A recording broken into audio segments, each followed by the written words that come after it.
The Book's Galaxy. The Headless Horseman. Chapter 49.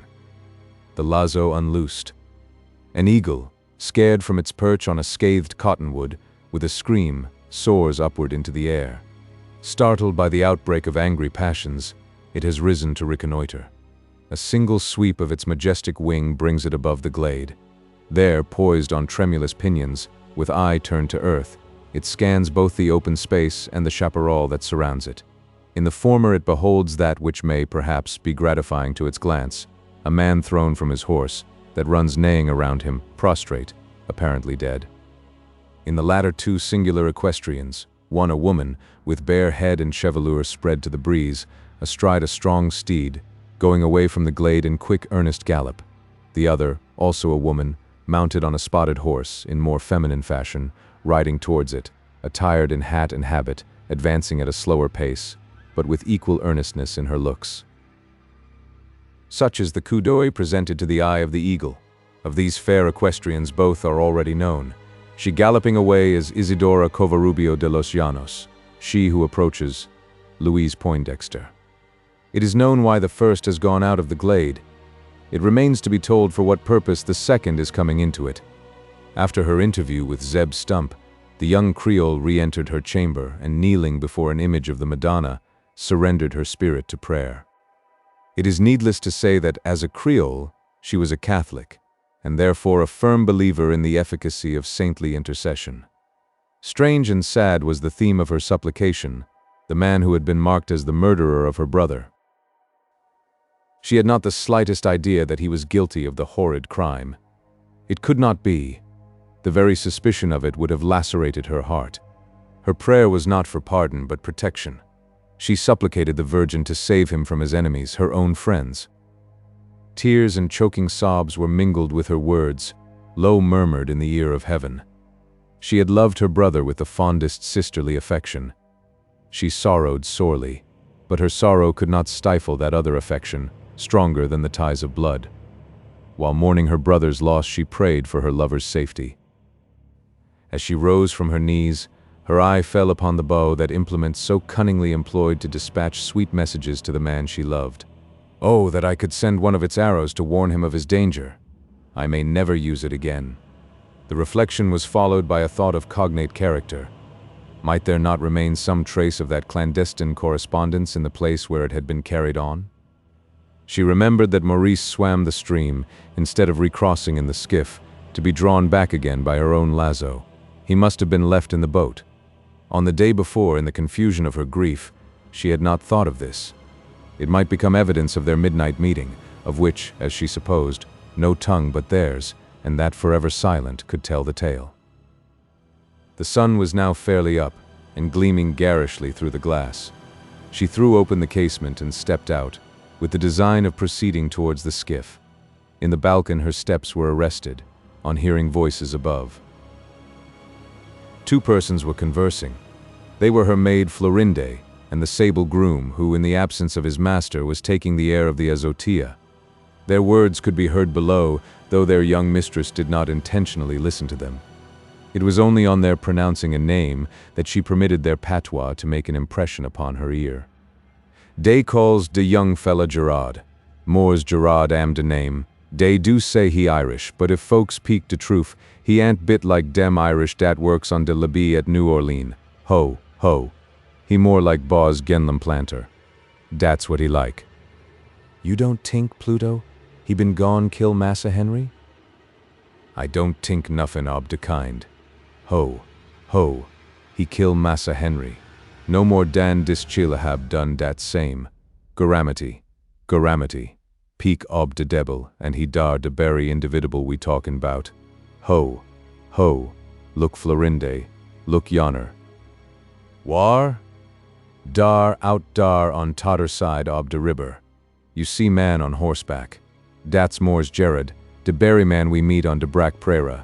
De same dat gub miss a lude potted hoss. De same Dave all gone to sarch for. Ho, ho, dey gone de wrong way. Dey no find him out on dem prairies dis day. Oh, Pluto, ain't you glad? I'm sure he innocent. Dat brave, beautiful young Genloom. He never could been de man. The listener below stayed to hear no more. Gliding back into her chamber, she made her way towards the azotea. The beating of her heart was almost as loud as the fall of her footsteps while ascending the escalera.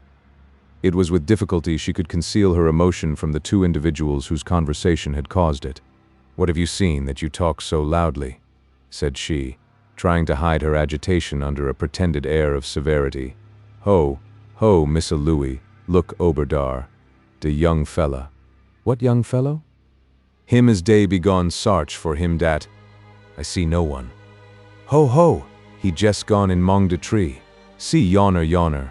You see de black glaze hat, de sheenin jacket ob velvet, and de glancin' silver buttons. Dat's him. I sartin sure dat's de same young fella." "You may be mistaken for all that, Master Pluto. There are many here who dress in that fashion. The distance is too great for you to distinguish, and now that he's almost out of sight, never mind, Florinde.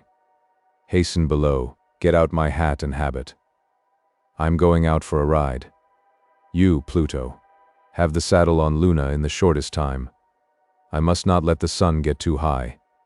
Haste, haste." As the servants disappeared down the stairway, she turned once more towards the parapet, her bosom heaving under the revulsion of thoughts. Unobserved, she could now freely scan the prairie and chaparral. She was too late. The horseman had ridden entirely out of sight. It was very like him, and yet it was not. It can scarce be possible. If it be he, why should he be going that way? A new pang passed through her bosom. She remembered once before having asked herself the same question. She no longer stayed upon the azotea to watch the road. In 10 minutes' time she was across the river, entering the chaparral where the horseman had disappeared. She rode rapidly on, scanning the causeway far in the advance. Suddenly she reined up, on nearing the crest of the hill that overlooked the Leona. The act was consequent on the hearing of voices. She listened. Though still distant and but faintly heard, the voices could be distinguished as those of a man and woman. What man? What woman? Another pang passed through her heart at these put questions. She rode nearer, again halted, again listened. The conversation was carried on in Spanish. There was no relief to her in this. Maurice Gerald would have talked in that tongue to Isidora Covarubio de los Llanos. The Creole was acquainted with it sufficiently to have understood what was said, had she been near enough to distinguish the words. The tone was animated on both sides, as if both speakers were in a passion. The listener was scarce displeased at this. She rode nearer, once more pulled up, and once more sate listening. The man's voice was heard no longer. The woman's sounded dear and firm, as if in menace. There was an interval of silence, succeeded by a quick trampling of horses, another pause, another speech on the part of the woman, at first loud like a threat, and then subdued as in a soliloquy, then another interval of silence, again broken by the sound of hoofs, as if a single horse was galloping away from the ground.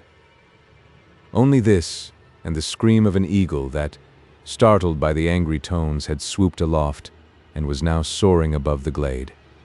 The listener knew of the opening to her a hallowed spot. The voices had come out of it. She had made her last halt a little way from its edge. She had been restrained from advancing by a fear, the fear of finding out a bitter truth. Her indecision ending, she spurred on into the glade. A horse saddled and bridled rushing to and fro, a man prostrate upon the ground, with a lazo looped around his arms, to all appearance dead, a sombrero and serape lying near, evidently not the man's. What could be the interpretation of such a tableau? The man was dressed in the rich costume of the Mexican ranchero, the horse also caparisoned in this elaborate and costly fashion. At sight of both, the heart of the Louisianian leaped with joy. Whether dead or living, the man was the same she had seen from the azotea, and he was not Maurice Gerald. She had doubted before, had hoped that it was not he, and her hopes were now sweetly confirmed. She drew near and examined the prostrate form. She scanned the face, which was turned up, the man lying upon his back. She fancied she had seen it before, but was not certain. It was plain that he was a Mexican. Not only his dress, but his countenance, Every line of it betrayed the Spanish-American physiognomy. He was far from being ill-featured. On the contrary, he might have been pronounced handsome. It was not this that induced Louise Poindexter to leap down from her saddle and stoop over him with a kind, pitying look. The joy caused by his presence, by the discovery that he was not somebody else, found gratification in performing an act of humanity. He does not seem dead. Surely he is breathing? The cord appeared to hinder his respiration. It was loosened on the instant, the noose giving way to a woman's strength. Now he can breathe more freely. Pardieu, what can have caused it? Lazoed in his saddle and dragged to the earth? That is most probable, but who could have done it? It was a woman's voice. Surely it was. I could not be mistaken about that. And yet there is a man's hat and a serape, not this man's. Was there another, who has gone away with the woman? Only one horse went off. Ah, he is coming to himself. Thank heaven for that. He will be able to explain all. You are recovering, sir? Snorita, who are you? Asked Don Miguel Diaz, raising his head and looking apprehensively around. Where is she? He continued. Of whom do you speak? I have seen no one but yourself. Carambo, that's queer. Haven't you met a woman astride a gray horse? I heard a woman's voice as I rode up. Say rather a she-devil's voice, for that, sure, is Isidora Covarubio de los Llanos. Was it she who has done this? Maldito, yes. Where is she now? Tell me that, Snorita. I cannot. By the sound of the hoofs, I fancy she has gone down the hill. She must have done so, as I came the other way myself. Ah, gone down the hill, home then too. You've been very kind, Snorita, in loosening this lazo, as I make no doubt you've done. Perhaps you will still further assist me by helping me into the saddle? Once in it, I think I can stay there. At all events, I must not stay here. I have enemies not far off. Come, Carlito, he cried to his horse, at the same time summoning the animal by a peculiar whistle. Come near. Don't be frightened at the presence of this fair lady. She's not the same that parted you and me so rudely. En verdad, almost forever. Come on, Cavallo, come on.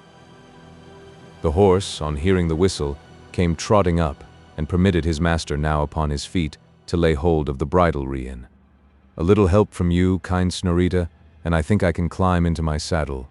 Once there, I shall be safe from their pursuit. You expect to be pursued? Quiensale? I have enemies, as I told you. Never mind that. I feel very feeble. You will not refuse to help me? Why should I? You are welcome, sir, to any assistance I can give you. Mil gracias, Snorita. Mil gracias. The Creole, exerting all her strength, succeeded in helping the disabled horseman into his saddle, where, after some balancing, he appeared to obtain a tolerably firm seat. Gathering up his reins, he prepared to depart. Adios, Snorita, said he. I know not who you are. I see you are not one of our people. Americano, I take it. Never mind that. You are good as you are fair, and if ever it should chance to be in his power, Miguel Diaz will not be unmindful of the service you have this day done him. Saying this, El Coyote rode off, not rapidly, but in a slow walk, as if he felt some difficulty in preserving his equilibrium. Notwithstanding the slowness of the pace, he was soon out of sight, the trees screening him as he passed the glade. He went not by any of the three roads, but by a narrow track, scarce discernible where it entered the underwood. To the young Creole, the whole thing appeared like a dream, strange rather than disagreeable. It was changed to a frightful reality when, after picking up a sheet of paper left by Diaz where he had been lying, she read what was written upon it. The address was Don Mauricio Gerald, the signature, Isidora Covarubio de los Llanos. To regain her saddle, Louise Poindexter was almost as much in need of a helping hand as the man who had ridden away. As she forded the Leona, in returning to Casa del Corvo, she halted her horse in the middle of the stream, and for some time sate gazing into the flood that foamed up to her stirrup. There was a wild expression upon her features that betokened deep despair. 1 degree deeper, and the waters would have covered as fair a form as was ever sacrificed to their spirit. Chapter 50. A conflict with coyotes. The purple shadows of a Texan twilight were descending upon the earth, when the wounded man, whose toilsome journey through the chaparral has been recorded, arrived upon the banks of the streamlet. After quenching his thirst to a surfeit, he stretched himself along the grass, his thoughts relieved from the terrible strain so long and continuously acting upon them. His limb for the time pained him but little, and his spirit was too much worn to be keenly apprehensive as to the future. He only desired repose, and the cool evening breeze, sighing through the feathery fronds of the acacias, favored his chances of obtaining it. The vultures had dispersed to their roosts in the thicket, and, no longer disturbed by their boding presence, he soon after fell asleep. His slumber was of short continuance. The pain of his wounds once more returning, awoke him. It was this, and not the cry of the coyote, that kept him from sleeping throughout the remainder of the night. Little did he regard the sneaking wolf of the prairies, a true jackal, that attacks but the dead, the living only when dying. He did not believe that he was dying. It was a long, dismal night to the sufferer. It seemed as if day would never dawn. The light came at length, but revealed nothing to cheer him.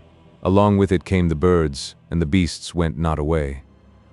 Over him, in the shine of another sun, the vultures once more extended their shadowy wings. Around him he heard the howl bark of the coyote in 100 hideous repetitions. Crawling down to the stream, he once more quenched his thirst. He now hungered, and looked round for something to eat. A pecan tree stood near. There were nuts upon its branches, within 6 feet of the ground. He was able to reach the pecan upon his hands and knees, though the effort caused agony. With his crutch he succeeded in detaching some of the nuts, and on these broke his fast. What was the next step to be taken? To stir away from the spot was simply impossible. The slightest movement gave him pain, at the same time assuring him of his utter inability to go anywhere. He was still uncertain as to the nature of the injuries he had sustained, more especially that in his leg, which was so swollen that he could not well examine it. He supposed it to be either a fracture of the kneecap or a dislocation of the joint.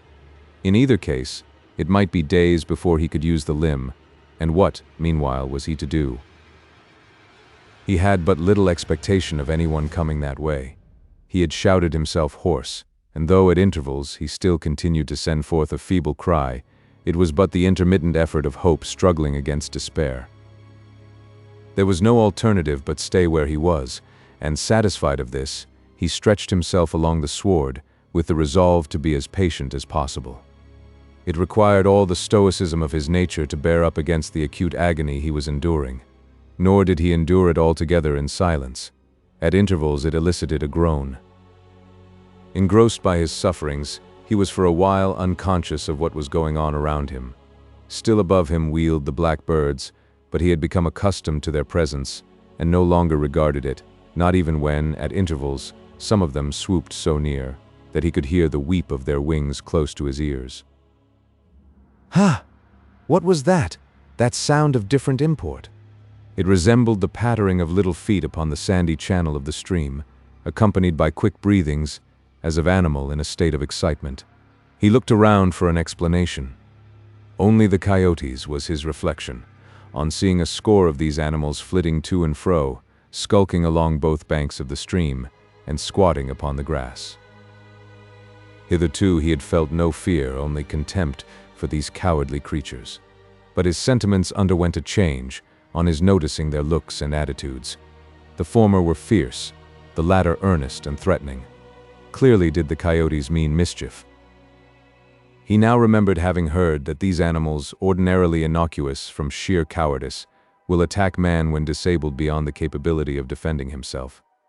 Especially will they do so when stimulated by the smell of blood. His had flowed freely, and from many veins punctured by the spines of the cactus. His garments were saturated with it, still but half dry. On the sultry atmosphere it was sending forth its peculiar odor. The coyotes could not help scenting it. Was it this that was stirring them to such excited action, apparently making them mad? Whether or not, he no longer doubted that it was their intention to attack him. He had no weapon but a bowie knife, which fortunately had kept its place in his belt.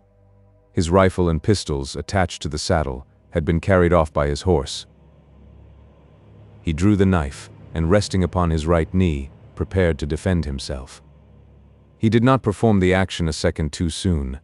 Emboldened by having been so long left to make their menaces unmolested, excited to courage by the smell of blood, stronger as they drew nearer, stimulated by their fierce natural appetites, the wolves had by this time reached the turning point of their determination, which was to spring forward upon the wounded man. They did so, half a dozen of them simultaneously, fastening their teeth upon his arms, limbs, and body as they made their impetuous onset. With a vigorous effort he shook them off, striking out with his knife. One or two were gashed by the shining blade and went howling away. But a fresh band had by this time entered into the fray, others coming up till the assailants counted a score. The conflict became desperate, deadly. Several of the animals were slain. But the fate of their fallen comrades did not deter the survivors from continuing the strife. On the contrary, it but maddened them the more. The struggle became more and more confused, the coyotes crowding over one another to lay hold of their victim. The knife was wielded at random, the arm wielding it every moment becoming weaker, and striking with less fatal effect. The disabled man was soon further disabled. He felt fear for his life. No wonder death was staring him in the face. At this crisis a cry escaped his lips. Strange it was not one of terror, but joy, and stranger still that, on hearing it, the coyotes for an instant desisted from their attack. There was a suspension of the strife, a short interval of silence. It was not the cry of their victim that had caused it, but that which had elicited the exclamation. There was the sound of a horse's hoofs going at a gallop, followed by the loud baying of a hound. The wounded man continued to exclaim, in shouts calling for help. The horse appeared to be close by. A man upon his back could not fail to hear them. But there was no response. The horse or horseman had passed on. The hoofstrokes became less distinct. Despair once more returned to the antagonist of the coyotes. At the same time, his skulking assailants felt a renewal of their courage and hastened to renew the conflict. Once more it commenced, and was soon raging fiercely as before, the wretched man believing himself doomed, and only continuing the strife through sheer desperation. Once more was it interrupted, this time by an intruder whose presence inspired him with fresh courage and hope. If the horseman had proved indifferent to his calls for help, not so the hound. A grand creature of the staghound species of its rarest and finest breed was seen approaching the spot, uttering a deep sonorous bay, as with impetuous bound it broke through the bushes. A friend! Thank heaven, a friend! The baying ceased as the hound cleared the selvage of the chaparral and rushed open-mouthed among the cowed coyotes already retreating at his approach. One was instantly seized between the huge jaws, jerked upward from the earth, shaken as if it had been only a rat, and let go again to writhe over the ground with a shattered spine. Another was served in a similar manner, but ere a third could be attacked, the terrified survivors dropped their tails to the sward and went yelping away, one and all retreating whence they had come into the silent solitudes of the chaparral. The rescued man saw no more. His strength was completely spent. He had just enough left to stretch forth his arms and with a smile close them around the neck of his deliverer. Then, murmuring some soft words, he fainted gradually away. His syncope was soon over, and consciousness once more assumed away. Supporting himself on his elbow, he looked inquiringly around. It was a strange, sanguinary spectacle that met his eyes. But for his swoon, he would have seen a still stranger one. During its continuance, a horseman had ridden into the glade and gone out again. He was the same whose hoofstroke had been heard, and who had lent a deaf ear to the cries for help. He had arrived too late, and then without any idea of offering assistance. His design appeared to be the watering of his horse. The animal plunged straight into the streamlet, drank to its satisfaction, climbed out on the opposite bank, trotted across the open ground, and disappeared in the thicket beyond. The rider had taken no notice of the prostrate form, the horse only by snorting as he saw it, and springing from side to side as he trod amidst the carcasses of the coyotes. The horse was a magnificent animal, not large, but perfect in all his parts. The man was the very reverse, having no head. There was a head, but not in its proper place. It rested against the holster, seemingly held in the rider's hand. A fearful apparition. The dog barked as it passed through the glade and followed it to the edge of the underwood. He had been with it for a long time, straying where it strayed and going where it went. He now desisted from this fruitless fellowship, and returning to the sleeper, lay down by his side. It was then that the latter was restored to consciousness and remembered what had made him for the moment oblivious. After caressing the dog, he again sank into a prostrate position, and, drawing the skirt of the cloak over his face to shade it from the glare of the sun, he fell asleep. The staghound lay down at his feet, and also slumbered, but only in short spells. At intervals it raised its head and uttered an angry growl, as the wings of the vultures came switching too close to its ears. The young man muttered in his sleep. They were wild words that came from his unconscious lips, and betokened a strange commingling of thoughts, now passionate appeals of love, now disjointed speeches that pointed to the committal of murder. Chapter 51. Twice intoxicated. Our story takes us back to the lone hut on the Alamo, so suddenly forsaken by the gambling guests, who had made themselves welcome in the absence of its owner. It is near noon of the following day, and he has not yet come home. The ci devant stable boy of Ballybalo is once more sole occupant of the jacale, once more stretched along the floor, in a state of inebriety, though not the same from which we have seen him already aroused. He has been sober since, and the spell now upon him has been produced by a subsequent appeal to the divinity of drink. To explain, we must go back to that hour between midnight and morning, when the Monte players made their abrupt departure. The sight of 3 red savages, seated around the slab table, and industriously engaged in a game of cards, had done more to restore Phelim to a state of sobriety than all the sleep he had obtained. Despite a certain grotesqueness in the spectacle, he had not seen such a ludicrous sight, as was proved by the terrific screech with which he saluted them.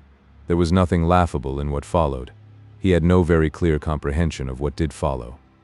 He only remembered that the trio of painted warriors suddenly gave up their game, flung their cards upon the floor, stood over him for a time with naked blades, threatening his life, and then, along with a fourth who had joined them, turned their backs abruptly and rushed pell-mell out of the place.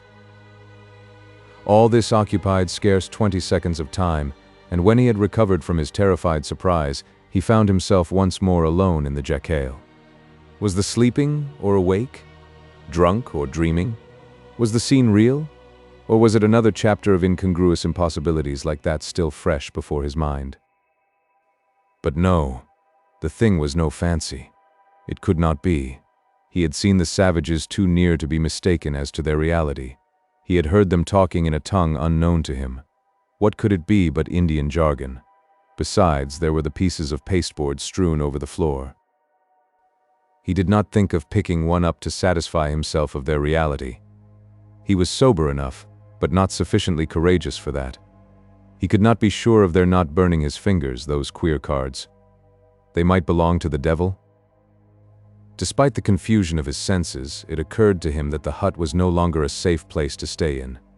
The painted players might return to finish their game. They had left behind not only their cards, but everything else the jacale contained, and though some powerful motive seemed to have caused their abrupt departure, they might reappear with equal abruptness. The thought prompted the Galwegian to immediate action, and, blowing out the candle so as to conceal his movements, he stole softly out of the hut. He did not go by the door. The moon was shining on the grass plat in front. The savages might still be there. He found means of exit at the back by pulling one of the horse hides from its place and squeezing himself through the stockade wall. Once outside, he skulked off under the shadow of the trees. He had not gone far when a clump of dark objects appeared before him. There was a sound as of horses champing their bits and the occasional striking of a hoof. He paused in his steps, screening his body behind the trunk of a cypress. A short observation convinced him that what he saw was a group of horses. There appeared to be 4 of them, no doubt belonging to the 4 warriors who had turned the mustanger's hut into a gaming house. The animals appeared to be tied to a tree, but for all that, their owners might be beside them. Having made this reflection, he was about to turn back and go the other way, But just at that moment he heard voices in the opposite direction, the voices of several men speaking in tones of menace and command. Then came short, quick cries of affright, followed by the baying of a hound, and succeeded by silence, at intervals interrupted by a swishing noise, or the snapping of a branch, as if several men were retreating through the underwood in scared confusion. As he continued to listen, the noises sounded nearer. The men who made them were advancing towards the cypress tree. The tree was furnished with buttresses all around its base, with shadowy intervals between. Into one of these he stepped hastily, and, crouching close, was completely screened by the shadow. He had scarce effected his concealment when 4 men came rushing up, and without stopping, hastened on towards the horses. As they passed by him, they were exchanging speeches which the Irishman could not understand, but their tone betrayed terror. The excited action of the men confirmed it. They were evidently retreating from some enemy that had filled them with fear. There was a glade where the moonbeams fell upon the grass. It was just outside the shadow of the cypress. To reach the horses they had to cross it, and as they did so, the vermilion upon their naked skins flashed red under the moonlight. Phelim identified the 4 gentlemen who had made so free with the hospitality of the hut. He kept his place till they had mounted, and rode off till he could tell by the tramp of their horses that they had ascended the upper plain and gone off in a gallop as men who were not likely to come back again. "Doesn't that bait Banagher?" muttered he, stepping out from his hiding place and throwing up his arms in astonishment. "Be japers, it diz. Mother Ave Moses. Fwhat's cyan at Mayne anyhow? What are them divils after? And what's after them? Sure something has given them a scare that's plain as a pikestaff. I wonder now if it's been that same. Be me soul, it's just it they've encountered. I heard the hound gowlin', and didn't he go after it? Oh Lord, what cyan it be? Maybe it'll be comin' this way in pursuit av them." The dread of again beholding the unexplained apparition or being beheld by it caused him to shrink once more under the shadow of the tree, where he remained for some time longer in a state of trembling suspense. After all, it must be some thrick av Master Maurice, maybe to give me a scare, and comin' back he's just been in time to frighten off these redskins that intinded to rub and beloik to murther us too. So, I hope it is that. How long since I saw it first? Trath, it must be some considerable time. I remember having 4 full naggins, and that's all gone off. I wonder now if them Indians has come acrass av the dimijon. I've heard that they're as fond of the crather as if their skins was white. Soul, if they've smelt the jar, there won't be a drap in it by this time. I'll just slip back to the hut and see. If there's any danger now, it won't be from them. By that Terran gallop, I sigh and tell they've gone for good. Once more emerging from the shadowy stall, he made his way back towards the jacal. He approached it with caution, stopping at intervals to assure himself that no one was near. Notwithstanding the plausible hypothesis he had shaped out for himself, he was still in dread of another encounter with the Headless Horseman, who twice on his way to the hut might now be inside of it. But for the hope of finding a drap in the demijohn, he would not have ventured back that night. As it was, the desire to obtain a drink was a trifle stronger than his fears, and yielding to it, he stepped doubtfully into the darkness. He made no attempt to rekindle the light. Every inch of the floor was familiar to him, and especially that corner where he expected to find the demijohn. He tried for it. An exclamation uttered in a tone of disappointment told that it was not there. "Be dad!" muttered he, as he grumblingly groped about. "It looks as if they'd been at it." "Av course they have. Else why is it not in its place? I lift it there, sure I lift it there. Och, me jewel. And it's there or yet, he continued, as his hand came in contact with the wickerwork, and bad luck to their appearance, empty as an eggshell. Och, ye greedy gutted bastes. If I'd a known yez were going to do that, I'd have slipped a thrifle av shumach juice into the jar, and made raw firewater av it for ye, just what yez wants. Divil burn ye for a set of rid-skinned thieves, stalin' a man's liquor when he's aslape. Oak and Annie, what am I to do now? Go to slape agani? I don't believe I cyan, thinkin' av tham and the t'other, without a thrifle av the crather to comfort me. And there isn't a drap widen 20, fwhat, Howly Mary, Mother av Moses, Sant Patrick and all the others to boot, What am I talking about? The pewther flask? The pewther flask? Be japers. It's in the thrunk, full to the very neck.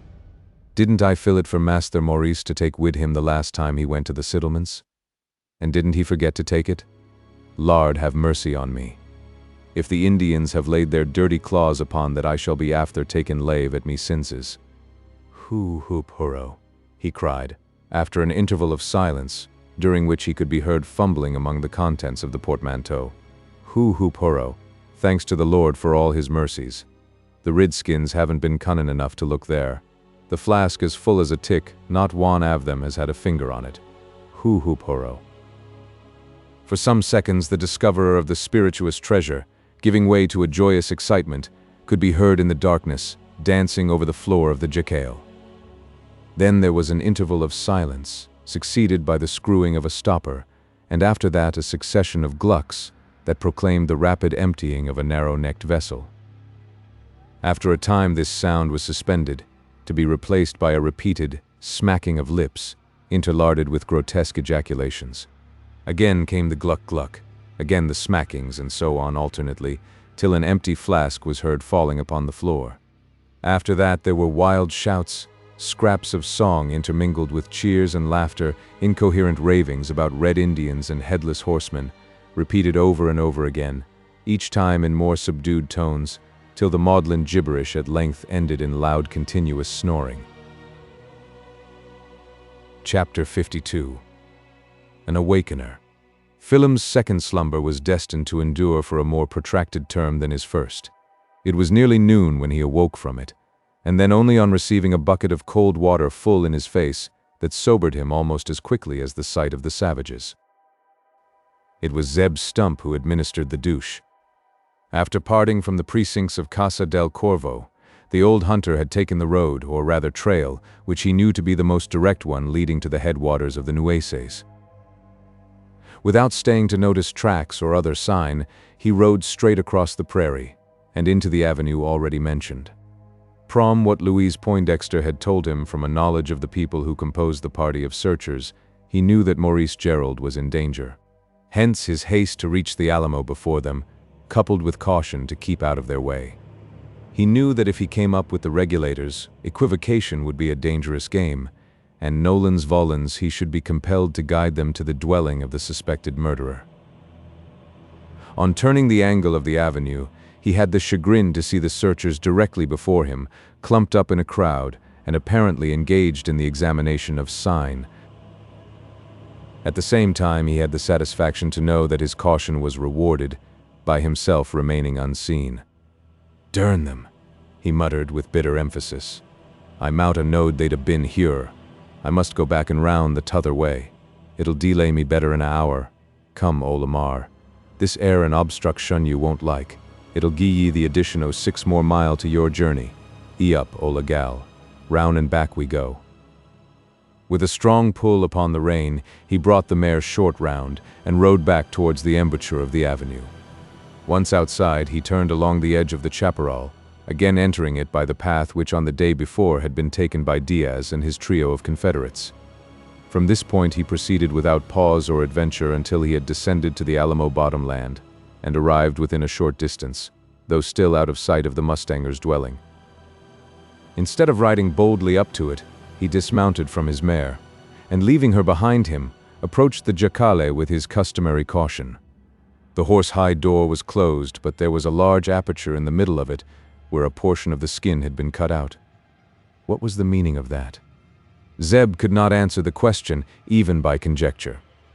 It increased his caution, and he continued his approach with as much stealth as if he had been stalking an antelope. He kept round by the rear, so as to avail himself of the cover afforded by the trees, and at length, having crouched into the horse shed at the back, he knelt down and listened. There was an opening before his eyes, where one of the split posts had been pushed out of place and the skin tapestry torn off. He saw this with some surprise, but before he could shape any conjecture as to its cause, his ears were saluted with a sonorous breathing that came out through the aperture. There was also a snore, which he fancied he could recognize as proceeding from Irish nostrils. A glance through the opening settled the point.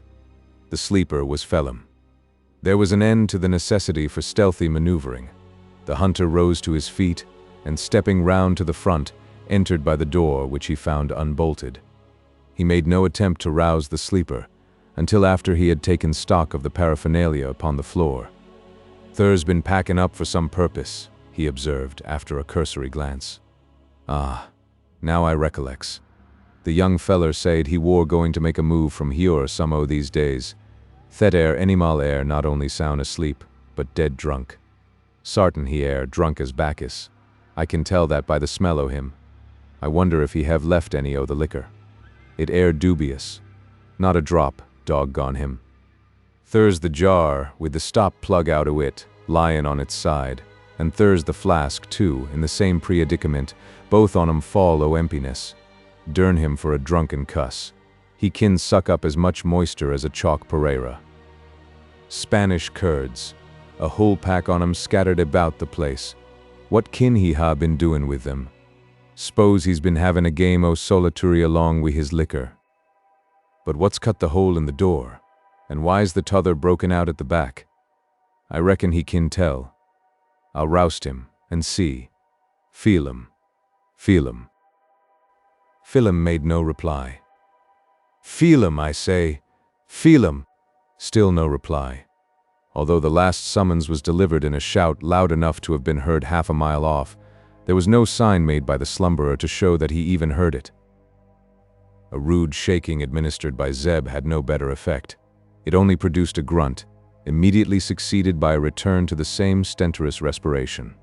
If 'twant for his snorin', I mout believe him to be dead. He air dead drunk, and no mistake, intoxicated to the very eends o' his toenails. Kickin' him would be no use. Doggoned if I don't try this. The old hunter's eye, as he spoke, was resting upon a pail that stood in a corner of the cabin. It was full of water, which Phelim, for some purpose, had fetched from the creek. Unfortunately for himself, he had not wasted it.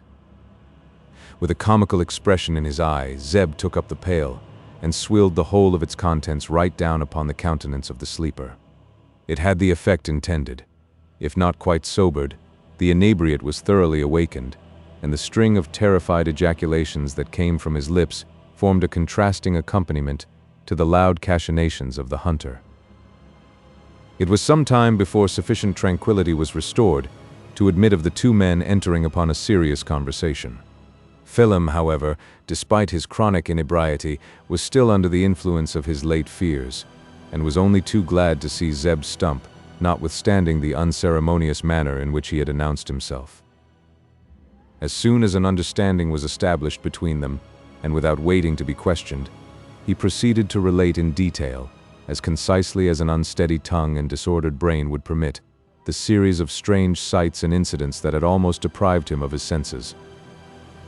It was the first that Zeb Stump had heard of the Headless Horseman, although the report concerning this imperfect personage was that morning broadly scattered around Fort Inge, and along the Leona, Zeb, having passed through the settlement at an early hour and stopped only at Casa del Corvo, had not chanced upon anyone who could have communicated such a startling item of intelligence.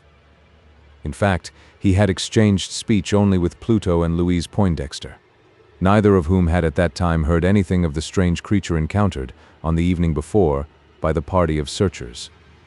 The planter, for some reason or another, had been but little communicative, and his daughter had not held converse with any of the others. At first Zeb was disposed to ridicule the idea of a man without a head.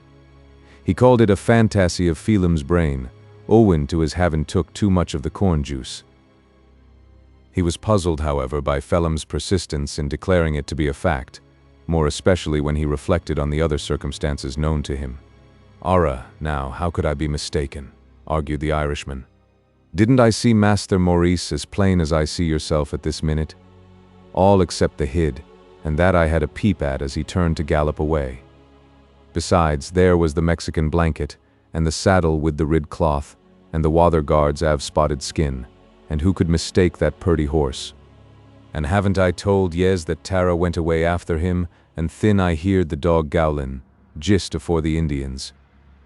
"Injuns!" exclaimed the hunter, with a contemptuous toss of the head.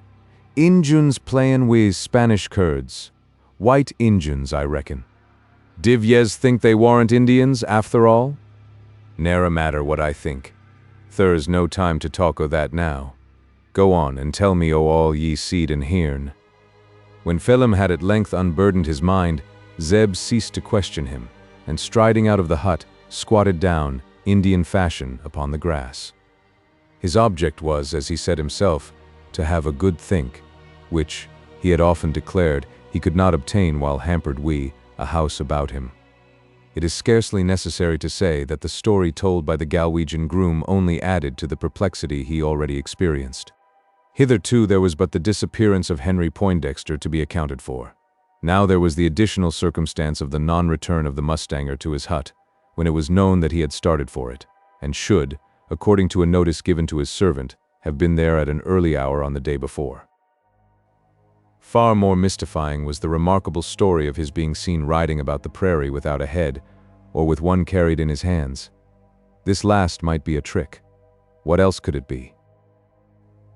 Still was it a strange time for tricks when a man had been murdered, and half the population of the settlement wore out upon the track of the murderer, more especially improbable that the supposed assassin should be playing them.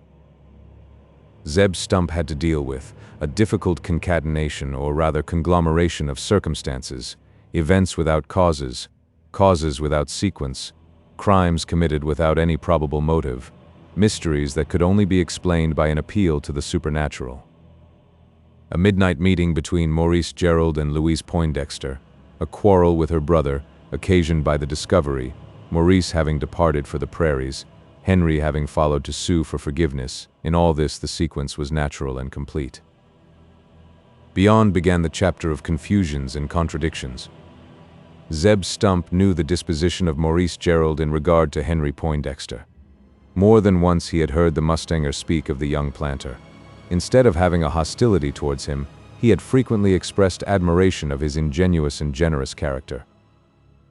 That he could have changed from being his friend to become his assassin was too improbable for belief. Only by the evidence of his eyes could Zeb Stump have been brought to believe it. After spending a full half-hour at his think, he had made but little progress towards unraveling the network of cognate, yet unconnected, circumstances. Despite an intellect unusually clear and the possession of strong powers of analysis, he was unable to reach any rational solution of this mysterious drama of many acts. The only thing clear to him was that 4 mounted men, he did not believe them to be Indians, had been making free with the mustanger's hut, and that it was most probable that these had something to do with the murder that had been committed.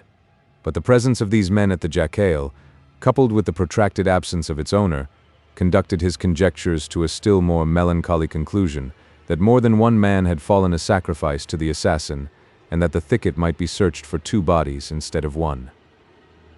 A groan escaped from the bosom of the backwoodsman as this conviction forced itself upon his mind.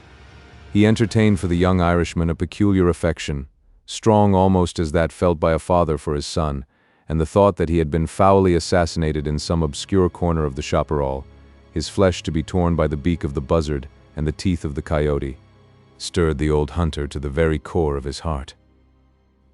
He groaned again as he reflected upon it, until, without action, he could no longer bear the agonizing thought, and, springing to his feet, he strode to and fro over the ground, proclaiming, in loud tones, his purpose of vengeance.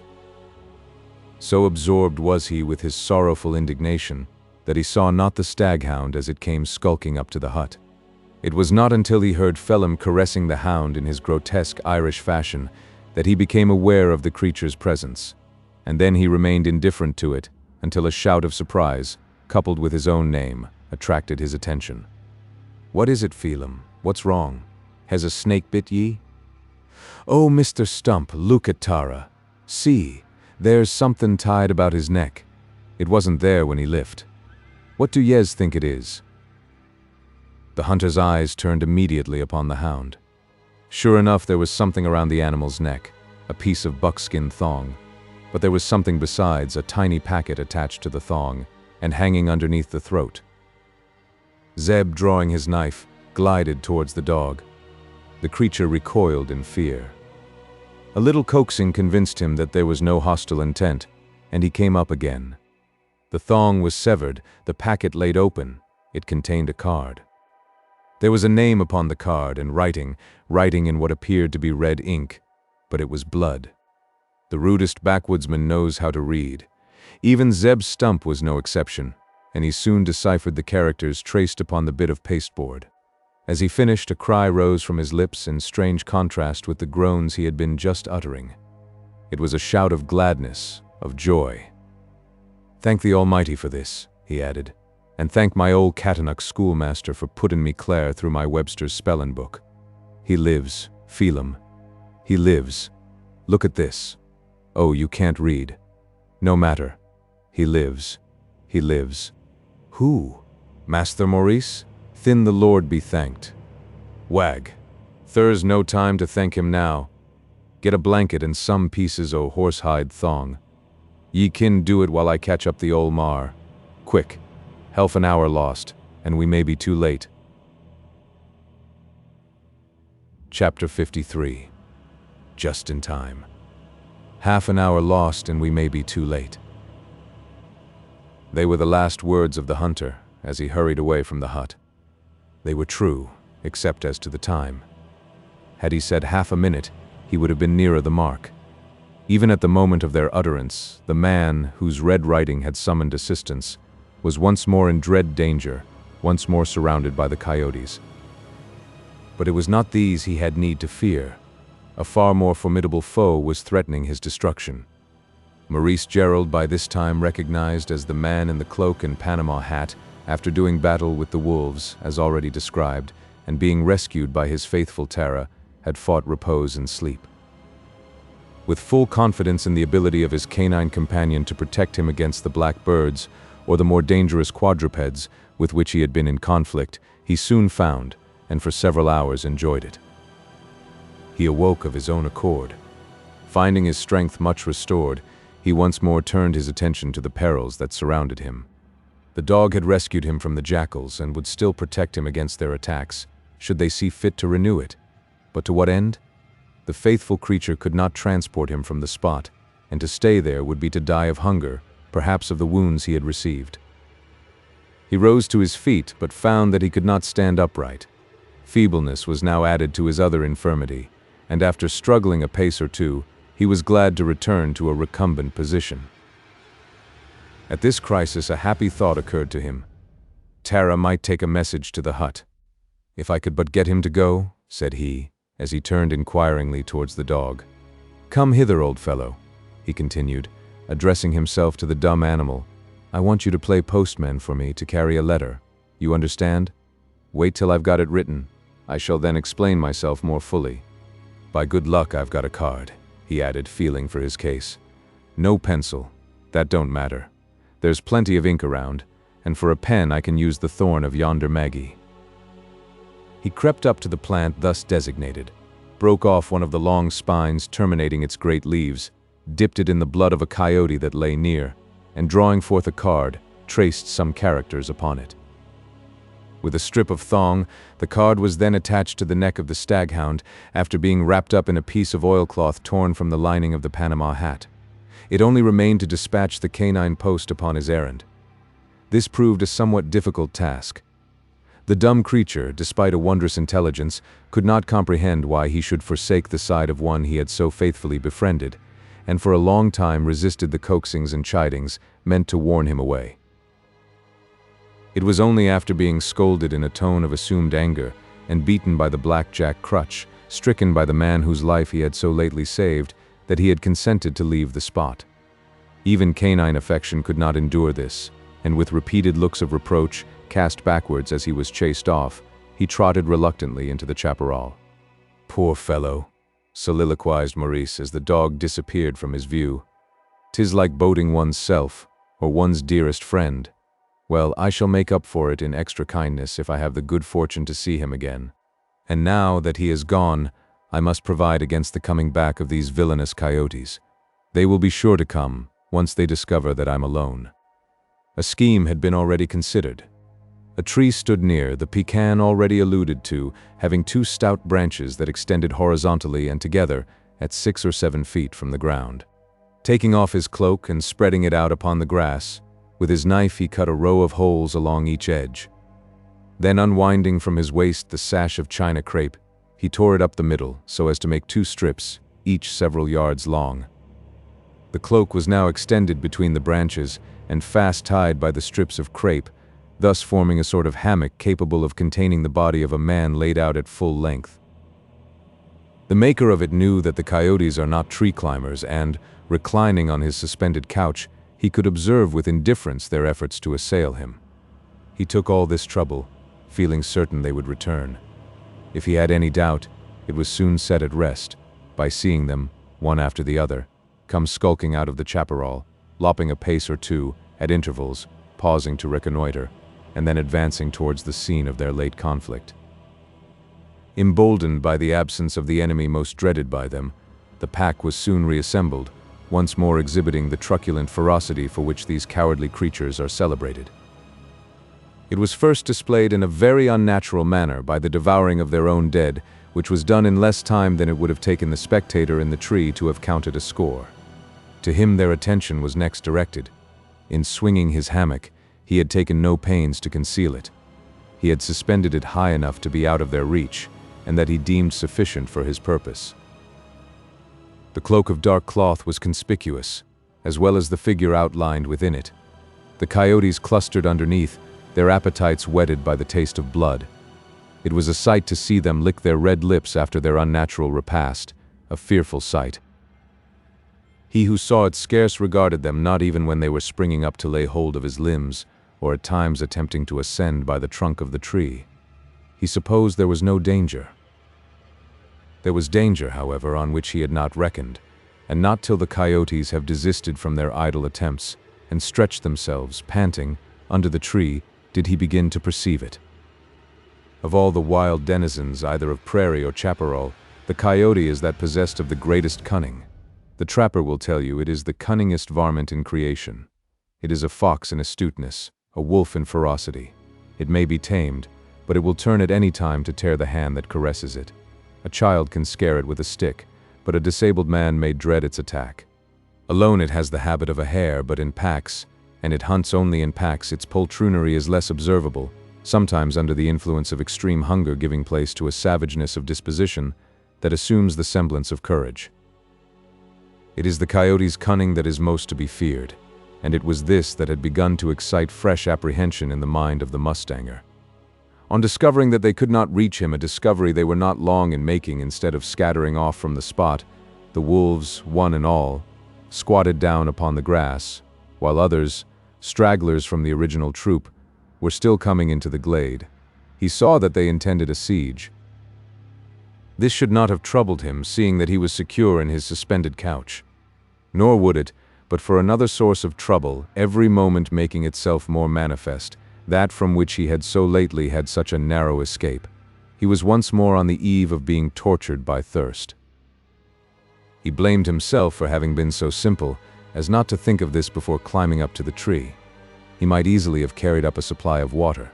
The stream was there, and for want of a better vessel, the concave blades of the Maggie would have served as a cistern. His self-reproaches came too late. The water was under his eyes only to tantalize him, and by so doing increase his eagerness to obtain it.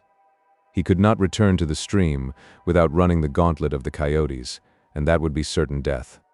He had but faint hopes that the hound would return and rescue him a second time, fainter still that his message would reach the man for whom it was intended, 100 to 1 against that. Thirst is quick in coming to a man whose veins are half emptied of their blood. The torture proclaimed itself apace. How long was it to continue? This time it was accompanied by a straying of the senses. The wolves, from being 100, seemed suddenly to have increased their number tenfold. 1,000 appeared to encompass the tree, filling the whole ground of the glade. They came nearer and nearer. Their eyes gave out a lurid light. Their red tongues lapped the hanging cloth. They tore it with their teeth. He could feel their fetid breath as they sprang up among the branches. A lucid interval told him that it was all fancy. The wolves were still there, but only 100 of them as before, reclining upon the grass, pitiably awaiting a crisis. It came before the period of lucidity had departed, to the spectator unexpected as inexplicable.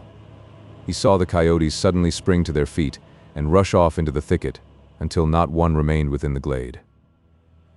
Was this too a fancy? He doubted the correctness of his vision.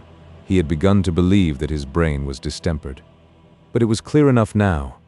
There were no coyotes. What could have frightened them off? A cry of joy was sent forth from his lips as he conjectured a cause. Tara had returned, perhaps Philem along with him. There had been time enough for the delivery of the message. For 2 hours he had been besieged by the coyotes. He turned upon his knee and, bending over the branch, scanned the circle around him. Neither hound nor henchman was in sight. Nothing but branches and bushes. He listened. No sound, save an occasional howl, sent back by the coyotes that still seemed to continue their retreat. More than ever was it like an illusion. What could have caused their scampering? No matter. The coast was clear. The streamlet could now be approached without danger. Its water sparkled under his eyes, its rippling sounded sweet to his ears. Descending from the tree, he staggered towards its bank and reached it. Before stooping to drink, he once more looked around him. Even the agony of thirst could not stifle the surprise, still fresh in his thoughts. To what was he indebted for his strange deliverance?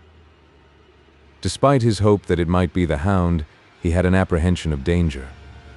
One glance, and he was certain of it. The spotted yellow skin shining among the leaves, the long, lithe form crawling like a snake out of the underwood was not to be mistaken. It was the tiger of the New World, scarce less dreaded than his congener of the old, the dangerous jaguar. Its presence accounted for the retreat of the coyotes. Neither could its intent be mistaken. It, too, had scented blood and was hastening to the spot where blood had been sprinkled, with that determined air that told it would not be satisfied till after partaking of the banquet.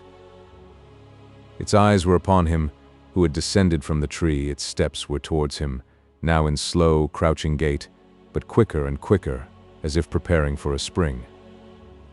To retreat to the tree would have been sheer folly. The jaguar can climb like a cat. The mustanger knew this. But even had he been ignorant of it, it would have been all the same, as the thing was no longer possible. The animal had already passed that tree upon which he had found refuge, and there was t'other near that could be reached in time. He had no thought of climbing to a tree, no thought of anything. So confused were his senses, partly from present surprise, partly from the bewilderment already within his brain. It was a simple act of unreasoning impulse that led him to rush on into the stream until he stood up to his waist in the water. Had he reasoned, he would have known that this would do nothing to secure his safety. If the jaguar climbs like a cat, it also swims with the ease of an otter, and is as much to be dreaded in the water as upon the land. Maurice made no such reflection. He suspected that the little pool, towards the center of which he had waded, would prove but poor protection. He was sure of it when the jaguar, arriving upon the bank above him, set itself in that cowering attitude that told of its intention to spring. In despair, he steadied himself to receive the onset of the fierce animal. He had naught wherewith to repel it, no knife, no pistol, no weapon of any kind, not even his crutch. A struggle with his bare arms could but end in his destruction. A wild cry went forth from his lips as the tawny form was about launching itself for the leap. There was a simultaneous scream from the jaguar. Something appeared suddenly to impede it, and instead of alighting on the body of its victim, it fell short, with a dead plash upon the water. Like an echo of his own, a cry came from the chaparral, close following a sound that had preceded it, the sharp spang of a rifle. A huge dog broke through the bushes and sprang with a plunge into the pool where the jaguar had sunk below the surface. A man of colossal size advanced rapidly towards the bank, another of lesser stature treading close upon his heels and uttering joyful shouts of triumph. To the wounded man, these sights and sounds were more like a vision than the perception of real phenomena. They were the last thoughts of that day that remained in his memory. His reason, kept too long upon the rack, had given way. He tried to strangle the faithful hound that swam fawningly around him and struggled against the strong arms that, raising him out of the water, bore him in friendly embrace to the bank. His mind had passed from a horrid reality to a still more horrid dream, the dream of delirium. Chapter 54. A prairie palanquin.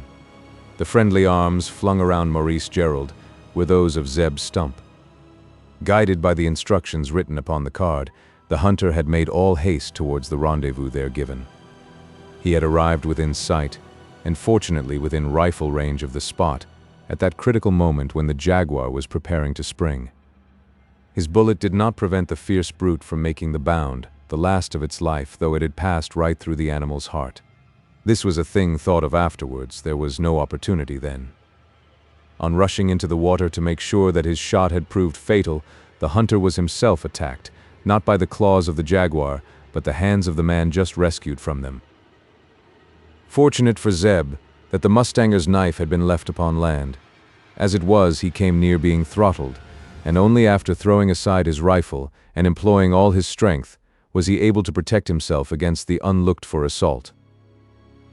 A struggle ensued, which ended in Zeb flinging his colossal arms around the young Irishman and bearing him bodily to the bank. It was not all over. As soon as the latter was relieved from the embrace, he broke away and made for the pecan tree, as rapidly as if the injured limb no longer impeded him. The hunter suspected his intent. Standing over 6 feet, he saw the bloody knife blade lying along the cloak. It was for that the mustanger was making. Zeb bounded after, and once more enfolding the madman in his bear-like embrace, drew him back from the tree. "Spiel up thur, Phelim," shouted he. "Get that thing out of sight." The young feller hev tuck leave o' his 7 senses. Thur's fever in the feel o' him, he ere gone dullerious. Phelim instantly obeyed, and scrambling up the tree trunk took possession of the knife. Still the struggle was not over. The delirious man wrestled with his rescuer, not in silence, but with shouts and threatening speeches, his eyes all the time rolling and glaring with a fierce, demoniac light. For full 10 minutes did he continue the mad wrestling match. At length, from sheer exhaustion, he sank back upon the grass, and after a few tremulous shiverings, accompanied by sighs heaved from the very bottom of his breast, he lay still, as if the last spark of life had departed from his body. The Galwegian, believing it so, began uttering a series of lugubrious cries, the keen of Connemara. "Stop your gowlin', ye derned cuss," cried Zeb. "It air enough to scare the breath out o' his carcage. He's no more dead than you air, only fented. By the way he hev fit me, I reckon there ain't much the matter wi' him. No," he continued, after stooping down and giving a short examination, "I can see no wound worth making a muss about. Thur's a considerable swellin' o' the knee, but the leg ain't fructured, else he couldn't a stud up on it. As for them scratches, they ain't much. What kin they be? 'Twarn't the jaguar that ginned them. They air more like the claws o' a tom-cat. Ho, ho, I sees now. Thur's been a bit o' a scrimmage afore the spotted baste kim up. The young feller's been attackted by coyotes. Who'd a supposed that the cowardly varmints would a had the audacity to attack a human critter? But they will when they gits the chance o' one crippled as he air, durn 'em." The hunter had all the talking to himself. Phelim, now overjoyed to know that his master still lived, and furthermore was in no danger of dying, suddenly changed his melancholy whine to a jubilant hullabaloo and commenced dancing over the ground, all the while snapping his fingers in the most approved Connemara fashion. His frenzied action provoked the hound to a like pitch of excitement, and the two became engaged in a sort of wild Irish jig. Zeb took no notice of these grotesque demonstrations, but, once more bending over the prostrate form, proceeded to complete the examination already begun. Becoming satisfied that there was no serious wound, he rose to his feet and commenced taking stock of the odd articles around him. He had already noticed the Panama hat that still adhered to the head of the mustanger, and a strange thought at seeing it there had passed through his mind. Hats of Guayaquil grass, erroneously called Panama, were not uncommon. Scores of Southerners wore them in Texas as elsewhere. But he knew that the young Irishman was accustomed to carry a Mexican sombrero, a very different kind of headgear. It was possible he might have seen fit to change the fashion. Still, as Zeb continued to gaze upon it, he fancied he had seen that hat before, and on some other head. It was not from any suspicion of its being honestly in possession of him now wearing it that the hunter stooped down and took it off with the design to examine it. His object was simply to obtain some explanation of the mystery or series of mysteries hitherto baffling his brain. On looking inside the hat, he read two names. First, that of a New Orleans hatter, whose card was pasted in the crown, and then, in writing, another well known to him, Henry Poindexter. The cloak now came under his notice. It, too, carried marks by which he was able to identify it as belonging to the same owner. "Darned curious, all this," muttered the backwoodsman, as he stood with his eyes turned upon the ground and apparently buried in a profound reflection. Hats, heads, and everything. Hats on the wrong head, heads I the wrong place. By the tarnal thurs something good astray. If 'twant that I feel a putty considerable smartin' war the young feller gin me a lick over the left eye, I mout be arter believin' my own skull case want any longer atween my shoulders.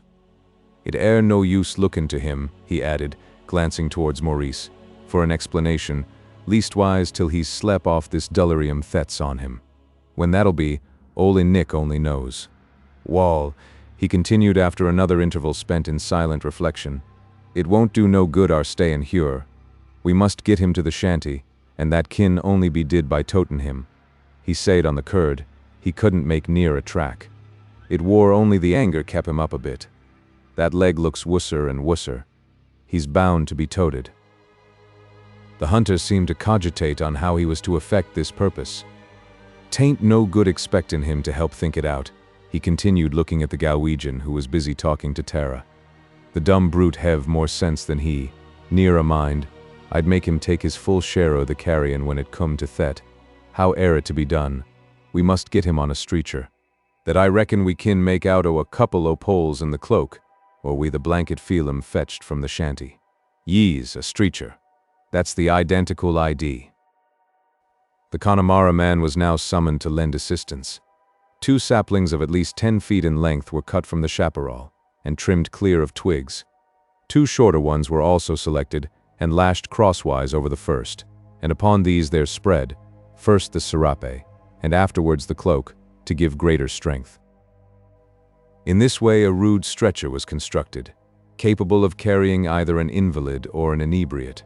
In the mode of using it, it more resembled the latter than the former, since he who was to be borne upon it, again deliriously raging, had to be strapped to the trestles. Unlike the ordinary stretcher, it was not carried between 2 men, but a man and a mare, the mare at the head, the man bearing behind. It was he of Connemara who completed the ill-matched team. The old hunter had kept his promise that Phelim should take his full share o' the carrion when it come to thet.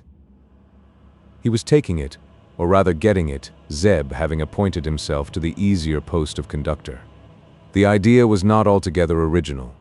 It was a rude copy from the Mexican litera, which in southern Texas Zeb may have seen differing from the latter only in being without screen, and instead of 2 mules, having for its attelage a mare and a man. In this improvised palanquin was Maurice Gerald transported to his dwelling. It was night when the grotesque-looking group arrived at the locale.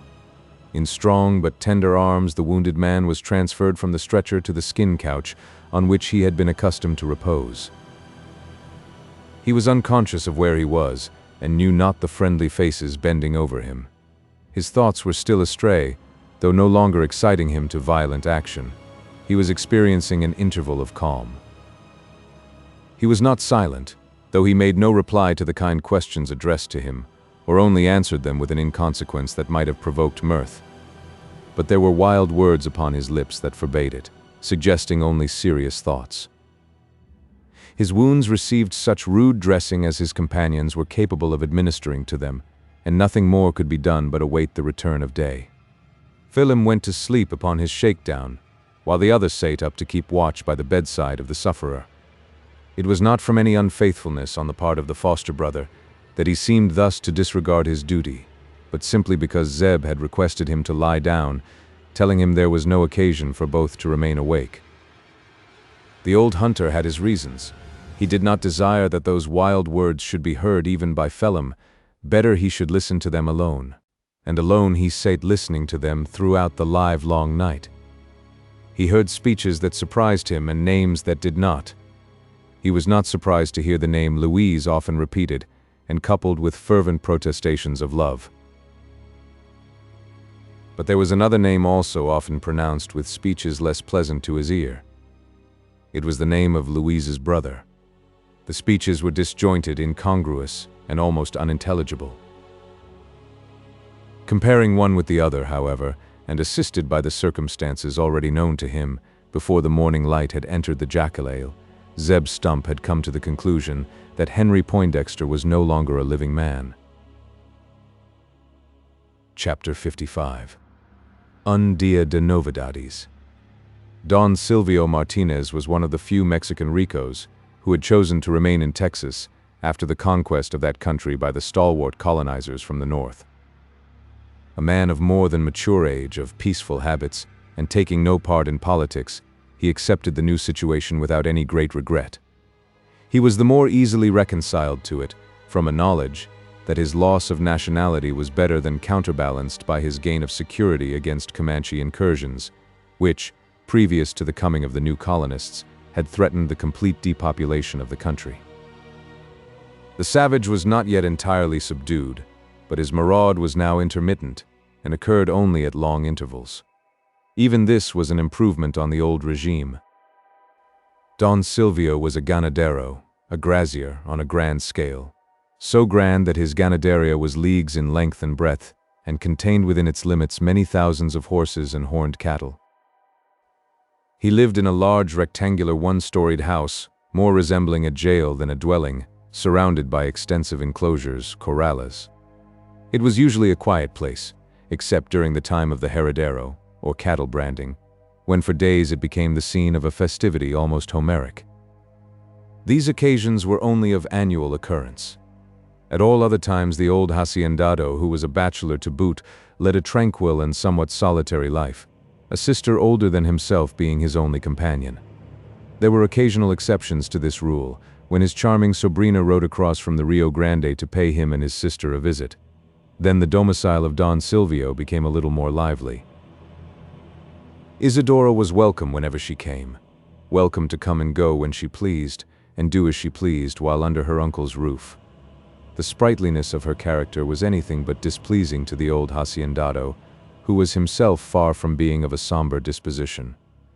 Those traits that might have appeared masculine in many other lands were not so remarkable in one where life is held by such precarious tenure, where the country house is oft transformed into a fortress, and the domestic hearth occasionally bedewed with the blood of its inmates. Is it surprising that in such a land women should be found, endowed with those qualities that have been ascribed to Isidora? If so, it is not the less true that they exist. As a general thing, the Mexican woman is a creature of the most amiable disposition, douce, if we may be allowed to borrow from a language that deals more frequently with feminine traits, to such an extent as to have become a national characteristic. It is to the denizens of the great cities, secure from Indian incursion, that this character more especially applies. On the frontiers, harried for the last half-century by the aboriginal freebooter, the case is somewhat different. The amiability still exists, but often combined with a bravery and hardihood masculine in seeming, but in reality heroic. Since Malinche, more than one fair heroine has figured in the history of Anahuac. Don Silvio Martinez had himself assisted at many a wild scene and ceremony. His youth had been passed amid perils, and the courage of Isidora at times degenerating into absolute recklessness, so far from offending, rather gave him gratification. The old gentleman loved his darling sobrina, as if she had been his own child, and had she been so, she would not have been more certain of succeeding to his possessions. Everyone knew that, when Don Silvio Martinez should take leave of life, Isidora Covarubio de los Llanos would be the owner of not his broad acres, but his leagues of land, as also his thousands of horses and horned cattle. With this understanding, it is needless to say that the señorita carried respect with her wherever she went, or that the vassals of the Hacienda Martinez honored her as their future mistress. Independently of this was she regarded. Hers were just the qualities to win the esteem of the dashing rancheros, and there was not one upon the estate but would have drawn his machete at her nod, and used it to the shedding of blood. Miguel Diaz spoke the truth when he said he was in danger. Well might he believe it. Had it pleased Isidora to call together her uncle's vaqueros and send them to chastise him, it would have been speedily done, even to hanging him upon the nearest tree. No wonder he had made such haste to get away from the glade. As already stated, the real home of Isidora was upon the other side of the Rio Grande, separated by some 80 miles from the Hacienda Martinez. But this did not hinder her from paying frequent visits to her relations upon the Leona. There was no selfishness in the motive. The prospect of the rich inheritance had nothing to do with it. She was an expectant heiress without that, for her own father was a Rico. But she liked the company of her uncle and aunt. She also enjoyed the ride from river to river, oft made by her between morning and night, and not unfrequently alone. Of late these visits had become of much more frequent occurrence. Had she grown fonder of the society of her Texan relatives, fonder as they grew older? If not, what was her motive? Imitating her own frankness of character, it may at once be declared. She came oftener to the Leona, in the hope of meeting with Maurice Gerald. With like frankness may it be told, that she loved him. Beyond doubt, the young Irishman was in possession of her heart. As already known, he had won it by an act of friendship, though it may have been less the service he had done than the gallantry displayed in doing it, that had put the love spell on the daring Isidora.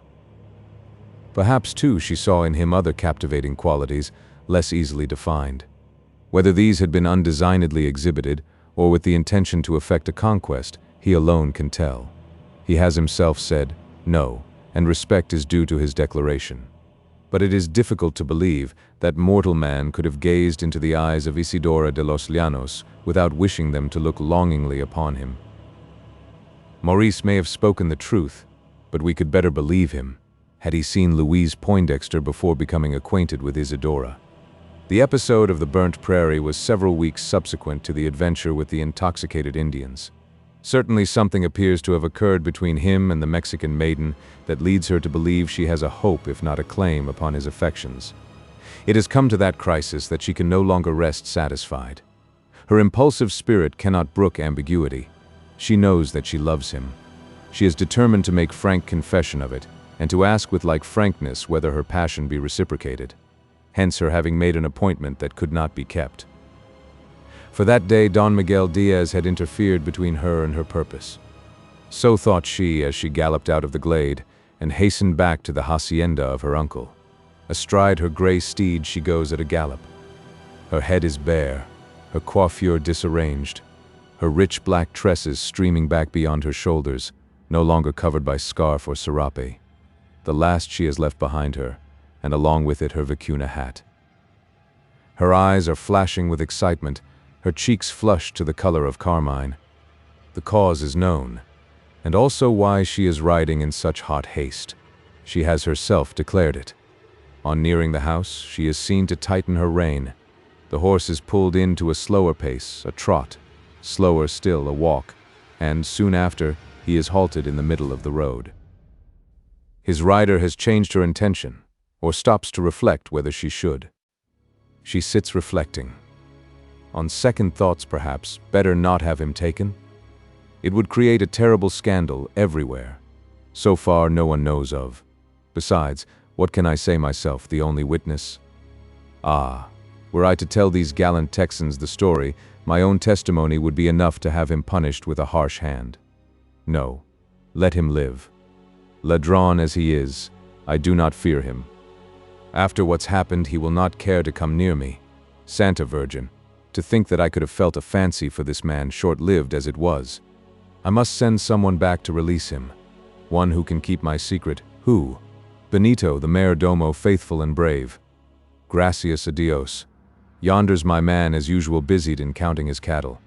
Benito. Benito. At your orders, Snorita? Good Benito, I want you to do me a kindness. You consent? At your orders, Snorita? Repeats the mayordomo, bowing low. Not orders, good Benito. I wish you to do me a favor. Command me, Snorita. You know the spot of open ground at the top of the hill, where the 3 roads meet? as well as the corral of your uncle's hacienda. Good. Go there. You will find a man lying upon the ground, his arms entangled in a lazo. Release, and let him go free. If he be hurt by a harsh fall he has had, do what you can to restore him, but don't tell him who sent you. You may know the man, I think you do. No matter for that. Ask him no questions, nor answer his, if he should put any. Once you have seen him on his legs, let him make use of them after his own fashion. You understand? Perfectamente, Snorita. Your orders shall be obeyed to the letter. Thanks, good Benito. Uncle Silvio will like you all the better for it, though you mustn't tell him of it. Leave that to me. If he shouldn't, well, one of these days there may be an estate on the Rio Grande that will stand in need of a brave, faithful steward, such an one as I know you to be. Everyone knows that the Donna Isidora is gracious as she is fair. Thanks. One more request. The service I ask you to do for me must be known to only 3 individuals. The third is he whom you are sent to succor. You know the other 2? Snorita, I comprehend. It shall be as you wish it. The mayordomo is moving off on horseback. It need scarce be said. Men of his calling rarely set foot to the earth, never upon a journey of half a league in length. Stay, I had forgotten, calls out the lady, arresting him. You will find a hat and serape. They are mine.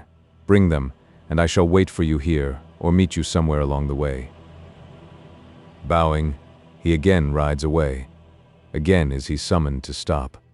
On second thoughts, Senor Benito, I've made up my mind to go along with you. Vamos. The steward of Don Silvio is not surprised at caprice when exhibited by the niece of his employer. Without questioning, he obeys her command, and once more heads his horse for the hill. The lady follows. She has told him to ride in the advance.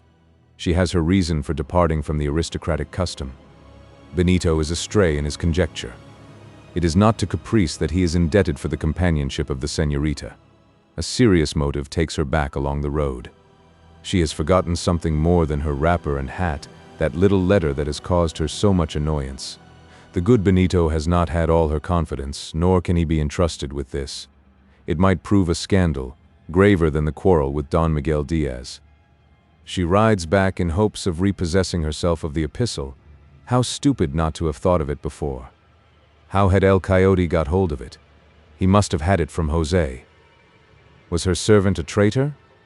Or had Diaz met him on the way and forced the letter from him?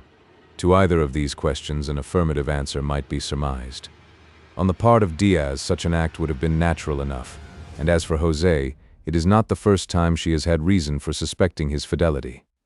So run her thoughts as she reascends the slope, leading up from the river bottom. The summit is gained, and the opening entered, Isidora now riding side by side with the mayordomo. No Miguel Diaz there, no man of any kind, and what gives her far greater chagrin, not a scrap of paper. There is her hat of vicuna wool, her seraph of saltillo, and the loop end of her lazo, nothing more. You may go home again, Senor Benito. The man thrown from his horse must have recovered his senses and, I suppose, his saddle too. Blessed be the Virgin. But remember good Benito's secrecy all the same. Entiende, vi? Yo entiendo, Dona Isidora. The mayordomo moves away, and is soon lost to sight behind the crest of the hill.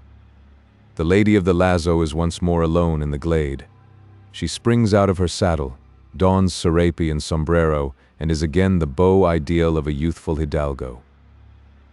She remounts slowly, mechanically, as if her thoughts do not accompany the action. Languidly she lifts her limb over the horse. The pretty foot is for a second or two poised in the air. Her ankle, escaping from the skirt of her enagua, displays a tournure to have crazed Praxiteles. As it descends on the opposite side of the horse, a cloud seems to overshadow the sun. Simon Stylites could scarce have closed his eyes on the spectacle. But there is no spectator of this interesting episode, not even the wretched Jose, who, the moment after, comes skulking into the glade. He is questioned without circumlocution upon the subject of the strayed letter. What have you done with it, Sira? Delivered it, my lady. To whom? I left it at the posada, he replies, stammering and turning pale. Don Mauricio had gone out. "A lie, lepero. You gave it to Don Miguel Diaz." "No denial, sir. I've seen it since." "Oh, señora, pardon. Pardon. I am not guilty. Indeed, I am not." "Stupid. You should have told your story better. You have committed yourself." "How much did Don Miguel pay you for your treason?" "As I live, lady, it was not treason. He forced it from me by threats, blows. I was not paid." "You shall be, then. I discharge you from my service, and for wages take that and that and that."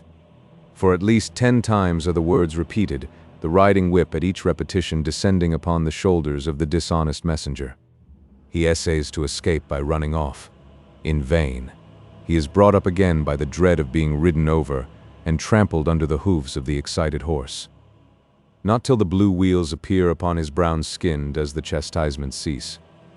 "Now, sirrah, from my sight, and let me see you no more. Al monte, al monte." With ludicrous alacrity the command is obeyed. Like a scared cat, the discharged servitor rushes out of the glade, only too happy to hide himself and his shame under the shadows of the thorny thicket. But a little while longer does Isidora remain upon the spot, her anger giving place to a profound chagrin. Not only has she been baffled from carrying out her design, but her heart's secret is now in the keeping of traitors. Once more she heads her horse homeward. She arrives in time to be present at a singular spectacle. The people, peons, vaqueros, and employees of every kind are hurrying to and fro, from field to corral, from corral to courtyard, one and all giving tongue to terrified ejaculations. The men are on their feet, arming in confused haste.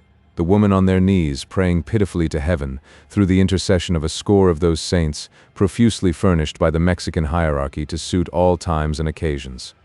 What is causing the commotion? This is the question asked by Isidora. The mayordomo, who chances to be the first to present himself, is the individual thus interrogated. A man has been murdered somewhere out upon the prairie. The victim is one of the new people who have lately taken possession of Caso del Corvo, the son of the American haciendado himself. Indians are reported to have done the deed.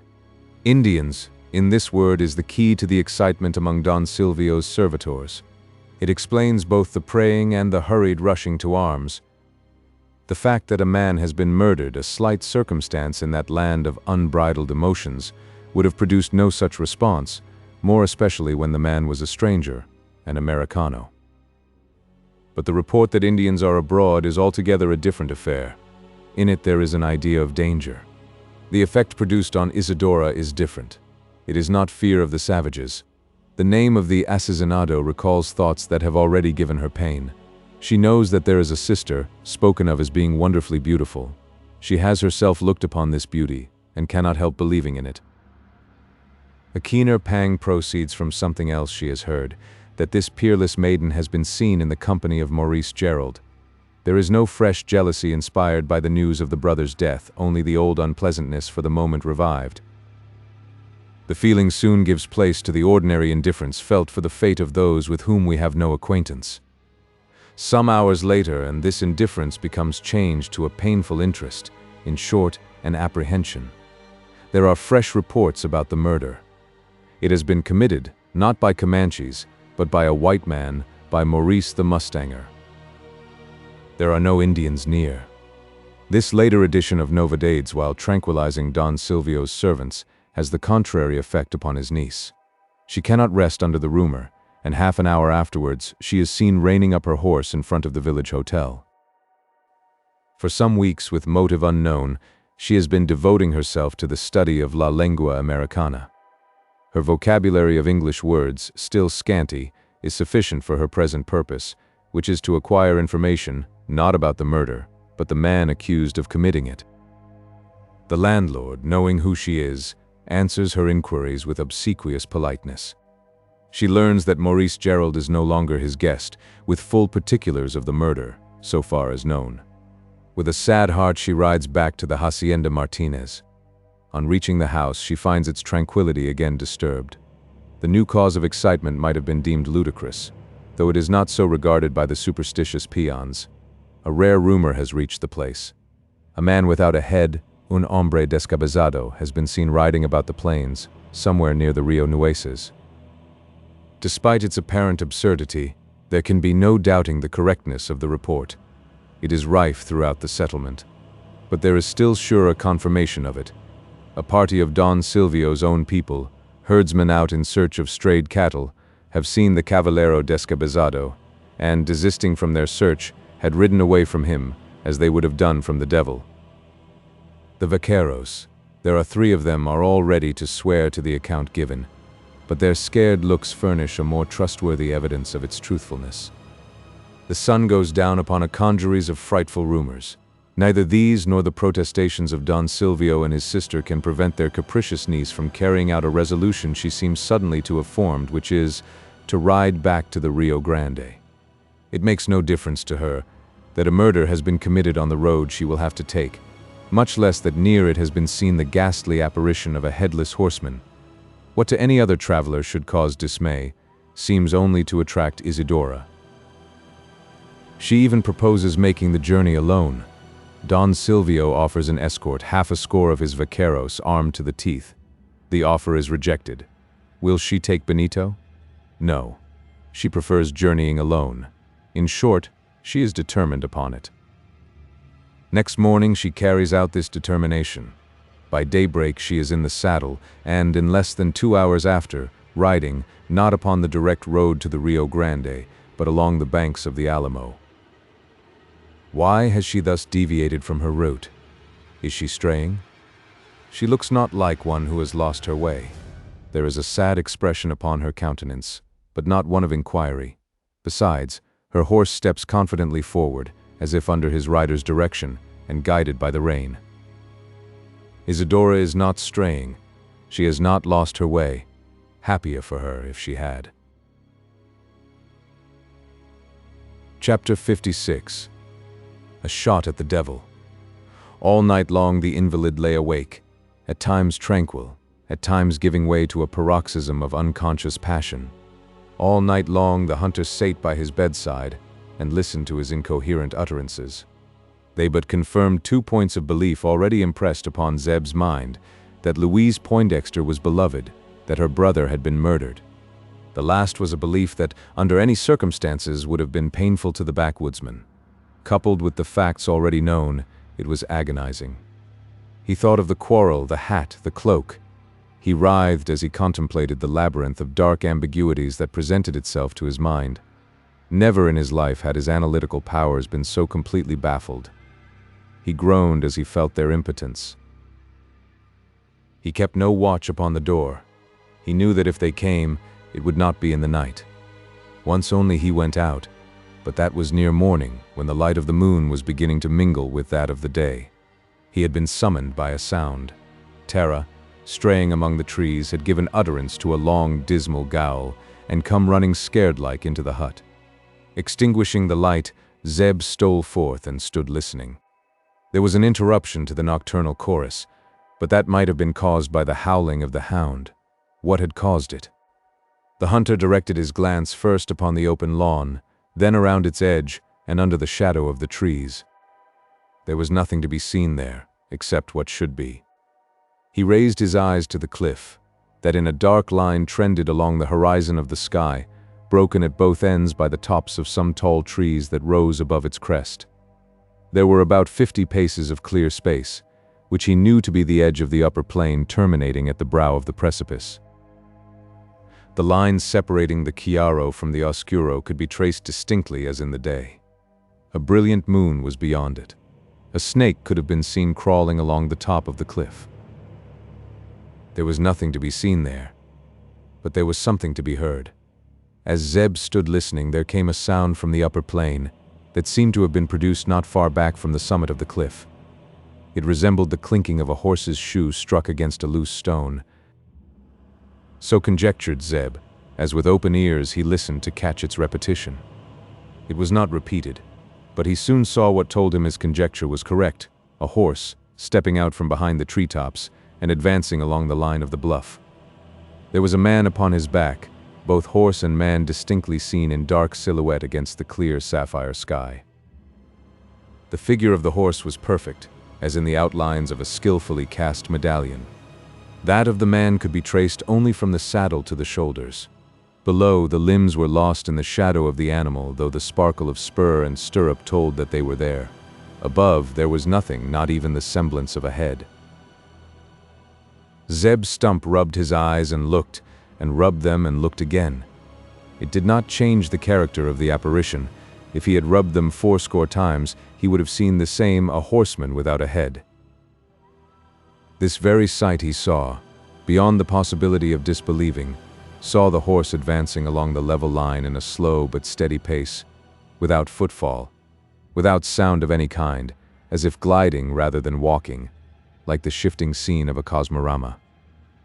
Not for a mere instant had he the opportunity of observing the spectral apparition, but a period long enough to enable him to note every detail, long enough to satisfy him that it could be no illusion of the eye, or in any way a deception of his senses.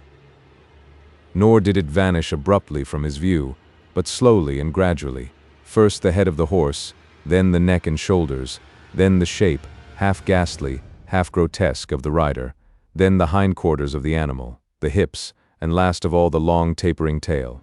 Jehoshaphat! It was not surprise at the disappearance of the Headless Horseman that extorted this exclamation from the lips of Zeb Stump. There was nothing strange about this. The spectacle had simply passed behind the proscenium, represented by the tope of treetops rising above the bluff. Jehoshaphat! Twice did the backwoodsman give utterance to this, his favorite expression of surprise, both times with an emphasis that told of an unlimited astonishment. His looks betrayed it. Despite his undoubted courage, a shiver passed through his colossal frame, while the pallor upon his lips was perceptible through their brown priming of tobacco juice. For some time he stood speechless, as if unable to follow up his double ejaculation. His tongue at length returned to him. "Doggone my cats," he muttered, but in a very low tone, and with eyes still fixed upon the point where the horse's tail had been last seen. "If that air don't whip the whole United Creation, my name ain't Zebulon Stump. The Irish hev been right arter all. I thought he had dreamt o' it in his drink. But no, he hev seed somethin', and so hev I myself. No wonner the cuss war skiart.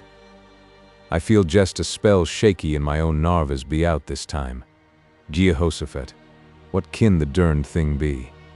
"What kin it be?" he continued, after a period spent in silent reflection. "Doggoned, ef I kin detarmine one way or the tother. Ef 'tid been only I the daylight, and I kid a got a good sight on't, or eft had been a leetle bit closter. Ha! Why moutn't I get closter to it? Doggoned, ef I don't hev a try. I reckon it won't eat me, not if it air ol' Nick, and ef it air him, I'll jest satisfy myself whether a bullet kin go custra through his infernal carcage without throwin' him out o' the settle. He or go for a closter acquaintance with a varmint, whatsomever it be." So saying, the hunter stalked off through the trees upon the path that led up to the bluff. He had not needed to go inside for his rifle, having brought that weapon out with him, on hearing the howl of the hound.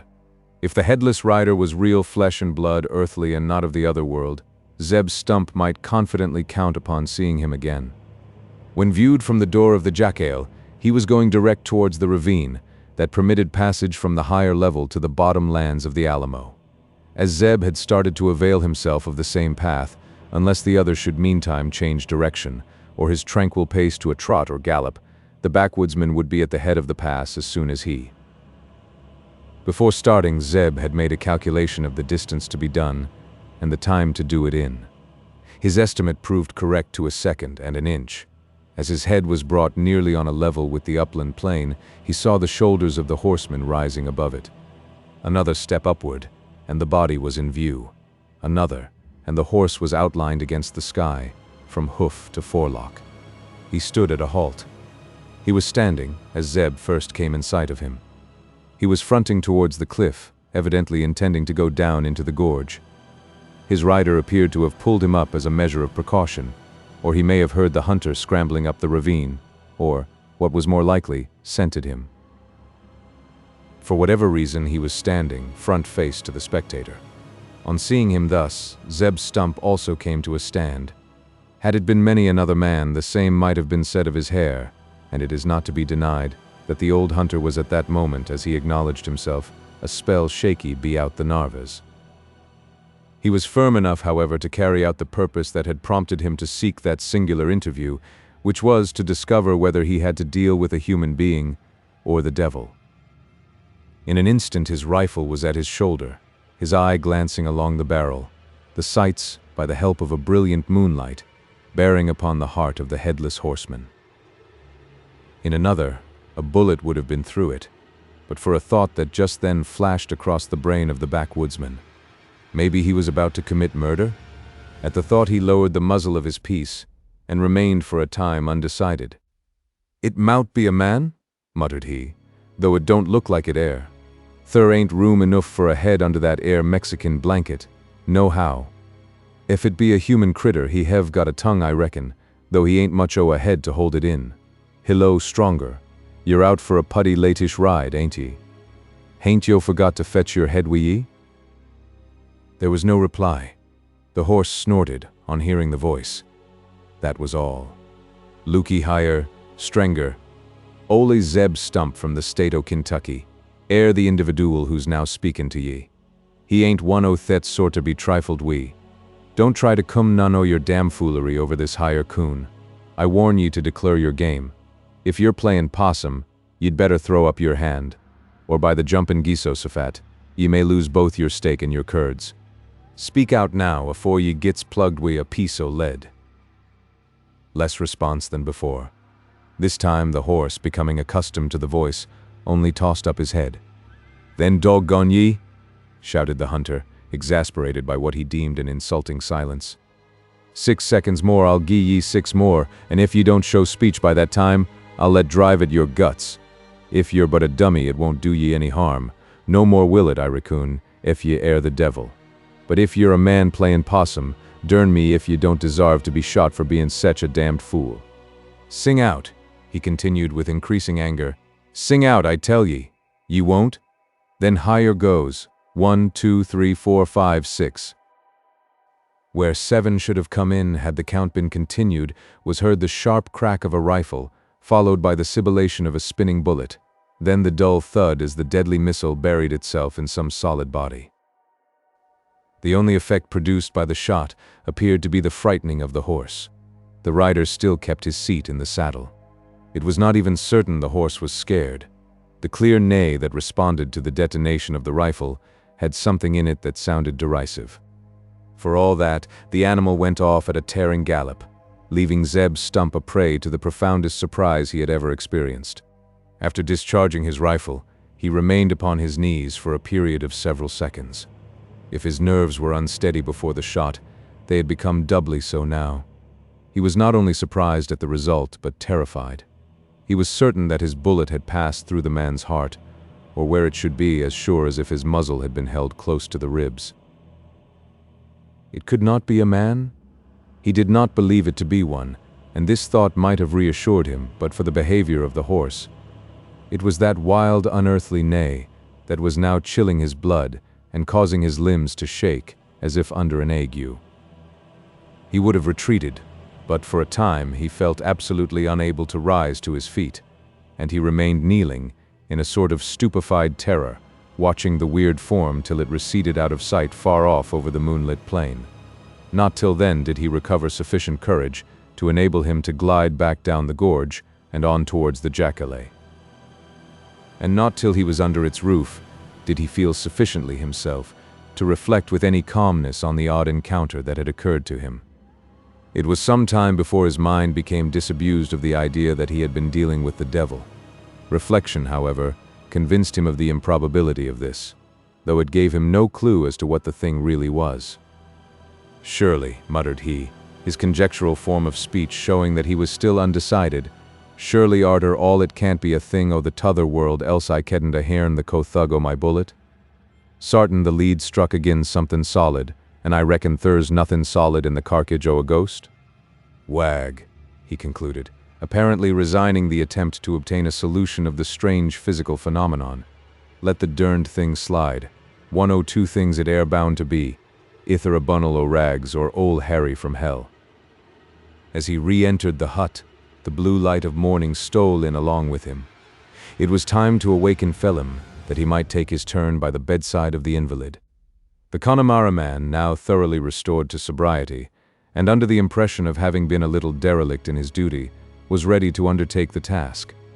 The old hunter, before consigning his charge to the care of his unskilled successor, made a fresh dressing of the scratches, availing himself of the knowledge that a long experience had given him in the pharmacopoeia of the forest. The nopal was near, and its juice inspissated into the fresh wounds would not fail to effect their speedy cure.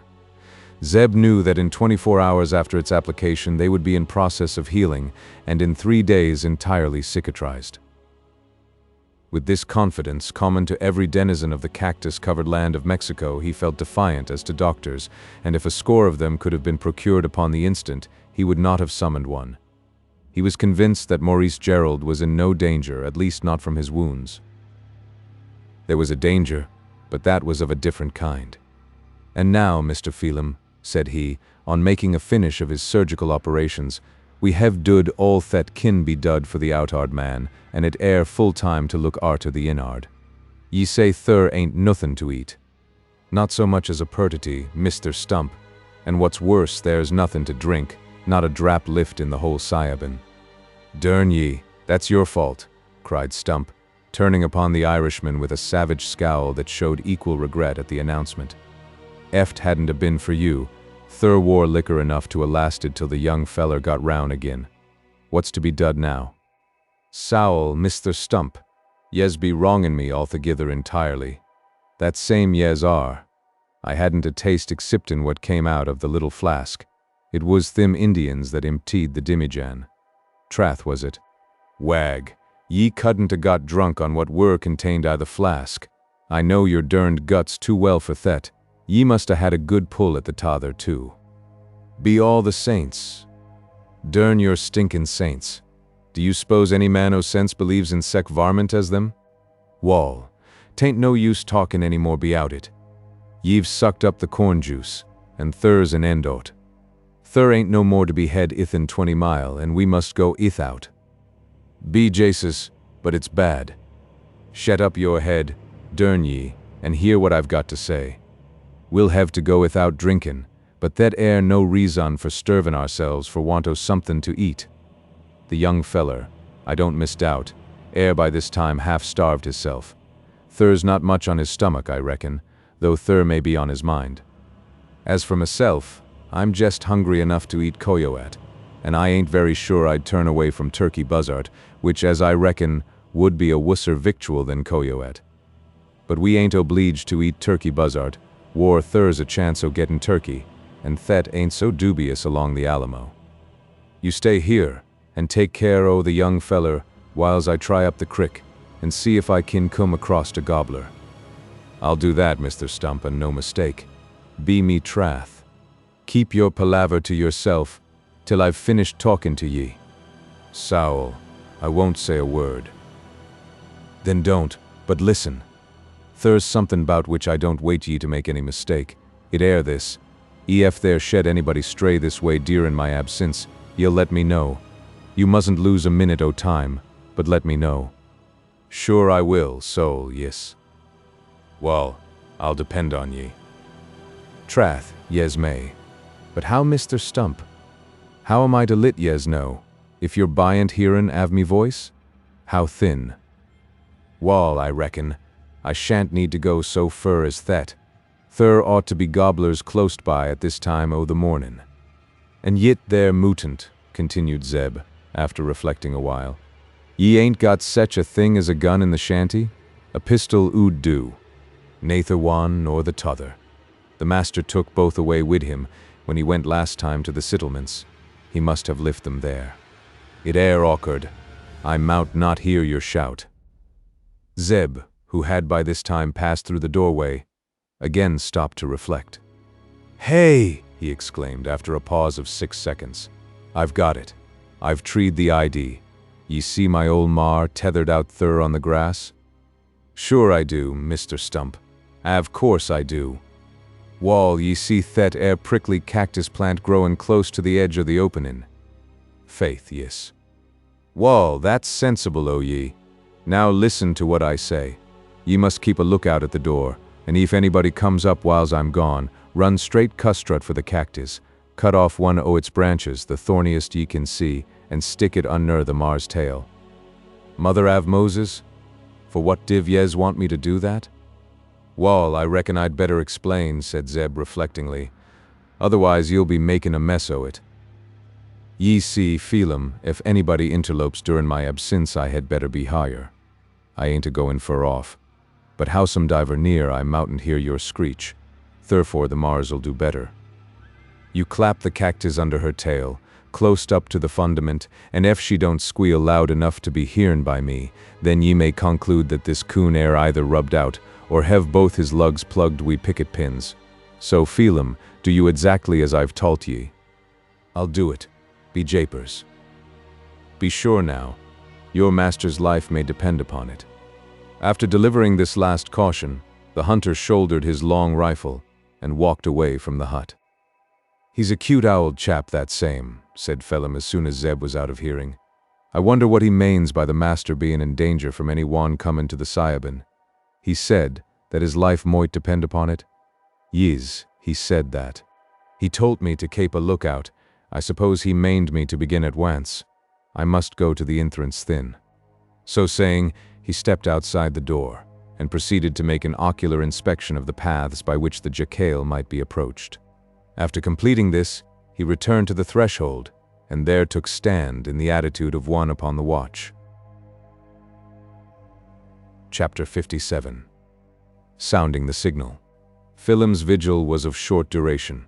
Scarce 10 minutes had he been keeping it, when he became warned by the sound of a horse's hoof that someone was coming up the creek in the direction of the hut. His heart commenced hammering against his ribs. The trees, standing thickly, hindered him from having a view of the approaching horseman, and he could not tell what sort of guest was about to present himself at the jackal. But the hoofstroke told him there was only one, and this it was that excited his apprehension. He would have been less alarmed to hear the trampling of a troop. Though well assured it could no longer be his master, he had no stomach for a second interview with the cavalier who so closely resembled him in everything except the head.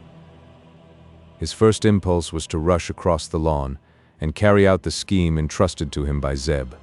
But the indecision springing from his fears kept him to his place long enough to show him that they were groundless. The strange horseman had a head. Sure, and that same he has, said Phelim as the latter rode out from among the trees and halted on the edge of the opening, a rowl hid and a purty face in front av it. And yit it don't show so plazed nather. He looks as if he'd just buried his grandmother. Soul, what a quare young chap he is, with them 20 mostacks loike the down upon a 2 days goslin. O lard, look at his little feut. Be Jasus, he's a woman. While the Irishman was making these observations, partly in thought, partly in muttered speech, the equestrian advanced a pace or two, and again paused.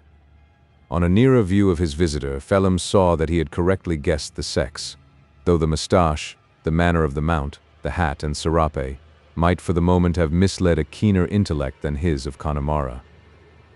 It was a woman. It was Isidora.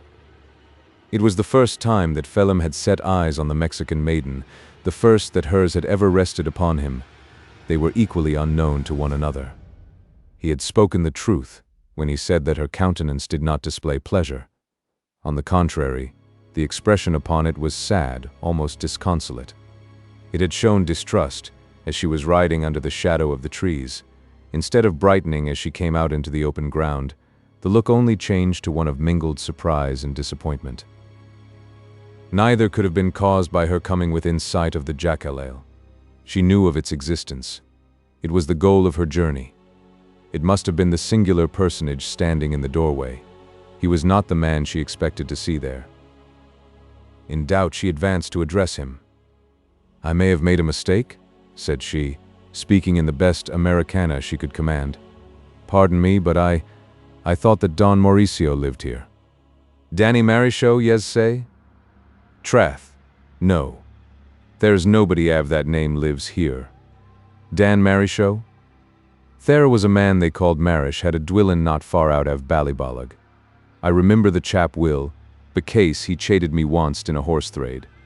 But his name wasn't Dan. No, it was Pat. Pat Marish was the name. Divil burn him for a desaver. Don Mauricio. Maurice. Oh, Maurice. Maybe ye'd be after spaking av the master, Mr. Gerald. Si, Senor Zero. Sure, thin, and if that's what you're after, Mr. Gerald diz dwill in this very Siabin, that is, when he comes to divart hisself by chasing the wild horses. He only capes it for a huntin' box, ye know. Arrah, now, if yez could only see the great big Siastal he lives in when he's at home in ould Ireland, and thy beautiful crather that's now cryin' her swat blue eyes out becase he won't go back there. Soul, if yez saw her. Despite its patois, Phelim's talk was too well understood by her to whom it was addressed. Jealousy is an apt translator. Something like a sigh escaped from Isadora as he pronounced that little word her. I don't wish to see her, was the quick rejoinder. But him you mention. Is he at home? Is he inside? Is he at home? There now, that's comin' to the point, straight as a poike-staff. And supposin' I was to say yis, what'd yez be after wantin' wid him? I wish to see him. Div yez? Maybe now you'll wait till yez be asked. You're a purty crather, notwithstandin' that black strake upon your lip. But the master isn't in a condition just at this time to see any one, unless it was the praist or a doctor.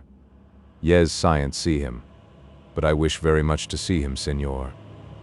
Trath div yez, ye've said that already. But yez scient I till ye. It isn't felimonale ud deny one of the fair six, especially a purty black-eyed colleen like yourself. But for all that yez scient see the master now.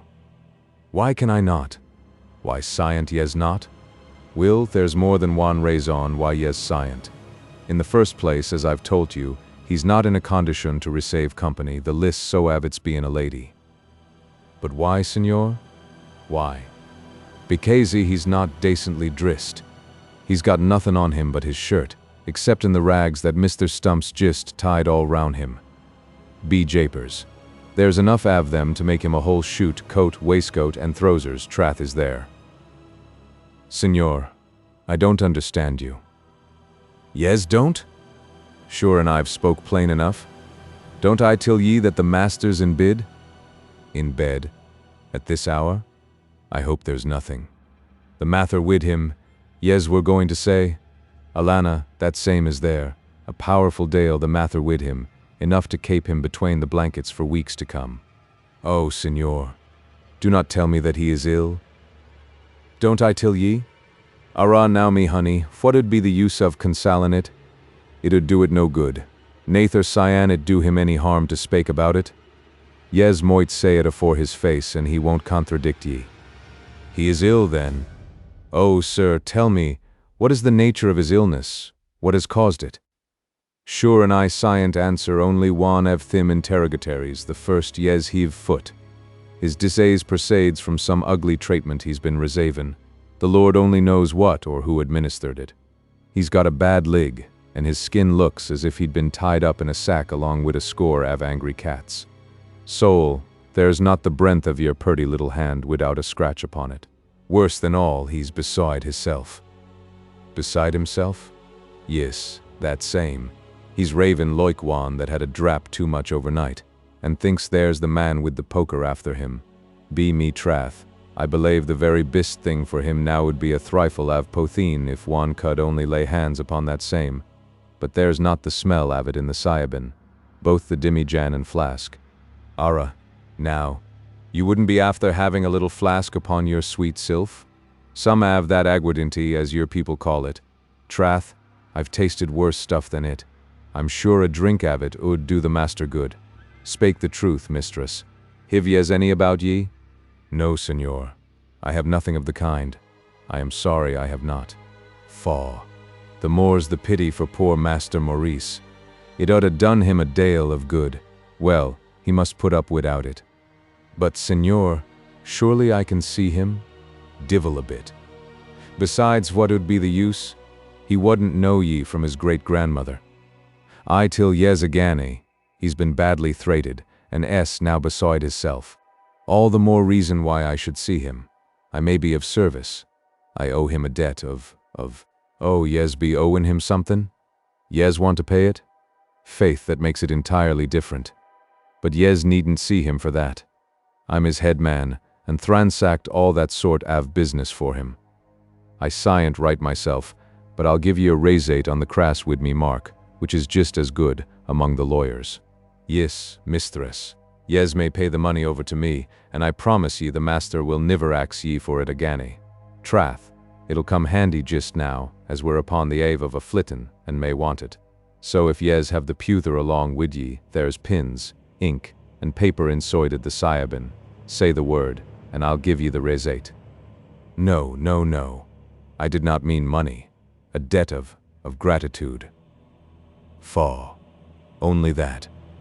Sowl, it's easy paid, and don't want a resate. But yez needn't return that sort av money now, for the master wouldn't be sensible of what ye were sayin'. When he comes to his senses, I'll tell him yez hiv been hair and wiped out the score. Surely I can see him. Surely now yez scient. But I must, senor. Divil a must about it.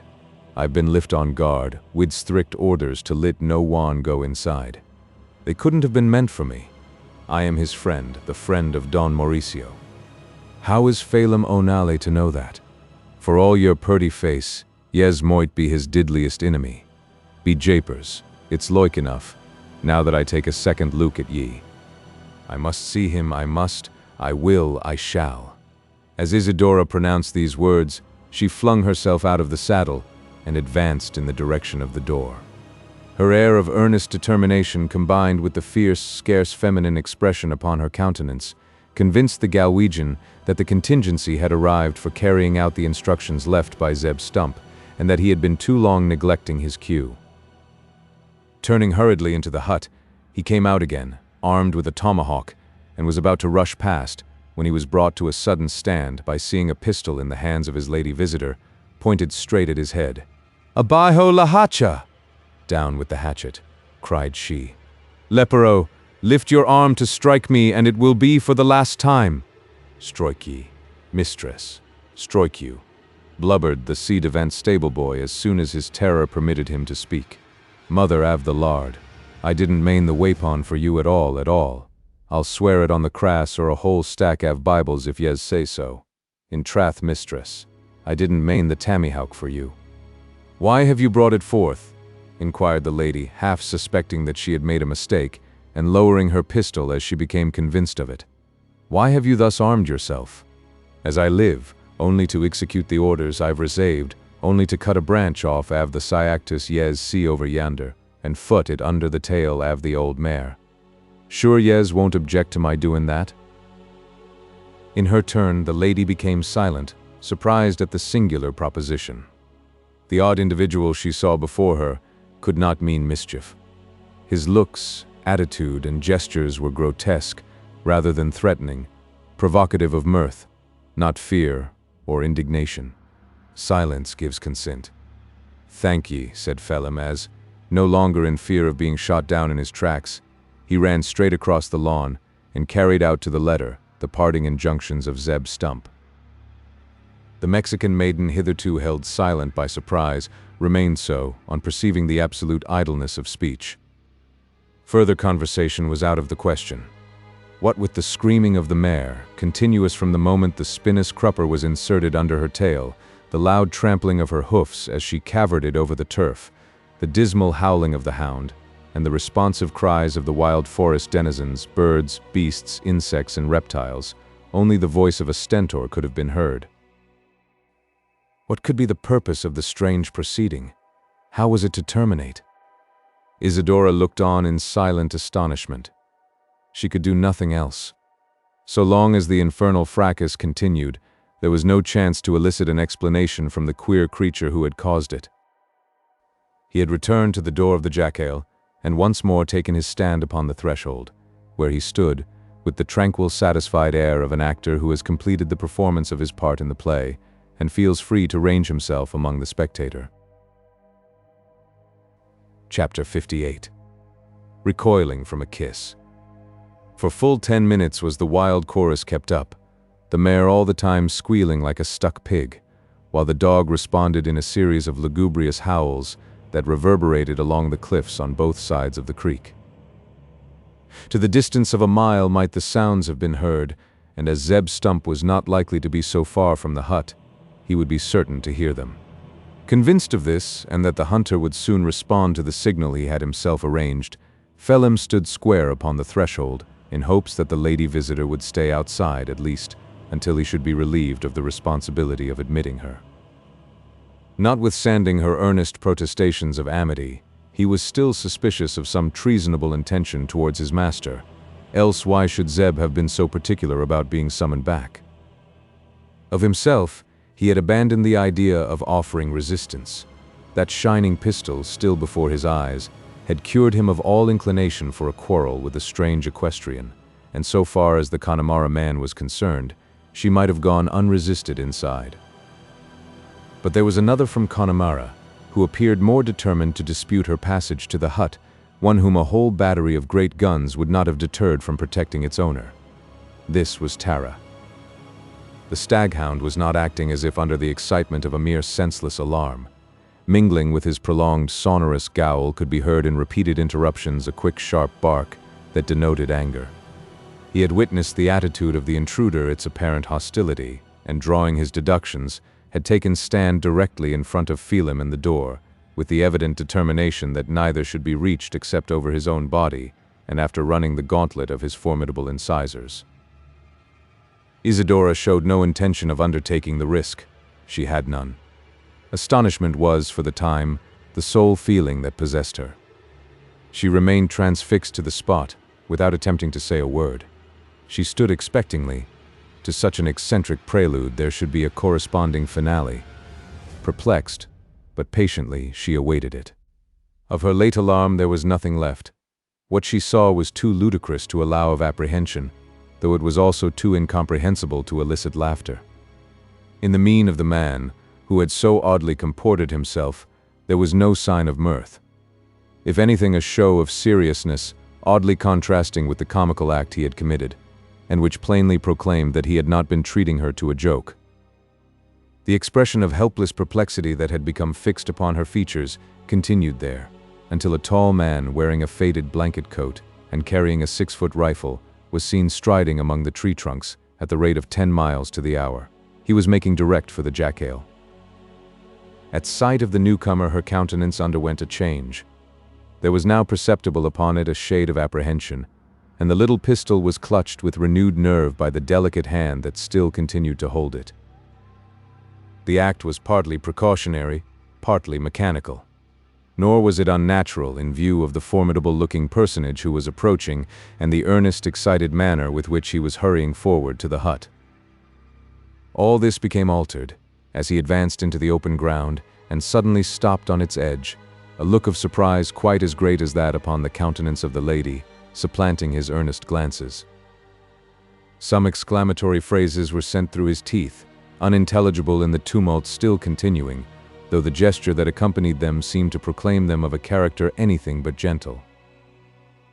On giving utterance to them, he turned to one side, strode rapidly towards the screaming mare, and, laying hold of her tail, which no living man save himself would have dared to do, he released her from the torments she had been so long enduring.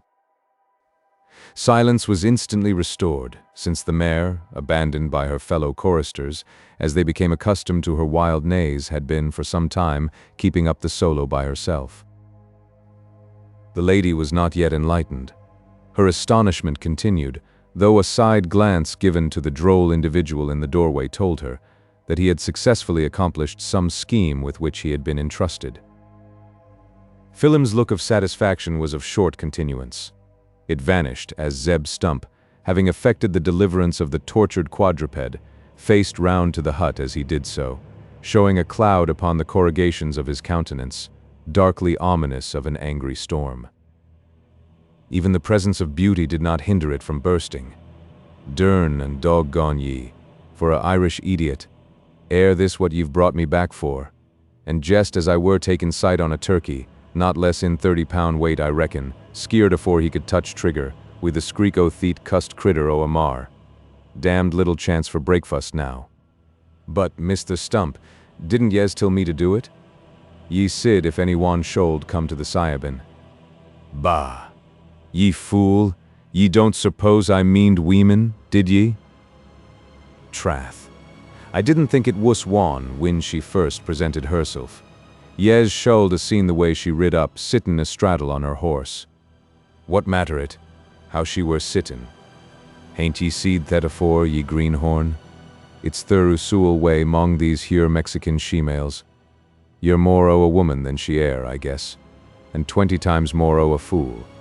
That I'm sartent o', I know her a leetle by sight, and somethin' more by report.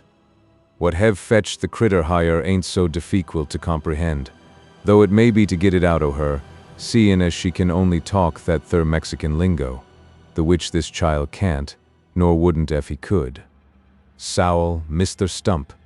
Yez be mistaken. She spakes English too. Don't yez, mistress. Little Inglese, returned the Mexican, who up to this time had remained listening.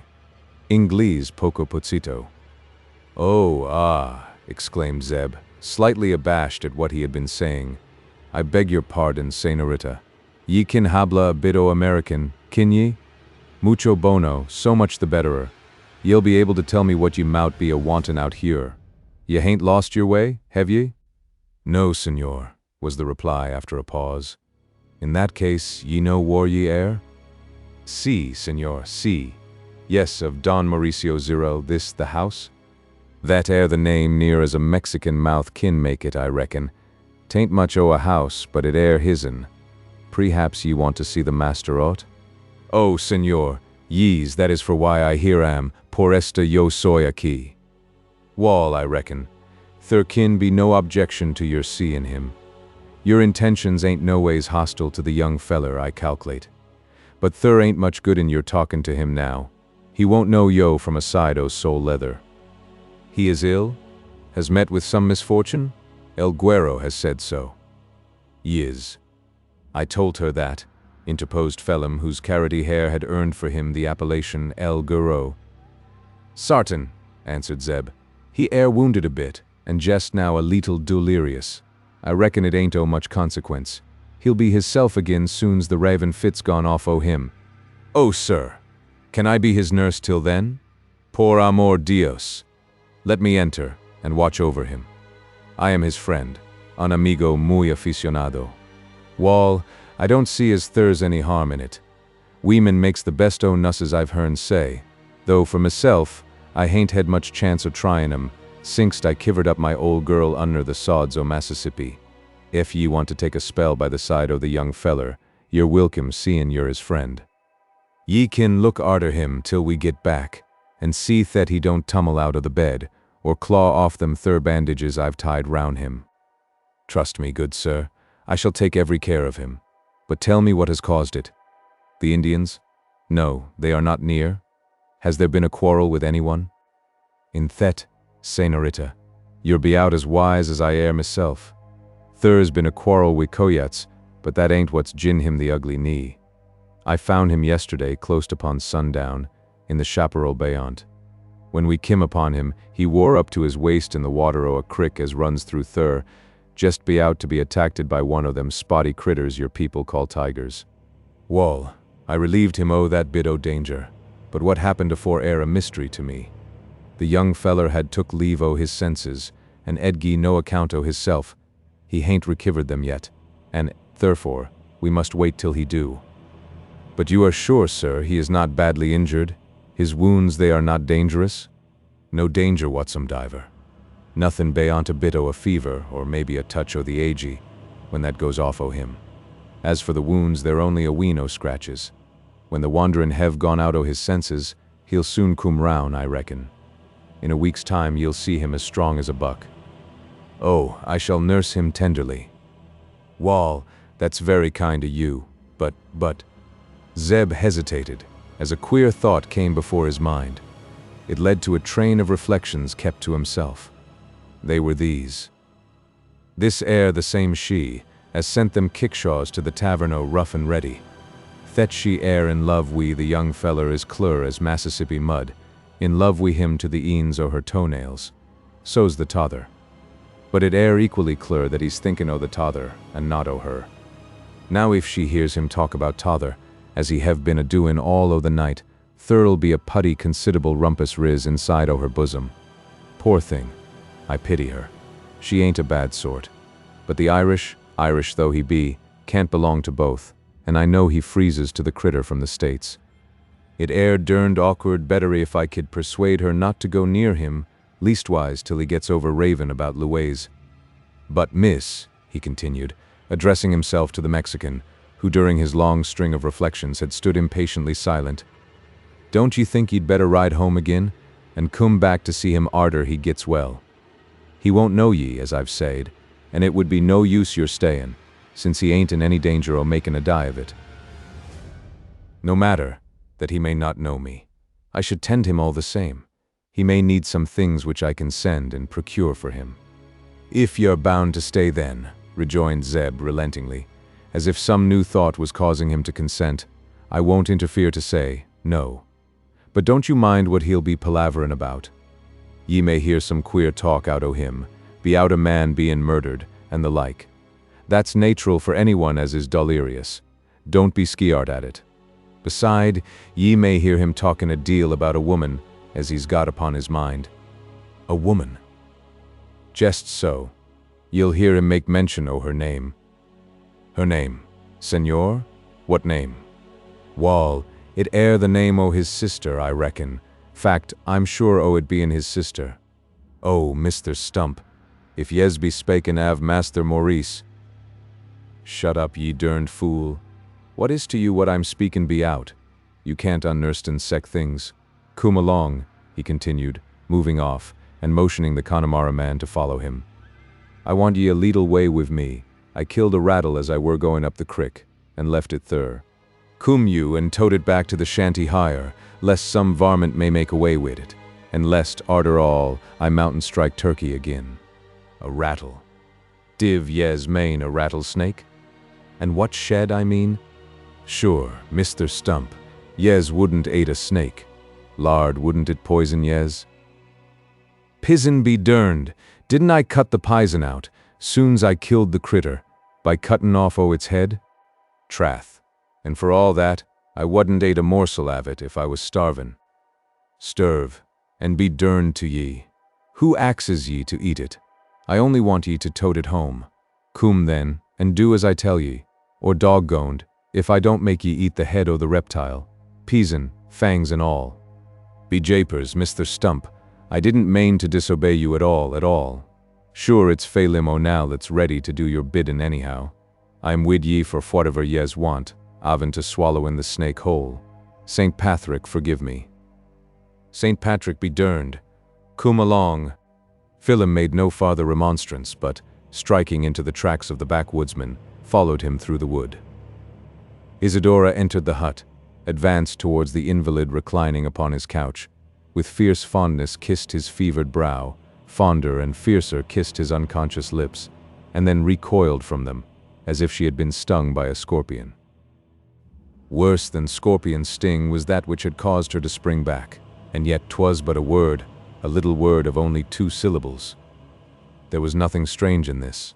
Oft on one word, that soft, short syllabic, yes, rests the happiness of a life, while oft, too oft, the harsher negative is the prelude to a world of war. Chapter 59. Another who cannot rest. A dark day for Louise Poindexter, perhaps the darkest in the calendar of her life, was that in which she released Don Miguel Diaz from the lazo. Sorrow for a brother's loss, with fears for a lover's safety, were yesterday commingled in the cup. Today it was further embittered by the blackest passion of all, jealousy. Grief, fear, jealousy. What must be the state of the soul in which these emotions are coexistent?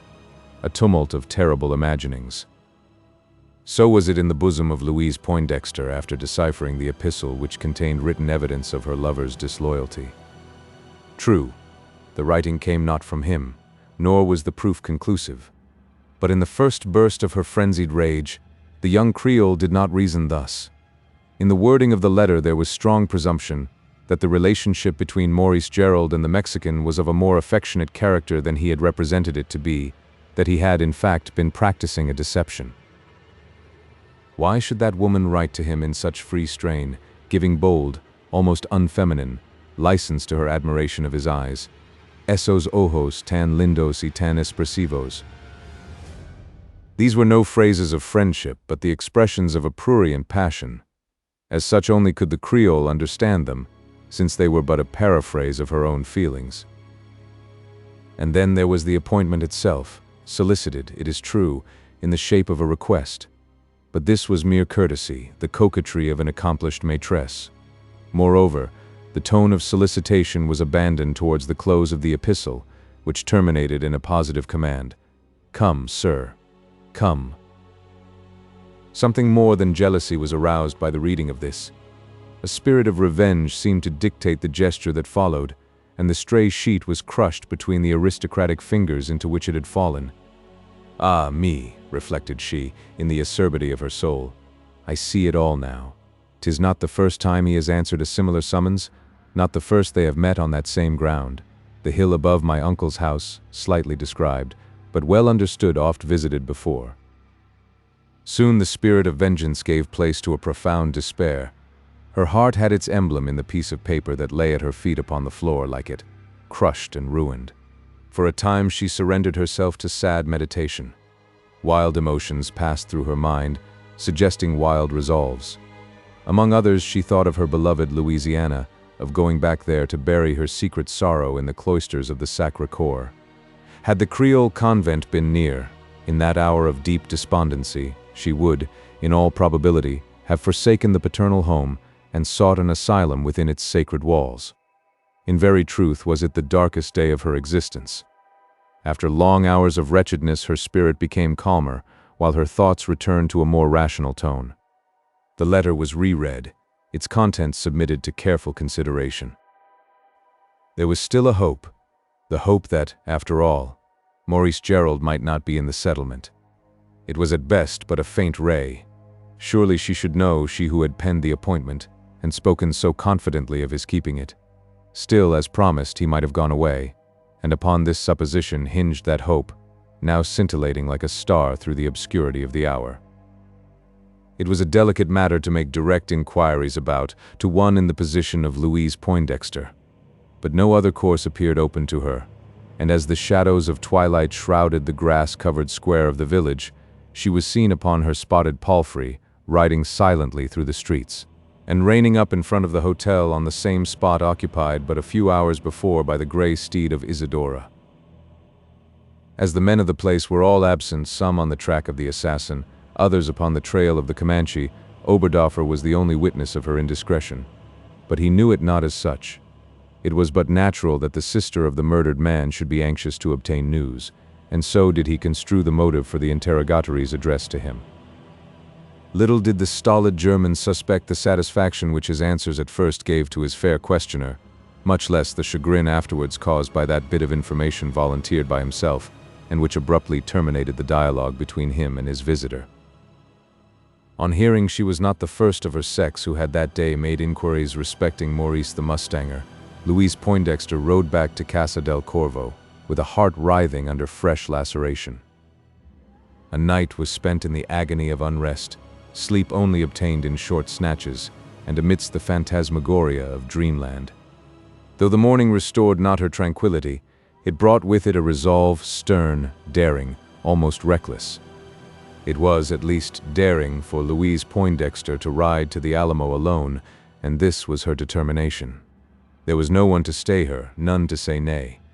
The searchers out all night had not yet returned. No report had come back to Casa del Corvo. She was sole mistress of the mansion, as of her actions, sole possessor of the motive that was impelling her to this bold step. But it may be easily guessed, hers was not a spirit to put up with mere suspicion. Even love, that tames the strongest, had not yet reduced it to that state of helpless submission. Unsatisfied, it could no longer exist, and hence her resolve to seek satisfaction. She might find peace, she might chance upon ruin. Even the last appeared preferable to the agony of uncertainty. How like to the reasoning of her rival! It would have been idle to dissuade her, had there been anyone to do it. It is doubtful even if parental authority could at that moment have prevented her from carrying out her purpose. Talk to the tigress when frenzied by a similar feeling. With a love unhallowed, the will of the Egyptian queen was not more imperious than is that of the American Creole when stirred by its holiest passion. It acknowledges no right of contradiction, regards no obstruction save death. It is a spirit rare upon earth. In its tranquil state, soft as the rays of the aurora, pure as the prayer of a child, but when stirred by love, or rather by its too constant concomitant, it becomes proud and perilous as the light of Lucifer. Of this spirit, Louise Poindexter was the truest type. Where love was the lure, to wish was to have or perish in the attempt to obtain. Jealousy resting upon doubt was neither possible to her nature or compatible with her existence. She must find proofs to destroy or confirm it, proofs stronger than those already supplied by the contents of the straight epistle, which, after all, were only presumptive. Armed with this, she was in a position to seek them, and they were to be sought upon the Alamo. The first hour of sunrise saw her in the saddle, riding out from the enclosures of Casa del Corvo, and taking a trail across the prairie already known to her. On passing many a spot, endeared to her sacred by some of the sweetest souvenirs of her life, her thoughts experienced more than one revulsion. These were moments when she forgot the motive that originally impelled her to the journey, when she thought only of reaching the man she loved, to rescue him from enemies that might be around him. These moments, despite the apprehension for her lover's safety, were happy when compared with those devoted to the far more painful contemplation of his treachery. From the point of starting to that of her destination, it was 20 miles. It might seem a journey to one used to European traveling that is in the saddle. To the prairie equestrian, it is a ride of scarce 2 hours, quick as a scurry across country, after a stag or fox. Even with an unwilling steed, it is not tedious, but with that lithe-limbed, oscillated creature, Luna, who went willingly towards her prairie home, it was soon over, too soon, perhaps, for the happiness of her rider. Wretched as Louise Poindexter may have felt before, her misery had scarce reached the point of despair. Through her sadness there still shone a scintillation of hope. It was extinguished as she set foot upon the threshold of the jacale, and the quick suppressed scream that came from her lips was like the last utterance of a heart parting in twain. There was a woman within the hut. From the lips of this woman an exclamation had already escaped, to which her own might have appeared an echo, so closely did the one follow the other, so alike were they in anguish. Like a second echo, still more intensified, was the cry from Isidora, as turning, she saw in the doorway that woman, whose name had just been pronounced, the Louise so fervently praised, so fondly remembered, amidst the vagaries of a distempered brain. To the young Creole the case was clear, painfully clear. She saw before her the writer of that letter of appointment which, after all, had been kept. In the strife, whose sounds had indistinctly reached her, there may have been a third party, Maurice Gerald. That would account for the condition in which she now saw him, for she was far enough inside the hut to have a view of the invalid upon his couch.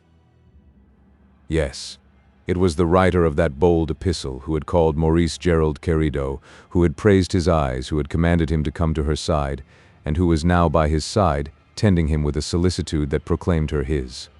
The thought was too painful to be symbolized in speech. Equally clear were the conclusions of Isidora, equally agonizing. She already knew that she was supplanted. She had been listening too long to the involuntary speeches that told her so, to have any doubt as to their sincerity. On the doorstep stood the woman who had succeeded her. Face to face, with flashing eyes, their bosoms rising and falling as if under one impulse, both distraught with the same dire thought, the two stood eyeing each other. Alike in love with the same man, alike jealous, they were alongside the object of their burning passion, unconscious of the presence of either. Each believed the other successful, for Louise had not heard the words that would have given her comfort, those words yet ringing in the ears and torturing the soul of Isidora. It was an attitude of silent hostility, all the more terrible for its silence. Not a word was exchanged between them. Neither deigned to ask explanation of the other, neither needed it. There are occasions when speech is superfluous, and both intuitively felt that this was one. It was a mutual encounter of fell passions that found expression only in the flashing of eyes and the scornful curling of lips. Only for an instant was the attitude kept up. In fact, the whole scene inside scarce occupied a score of seconds. It ended by Louise Poindexter turning round upon the doorstep and gliding off to regain her saddle. The hut of Maurice Gerald was no place for her. Isidora too came out, almost treading upon the skirt of the other's dress. The same thought was in her heart, perhaps more emphatically felt. The hut of Maurice Gerald was no place for her. Both seemed equally intent on departure, alike resolved on forsaking the spot that had witnessed the desolation of their hearts. The gray horse stood nearest, the mustang farther out. Isidora was the first to mount, the first to move off, but as she passed, her rival had also got into the saddle and was holding the ready rein. Glances were again interchanged, neither triumphant, but neither expressing forgiveness. That of the Creole was a strange mixture of sadness, anger, and surprise, while the last look of Isidora, that accompanied a spiteful carajo, a fearful phrase from female lips, was such as the Ephesian goddess may have given to Athenia after the award of the apple. Chapter 60. A fair informer. If things physical may be compared with things moral, no greater contrast could have been found than the bright heavens beaming over the Alamo and the black thoughts in the bosom of Isidora as she hastened away from the jackalope. Her heart was a focus of fiery passions, revenge predominating over all. In this there was a sort of demoniac pleasure that hindered her from giving way to despair. Otherwise she might have sunk under the weight of her woe. With gloomy thoughts she rides under the shadow of the trees. They are not less gloomy as she gazes up the gorge and sees the blue sky smiling cheerfully above her. Its cheerfulness seems meant but to mock her. She pauses before making the ascent. She has reined up under the umbrageous cypress, fit canopy for a sorrowing heart. Its somber shade appears more desirable than the sunlight above. It is not this that has caused her to pull up. There is a thought in her soul darker than the shadow of the cypress. It is evinced by her clouded brow, by her black eyebrows contracted over her black flashing eyes, above all by an expression of fierceness in the contrast of her white teeth gleaming under the mustached lip. All that is good of woman, except beauty, seems to have forsaken all that is bad, except ugliness, to have taken possession of her. She has paused at the prompting of a demon with an infernal purpose half formed in her mind. Her muttered speeches proclaim it. I should have killed her upon the spot. Shall I go back and dare her to deadly strife? If I killed her, what would it avail? It could not win me back his heart, lost, lost without hope. Yes, those words were from the secret depths of his soul, where her image alone has found an abiding place. Oh, there is no hope for me. 'Tis he who should die, he who has caused my ruin. If I kill him, then, what would life be to me? Prom that hour an endless anguish. Oh, it is anguish now. I cannot endure it. I can think of no solace, if not in revenge. Not only she, he also both must die. But not yet, not till he know by whose hand it is done. Oh, he shall feel his punishment, and know whence it comes. Mother of God, strengthen me to take vengeance. She lances the flank of her horse and spurs him up the slope of the ravine. On reaching the upper plain, she does not stop even for the animal to breathe itself, but goes on at a reckless gait, and in a direction that appears undetermined. Neither hand nor voice are exerted in the guidance of her steed, only the spur to urge him on. Left to himself, he returns in the track by which he came. It leads to the Leona. Is it the way he is wanted to go? His rider seems neither to know nor care. She sits in the saddle, as though she were part of it, with head bent down in the attitude of one absorbed in a profound reverie, unconscious of outward things, even of the rude pace at which she is riding. She does not observe that black cohort close by, until warned of its proximity by the snorting of her steed, that suddenly comes to a stand. She sees a caballada out upon the open prairie. Indians? No. White men, less by their color than the caparison of their horses and their style of equitation. Their beards, too, show it, but not their skins, discolored by the store of the parched plain. Los Tejanos. is the muttered exclamation as she becomes confirmed in regard to their nationality. A troop of their rangers scouring the country for Comanches, I suppose? The Indians are not here? If I've heard aright at the settlement, they should be far on the other side. Without any strong reason for shunning them, the Mexican maiden has no desire to encounter Los Tejanos. They are nothing to her, or her purposes, and, at any other time, she would not go out of their way. But in this hour of her wretchedness, she does not wish to run the gauntlet of their questionings, nor become the butt of their curiosity. It is possible to avoid them. She is yet among the bushes. They do not appear to have observed her. By turning short round and diving back into the chaparral, she may yet shun being seen. She is about to do so when the design is frustrated by the neighing of her horse. A score of theirs respond to him, and he is seen along with his rider. It might be still possible for her to escape the encounter, if so inclined.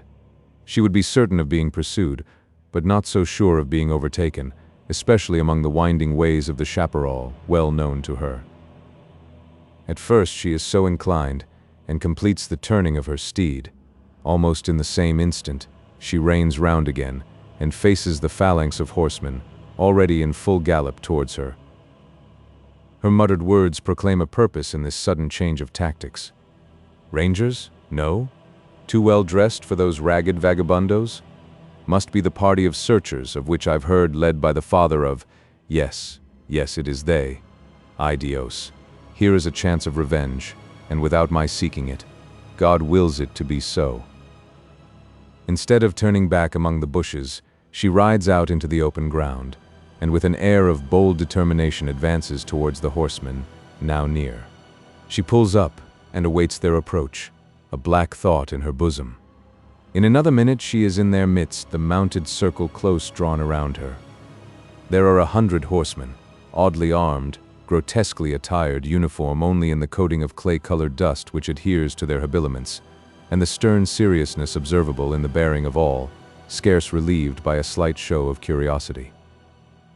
Though it is an entourage to cause trembling, especially in a woman, Isidora does not betray it. She is not in the least alarmed. She anticipates no danger from those who have so unceremoniously surrounded her. Some of them she knows by sight, though not the man of more than middle age, who appears to be their leader, and who confronts, to question her. But she knows him otherwise. Instinct tells her he is the father of the murdered man of the woman. She may wish to be slain, but assuredly shamed. Oh, what an opportunity. "Can you speak French, mademoiselle?" asks Woodley Poindexter, addressing her in this tongue, in the belief that it may give him a better chance of being understood. "Speak better Ingolese." "Very little, sir." "Oh, English. So much the better for us. Tell me, miss, have you seen anybody out here, that is, have you met anyone riding about or camped or halted anywhere?"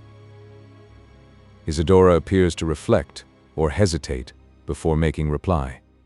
The planter pursues the interrogative with such politeness as the circumstances admit. "May I ask where you live?" "On the Rio Grande, senor." "Have you come direct from there?" "No, from the Leona." "From the Leona. It's the niece of old Martinez," interposes one of the party. "His plantation joins yours, Mr. Poindexter." "Si, yes, true that. Sobrina, niece of Don Silvio Martinez. Yo soy."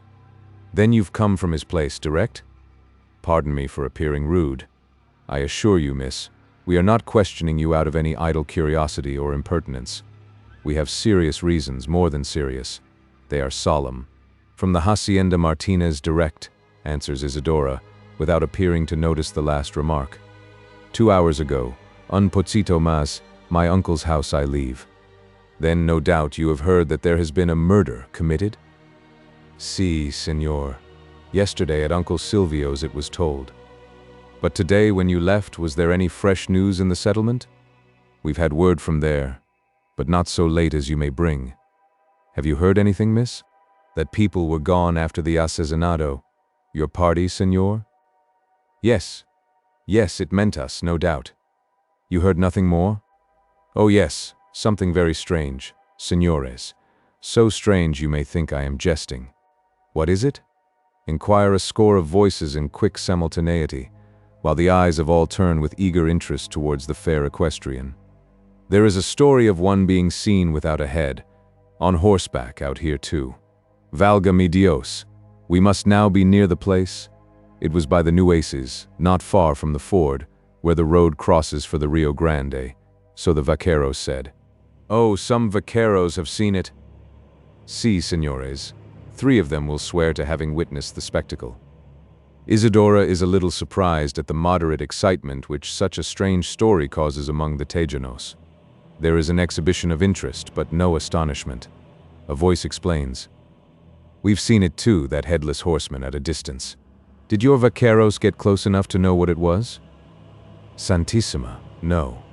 Can you tell us, miss? I? Not I. I only heard of it, as I've said. What it may be, quien sabe. There is an interval of silence, during which all appear to reflect on what they have heard. The planter interrupts it by a recurrence to his original interrogatory. Have you met or seen anyone miss out here, I mean? Sigh. Yes, I have. You have? What sort of person? Be good enough to describe. A lady. Lady, echo several voices. Si, señores. What sort of a lady? Una Americana. An American lady, out here, alone? Si, señores. Who? Quien sabe? You don't know her? What was she like? Like? Like? Yes. How was she dressed? Vestido de caballo. On horseback then? On horseback. Where did you meet the lady you speak of? Not far from this, only on the other side of the chaparral. Which way was she going? Is there any house on the other side? A jacal. I only know of that. Poindexter to one of the party who understands Spanish. A jacale? They give that name to their shanties. To whom does it belong, this jacal? Don Mauricio el Mustanero. Maurice the Mustanger, translates the ready interpreter. A murmur of mutual congratulation runs through the crowd.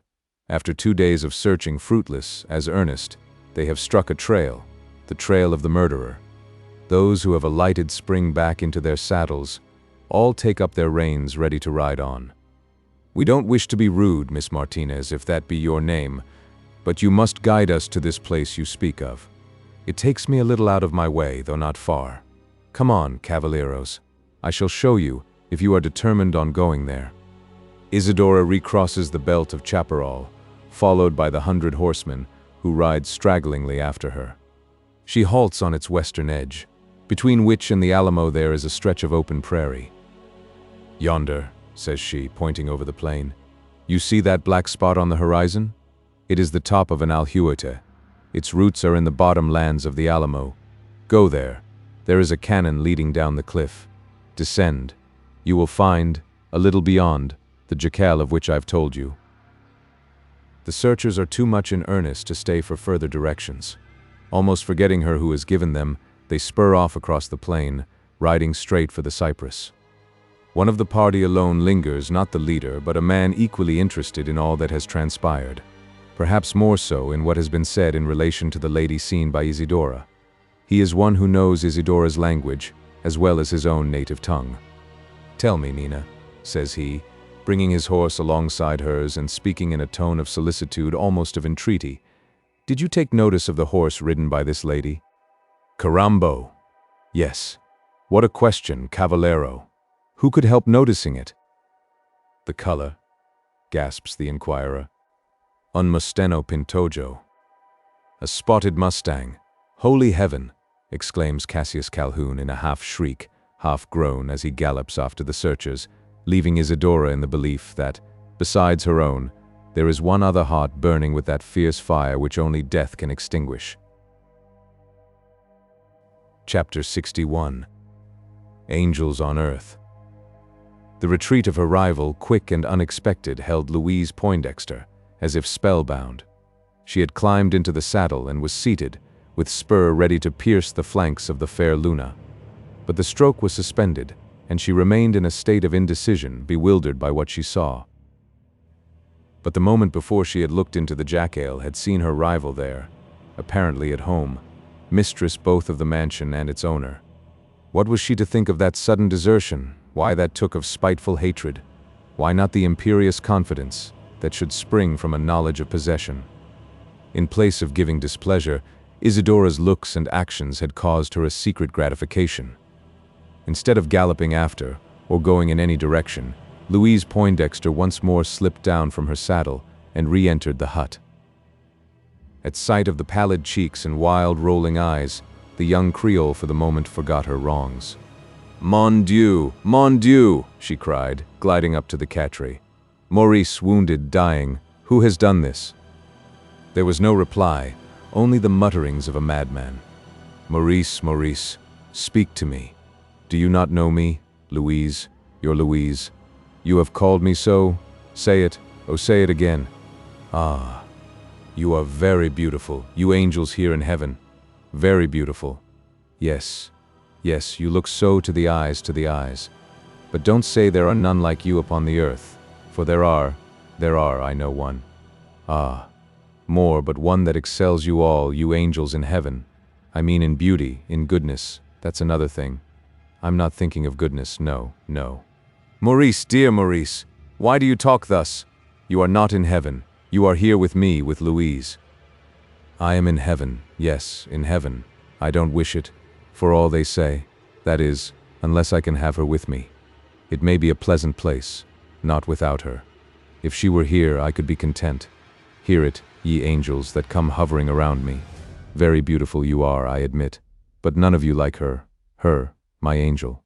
Oh, there's a devil too, a beautiful devil, I don't mean that. I'm thinking only of the angel of the prairies. Do you remember her name? Perhaps never was question put to a delirious man where the questioner showed so much interest in the answer. She bent over him with ears upon the strain, with eyes that marked every movement of his lips. Name?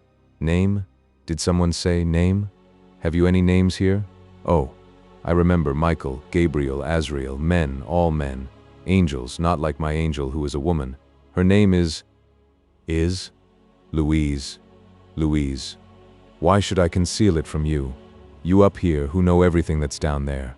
Surely you know her, Louise. You should. You could not help loving her, with all your hearts as I with all mine, all. Not when these last words were once before spoken. First spoken under the shade of the acacia trees, the speaker in full consciousness of intellect, in the full fervor of his soul, not then were they listened to with such delight. Oh, happy hour for her who heard them. Again were soft kisses lavished upon that fevered brow, upon those wan lips, but this time by one who had no need to recoil after the contact. She only stood up erect, triumphant, her hand pressing upon her heart to stay its wild pulsations. It was pleasure too complete, too ecstatic, for there was pain in the thought that it cannot be felt forever, in the fear of its being too soon interrupted. The last was but the shadow thrown before, and in such shape it appeared, a shadow that camped darkling through the doorway. The substance that followed was a man who, the moment after, was seen standing upon the stoop. There was nothing terrible in the aspect of the newcomer. On the contrary, his countenance and costume were types of the comical, heightened by contrast with the wild associations of the time and place. Still further from juxtaposition with the odd objects carried in his hands, in one a tomahawk, in the other a huge snake, with its tail terminating in a string of bead-like rattles that betrayed its species. If anything could have added to his air of grotesque drollery, it was the expression of puzzled surprise that came over his countenance, as, stepping upon the threshold, he discovered the change that had taken place in the occupancy of the hut. "Mother av Moses!" he exclaimed, dropping both snake and tomahawk, and opening his eyes as wide as the lids would allow them. "Sure I must be drammin'? Trath must I, it's scient be yourself, Miss Poindexter. Sure now it's scient? But it is, Mr. O'Neill. How very ungallant in you to have forgotten me, and so soon." "Forgotten yez? Trath, miss, yez needn't accuse me of doing chat which is entirely impossible. The Irishman that his once looked in your swat face will be under the necessity iver after to remember it. Soul, there's one that scient forget it, even in his drams." The speaker glanced significantly towards the couch. A delicious thrill passed through the bosom of the listener. "But what is it all, Mayne?" continued Phelim, returning to the unexplained puzzle of the transformation. "Where's the tother, the young chap or lady or woman, whichsomever she art? Didn't yez see nothing of a woman, Miss Pointixter?" "Yes. Yes." "Oh, yez did. And where is she now?" "Gone away, I believe." "Gone away. Be japers, thin. She hasn't remained long in the wan mind. I lift her hair in the Syabin not 10 minutes ago, taken aff her bonnet that was only a man's hat, and siddlin' herself down for a stay. Gone, yez say? Soul. I'm not sorry to hear it. That's a young lady whose room's better than her company, any day in the 12 month. She's a dale too handy wid her shootin' iron. Would yez belave it, Miss Pointixter? She presented a pistol widen 6 inches av me nose. Pardieu, for what reason? What reason? Only that I thried to hinder her from inthrudin' into the Syabin. She got in for all that, for when old Zeb come back, he made no objection to it. She sighed she was a friend av the master, and wanted to nurse him. Indeed. Oh, it is strange, very strange, muttered the Creole reflectingly. Trath, is it? And so is iverything in these times, exceptin' yez own swot sylph, that I hope will niver be strange in a Syabin frequented by Phelim O'Nale. Sure now, I'm glad to see yez, miss, and sure so would the master, if— Dear Phelim, tell me all that has happened. Trath, thin miss, if I am to tell all, ye'll hiv to take off your bonnet, and make up your moind for a long stay, seein' as it ut take the big ind av a whole day to relate all the quare things that's happened since the day afore yesterday. Who has been here since then? Who has been here? Except exceptin' the man-woman ye Mayne? Yes. Has anyone else been to this place? Trath has there plenty besoides, and av all sorts, and colors too. First and foremost there was one comin' this way, though he didn't get all the way to the Syabin. But I daren't tell you about him, for it moight frighten ye, miss. Tell me. I have no fear. Bedad, and I can't make it out myself quite entirely. It was a man upon horseback without a hid. Without a head. Divil a bit av that same on his body. The statement caused Phelim to be suspected of having lost his. And what's more, miss, he was for all the world like Master Maurice himself, wid his horse under him, and his Mexican blanket about his shoulders, and everything just as the young master looks, when he's mounted, soul. Wasn't I scared, when I sit my eyes on him. But where did you see this, Mr. O'Neill? Up there on the top av the bluff. I was out lookin' for the master to come back from the settlement, as he'd promised he would that mornin', and who showled I see but hisself, as I supposed it to be. And thin he comes ridin' up, widout his hid, and stops a bit, and thin goes off at a Taran gallop, wid Tara gowlin' at his horse's heels, away across the big plain, till I saw no more av him. Thin I made back for the Syabin her, and shut myself up, and wint to slape, and just in the middle av me drames when I was dramin' of but trath, miss, yez'll be toired standin' on your feet all this time. Won't yez take aff your purty little ridin' hat, and sit down on the thrunk there? It's asier than the stool. Do plaze take a sate, for if I'm to tell yez all— Never mind me, go on. Please tell me who else has been here besides this strange cavalier, who must have been someone playing a trick upon you, I suppose. A thrick, miss. Trath, that's just what ould Zeb sighed. He has been here then? Yiz, but not till long after the others. The others? Yiz, miss. Zeb only arroved yesterday marnin'. The others paid their visit the night afore, and at a very unseasonable hour too, waking me out of the middle av my slape. But who? What others? Why, the Indians, to be sure. There have been Indians, then? Trath was there, a whole tribe av thim. Well, as I've been tillin' yez, miss, jest as I wuss in a sound slape, I heerd talkin' in the Syabin hearn, right over my hid, and the shufflin' av paper, as if somebody was dalin' a pack av cards, and mother av Moses. What's that? What? Didn't yez hear somethin'? Wheesht. There it is agani. Trath, it's the trampin' av horses. They're just outside. Phelim rushed towards the door. Be Sant Patrick. The place is surrounded wid men on horseback. There is 1,000 ave them, and more comin' behind. Be japers. Them's the chap's old Zeb, now for a frish spell av squealin'. Oh lard, I'll be too late. Seizing the cactus branch that for convenience he had brought inside the hut, he dashed out through the doorway. Mon Dieu, cried the Creole. 'Tis they. My father and I here. How shall I explain it? Holy Virgin, save me from shame. Instinctively she sprang towards the door, closing it, as she did so. But a moment's reflection showed her how idle was the act. They who were outside would make light of such obstruction. Already she recognized the voices of the regulators. The opening in the skin wall came under her eye. Should she make a retreat through that, undignified as it might be? It was no longer possible. The sound of hooves also in the rear. There were horsemen behind the hut. Besides, her own steed was in front, that oscillated creature not to be mistaken. By this time they must have identified it. But there was another thought that restrained her from attempting to retreat, one more generous. He was in danger from which even the unconsciousness of it might not shield him. Who but she could protect him? Let my good name go, thought she. Father, friends, all but him, if God so wills it. Shame or no shame, to him will I be true. As these noble thoughts passed through her mind, she took her stand by the bedside of the invalid, like a second Dido, resolved to risk all, even death itself, for the hero of her heart. Chapter 62. Waiting for the cue.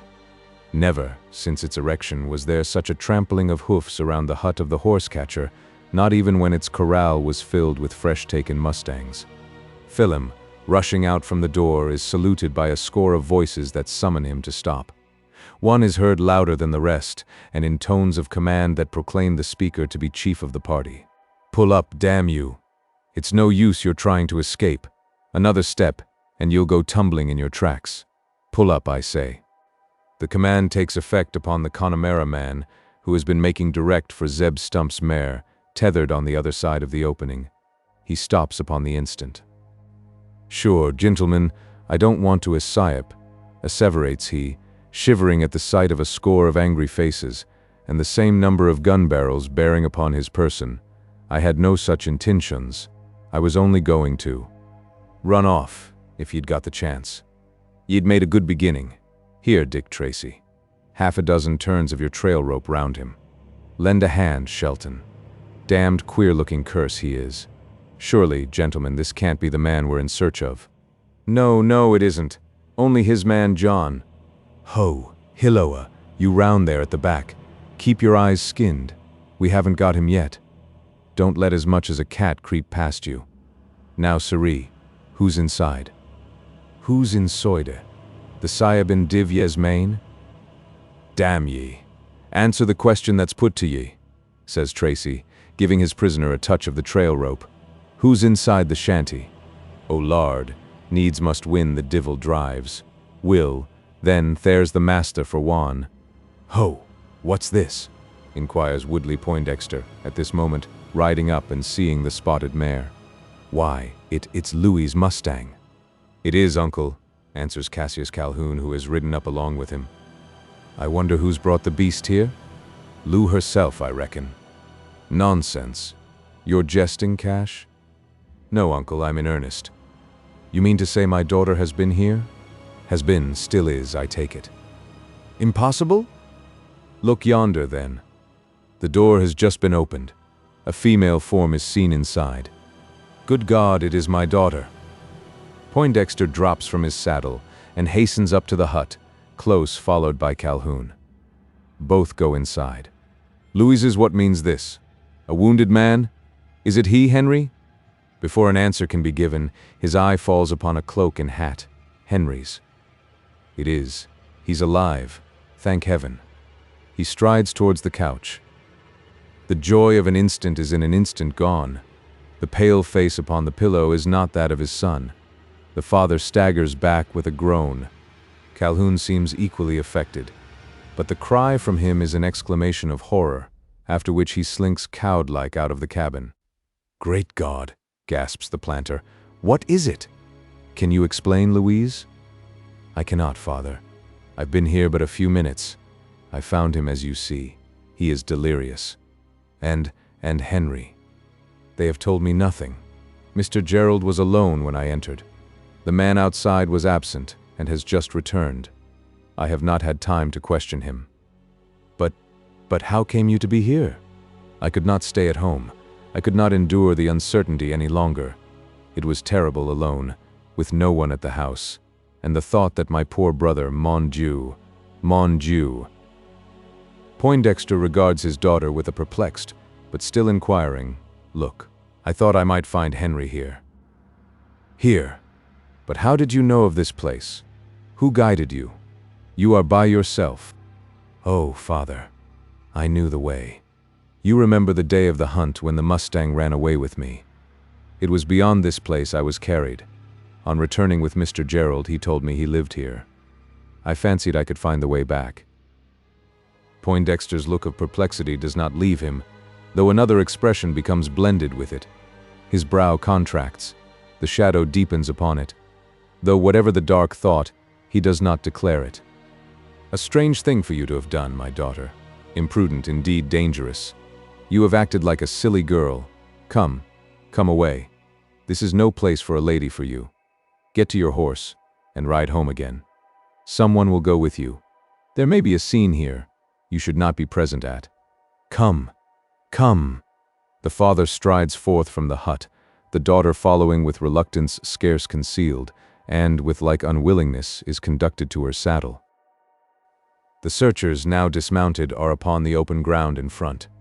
They are all there. Calhoun has made known the condition of things inside, and there is no need for them to keep up their vigilance. They stand in groups, some silent, some conversing. A larger crowd is around the Connemara man who lies upon the grass, last tied in the trail rope. His tongue is allowed liberty, and they question him, but without giving much credit to his answers. On the reappearance of the father and daughter, they face towards them but stand silent. For all this, they are burning with eagerness to have an explanation of what is passing. Their looks proclaim it. Most of them know the young lady by sight, all by fame or name. They feel surprise, almost wonder at seeing her there, the sister of the murdered man under the roof of his murderer. More than ever are they convinced that this is the state of the case. Calhoun, coming forth from the hut, has spread fresh intelligence among them, facts that seem to confirm it. He has told them of the hat, the cloak of the murderer himself, injured in the death struggle. But why is Louise Poindexter there alone, unaccompanied by white or black, by relative or slave? A guest, too, for in this character does she appear. Her cousin does not explain it.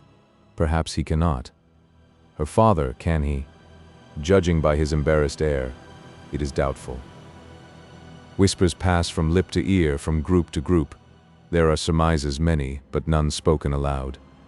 Even the rude frontiersmen respect the feelings, filial as parental, and patiently await the éclaircissement.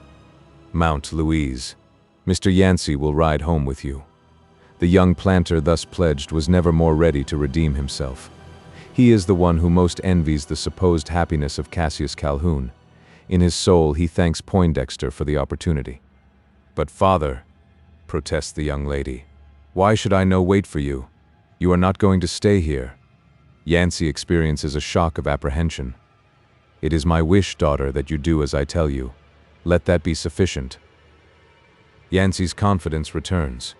Not quite. He knows enough of that proud spirit to be in doubt whether it may yield obedience, even to the parental command. It gives way, but with an unwillingness ill disguised, even in the presence of that crowd of attentive spectators. The two ride off, the young planter taking the lead, his charge slowly following, the former scarce able to conceal his exultation, the latter her chagrin. Yancey is more distressed than displeased at the melancholy mood of his companion. How could it be otherwise, with such a sorrow at her heart? Of course he ascribes it to that. He but half interprets the cause. Were he to look steadfastly into the eye of Louise Poindexter, he might there detect an expression in which sorrow for the past is less marked than fear for the future. They ride on through the trees, but not beyond earshot of the people they have left behind them.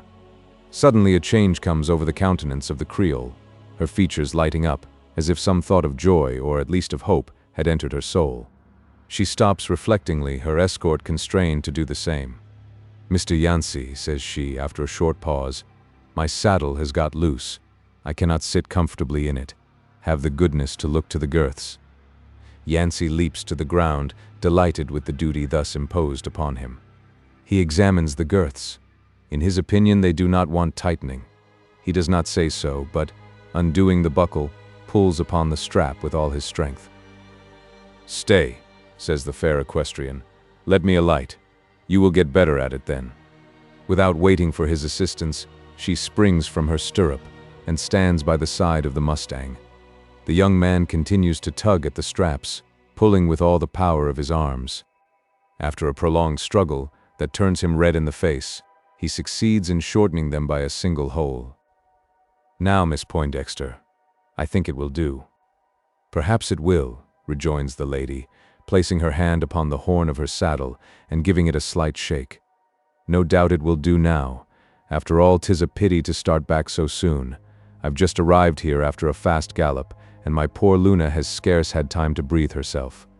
What if we stop here a while and let her have a little rest? 'Tis cruel to take her back without it." "But your father?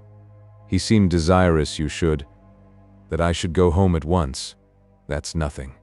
'Twas only to get me out of the way of these rough men, that was all.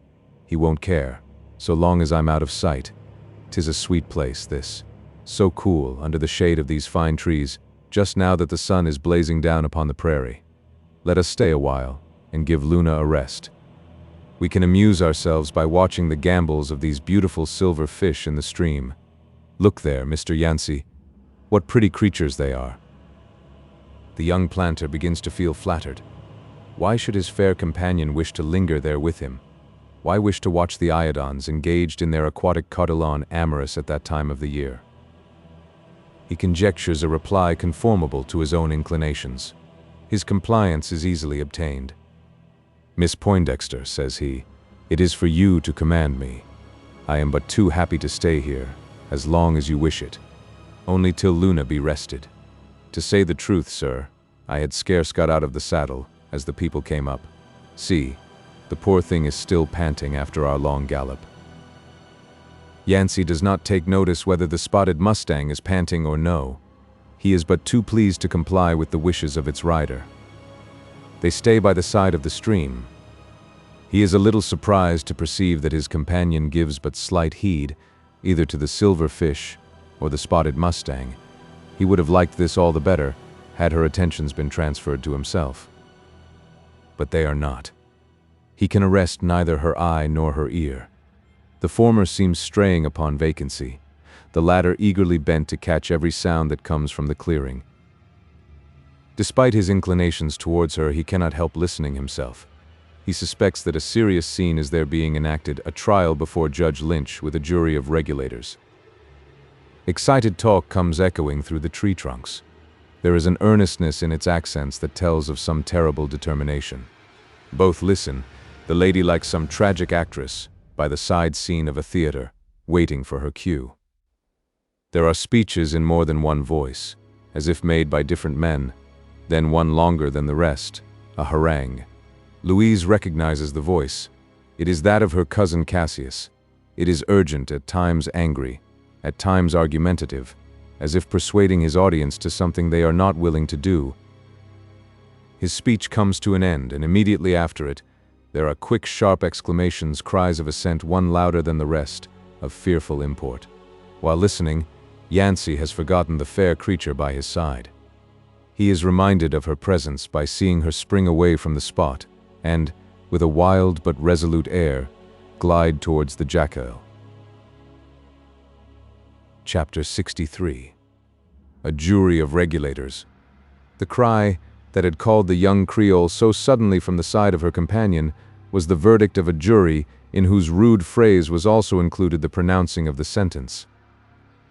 The word hang was ringing in her ears as she started away from the spot.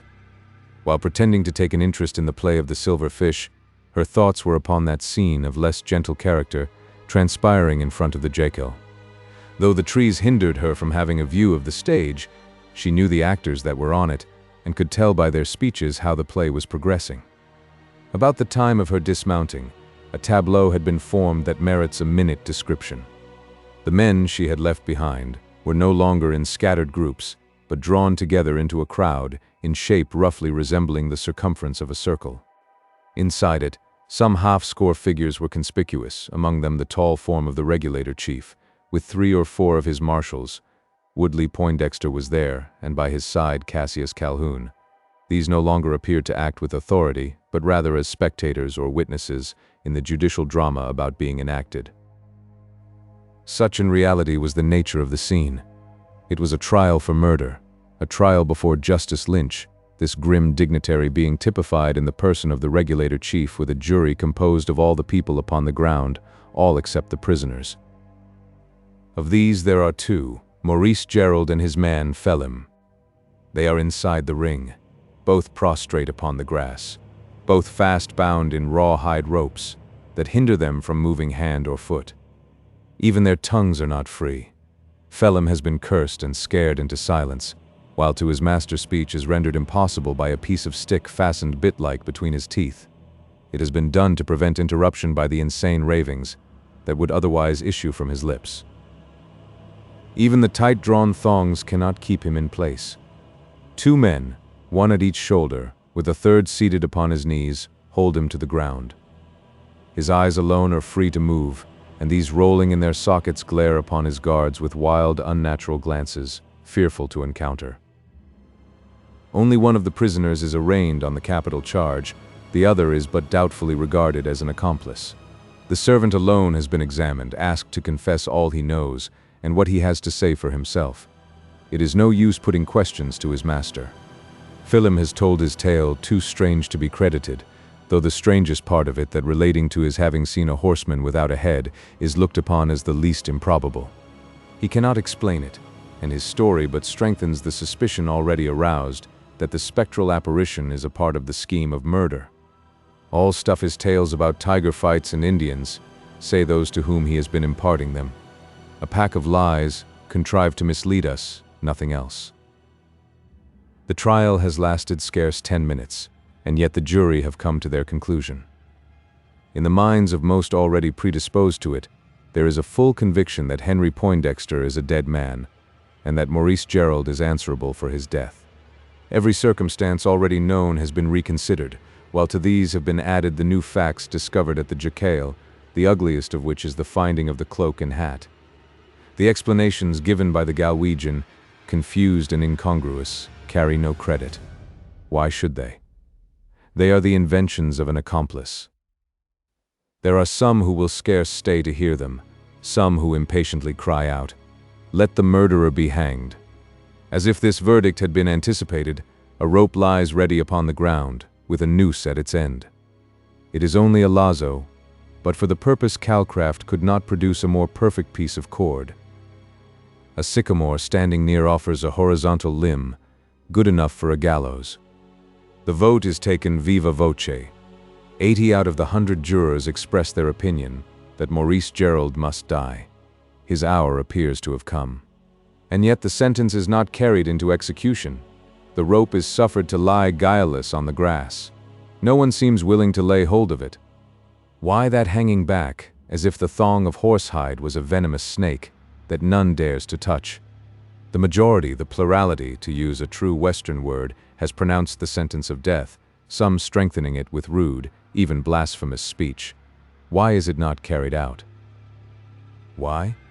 For want of that unanimity that stimulates to immediate action, for want of the proofs to produce it. There is a minority not satisfied that with less noise but equally earnest emphasis have answered no. It is this that has caused a suspension of the violent proceedings. Among this minority is Judge Lynch himself, Sam Manley, the chief of the regulators. He has not yet passed sentence or even signified his acceptance of the acclamatory verdict. "Fellow citizens," cries he, as soon as he has an opportunity of making himself heard, "I am of the opinion that there's a doubt in this case, and I reckon we ought to give the accused the benefit of it, that is, till he be able to say his own say about it. It's no use questioning him now, as ye all see. We have him tight and fast, and there's not much chance of his getting clear if guilty. Therefore I move we postpone the trial till—" "What's the use of postponing it?" interrupts a voice already loud for the prosecution, and which can be distinguished as that of Cassius Calhoun. "What's the use, Sam Manley? It's all very well for you to talk that way, but if you had a friend foully murdered, I won't say cousin, but a son, a brother, you might not be so soft about it. What more do you want to show that the skunk's guilty? Further proofs? That's just what we want, Captain Calhoun." "Sign you give them, Mr. Cassius Calhoun?" inquires a voice from the outside circle, with a strong Irish accent. "Perhaps I can. Let's have them then. God knows you've had evidence enough. A jury of his own stupid countrymen." "Bar that appellation," shouts the man who has demanded the additional evidence. "Just remember, Mr. Calhoun, you're in Texas and not Mississippi. Bear that in mind, or ye may run your tongue into trouble, sharp as it is." "I don't mean to offend anyone," says Calhoun, backing out of the dilemma into which his Irish antipathies had led him, "even an Englishman, if there's one here." "There you're welcome. Go on," cries the mollified Milesian. "Well then, as I was saying, there's been evidence enough and more than enough, in my opinion. But if you want more, I can give it." "Give it! Give it!" cry a score of responding voices that keep up the demand, while Calhoun seems to hesitate. "Gentlemen," says he, squaring himself to the crowd, as if for a speech, "what I've got to say now I could have told you long ago. But I didn't think it was needed. You all know what's happened between this man and myself, and I had no wish to be thought revengeful. I'm not, and if it wasn't that I'm sure he has done the deed, sure as the head's on my body." Calhoun speaks stammeringly, seeing that the phrase, involuntarily escaping from his lips, has produced a strange effect upon his auditory as it has upon himself. "If not sure, I should still say nothing of what I've seen, or rather heard, for it was in the night, and I saw nothing." "What did you hear, Mr. Calhoun?" demands the regulator chief, resuming his judicial demeanor, for a time forgotten in the confusion of voting the verdict. "Your quarrel with the prisoner, of which I believe everybody has heard, can have nothing to do with your testimony here. Nobody's going to accuse you of false swearing on that account. Please proceed, sir. What did you hear? And where and when did you hear it?"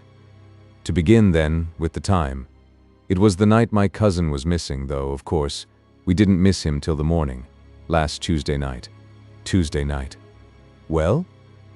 "I'd turned in myself and thought Henry had done the same. But what with the heat and the infernal mosquitoes, I couldn't get any sleep. I started up again, lit a cigar, and after smoking it a while in the room, I thought of taking a turn upon the top of the house. You know the old hacienda has a flat roof, I suppose? Well, I went up there to get cool and continued to pull away at the weed. It must have been then about midnight, or maybe a little earlier. I can't tell, for I'd been tossing about on my bed and took no note of the time. Just as I had smoked to the end of my cigar and was about to take a second out of my case, I heard voices. There were two of them. They were up the river, as I thought, on the other side. They were a good way off, in the direction of the town. I mightn't have been able to distinguish them or tell one from t'other if they'd been talking in the ordinary way, but they weren't. There was loud, angry talk, and I could tell that two men were quarreling. I supposed it was some drunken rowdies going home from Oberdoffer's tavern, and I should have thought no more about it. But as I listened, I recognized one of the voices, and then the other. The first was my cousin Henry's, the second that of the man who is there, the man who has murdered him. Please proceed, Mr. Calhoun.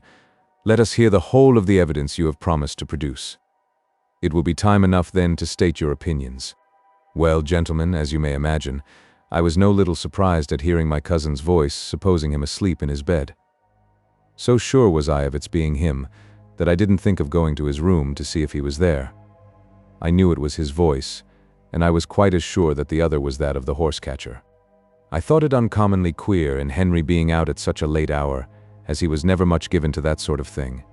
But out he was. I couldn't be mistaken about that. I listened to catch what the quarrel was about, but though I could distinguish the voices, I couldn't make out anything that was said on either side. What I did hear was Henry calling him by some strong names, as if my cousin had been first insulted, and then I heard the Irishman threatening to make him rue it. Each loudly pronounced the other's name, and that convinced me about its being them. I should have gone out to see what the trouble was, but I was in my slippers, and before I could draw on a pair of boots, it appeared to be all over. I waited for half an hour for Henry to come home. He didn't come, but as I supposed he had gone back to Oberdoffer's and fallen in with some of the fellows from the fort, I concluded he might stay there a spell, and I went back to my bed. Now, gentlemen, I've told you all I know. My poor cousin never came back to Casa del Corvo, never more laid his side on a bed, for that we found by going to his room next morning. His bed that night must have been somewhere upon the prairie or in the chaparral, and there's the only man who knows where. With a wave of his hand, the speaker triumphantly indicated the accused, whose wild, straining eyes told how unconscious he was of the terrible accusation, or of the vengeful looks with which, from all sides, he was now regarded. Calhoun's story was told with a circumstantiality that went far to produce conviction of the prisoner's guilt. The concluding speech appeared eloquent of truth, and was followed by a clamorous demand for the execution to proceed. "Hang! Hang!" is the cry from fourscore voices. The judge himself seems to waver.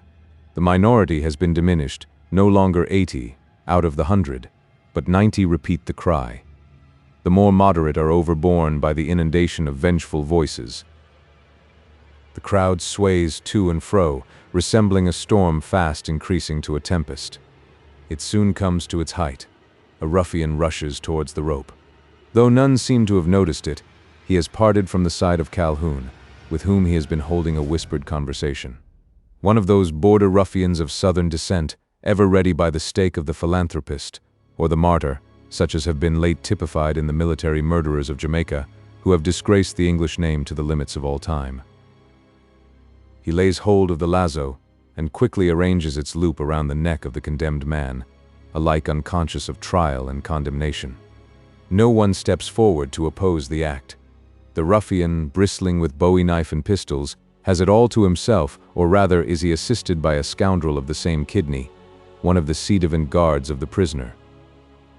The spectators stand aside, or look tranquilly upon the proceedings. Most express a mute approval, some encouraging the executioners with earnest vociferations of "up with him, hang him." A few seem stupefied by surprise. A less number show sympathy, but not one dares to give proof of it by taking part with the prisoner. The rope is around his neck, the end with the noose upon it. The other is being swung over the sycamore.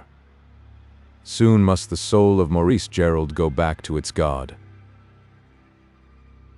Chapter 64. A series of interludes.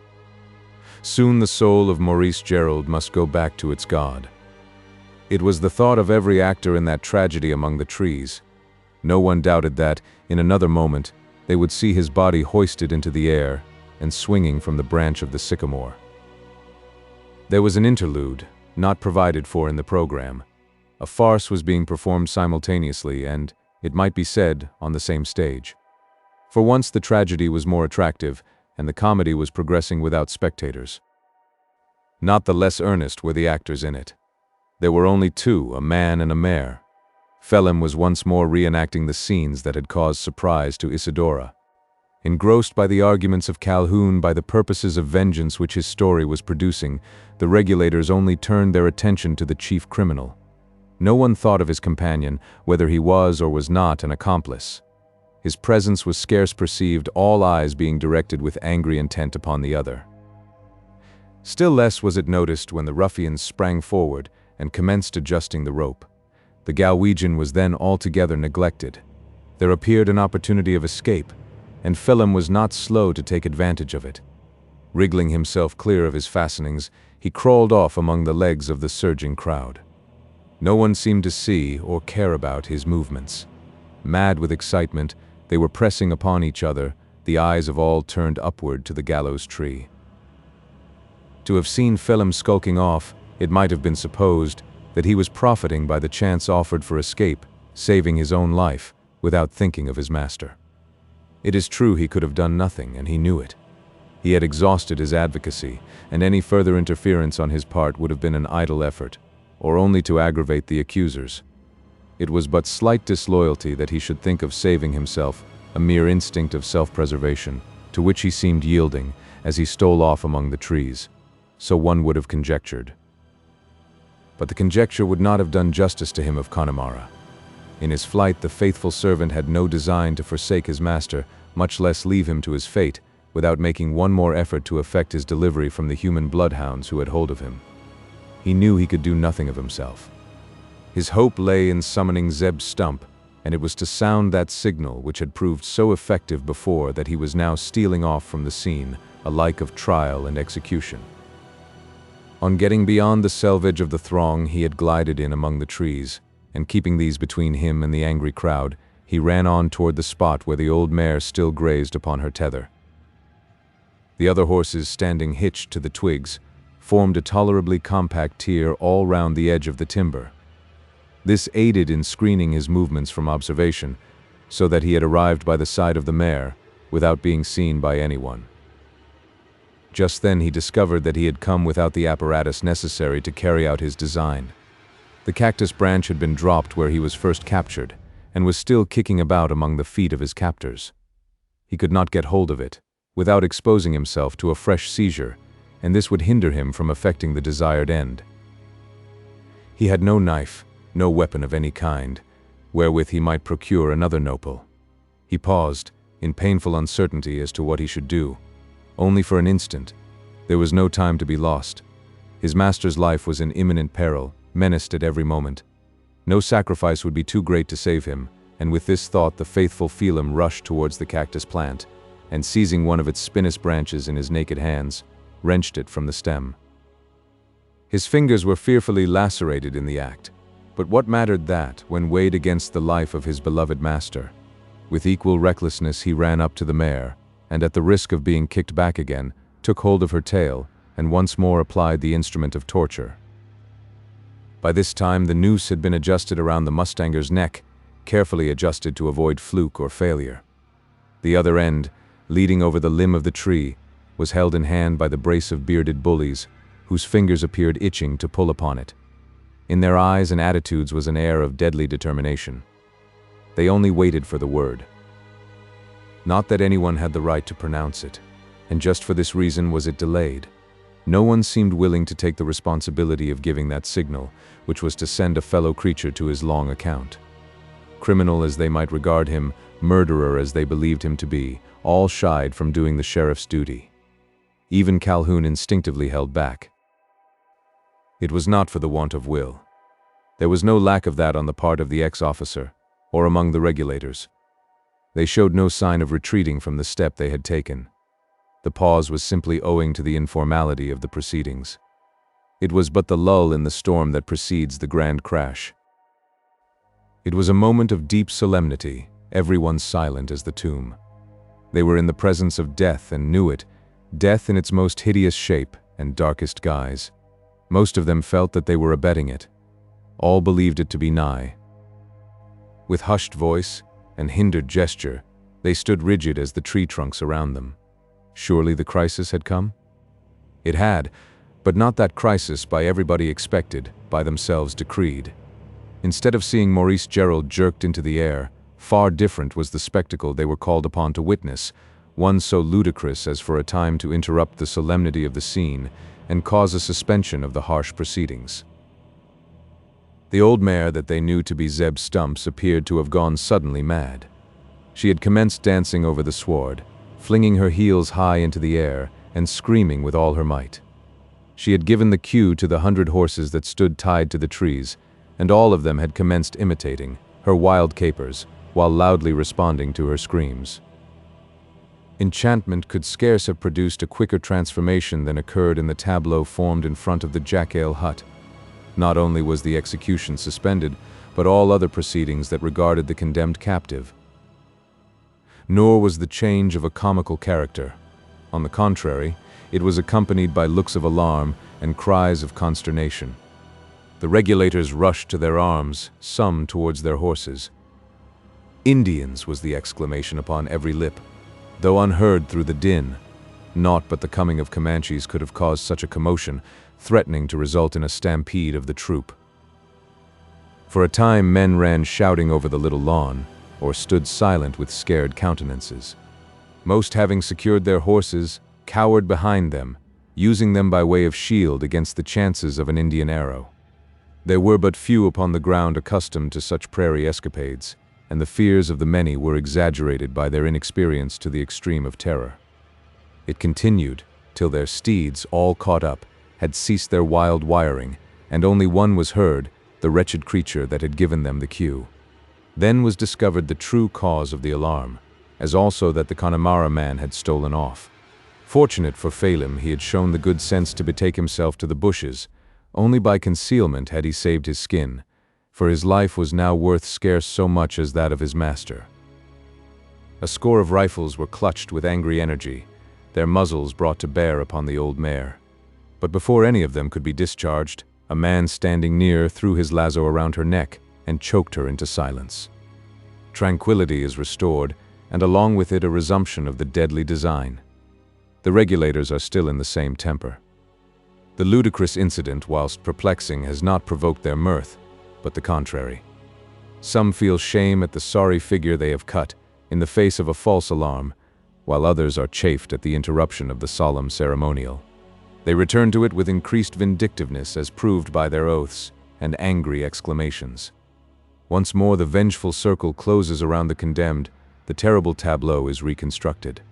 Once more the ruffians lay hold of the rope, and for the second time every one is impressed with the solemn thought: soon must the soul of Maurice Gerald go back to its God.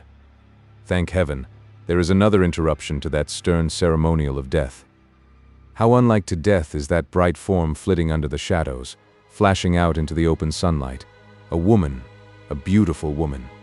'Tis only a silent thought, for no one essays to speak. They stand rigid as ever, but with strangely altered looks. Even the rudest of them respect the presence of that fair intruder. There is submission in their attitude, as if from a consciousness of guilt. Like a meteor she pauses through their midst, glides on without giving a glance on either side, without speech, without halt, till she stoops over the condemned man, still lying gagged the grass. With a quick clutch she lays hold of the lazo, which the two hangmen, taken by surprise, have let loose. Grasping it with both her hands, she jerks it from theirs. "Texans! Cowards!" she cries, casting a scornful look upon the crowd. "Shame! Shame!" They cower under the stinging reproach. She continues, "A trial indeed, a fair trial, the accused without counsel, condemned without being heard, and this you call justice? Texan justice, my scorn upon you, not men but murderers." "What means this?" shouts Poindexter, rushing up and seizing his daughter by the arm. "You are mad, Lou, mad. How come you to be here? Did I not tell you to go home? Away, this instant away, and do not interfere with what does not concern you." "Father, it does concern me." "How? How?" "Oh, true as a sister. This man is the murderer of your brother." "I will not, cannot believe it. Never, never. There was no motive. O men, if you be men, do not act like savages. Give him a fair trial, and then. He's had a fair trial," calls one from the crowd who seems to speak from instigation. "Ne'er a doubt about his being guilty. It's him that's killed your brother, and nobody else. And it don't look well, Miss Poindexter. Excuse me for saying it, but it don't look just the thing that you should be trying to screen him from his deserving." "No, that it don't," chime in several voices. "Justice must take its course," shouts one in the hackneyed phrase of the law courts. It must, echoes the chorus. "We are sorry to disoblige you, miss, but we must request you to leave. Mr. Poindexter, you'd do well to take your daughter away." "Come, Lou. 'Tis not the place you must come away. You refuse. Good God, my daughter. Do you mean to disobey me? Here, Cash, take hold of her arm and conduct her from the spot. If you refuse to go willingly, we must use force, Lou. A good girl now. Do as I tell you. Go. Go." "No, father, I will not. I shall not till you have promised, till these men promise." We can't promise you anything, miss, however much we might like it. It ain't a question for women, no how. There's been a crime committed, a murder, as ye yourself know. There must be no cheating of justice. There's no mercy for a murderer. No mercy, echo a score of angry voices. Let him be hanged, hanged, hanged. The regulators are no longer restrained by the fair presence. Perhaps it has but hastened the fatal moment. The soul of Cassius Calhoun is not the only one in that crowd stirred by the spirit of envy. The horse hunter is now hated for his supposed good fortune. In the tumult of revengeful passion, all gallantry is forgotten, that very virtue for which the Texan is distinguished. The lady is led aside, dragged rather than led by her cousin, and at the command of her father. She struggles in the hated arms that hold her, wildly weeping, loudly protesting against the act of inhumanity. Monsters, murderers are the phrases that fall from her lips. Her struggles are resisted, her speeches unheeded. She is borne back beyond the confines of the crowd, beyond the hope of giving help to him, for whom she is willing to lay down her life. Bitter are the speeches Calhoun is constrained to hear, heartbreaking the words now showered upon him. Better for him he had not taken hold of her. It scarce consoles him, that certainty of revenge. His rival will soon be no more, but what matters it? The fair form writhing in his grasp can never be consentingly embraced. He may kill the hero of her heart, but not conquer for himself its most feeble affection. Chapter 65. Still another interlude. For a third time is the tableau reconstructed, spectators and actors in the dread drama taking their places as before. The lazo is once more passed over the limb, the same two scoundrels taking hold of its loose end, this time drawing it towards them till it becomes taut. For the third time arises the reflection. Soon must the soul of Maurice Gerald go back to its God. Now nearer than ever does the unfortunate man seem to his end. Even love has proved powerless to save him. What power on earth can be appealed to after this? None likely to avail. But there appears no chance of succor, no time for it. There is no mercy in the stern looks of the regulators, only impatience. The hangmen, too, appear in a hurry as if they were in dread of another interruption. They manipulate the rope with the ability of experienced executioners. The physiognomy of either would give color to the assumption that they had been accustomed to the calling. In less than 60 seconds they shall have finished the job. Now then, Bill, are you ready? Shouts one to the other, by the question proclaiming that they no longer intend to wait for the word. All right, responds Bill. Up with the son of a skunk, up with him. There is a pull upon the rope, but not sufficient to raise the body into an erect position. It tightens around the neck, lifts the head a little from the ground, but nothing more. Only one of the hangmen has given his strength to the pull. Haul, damn you, cries Bill, astonished at the inaction of his assistant. Why the hell don't you haul? Bill's back is turned towards an intruder that, seen by the other, has hindered him from lending a hand. He stands as if suddenly transformed into stone. Come, continues the chief executioner. Let's go at it again, both together. Ye, up with him. No, ye don't, calls out a voice in the tones of a stentor, while a man of colossal frame, carrying a 6-foot rifle, is seen rushing out from among the trees, in strides that bring him almost instantly into the thick of the crowd. No, ye don't, he repeats, stopping over the prostrate body and bringing his long rifle to bear upon the ruffians of the rope. Not yet a bit, as this coon calculates. You, Bill Griffin, pull that piece o' pleated hosshair but the eighth o' an inch tighter, and you'll get a blue pill in your stomach as won't agree wi' ye. Drop the rope, durn ye. Drop it. The screaming of Zeb Stump's mare scarce created a more sudden diversion than the appearance of Zeb himself, for it was he who had hurried upon the ground. He was known to nearly all present, respected by most, and feared by many. Among the last were Bill Griffin and his fellow rope-holder.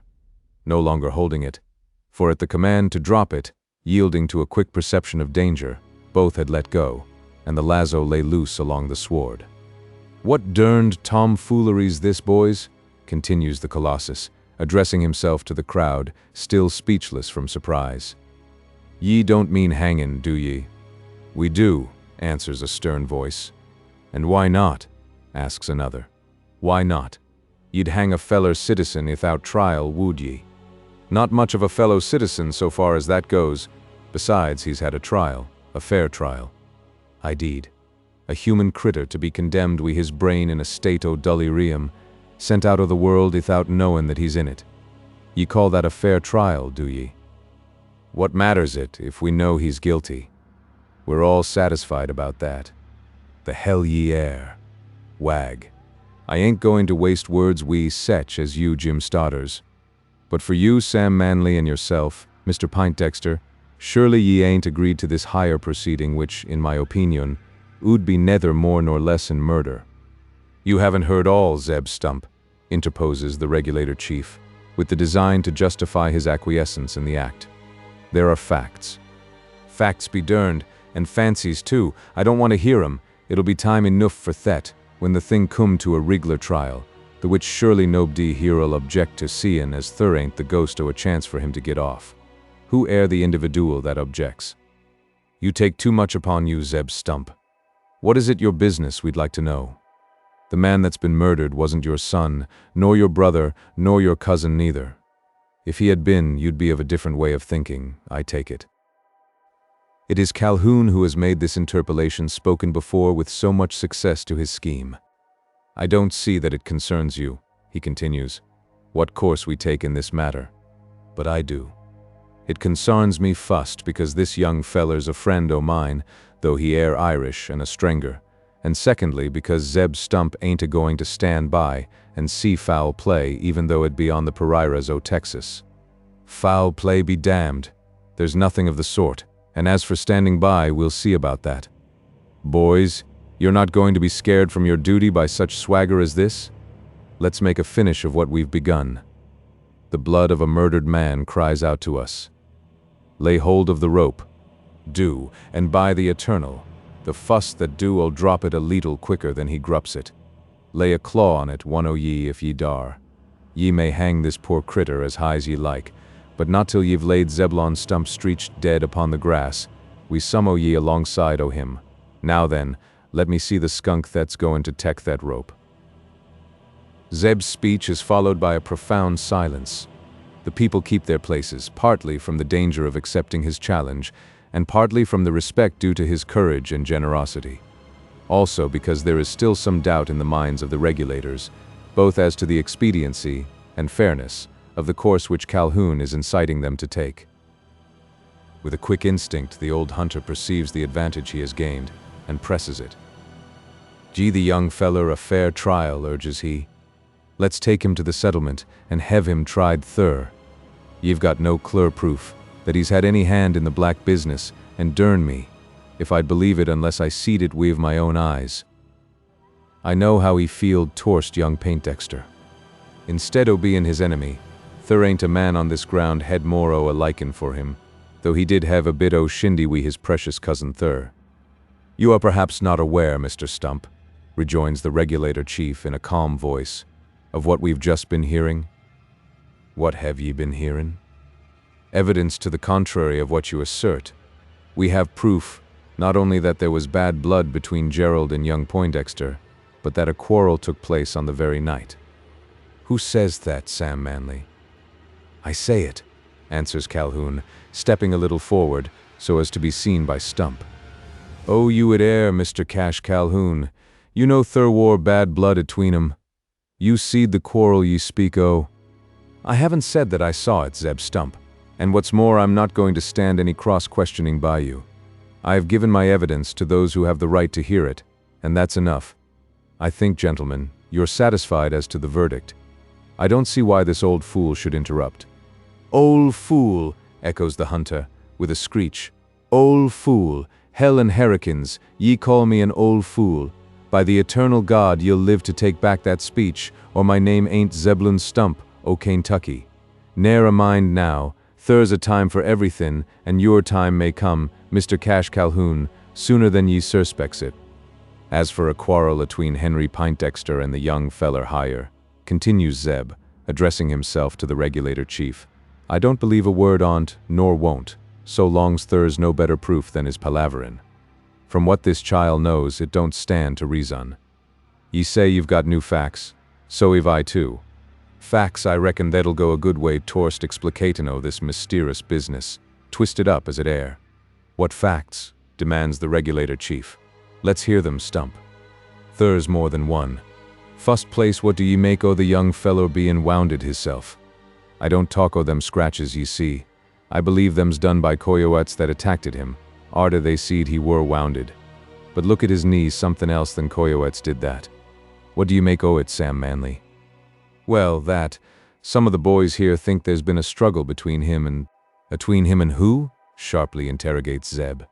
Why, the man that's missing. Yes, that's he who we mean, speaks one of the boys referred to. We all know that Harry Poindexter wouldn't have stood to be shot down like a calf. They've had a tussle and a fall among the rocks. That's what's given him the swelling in the knee. Besides, there's the mark of a blow upon his head. Looks like it had been the butt of a pistol. As for the scratches, we can't tell what's made them. Thorns may be, or wolves if you like. That foolish fellow of his has a story about a tiger, but it won't do for us. What feller air ye talkin' o'?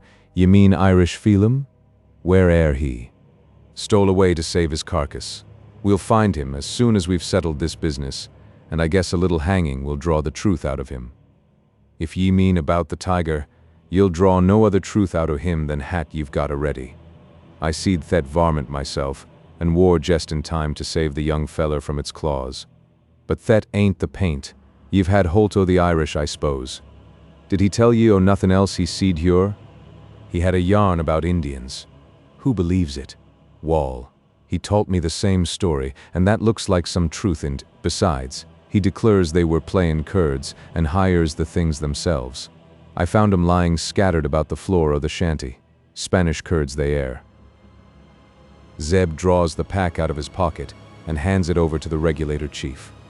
The cards, on examination, prove to be of Mexican manufacture, such as are used in the universal game of Monte, the queen upon horseback, cavallo, the spade represented by a sword, espada, and the club baston symbolized by the huge pavior-like implement, seen in picture books in the grasp of Harry Orson.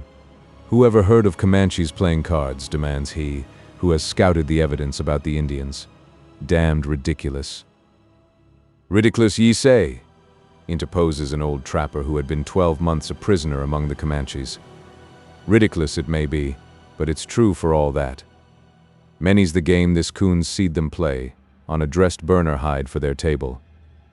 That same Mexican Monte, too. I reckon they've larned it from thar Mexican captives, of the which they've got as good as 3,000 in thar different tribes. Yes, sirree, concludes the trapper. The Comanches do play cards sure as shootin'. Zeb Stump is rejoiced at this bit of evidence, which is more than he could have given himself. It strengthens the case for the accused. The fact of there having been Indians in the neighborhood tends to alter the aspect of the affair in the minds of the regulators, hitherto under the belief that the Comanches were marauding only on the other side of the settlement. Sartin sure, continues Zeb, pressing the point in favor of an adjournment of the trial, there's been Injuns higher, or some thin derned like Jesus Jehoshaphat. Where's she comin' from? The clattering of hoofs, borne down from the bluff, salutes the ear of everybody at the same instant of time. No one needs to inquire what has caused Stump to give utterance to that abrupt interrogatory. Along the top of the cliff, and close to its edge, a horse is seen, going at a gallop. There is a woman, a lady upon his back, with hat and hair streaming loosely behind her, the string hindering the hat from being carried altogether away. So wild is the gallop, so perilous from its proximity to the precipice, you might suppose the horse to have run away with his rider. But no. You may tell that he has not by the actions of the equestrian herself. She seems not satisfied with the pace, but with whip, spur, and voice keeps urging him to increase it. This is plain to the spectators below, though they are puzzled and confused by her riding so close to the cliff. They stand in silent astonishment, not that they are ignorant of who it is. It would be strange if they were. That woman equestrian, man seated in the saddle once seen was never more to be forgotten. She is recognized at the first glance. One and all know the reckless galloper to be the guide from whom, scarce half an hour ago, they had parted upon the prairie. Chapter 66. Chased by Comanches. It was Isidora who had thus strangely and suddenly shown herself. What was bringing her back? And why was she riding at such a perilous pace? To explain it, we must return to that dark reverie from which she was startled by her encounter with the Tejanos. While galloping away from the Alamo, she had not thought of looking back to ascertain whether she was followed. Absorbed in schemes of vengeance, she had gone on without even giving a glance behind. It was but slight comfort to her to reflect that Louise Poindexter had appeared equally determined upon parting from the jackale. With a woman's intuitive quickness, she suspected the cause, though she knew too well it was groundless. Still, there was some pleasure in the thought that her rival, ignorant of her happy fortune, was suffering like herself. There was a hope, too, that the incident might produce estrangement in the heart of this proud Creole lady towards the man so condescendingly beloved, though it was faint, vague, scarce believed in by her who conceived it. Taking her own heart as a standard, she was not one to lay much stress on the condescension of love. Her own history was proof of its leveling power. Still was there the thought that her presence at the jackale had given pain, and might result in disaster to the happiness of her hated rival. Isidora had begun to dwell upon this with a sort of subdued pleasure that continued unchecked till the time of her rencontre with the Texans. On turning back with these, her spirits underwent a change. The road to be taken by Louise should have been the same as that by which she had herself come, but no lady was upon it. The Creole must have changed her mind and stayed by the jackale, was perhaps at that very moment performing the métier Isidora had so fondly traced out for herself. The belief that she was about to bring shame upon the woman who had brought ruin upon her was the thought that now consoled her. The questions put by Poindexter and his companions sufficiently disclosed the situation.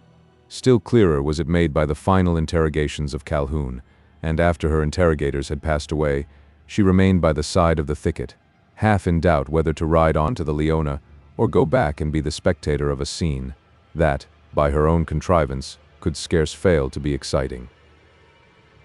She is upon the edge of the chaparral, just inside the shadow of the timber.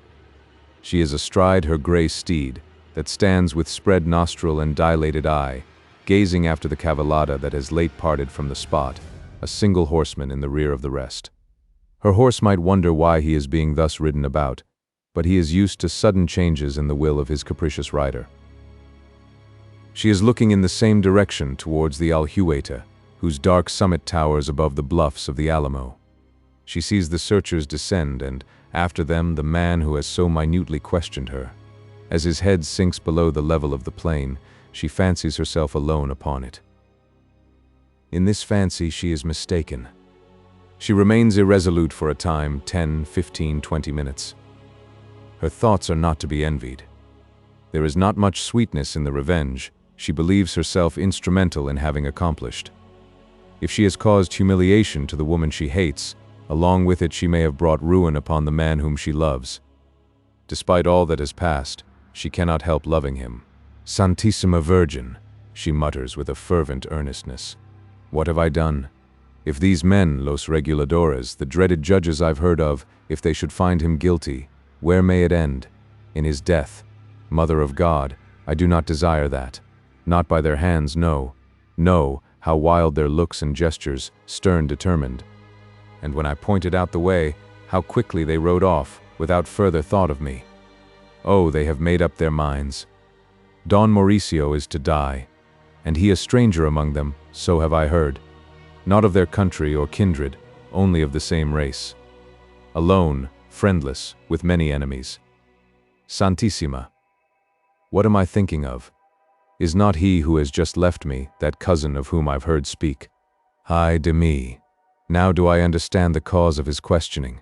His heart, like mine own, like mine own. She sits with her gaze bent over the open plain. The gray steed still frets under restraint, though the cavallada has long since passed out of sight. He but responds to the spirit of his rider, which he knows to be vacillating, chafing under some irresolution.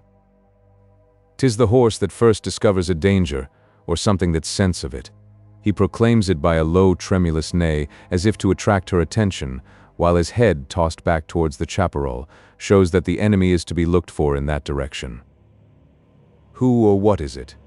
Warned by the behavior of her steed, Isidora faces to the thicket and scans the path by which she has lately passed through it. It is the road or trail leading to the Leona. 'Tis only open to the eye for a straight stretch of about 200 yards. Beyond, it becomes screened by the bushes, through which it goes circuitously. No one is seen upon it, nothing save 2 or 3 lean coyotes that skulk under the shadow of the trees, scenting the shod tracks, in the hope of finding some scrap that may have fallen from the hurrying horseman. It is not these that have caused the gray to show such excitement. He sees them, but what of that?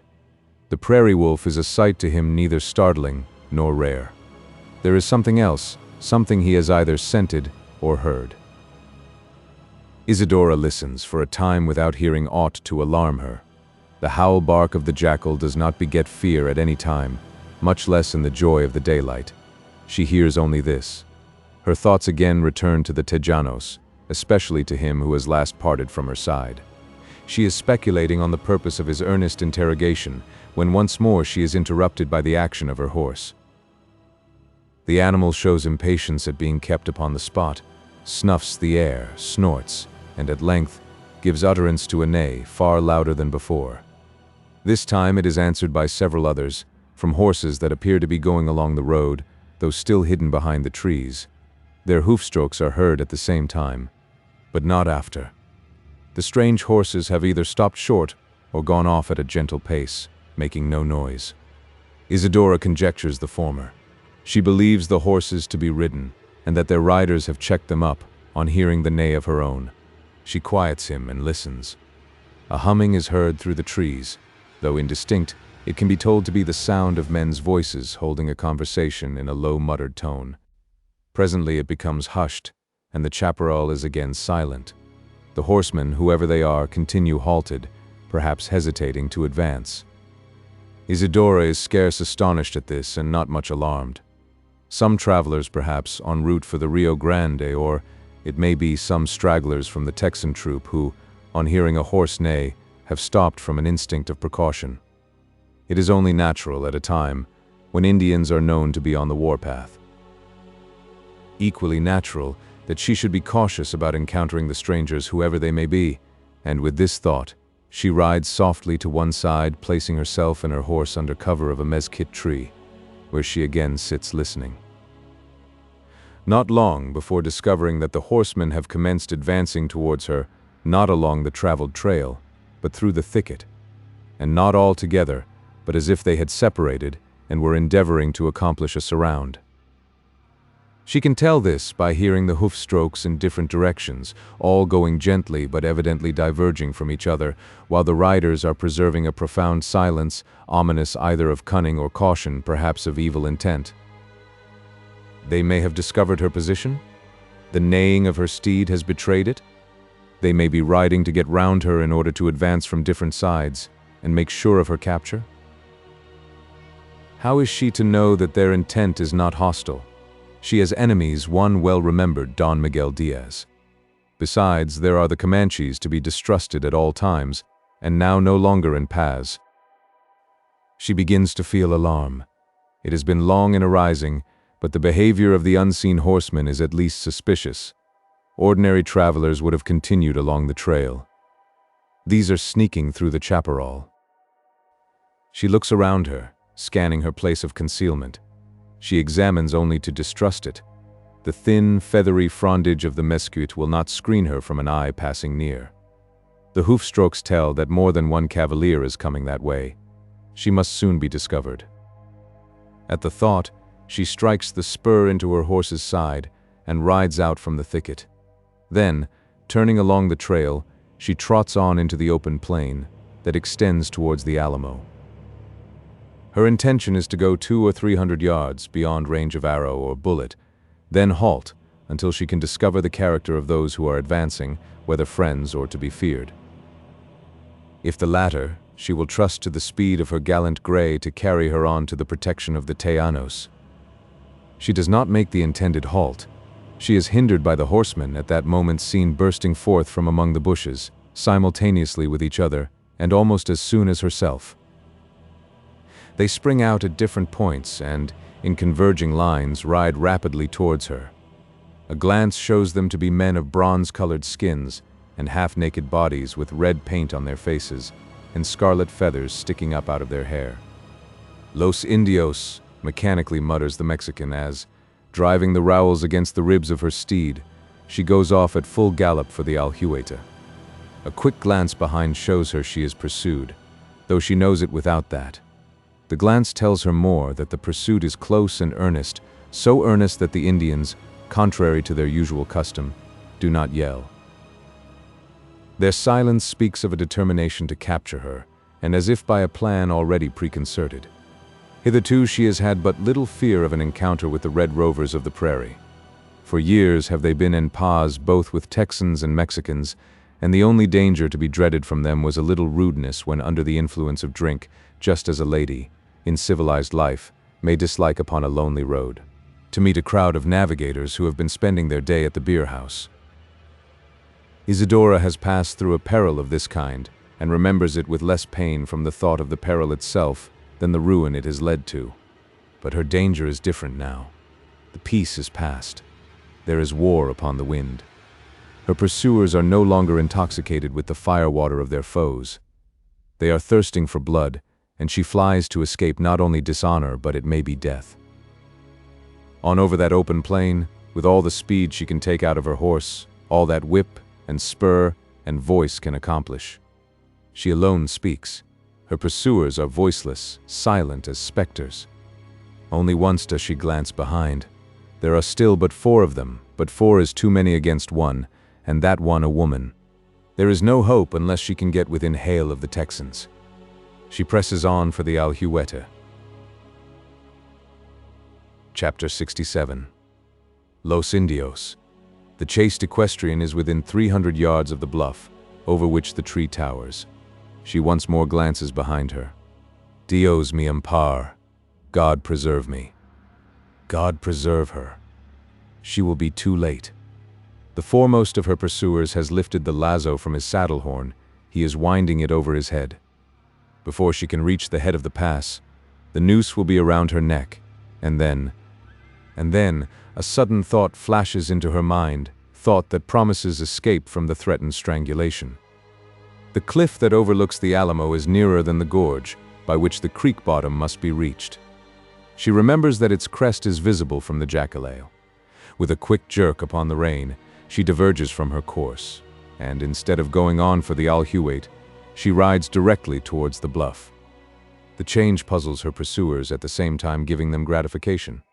They well know the lay of the land. They understand the trending of the cliff, and are now confident of a capture. The leader takes a fresh hold of his lazo, to make more sure of the throw. He is only restrained from launching it by the certainty she cannot escape. "Chingaro," mutters he to himself, "if she go much farther, she'll be over the precipice." His reflection is false. She goes farther, but not over the precipice. With another quick pull upon the rein, she has changed her course, and rides along the edge of it, so close as to attract the attention of the Tejanos below, and elicit from Zeb Stump that quaint exclamation, only heard upon extraordinary occasions. "Jesus Jehoshaphat!"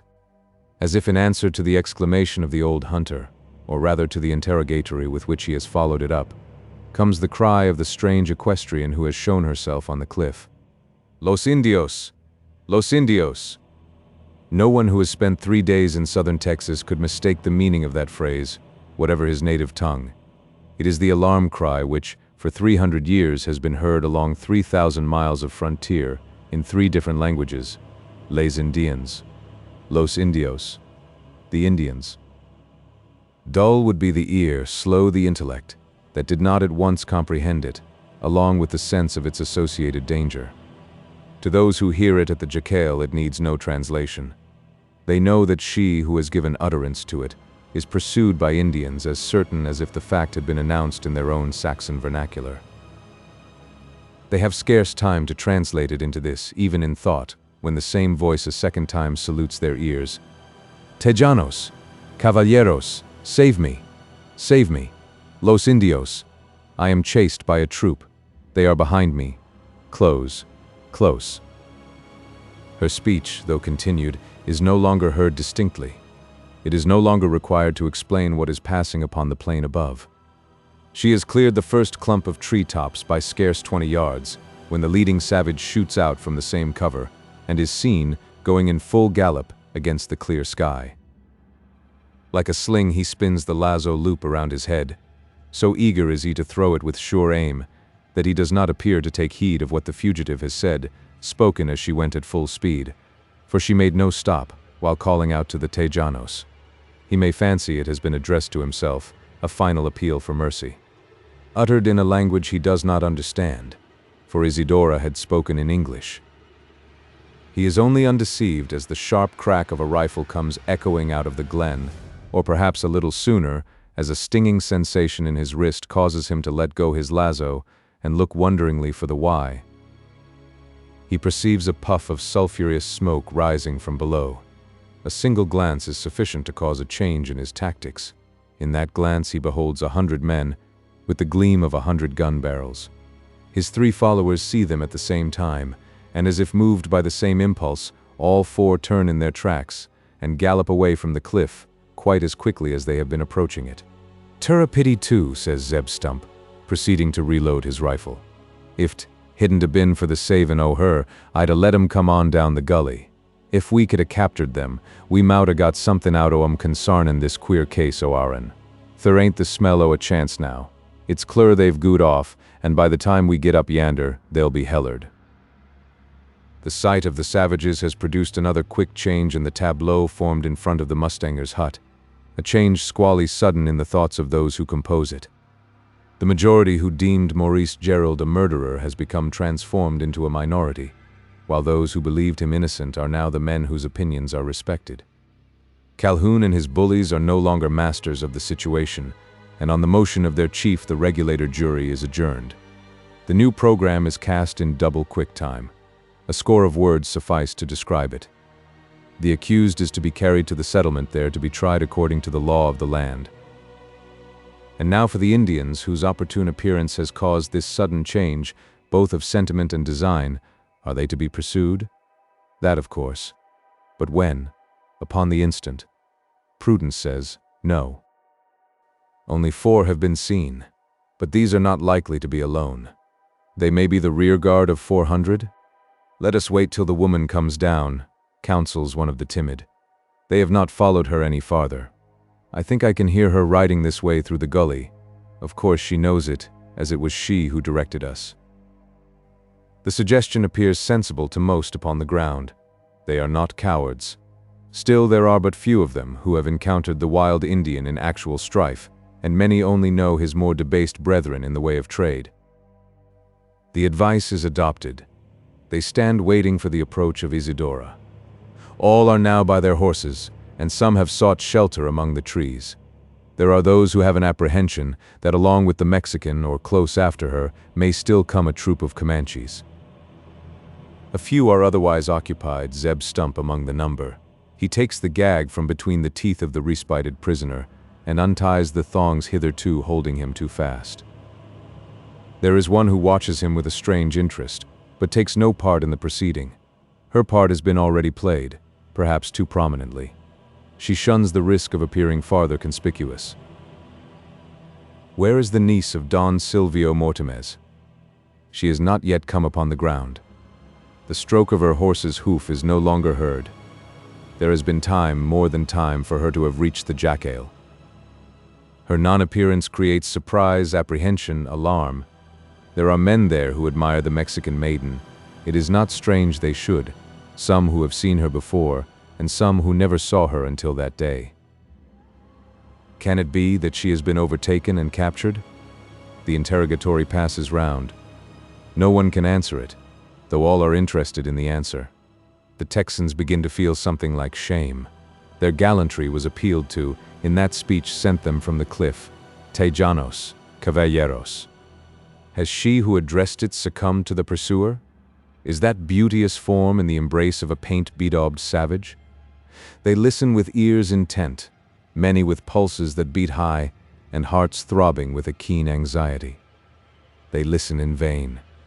There is no sound of hoof, no voice of woman, nothing, except the champing of bits heard close by their side. Can it be that she is taken? Now that the darker design is stifled within their breasts, the hostility against one of their own race is suddenly changed into a more congenial channel. Their vengeance, rekindled, burns fiercer than ever, since it is directed against the hereditary foe. The younger and more ardent among whom are the admirers of the Mexican maiden can bear the uncertainty no longer. They spring into their saddles, loudly declaring their determination to seek her, to save her, or perish in the attempt. Who is to gainsay them? Her pursuers, her captors perhaps, may be the very men they have been in search of, the murderers of Henry Poindexter. No one opposes their intent. They go off in search of Isadora in pursuit of the prairie pirates. Those who remain are but few in number, though Zeb Stump is among them.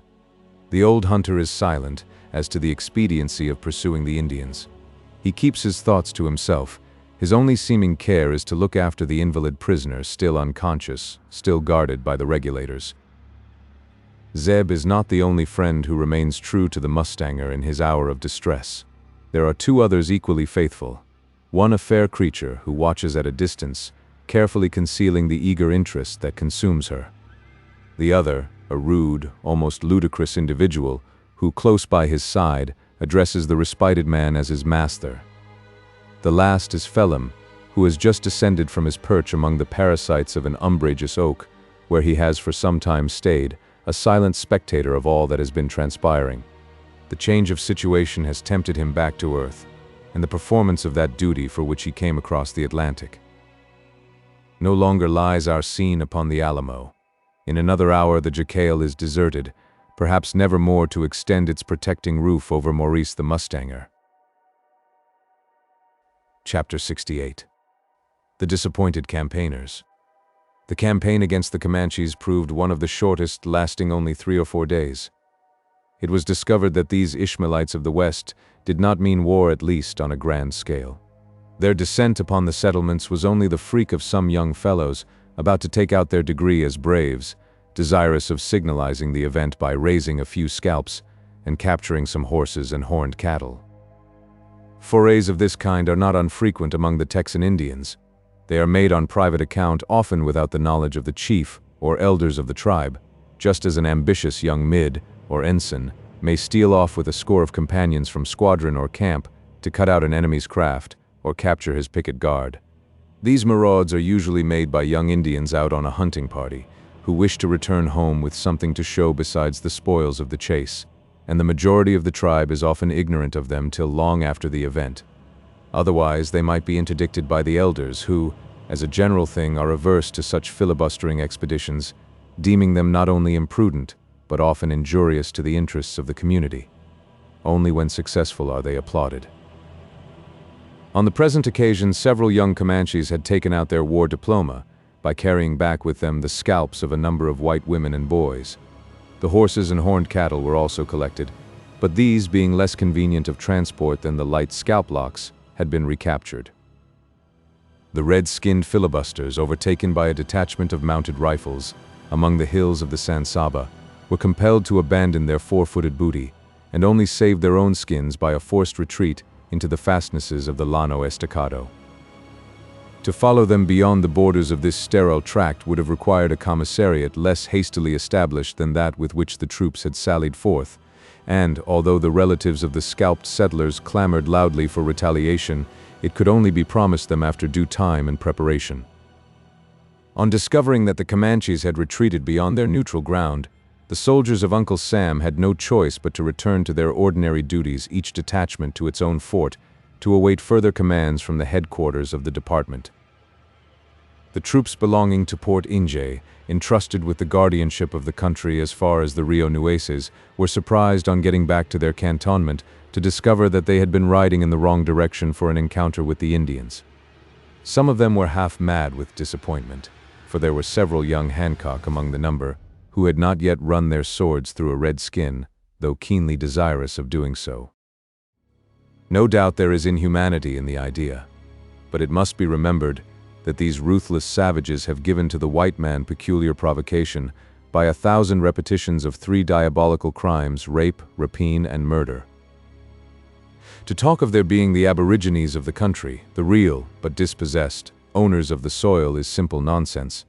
This sophism, of the most spurious kind, has too long held dominion over the minds of men.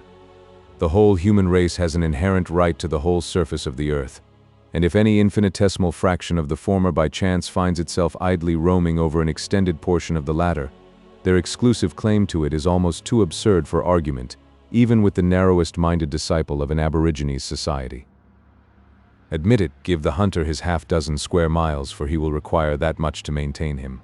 Leave him in undisputed possession to all eternity, and millions of fertile acres must remain untilled to accommodate this whimsical theory of national right. Nay, I will go further, and risk reproach by asserting that not only the savage, so-called, but civilized people should be unreservedly dispossessed whenever they show themselves incapable of turning to a good account the resources which nature has placed within their limits. The exploitation of Earth's treasures is a question not confined to nations. It concerns the whole family of mankind. In all this there is not one iota of agrarian doctrine, not a thought of it. He who makes these remarks is the last man to lend countenance to communism. It is true that, at the time spoken of, there were ruffians in Texas who held the life of a red skin at no higher value than an English gamekeeper does that of a stoat or any other vermin that trespasses on his preserves. No doubt these ruffians are there still, for 10 years cannot have effected much change in the morality of the Texan frontier. But alas, we must now be a little cautious about calling names. Our own story of Jamaica, by heaven, the blackest that has blotted the pages of history, has whitewashed these border filibusteros to the seeming purity of snow. If things are to be judged by comparison not so fiendish, then need appear the fact that the young officers of Fort Inge were some little chagrined at not having an opportunity to slay a score or so of redskins. On learning that, during their absence, Indians had been seen on the other side, they were inspired by a new hope. They might yet find the opportunity of fleshing their swords, transported without stain, without sharpening, too, from the military school of West Point. It was a fresh disappointment to them when a party came in on the same day, civilians who had gone in pursuit of the savages seen on the Alamo, and reported that no Indians had been there. They came provided with proofs of their statement, which otherwise would have been received with incredulity, considering what had occurred. The proofs consisted in a collection of miscellaneous articles, an odd lot, as an auctioneer would describe it: wigs of horsehair, cock's feathers stained blue, green, or scarlet, breechclouts of buckskin, mocassins of the same material, and several packages of paint, all which they had found concealed in the cavity of a cottonwood tree. There could be no new campaign against Indians, and the aspiring spirits of Fort Inge were, for the time, forced to content themselves with such incidents as the situation afforded. Notwithstanding its remoteness from any center of civilized life, these were at the time neither tame nor uninteresting. There were several subjects worth thinking and talking about.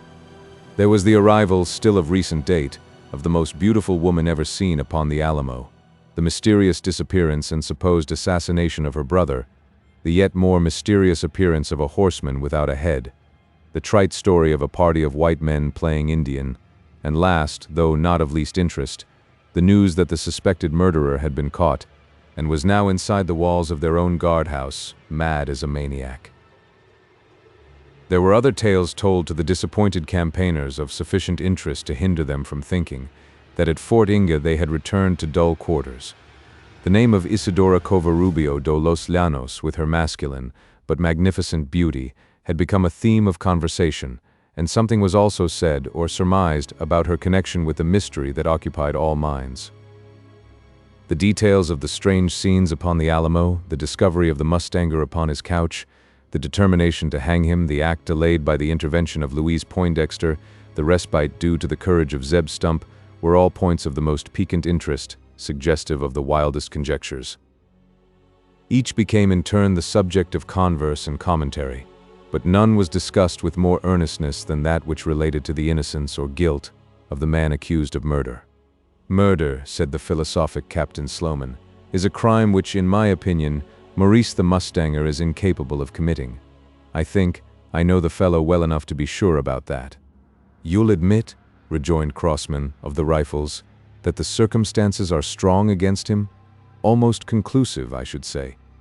Crossman had never felt friendly towards the young Irishman. He had an idea that on one occasion the commissary's niece, the belle of the fort, had looked too smilingly on the unknown adventurer. I consider it anything but conclusive, replied Sloman. There's no doubt about young Poindexter being dead and having been murdered. Everyone believes that. Well, who else was likely to have done it? The cousin swears to having overheard a quarrel between him and Gerald. That precious cousin would swear to anything that suited his purpose, interposed Hancock of the Dragoons. Besides, his own shindy with the same man is suggestive of suspicion, is it not? And if there was a quarrel, argued the officer of infantry, what then? It don't follow there was a murder. Then you think the fellow may have killed Poindexter in a fair fight? Something of the sort is possible and even probable. I will admit that much. But what did they have a difficulty about? Asked Hancock. I heard that young Poindexter was on friendly terms with the horse hunter, notwithstanding what had happened between him and Calhoun. What could they have quarreled about? A singular interrogation on your part, Lieutenant Hancock, answered the infantry officer, with a significant emphasis on the pronoun. As if men ever quarreled about anything except women, interrupted the dragoon with a laugh. But which woman, I wonder? It could not be anything relating to young Poindexter's sister. Quien sabe, answered Sloman, repeating the Spanish phrase with an ambiguous shrug of the shoulders. Preposterous, exclaimed Crossman. A horse-catcher daring to set his thoughts on Miss Poindexter. Preposterous. What a frightful aristocrat you are, Crossman. Don't you know that love is a natural democrat and mocks your artificial ideas of distinction? I don't say that in this case there's been anything of the kind. Miss Poindexter's not the only woman that might have caused a quarrel between the two individuals in question. There are other damsels in the settlement worth getting angry about, to say nothing of our own fair following in the fort, and why not? Captain Sloman petulantly interrupted the lieutenant of rifles. I must say that, for a man of your sense, you talk very inconsiderately. The ladies of the garrison ought to be grateful to you for the insinuation. What insinuation, sir? Do you suppose it likely that there's one of them would condescend to speak to the person you've named? Which? I've named two. You understand me well enough, Sloman, and I you. Our ladies will, no doubt, feel highly complimented at having their names connected with that of a low adventurer, a horse thief, and suspected assassin. Maurice the Mustanger may be the last suspected, and that is all. He is neither of the two first. And as for our ladies being above speech with him, in that as in many other things, you may be mistaken, Mr. Crossman. I've seen more of this young Irishman than you, enough to satisfy me that, so far as breeding goes, he may compare notes with the best of us. Our grand dames needn't be scared at the thought of his acquaintance, and since you have raised the question, I don't think they would shy from it, some of them at least, if it were offered them. It never has.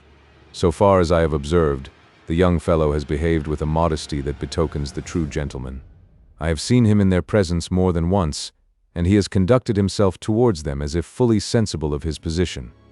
For that matter, I don't think he cares a straw about one or other of them.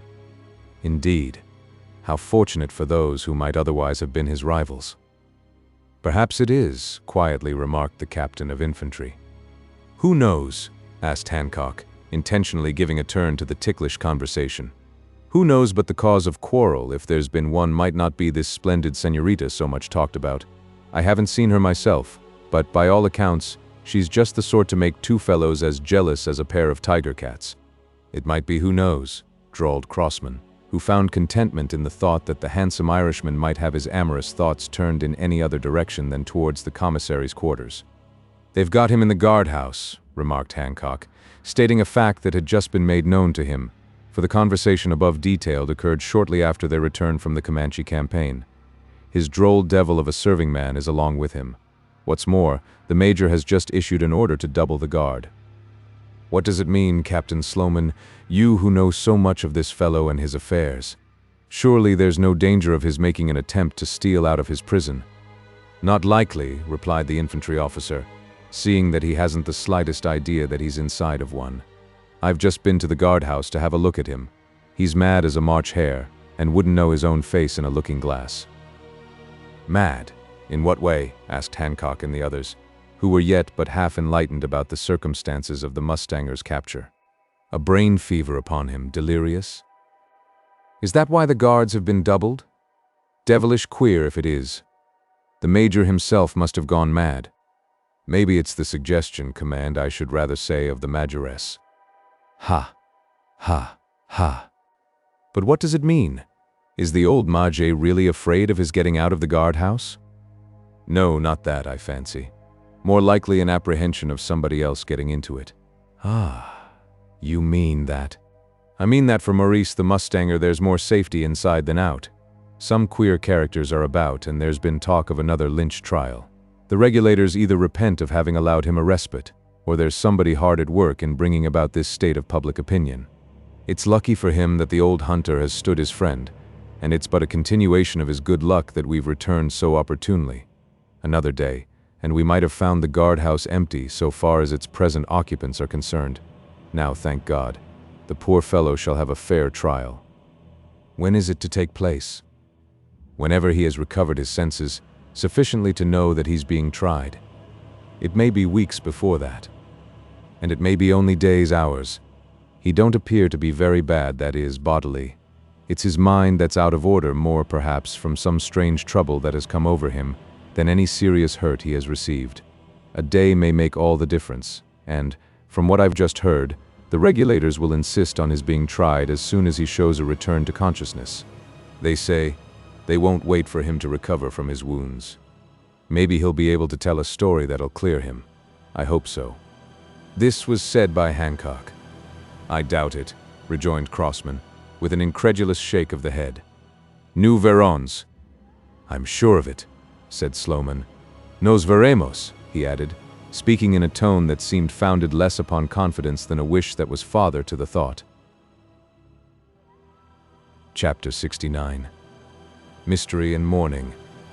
There is mourning in the mansion of Casa del Corvo, and mystery among the members of Woodley Poindexter's family. Though now only 3 in number, their intercourse is less frequent than before, and marked by a degree of reserve that must spring from some deep-seated cause. They meet only at the hour of meals, then conversing only on such topics as cannot well be shunned. There is ample explanation of the sorrow, and much of the solemnity. The death no longer doubted of an only son, an only brother, unexpected and still unexplained, should account for the melancholy mien both of father and daughter. It might also explain the shadow seated constantly on the brow of the cousin. But there is something beyond this. Each appears to act with an irksome restraint in the presence of the others, even during the rare occasions on which it becomes necessary to converse on the family misfortune. Beside the sorrow common to all 3, they appear to have separate griefs that do not, and cannot, commingle.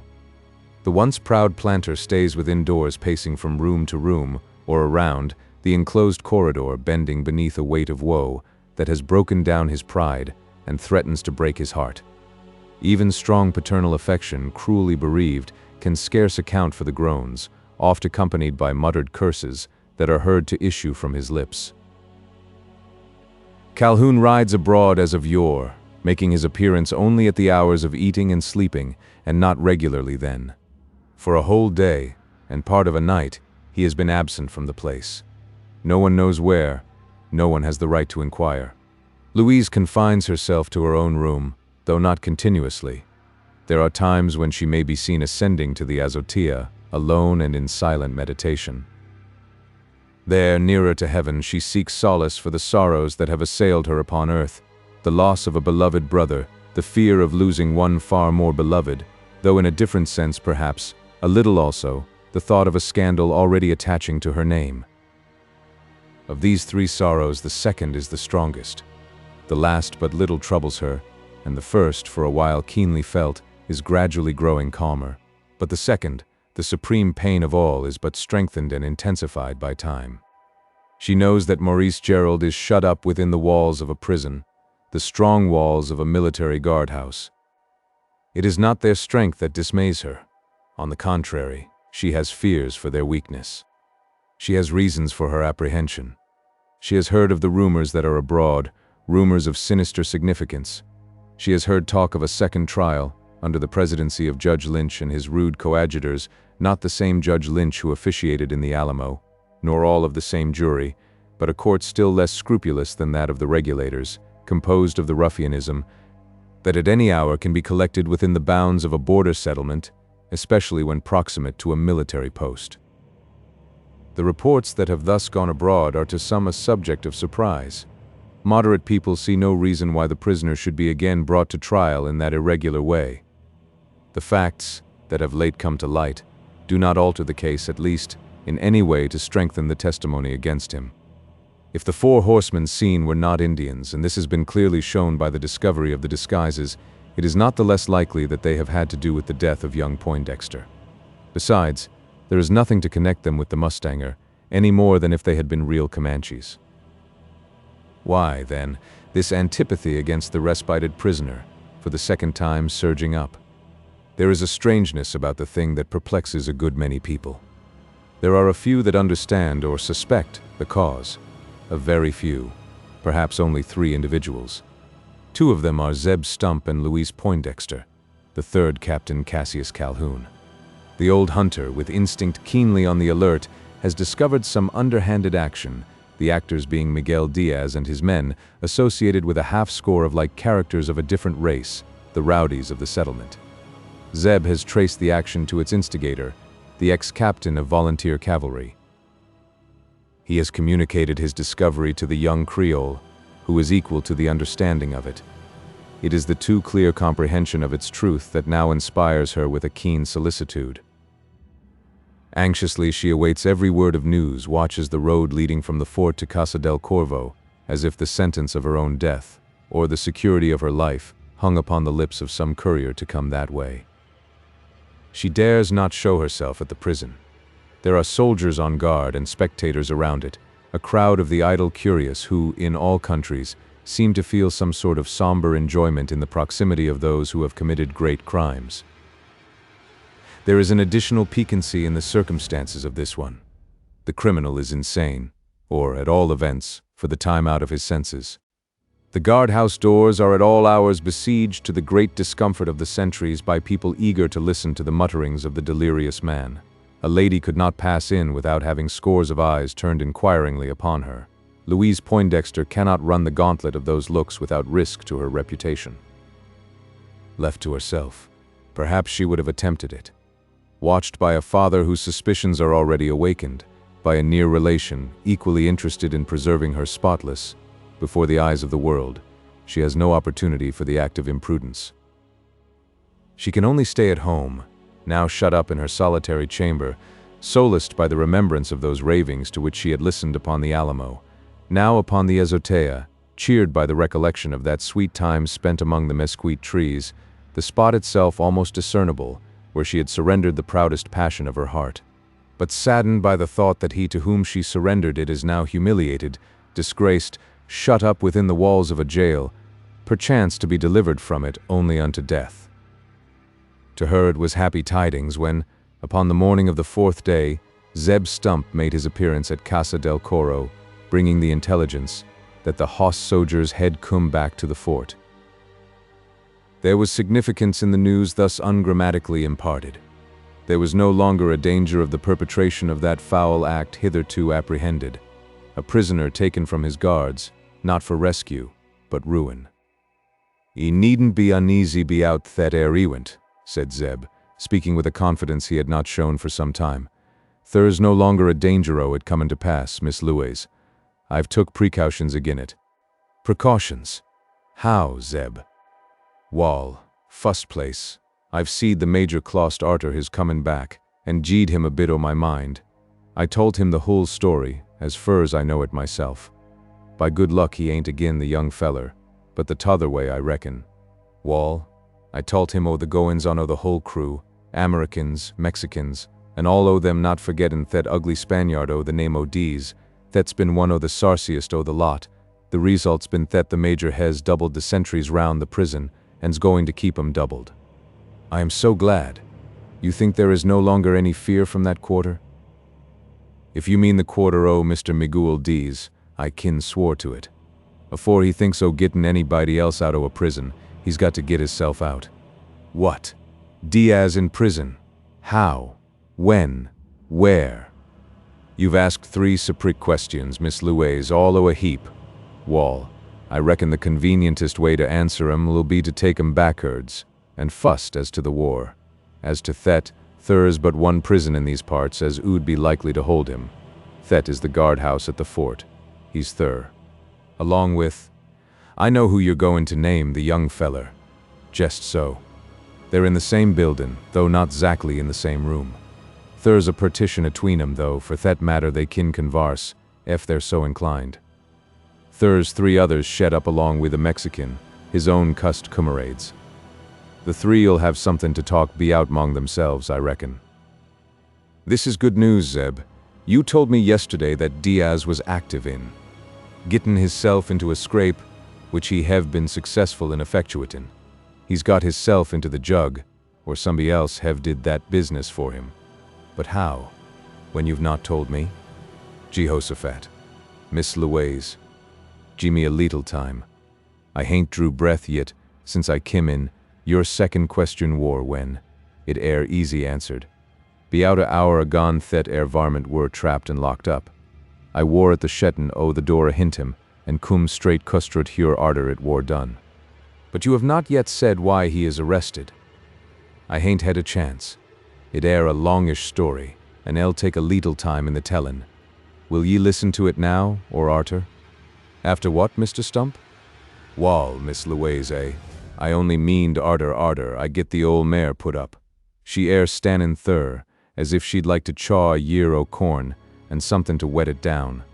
Both she and me's been on a longish tramp afore we got back to the fort, which we did scase a hour ago. Pardon me, dear Mr. Stump, for not thinking of it. Pluto, take Mr. Stump's horse to the stable, and see that it is fed. Florinde. What will you eat, Mr. Stump? Wall, as for Thet, Miss Louise, thank ye all the same, but I ain't so particular sharp set. I war only thinkin' o' the mar.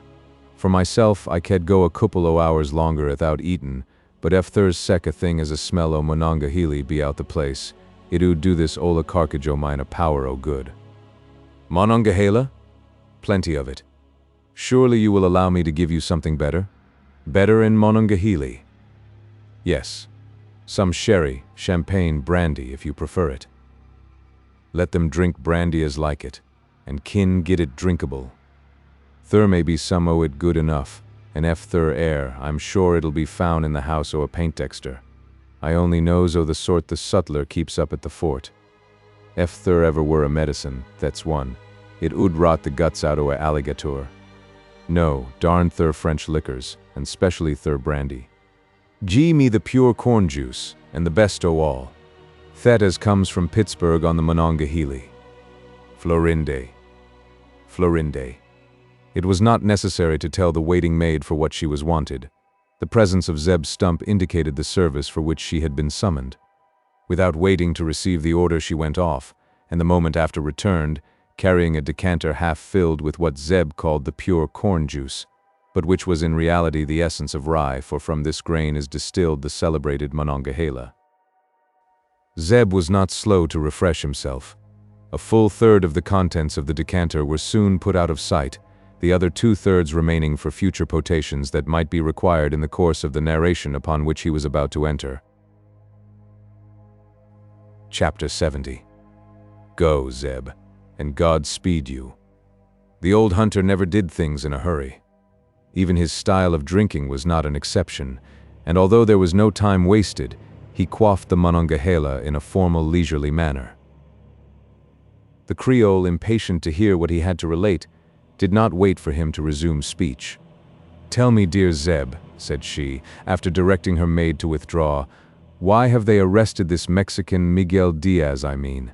I think I know something of the man. I have reasons." "And you ain't the only person may have reasons for knowing him, Miss Louise. Your brother, but never mind be out that, leastwise not now. What Zeb Stump do know, or strongly suspect that this same mentioned Miguel Diaz have had something to do with, you know what I'm referring to? Go on, Mr. Stump. Wall, the story air this. Arter we Kim from the Alamo Crick, the fellers that went in sarch o' them Injuns, found out they want Injuns at all. Ye have hearn that yourself. From the fixins that war diskevered in the holler tree, it air clear that what we seed on the bluff war a party o' whites. I had a suspicion od myself soon as I seed them Kurds they'd left a hintum in the shanty. It was the same, then, who visited the jacal at night, the same Falim saw. Ne'er a doubt o' it. Them same Mexicans. What reason have you to think they were Mexicans? The best o' all reasons. I found 'em out to be, traced the whole kit o' 'em to Thur Cash. The young Creole made no rejoinder. Zeb's story promised a revelation that might be favorable to her hopes. She stood resignedly waiting for him to continue. Ye see, the Kurds, and also some words, the which the Irish war able to sort o' pronounce, arter a fashion o' his own, told me they must have been o' the yeller belly breed, and sartin 'bout that much, I war able to gie a tolerable guess as to where they had kim from. I knowed enough o' the Mexicans o' these parts to think o' four as answered thar description to a T. As to the Injun duds, thar warn't nothin' in them to bamboozle me. Arter this, I could 'a gone straight to the whole four fellers, and pinted 'em out for sartin. One o' 'em for sure sartin. On him I'd made my mark. I war confident o' havin' did that. Your mark how, Zeb? Ye remember the shot I fired from the door o' the shanty? Oh, certainly. I did not see the Indians. I was under the trees at the time. I saw you discharge your rifle at something. Wall, Miss Louise, this here coon don't often discharge that thur weapon ithout drawin' blood. I knowed I hut the skunk, but it wore rather fur for the carry o' the piece, and I reckoned the ball wore a bit spent. For all that, I knowed it must 'a stung him. I seed him squirm to the shot, and I says to myself, ef there ain't a hole through his hide somewhere, this coon won't mind changin' skins wi' him. Wall, arter they kim home with the story o' whites instead o' redskins, I had a tolerable clear idea o' who the sham Injuns were, and could 'a laid my claws on 'em at any minute. But I didn't. And why not, Mr. Stump? Surely you haven't allowed them to get away? They might be the very men who are guilty of my poor brothers.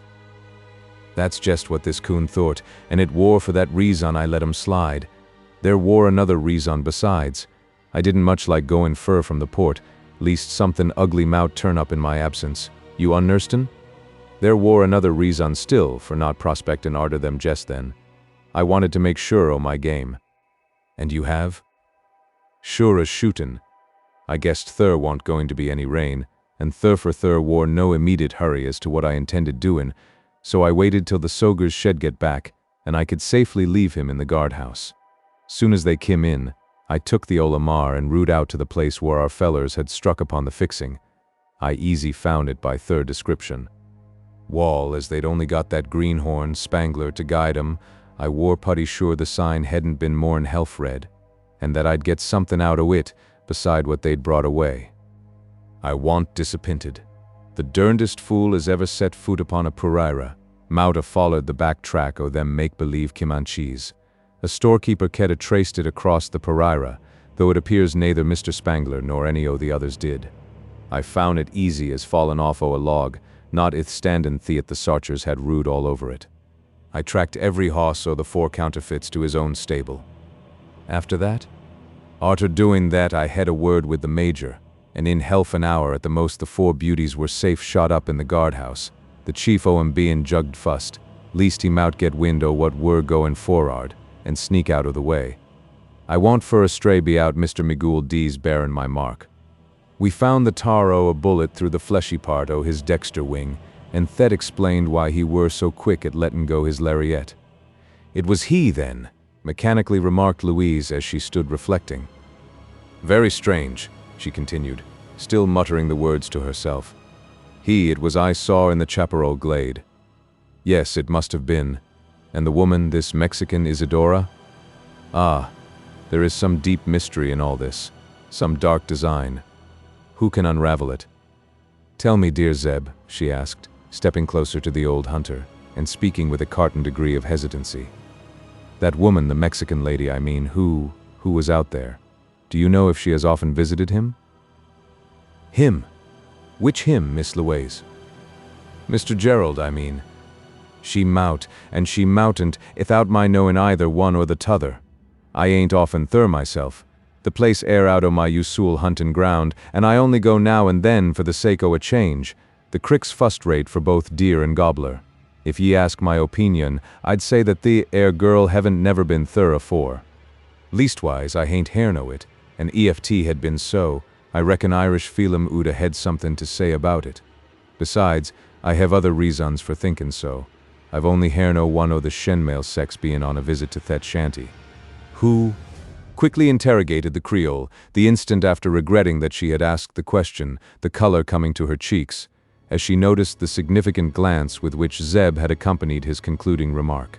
No matter, she continued, without waiting for the answer. So, Zeb, she went on, giving a quick turn to the conversation, you think that these men have had to do with that which is causing sorrow to all of us? These Mexicans? To tell you the truth, Miss Louise, I don't know exactly what to think. It air the most musty-rousest consarn as iver kim to pass on these here Pereiras. Sometimes I have the idea that the Mexicans must a did it, while at others I'm in the opposite way o' thinkin', and that somebody else have it a han in the black business. I won't say who. Not him, Zeb. Not him. Not the Mostanger. No, near a bit o' thet. Spite o' all that's said agin him, I hain't the least suspicion o' his inner sense. Oh, how is he to prove it? It is said that the testimony is all against him. No one to speak a word in his behalf. Wall, it ain't so sartant as to that. Keepin' my eye upon the others and his prison, I hain't had much chance o' gettin' about. Thursday opportunity now, and I mean to make use o' it. The Pereira's a big book, Miss Pintexter, a wonderful big book for them as knows how to read the print o't. If not much o' a scholar otherways, Zeb'lon Stump have larned to do that. Thur may be some testimony that mout help him, scattered over the musket grass, just as I've hearn a Methody preacher say, thur wore sarments in stones, and books in runnin' brutes. Eft air so, thur oughter be something o' the kind scared up on the Alamo Crick. You think you might discover some traces? Wall, I'm goin' out to hev a look round me, specially at the place where I found the young feller in the claws o' the spotted painter. I oughter gone afore now, but for the reason I've told ye. Thank the Almighty. Thur's been no wet neary drop, and whatsomever sign's been made for a week past, kin be understood as well, as if it war did yisterday, that is by them as knows how to read it. I must start straight away, Miss Louise. I just run down to tell ye what had been done at the fort. Thur's no time to be throwed away. They let me in this mornin' to see the young feller, and I'm sartin his head air gettin' clearer. Soon as it air all right, the regulators say, they'll insist on the trial takin' place. It may be in less'n 3 days, and I must get back afore it begins. Go, Zeb, and God speed you on your generous errand. Come back with proofs of his innocence, and ever after I shall feel indebted to you for more than life. Chapter 71. The Sorrel Horse. Inspired by this passionate appeal, the hunter hastened towards the stable, where he had stalled his unique specimen of horseflesh. He found the critter sonorously shelling some corn cobs, which Pluto had placed liberally before her. Pluto himself was standing by her side. Contrary to his usual habit, the sable groom was silent, though with an air anything but tranquil. He looked rather triste than excited. It might be easily explained. The loss of his young master by Pluto much beloved, the sorrow of his young mistress, equally estimated. Perhaps some scornful speeches which he had lately been treated to from the lips of Mirinda, and still more likely a kick he had received from the boot toe of Captain Cassius, for several days assuming sole mastery over the mansion, amply accounted for the unquiet expression observable on his countenance. Zeb was too much occupied with his own thoughts to notice the sorrowful mien of the domestic. He was even in too great a hurry to let the old mare finish her meal of maize, which she stood greatly in need of. Grasping her by the snout, he stuck the rusty snaffle between her teeth, pulled her long ears through the cracked leathern head straps, and turning her in the stall, was about to lead her out. It was a reluctant movement on the part of the mare to be dragged away from such provender as she rarely chanced to get between her jaws. She did not turn without a struggle, and Zeb was obliged to pull vigorously on the bridle rein before he could detach her muzzle from the manger. "Ho, ho, Mass Tump," interposed Pluto. "Why you be go way in dat big hurry? De poor old ma she no half got feed. Why you no let her fill her belly wif de corn? Ha, ha, it do her power a good. Hant got time, nigger. Going off on a bit o' a journey. Got able at 100 mile to make in less than a couple o' hours. Ho, ho, that air de fastest kind o' travelin'. You am jokin', Mass Tump." "No, I ain't. Goramity. Wah, dee do make one full journey on dese here prairas. I reckon dat air hoss must have traveled 200 mile de odder night." "What hoss?" "De old sorrel dare in dat forest tanned from de dews Massa Cahoon hoss." "What makes ye think he traveled 200 mile?" "Case he turn home all kibbered ober wif de froth. Beside, he was so done up he scase able walk, when dis child lead down to de river fo gib drink. He, tagger like new drop calf. Ho, ho, he wa broke down, he wa." "Oh, what night air ye palaverin, Plute?" "What night?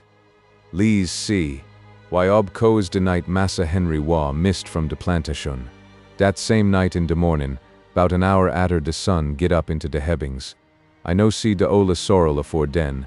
Casey I no out ob my skeeta bar till after daylight. Den I cum cross to de table here, and den I see dat quadrumped all kibbered ober wif sweet and froth, lookin' like he'd swimmed through de big river, and pantin's if he jest finish a 4-mile race on de Metairie course at New Orleans." "Who had him out that night?" "Don't know, Mass Tump. Only dat nobody load to ride de sorrel sept Massa Cahoon hisself. Ho, ne'er a body load lay leg ober dat critter." "Why? Want it himself that took the animal out?" "Doan know, Massa Tump. Doan know de why nor de wherefore. Dis chill neither see de cap'n take 'em out nor fotch 'em in. If your statement air true be out his bein' in sech a sweat, somebody must a head him out, and been ridin' o' him." "Ha, ha, somebody must, dat am certing." "Look here, Plute. Ye ain't a bad sort o' a darky, though your skin air o' a soot color. I reckon you're tellin' the truth, and ye don't know who rooed out the sorrel that night. But who do ye think it wore? I'm only axin' because, as ye know, Mr. Pintdexter air a friend o' mine, and I don't want his property to be abused, no more what belongs to Cap'n Calhoun. Some o' the field niggers, I reckon, have stole the animal out o' the stable, and have been ridden it all round the country. That's it, ain't it?" "Well, no, Mass Tump. Dis child don't believe dat it. De field hands not load inside here. Dey darn't come in to day table nohow. 'Twant any nigger upon dis plantation as tooked out de sorrel dat night." "Dern it then, who coulda took him out? Maybe the overseer? Wore it him, do you think?" "'Twant him neither." "Who then could it be, unless it wore the owner o' the hoss hisself? If so, there's an end o' it. He had the right to ride his critter wherever he pleased, and gallop it to hell if it wore agreeable to him. It ain't no business o' mine." "Ho, ho, nor mine neither, Mass Tump. Wish I'd thought dat way dis mornin'." "Why do ye wish that? What happened this mornin' to change your tune?" "Ho, what happened dis mornin'? Dar happened to dis nigger a great misfortune. Ho, ho, very great misfortune." "What wore it?" "Golly, Massa Tump, I's got kicked, dis berry mornin', jes 'bout an hour arter 12 o'clock in de day." "Kicked?" "Dat I did shoe all round de table." "Oh, by the hosses. Which o' the brutes kicked ye?" "Ho! Ho, you mistaken! Not any ob de hosses, but de massa ob dem all, sept little Spotty da, to which he don't own. I wa kicked by Massa's Cahoon." "The hell ye were. For what reason? Ye must have been misbehavin' yourself, nigger." "Dis nigger won't misbehavin' tall, not as he knows on. I only asked de cap'n what put de old sorrel in such a dreadful condition dat ere night, and what make him be tired down. He say it not my business, and den he kick me, and den he larrup me wif de cowhide, and den he threaten, and den he tell me, If I ever peek 'bout dat same ting odder time, he give me 100 lashes ob de wagon whip. He swa. Oh, how he swa. Dis child nebba see Mas Cahoon so mad nebba in all him life. But wars he now? I don't see him nohar be out the premises, and I reckon he ain't root out, seein' as the sorrel's hior. Golly, yes, Mas Tump. He jes' am rode out at dis time. He oblate go berry much away from de house and tay long time. A hossback? Jes' so. He go on de steel gray. Ha, ha. He don't ride de sorrel much now. He hain't mount him once since de night de ol' hoss wa out. Dat night we been peekin' 'bout. Maybe he tink he hab enough hard ridin' den, and need long pelobres. Looky here, Plute, said Zeb, after standing silent for a second or two, apparently engaged in some abstruse calculation. Arter all, I reckon I'd better let the ol' mar hev another year or two o' the corn. She's got a long spell o' travelin' afore her, and she mout break down on the journey. The more haste air sometimes the wusser speed, and therefore I calculate I'd better gie the critter her time. While she's munchin' a mouthful, I could do the same myself. S'pose, then, you scoot across to the kitchen, and see if thur ain't some chawin' stuff thur, a bit o' cold meat and a pone o' cornbread'll do. Your young mistress wanted me to hev somethin' to eat, but I war skeert about delayin' and refused.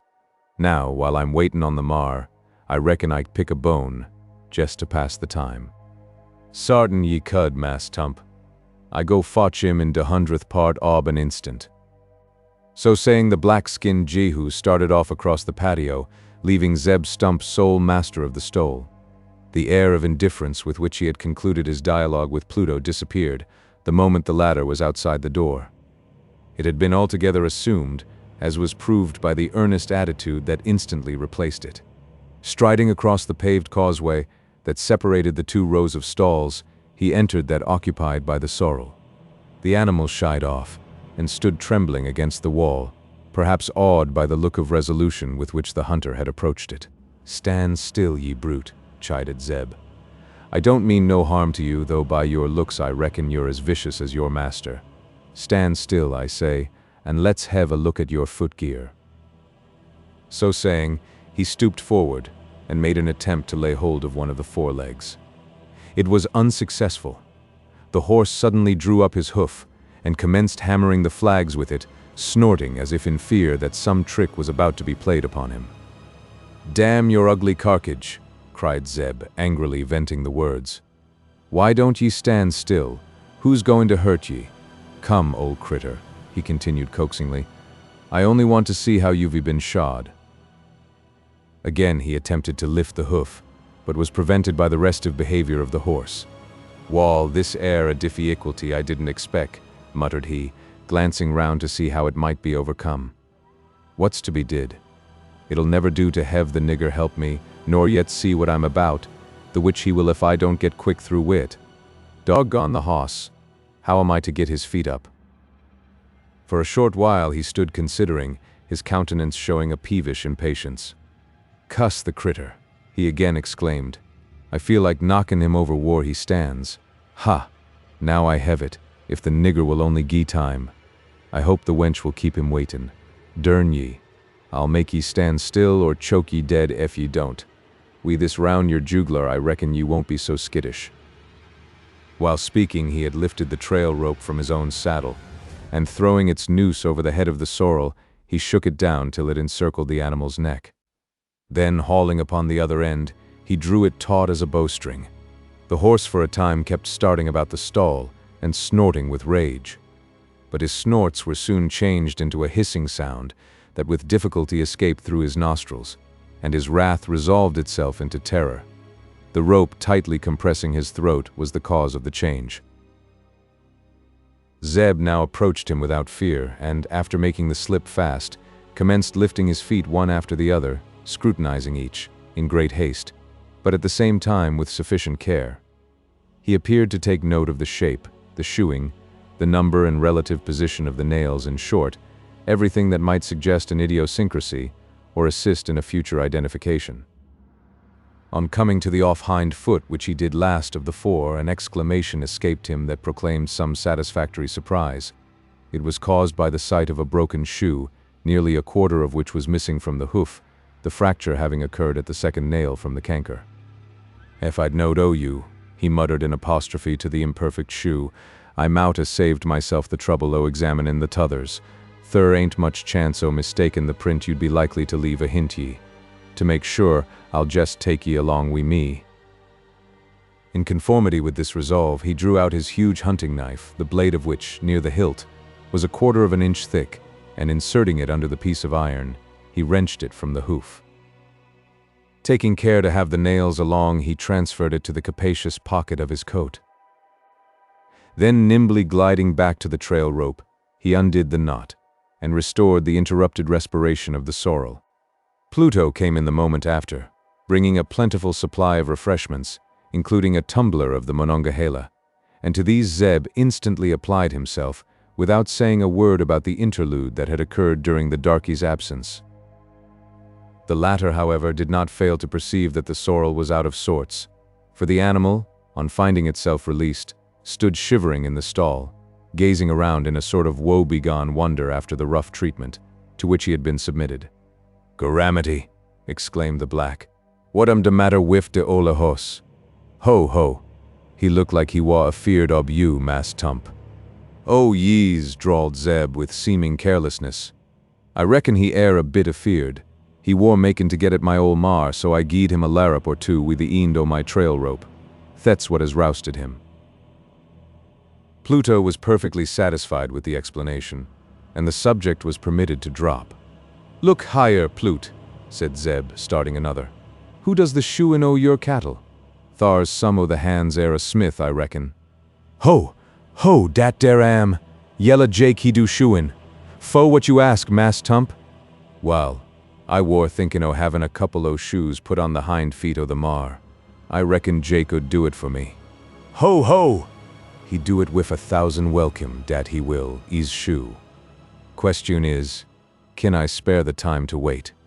How long do it take him to put on a couple?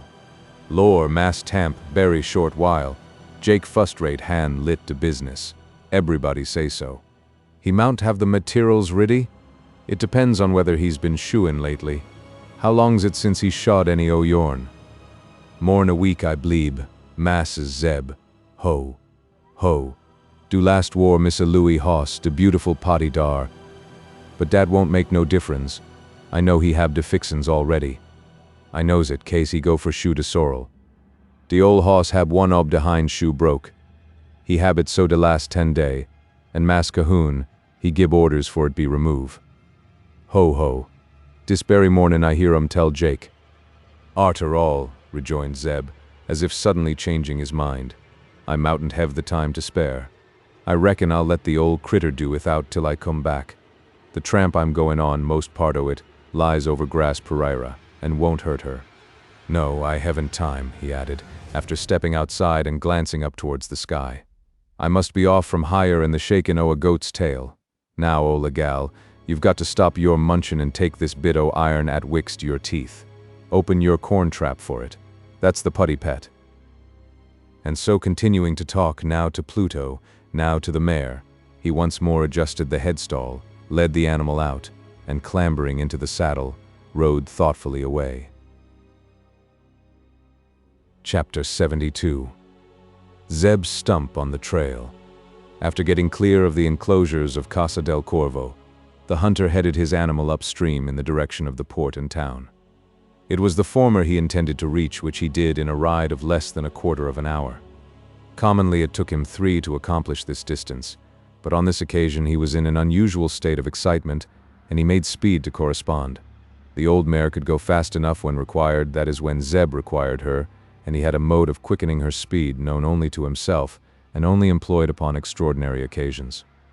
It simply consisted in drawing the bowie knife from his belt, and inserting about an inch of its blade into the mare's hip, close to the termination of the spine.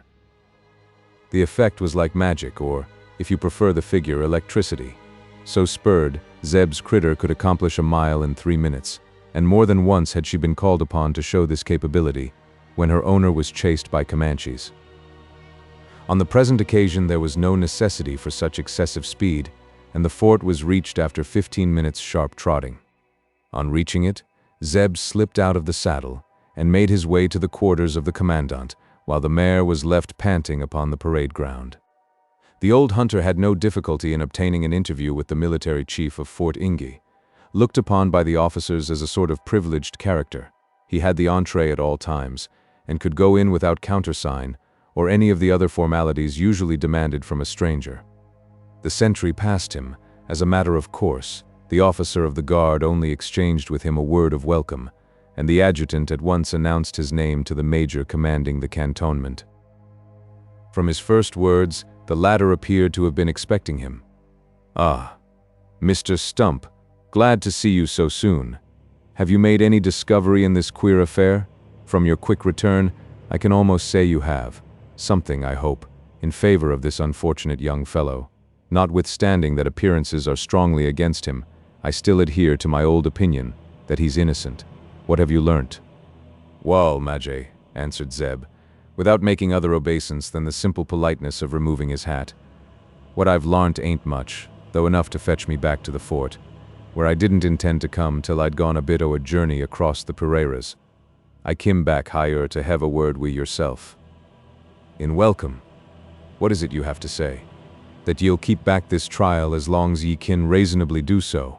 I know thurs oppress you from the outside, but I know too that ye've got the power to resist it, and what's more, Majay, you've got the will." "I have. You speak quite truly about that, Mr. Stump. And as to the power, I have that too in a certain sense. But as you are aware, in our great republic, the military power must always be subservient to the civil, unless under martial law, which God forbid should ever be required among us, even here in Texas. I can go so far as to hinder any open violation of the law, but I cannot go against the law itself.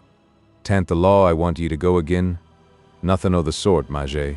Only them as e'er like to take it into thur own hands, and twist it about to squar it with thur own purposes. Thur's them in this settlement as ood do thet, if they ain't restrained. One in a special ood like to do it, and I knows who thet one air, leastwise I have a tollable clur guess o' him." "Who? You're good to keep a secret, Majay? I know ye air." "Mr. Stump, what passes here is in confidence. You may speak your mind freely." "Then my mind air, thet the man who hes dud this murder ain't Maurice the Mostanger." "That's my own belief. You know it already. Have you nothing more to communicate?" "Wall, Majay, prehaps I could communicate a leetle more if you insist upon it. But the time ain't ripe for tellin' ye what I've larnt, the which, arter all, only mounts to surspicions. I may be wrong, and I'd rather you'd let me keep 'em to myself till I hev made a short excursion across to the Nueces. Arter that, ye'll be welcome to what I know now, besides what I may be able to gather off o' the Pereiras. So far as I am concerned, I am quite contented to wait for your return, the more willingly that I know you are acting on the side of justice. But what would you have me do?" "Keep back the trial, Majay, only that. The rest will be all right." "How long?" "You know that it must come on according to the usual process in the criminal court. The judge of this circuit will not be ruled by me, though he may yield a little to my advice. But there is a party who are crying out for vengeance, and he may be ruled by them. I know the party ye speak o', I know their leader, and maybe afore the trial air over, he may be the criminal afore the bar." "Ah, you do not believe then that these Mexicans are the men?" "Can't tell, Majay, whether they air or ain't. I do believe that they've had a hand in the business, but I don't believe that they've been the prime movers in't. It's him I want to discover."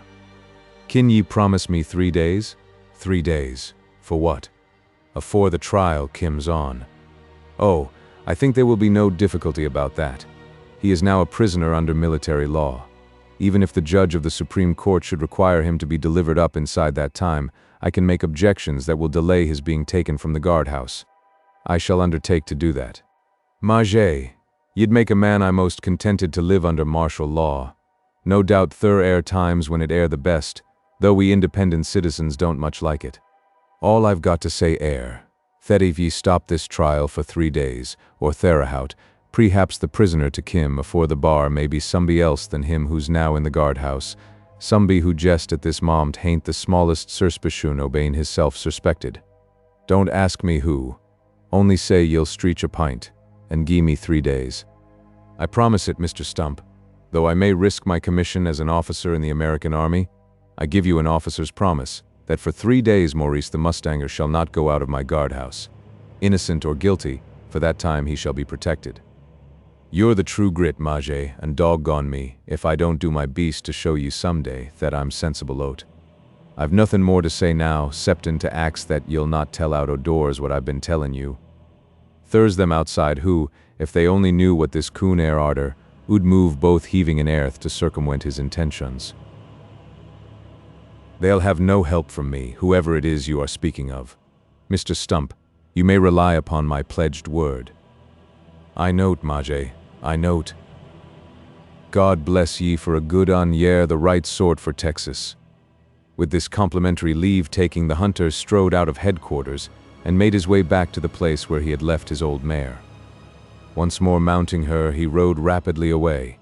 Having cleared the parade ground and afterwards the outskirts of the village, he returned on the same path that had conducted him from Casa del Corvo. On reaching the outskirts of Poindexter's plantation, he left the low lands of the Leona bottom and spurred his old mare against the steep slope ascending to the upper plain. He reached it at a point where the chaparral impinged upon the prairie, and there reined up under the shade of a mesquite tree. He did not alight, nor show any sign of an intention to do so, but sate in the saddle, stooped forward, his eyes turned upon the ground, in that vacant gaze which denotes reflection. "Doggone my cats," he drawled out in slow soliloquy. "That air circumstance are full o' significance. Calhoun's hoss out the same night, and fetched home a sweetin' all over. What can that mean? Dern me if I don't suspect the foul play have come from that quarter. I've thought so all along. Only it air so ridiculous to suppose that he shed a killed his own cousin. He'd do that, or any other villainous thing, ef there wore a reason for it. There ain't none as I can think o' ef the property had been a-going to the young un, then the thing mout have been intelligible enough. But it want, Ole Poindexter don't own a acre o' this here ground, nor a nigger thates upon it. That I'm sartin be out. They all belong to that cuss already, and why shed he want to get shot o' the cousin? Thet's war this coon gets flummoxed in his calculations. Thar want no ill will atween 'em, as ever I heerd o. Thur's a state o' feelin' twixt him and the girl, that he don't like, I know. But why shed it tempt him to the killin' o' her brother? And then thur's the Mostanger mixed in wi' it, and that shindy be out which she told me herself, and the sham Injuns, and the Mexican shenmail with the har upon her lip, and the hossman ithout a head, and hell knows what beside. Jesus Gihosophat. It ould puzzle the brain pan o' a Louisville lawyer. Wall, there's no time to stand speculatin' hure. With this bit o' iron to assist me, I may chance upon somethin' that'll gie a clue to a part o' the bloody business, if not to the whole o' it, and fust, as to the direction in which I shed steer. He looked round, as if in search of someone to answer the interrogatory. It air no use beginnin' near the fort or the town. The ground a-be out both on a mare paddled wi' hoss tracks like a cattle pen. I'd best strike out into the Purera at onst, and take a track crossways o' the Rio Grande route.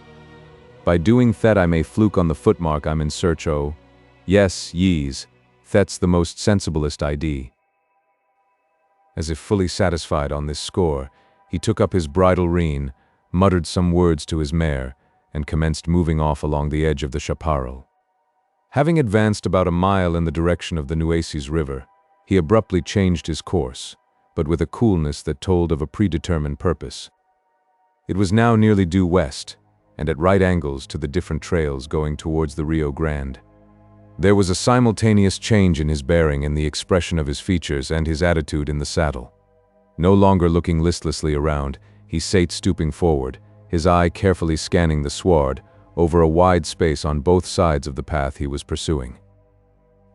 He had ridden about a mile in the new direction, when something seen upon the ground caused him to start and simultaneously pull upon the bridle rein. Nothing loath, the critter came to a stand, Zeb, at the same time, flinging himself out of the saddle. Leaving the old mare to ruminate upon this eccentric proceeding, He advanced a pace or two and dropped down upon his knees. Then, drawing the piece of curved iron out of his capacious pocket, he applied it to a hoofprint conspicuously outlined in the turf. It fitted. "Fits!" he exclaimed with a triumphant gesticulation. "Darned if it don't." "Tight as the skin, o' a tick," he continued, after adjusting the broken shoe to the imperfect hoofprint and taking it up again. "By the eternal, that airs the track o' a creetur, mayhap a murderer." Chapter 73. The Prairie Island. A herd of 100 horses, or 3 times the number, pasturing upon a prairie, although a spectacle of the grandest kind furnished by the animal kingdom, is not one that would strike a Texan frontiersman as either strange or curious. He would think it stranger to see a single horse in the same situation. The former would simply be followed by the reflection, a drove of mustangs. The latter conducts to a different train of thought, in which there is an ambiguity. The solitary steed might be one of 2 things, either an exiled stallion, kicked out of his own cavallada, or a roadster strayed from some encampment of travelers. The practiced eye of the prairie man would soon decide which. If the horse browsed with a bit in his mouth and a saddle on his shoulders, there would be no ambiguity, only the conjecture as to how he had escaped from his rider. If the rider were upon his back, and the horse still browsing, there would be no room for conjecture, only the reflection that the former must be a lazy, thick-headed fellow, not to alight and let his animal graze in a more commodious fashion. If, however, the rider, instead of being suspected of having a thick head, was seen to have no head at all, then would there be cue for 1,000 conjectures, not one of which might come within 1,000 miles of the truth. Such a horse, and just such a rider, were seen upon the prairies of southwestern Texas in the year of our Lord 1850-something.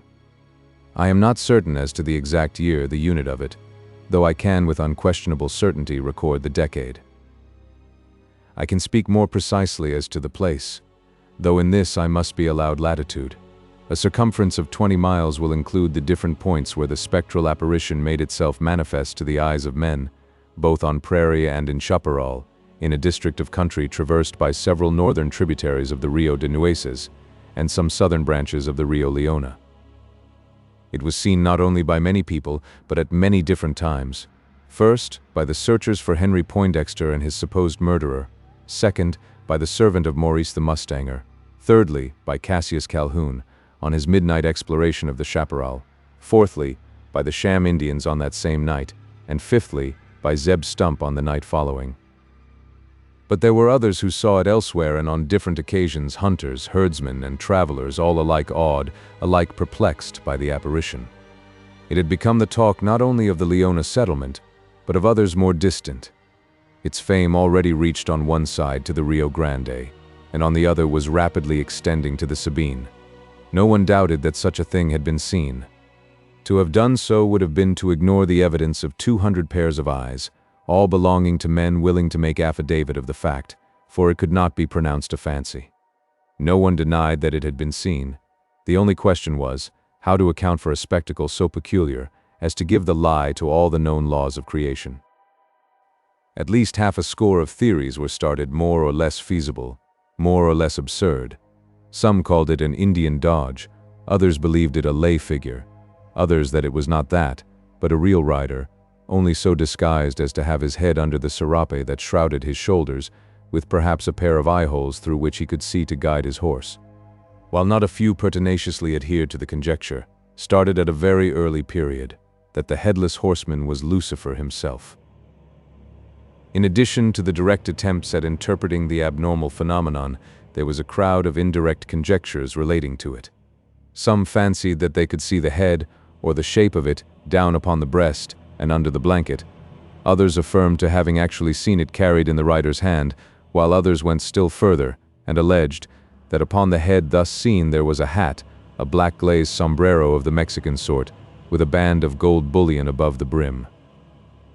There were still further speculations that related less to the apparition itself than to its connection with the other grand topic of the time, the murder of young Poindexter. Most people believed there was some connection between the two mysteries, though no one could explain it. He whom everybody believed could have thrown some light upon the subject was still ridden by the nightmare of delirium.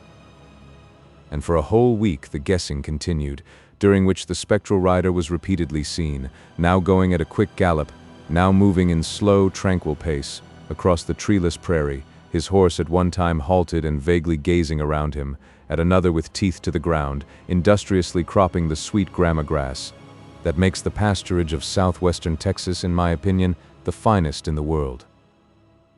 Rejecting many tales told of the Headless Horseman, most of them too grotesque to be recorded, one truthful episode must needs be given since it forms an essential chapter of this strange history.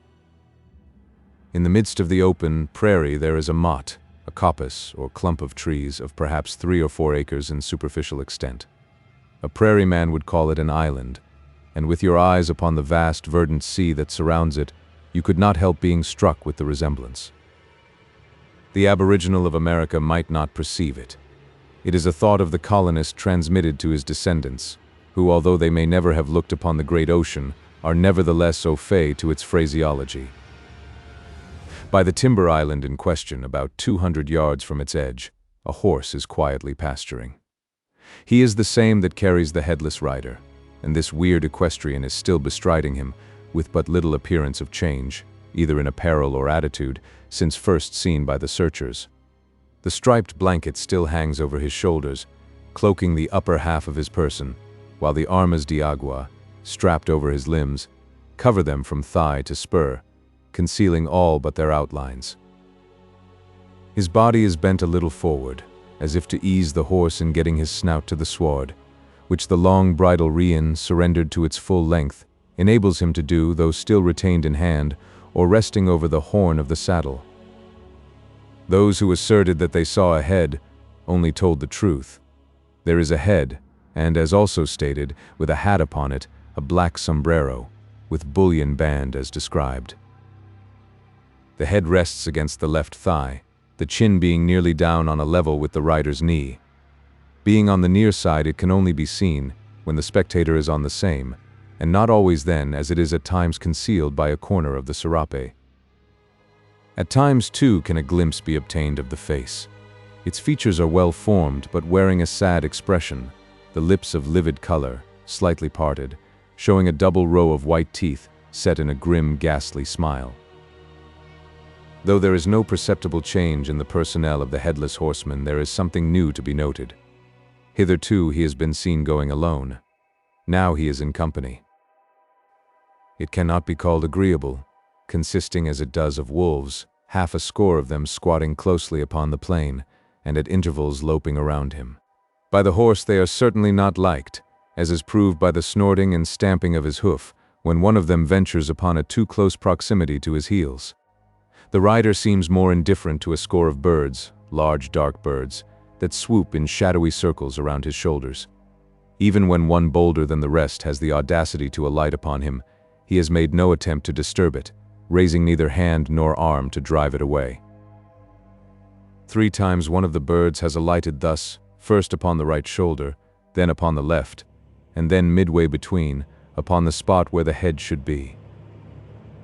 The bird does not stay upon its singular perch, or only for an instant.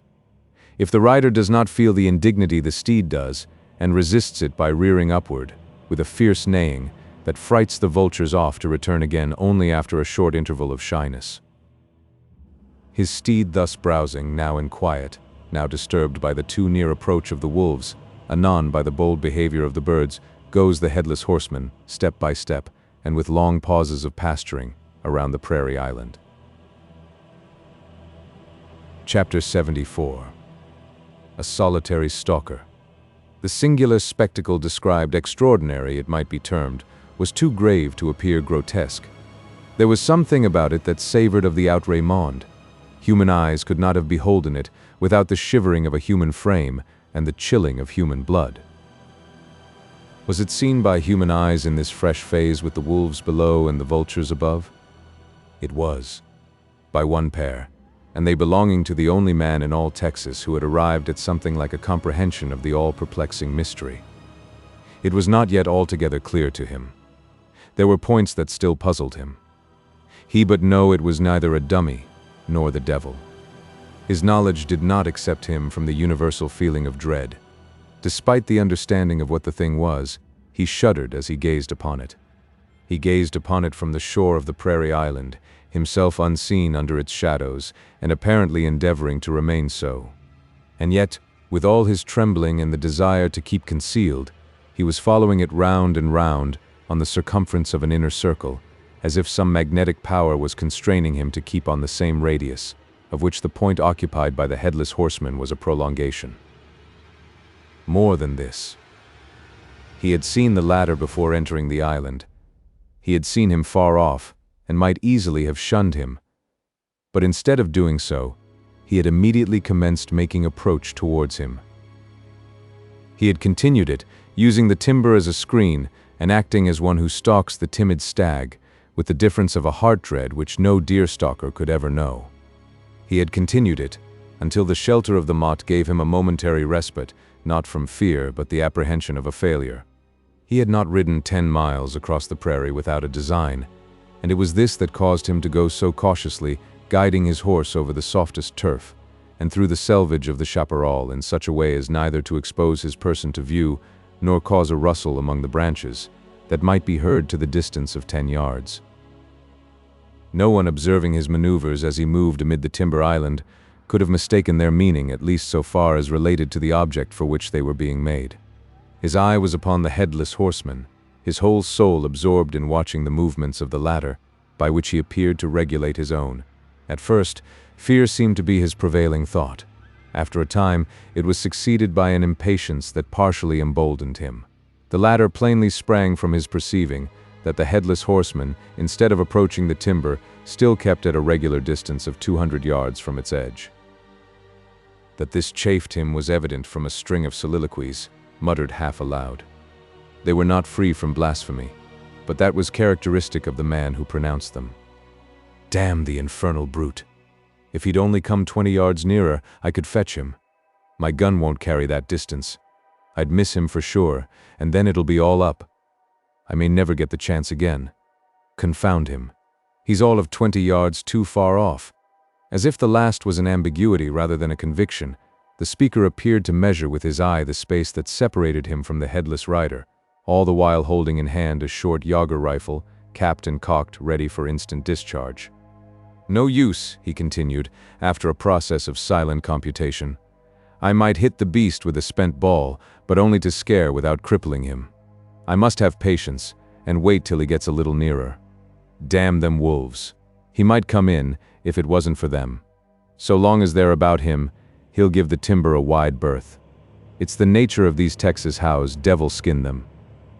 I wonder if coaxing would do any good, he proceeded after a pause. Maybe the sound of a man's voice would bring the animal to a stand? Doubtful. He's not likely to have heard much of that lately. I suppose it would only frighten him. The sight of my horse would be sure to do it, as it did before, though that was in the moonlight. Besides, he was chased by the howling staghound. No wonder his being wild, then, ridden as he is by hell knows what, for it can't be. Bah! After all, there must be some trick in it, some damned infernal trick. For a while the speaker checked his horse with a tight rein, and leaning forward so as to get a good view through the trees, continued to scan the strange shape that was slowly skirting the timber. It's his horse, sure as shootin'. His saddle, serape, and all. How the hell could they have come into the possession of the other? Another pause of reflection. Trick, or no trick, it's an ugly business. Whoever's planned it must know all that happened that night, and by God, if that thing lodged there, I've got to get it back. What a fool, to have bragged about it as I did. Curse the crooked luck. He won't come nearer. He's provokingly shy of the timber. Like all his breed, he knows he's safest in the open ground. What's to be done? See if I can call him up. Maybe he may like to hear a human voice. If it'll only fetch him 20 yards nearer, I'll be satisfied. Hanged if I don't try. Drawing a little closer to the edge of the thicket, the speaker pronounced that call usually employed by Texans to summon a straying horse. Pro show. Come kindly. Come, old horse. The invitation was extended to no purpose. The Texan steed did not seem to understand it, at all events as an invitation to friendly companionship. On the contrary, it had the effect of frightening him, for no sooner fell the proa upon his ear than, letting go the mouthful of grass already gathered, he tossed his head aloft with a snort that proclaimed far greater fear than that felt for either wolf or vulture. A mustang, he knew that his greatest enemy was man, a man mounted upon a horse, and by this time his scent had disclosed to him the proximity of such a foe. He stayed not to see what sort of man or what kind of horse. His first instinct had told him that both were enemies. As his rider by this time appeared to have arrived at the same conclusion, there was no tightening of the rein, and he was left free to follow his own course, which carried him straight off over the prairie. A bitter curse escaped from the lips of the unsuccessful stalker as he spurred out into the open ground. Still more bitter was his oath, as he beheld the Headless Horseman passing rapidly beyond reach, unscathed by the bullet he had sent too earnestly after him. Chapter 75. On the trail. Zeb Stump stayed but a short while on the spot, where he had discovered the hoofprint with the broken shoe. 6 seconds sufficed for its identification, after which he rose to his feet and continued along the trail of the horse that had made it. He did not remount, but strode forward on foot, the old mare, obedient to a signal he had given her, keeping at a respectful distance behind him. For more than a mile he moved on in this original fashion, now slowly, as the trail became indistinct, quickening his pace where the print of the imperfect shoe could be seen without difficulty. Like an archaeologist engaged upon a tablet of hieroglyphic history, long entombed beneath the ruins of a lost metropolis, whose characters appear grotesque to all except himself, so was it with Zeb Stump as he strode on, translating the sign of the prairie. Absorbed in the act and the conjectures that accompanied it, he had no eyes for aught else. He glanced neither to the green savanna that stretched inimitably around, nor to the blue sky that spread specklessly above him. Alone to the turf beneath his feet was his eye and attention directed.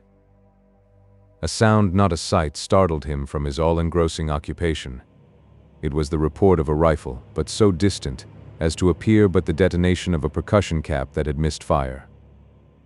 Instinctively he stopped, at the same time raising his eyes but without unbending his body. With a quick glance the horizon was swept, along the half-dozen points whence the sound should have proceeded. A spot of bluish smoke, still preserving its balloon shape, was slowly rolling up against the sky. A dark blotch beneath indicated the outlines of an island of timber. So distant was the motte, the smoke, and the sound that only the eye of an experienced prairie man would have seen the first, or his ear heard the last, from the spot where Zeb Stump was standing. But Zeb saw the one and heard the other. "Derned query," he muttered, still stooped in the attitude of a gardener dibbing in his young cabbage plants. "Doggoned query, to say the least on it. Who in Old Nick's name kin be huntin' out thur? War there ain't game enough to pay for the powder and shet. I've been to Thet Air Pereira Island, and I know there ain't nothin' thur septin coyoates. What they get to live on, only the eternal kin tell. Wag," he went on after a short silence. "Some storekeeper from the town, out on a excursion, as he'd call it, who's proud o' poppin' away at them stinkin' varmints, and he'll go hum wi' a story he's been a-huntin' wolves. Wall, 'tain't no business o' mine. Let yord stick hev his belly full o' sport. Hi, thur's somethin' comin' this way. A hoss and somebody on his back, streakin' it as if hell war arter him, wi' a pitchfork o' red-het lightnin'. What? As I live, it air the Headless. It is by the jumpin' Geosaphet." The observation of the old hunter was quite correct. There could be no mistake about the character of the cavalier who, just clearing himself from the cloud of sulphurous smoke now falling, dispersed over the prairie, came galloping on towards the spot where Zeb stood. It was the horseman without a head. Nor could there be any doubt as to the direction he was taking, as straight towards Zeb as if he already saw, and was determined on coming up with him. A braver man than the backwoodsman could not have been found within the confines of Texas. Cougar or jaguar, bear, buffalo or red Indian, he could have encountered without quailing. Even a troop of Comanches might have come charging on, without causing him half the apprehension felt at sight of that solitary equestrian. With all his experience of nature in her most secret haunts, despite the stoicism derived from that experience, Zeb Stump was not altogether free from superstitious fancies. Who is?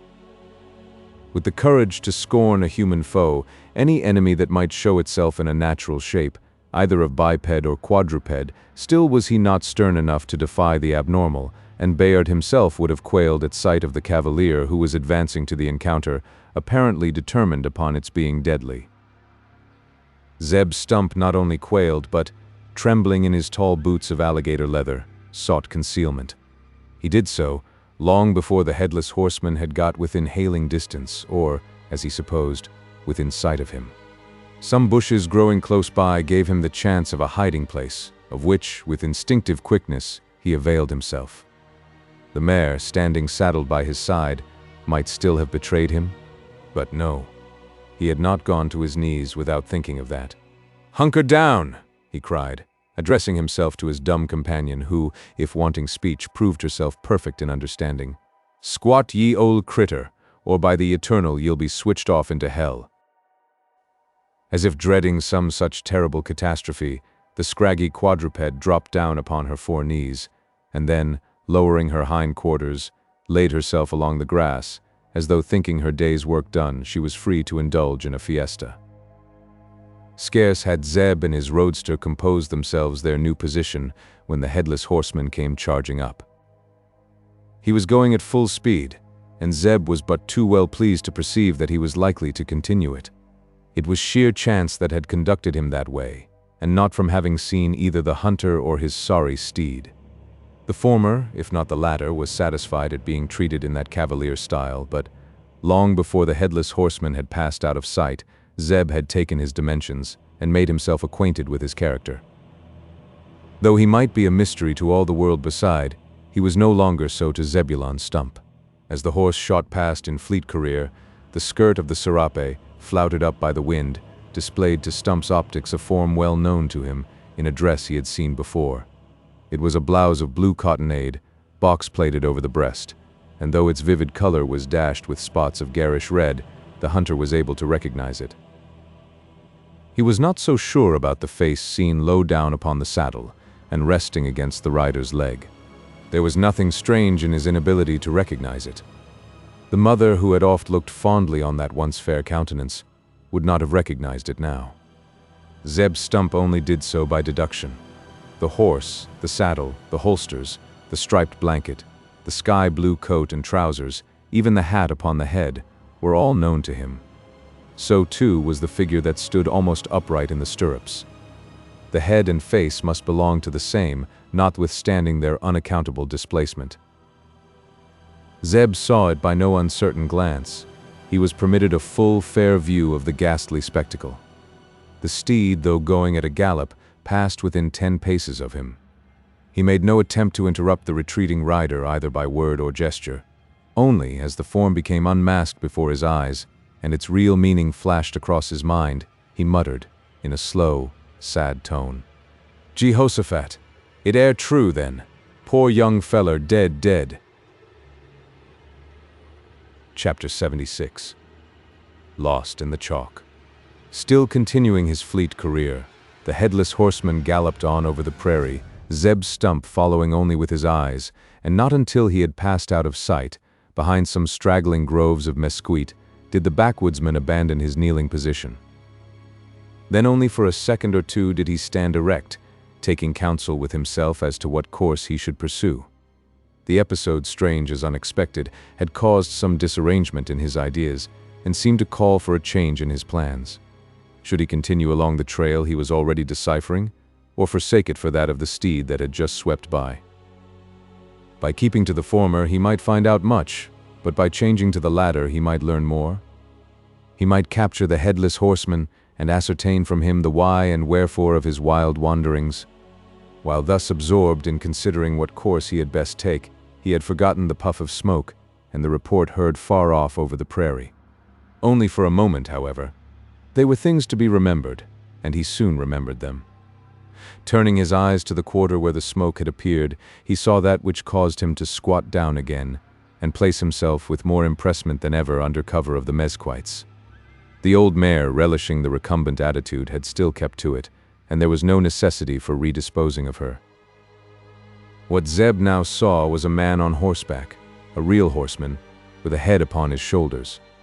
He was still a long way off, and it was not likely he had seen the tall form of the hunter, standing shored up among the bushes, much less the mare, lying beneath them. He showed no signs of having done so.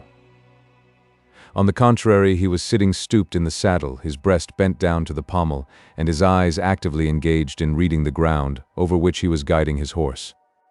There could be no difficulty in ascertaining his occupation. Zeb Stump guessed it at a glance. He was tracking the headless rider. "Ho, ho," muttered Zeb, on making this discovery. "I ain't the only one who's got a reason for solving this here mystery. Who the hell can he be? I shed just like to know that." Zeb had not long to wait for the gratification of his wish. As the trail was fresh, the strange horseman could take it up at a trot, in which pace he was approaching. He was soon within identifying distance. "Jehoshaphat," muttered the backwoodsman. "I mout a knowed it would be him, and if I'm not mistook about it, hire's going to be a other chapter out of the same book, a other link as'll help me to complete the chain o' evidence I'm in search for. Lay clost, ye critter. Ef ye make e'er a stir even to the shaking o' them long lugs o' yourn, I'll cut your darned throat."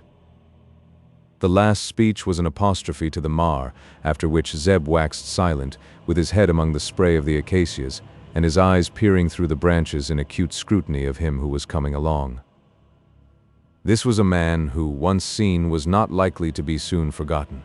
Scarce 30 years old, he showed a countenance, scathed, less with care than the play of evil passions.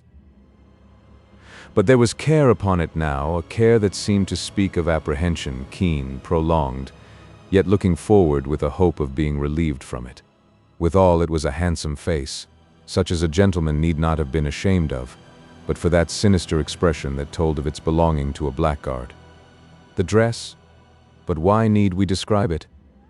The blue cloth frock of semi-military cut, the forage cap, the belt sustaining a bowie knife, with a brace of revolving pistols, all have been mentioned before as enveloping and equipping the person of Captain Cassius Calhoun. It was he. It was not the battery of small arms that kept Zeb Stump from showing himself. He had no dread of an encounter with the ex-officer of volunteers. Though he instinctively felt hostility, he had as yet given no reason to the latter for regarding him as an enemy. He remained in shadow, to have a better view of what was passing under the sunlight. Still closely scrutinizing the trail of the Headless Horseman, Calhoun trotted past. Still closely keeping among the acacias, Zeb Stump looked after, till the same grove that had concealed the former interposed its verdant veil between him and the ex-captain of cavalry. The backwoodsman's brain, having become the recipient of new thoughts, required a fresh exercise of its ingenuity. If there was reason before for taking the trail of the Headless Horseman, it was redoubled now. With but short time spent in consideration, so Zeb concluded, and commenced making preparations for a stalk after Cassius Calhoun.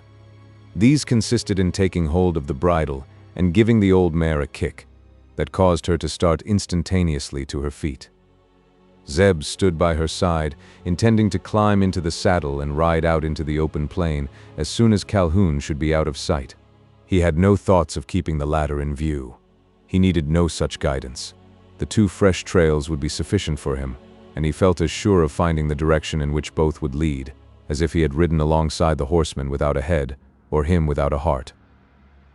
With this confidence he cleared out from among the acacias, and took the path just trodden by Calhoun.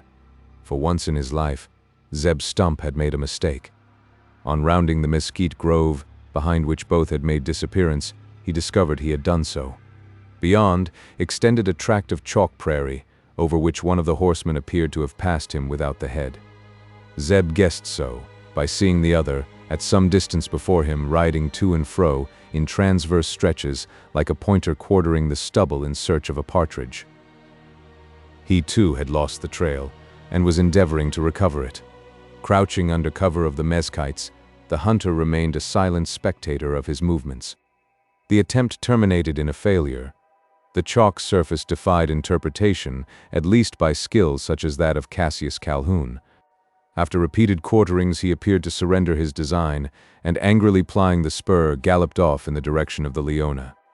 As soon as he was out of sight, Zeb also made an effort to take up the lost trail. But despite his superior attainments in the tracking craft, he was compelled to relinquish it.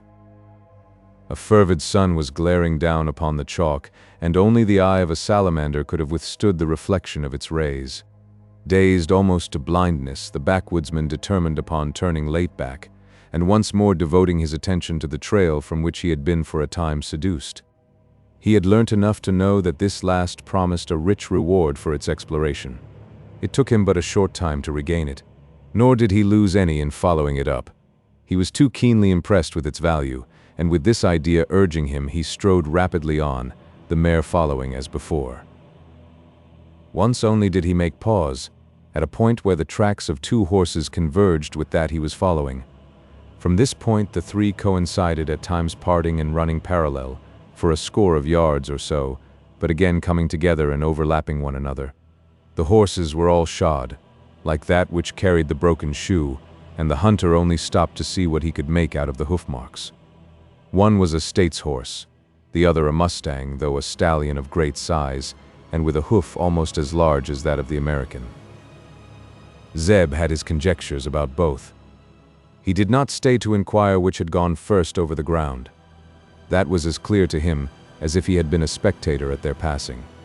The stallion had been in the lead, how far Zeb could not exactly tell, but certainly some distance beyond that of companionship.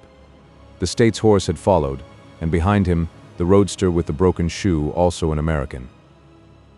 All three had gone over the same ground at separate times, and each by himself. This Zeb Stump could tell with as much ease and certainty as one might read the index of a dial or thermometer. Whatever may have been in his thoughts, he said nothing beyond giving utterance to the simple exclamation, "Good," and with satisfaction stamped upon his features, he moved on, the old mare appearing to mock him by an imitative stride. "Higher they've separated," he said, once again coming to a stop, and regarding the ground at his feet. "The stallion and States hoss hev goot thiggether, that ere they've took the same way. Broken shoe hev strayed in a different direction. Wonder now what that's for?" he continued after standing a while to consider. "Dern me if I iver seed sec perplexin' sign, it ould puzzle old Dan'l Boone hisself. Which on 'em shed I foller fust. Ef I go arter the two I know whar they'll lead. They're bound to kim up in thet puddle o' blood. Let's track up t'other, and see whether he hev rued into the same proximity. To the right about, ole gal, and keep close to hint me, else ye may get lost in the chaparral, and the coyotes may make their supper on your tallow. Ho, ho, ho." With this apostrophe to his critter, ending in a laugh at the conceit of her tallow, the hunter turned off on the track of the third horse. It led him along the edge of an extended tract of chaparral, which, following all three, he had approached at a point well known to him as to the reader, where it was parted by the open space already described. The new trail skirted the timber only for a short distance. 200 yards from the embouchure of the avenue, it ran into it, and 50 paces further on Zeb came to a spot where the horse had stood tied to a tree. Zeb saw that the animal had proceeded no further, for there was another set of tracks showing where it had returned to the prairie, though not by the same path. The rider had gone beyond. The footmarks of a man could be seen beyond in the mud of a half-dry arroyo beside which the horse had been hitched. Leaving his critter to occupy the stall where Broken Shoe had for some time fretted himself, the old hunter glided off upon the footmarks of the dismounted rider. He soon discovered two sets of them, one going, another coming back. He followed the former. He was not surprised at their bringing him out into the avenue, close to the pool of blood, by the coyotes long since licked dry. He might have traced them right up to it, but for the hundreds of horse tracks that had trodden the ground like a sheep pen. But before going so far, he was stayed by the discovery of some fresh sign, too interesting to be carelessly examined. In a place where the underwood grew thick, he came upon a spot where a man had remained for some time. There was no turf, and the loose mold was baked hard and smooth, evidently by the sole of a boot or shoe. There were prints of the same sole leading out towards the place of blood, and similar ones coming back again. But upon the branches of a tree between, Zeb Stump saw something that had escaped the eyes not only of the searchers, but of their guide Spangler, a scrap of paper, blackened and half-burnt, evidently the wadding of a discharged gun. It was clinging to the twig of a locust tree, impaled upon one of its spines. The old hunter took it from the thorn to which, through rain and wind, it had adhered, spread it carefully across the palm of his horny hand, and read upon its smouched surface a name well known to him, which, with its concomitant title, bore the initials CCC. Chapter 77. Another link. It was less surprise than gratification that showed itself on the countenance of Zeb Stump as he deciphered the writing on the paper. "That air's the backin' o' a letter," muttered he. "Tells a goodish grist o' story. More'n war wrote inside, I reckon. Been used for the wad o' a gun. Wall, sarves the cuss right, for rammin' down a rifle ball wi' a patchin' o' scurvy paper, isted o' the proper and bestest thing, which air a bit o' greased buckskin. The writin' air in a shemale hand," he continued, looking anew at the piece of paper. "Don't signerfy for thet. It's been sent to him all the same, and he's headed in possession. It air somethin' to be took care o'." So saying, he drew out a small skin wallet, which contained his tinder of punk, along with his flint and steel, and after carefully stowing away the scrap of paper, he returned the sack to his pocket. "Wall," he went on in soliloquy, as he stood silently considering, "I calkerlate as how this old coon'll be able to unwind a good grist o' this clue o' mystery, though thur be a bit o' the thread broken higher and thur, and a bit o' a puzzle I can't clearly understand. The man who hev been murdered, whosomdever he may be, wore out thur by thet puddle o' blood, and the man as did the deed, whosomdever he be, wore a stannin' behent this locust tree. But for them greenhorns, I mout a got more out of the sign. Now thur ain't the ghost o' a chance. They've tramped the whole place into a durnation mess, cuvortin' and caperin' about. Wall, 'tare no use goin' furrer that way. The bestest thing now air to take the back track, if it air possible, and Diskiver wore the hoss with the broke shoe toted his rider arter. He went back from this leetle bit o' still huntin'. Therefore, ole Zeblon Stump, back ye go on the boot tracks." With this grotesque apostrophe to himself, he commenced retracing the footmarks that had guided him to the edge of the opening. Only in one or two places were the footprints at all distinct, but Zeb scarce cared for their guidance. Having already noted that the man who made them had returned to the place where the horse had been left, he knew the back track would lead him there. There was one place, however, where the two trails did not go over the same ground. There was a forking in the open list, through which the supposed murderer had made his way. It was caused by an obstruction, a patch of impenetrable thicket. They met again, but not till that on which the hunter was returning straggled off into an open glade of considerable size. Having become satisfied of this, Zeb looked around into the glade for a time, forsaking the footsteps of the pedestrian. After a short examination, he observed a trail altogether distinct and of a different character. It was a well-marked path entering the opening on one side and going out on the other, in short, a cattle track. Zeb saw that several shod horses had passed along it some days before, and it was this that caused him to come back and examine it. He could tell to a day to an hour when the horses had passed, and from the sign itself. But the exercise of his ingenuity was not needed on this occasion. He knew that the hoofprints were those of the horses ridden by Spangler and his party after being detached from the main body of searchers who had gone home with the major. He had heard the whole story of that collateral investigation, how Spangler and his comrades had traced Henry Poindexter's horse to the place where the Negro had caught it, on the outskirts of the plantation. To an ordinary intellect this might have appeared satisfactory. Nothing more could be learnt by anyone going over the ground again. Zeb Stump did not seem to think so. As he stood looking along it, his attitude showed indecision. "If I could make sure o' havin' time," he muttered, "I'd foller it fust. Jest as like as not I'll find a fluke thur too. But thur's no sartainty be out the time, and I'd better proceed to settle with the animal as cast the quarter shoe." He had turned to go out of the glade, when a thought once more stayed him. "Arter all, it kin be easy found at any time. I kin guess where it'll lead, as sartant, as if I'd rud longside the skunk that made it, straight custra to the stable o' Caser Corver." It's a derned pity to drop this on, now whiles I'm hure upon the spot. It'll gie me the making o' another 10-mile journey, and thur moutn't be time. Doggoned if I don't try a leetle way along it.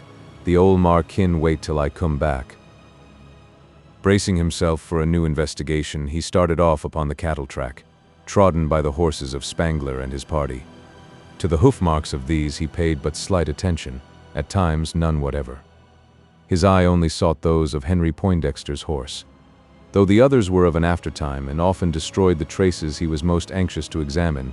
He had no difficulty in identifying the latter. As he would have himself said, any greenhorn could do that. The young planter's horse had gone over the ground at a gallop. The trackers had ridden slowly. As far as Zeb Stump could perceive, the latter had made neither halt nor deviation. The former had. It was about 3/4 of a mile from the edge of the venue. It was not a halt the galloping horse had made, but only a slight departure from his direct course, as if something he had seen, wolf, jaguar, cougar, or other beast of prey, had caused him to shy. Beyond he had continued his career, rapid and reckless as ever. Beyond the party, along with Spangler, had proceeded without staying to inquire why the horse had shied from his track. Zeb Stump was more inquisitive and paused upon this spot. It was a sterile tract without herbage and covered with shingle and sand. A huge tree overshadowed it, with limbs extending horizontally. One of these ran transversely to the path over which the horses had passed, so low that a horseman, to shun contact with it, would have to lower his head. At this branch Zeb Stump stood gazing. He observed an abrasion upon the bark, that, though very slight, must have been caused by contact with some substance as hard, if not sounder, than itself. That's been done by the skull o' a human critter, reasoned he. A human critter that must have been on the back o' a hoss this side the branch, and off on the t'other. No livin' man ket a stud sec a collision as thet, and kep his seat I the settle. Hurrah! He triumphantly exclaimed, after a cursory examination of the ground underneath the tree. I thought so. Thur's the impression o' the throwed rider, and thur's whar he hes creeped away. Now I've got a explication o' thet big bump as hes been puzzlin' me. I knowed it wanted by the claws o' any varmint, and it didn't look like the blow either o' a stone or a stick. That air's the stick that hes gien it. With an elastic step, his countenance radiant of triumph, the old hunter strode away from the tree, no longer upon the cattle path, but that taken by the man who had been so violently dismounted. To one unaccustomed to the chaparral, he might have appeared going without a guide, and upon a path never before pressed by human foot. A portion of it perhaps had not, but Zeb was conducted by signs which, although obscure to the ordinary eye, were to him intelligible as the painted lettering upon a finger-post. The branch contorted to afford passage for a human form, the displaced tendrils of a creeping plant, the scratched surface of the earth, all told that a man had passed that way. The sign signified more that the man was disabled, had been crawling, a cripple. Zeb Stump continued on till he had traced this cripple to the banks of a running stream. It was not necessary for him to go further. He had made one more splice of the broken thread, another, and his clue would be complete. Chapter 78. A horse swap.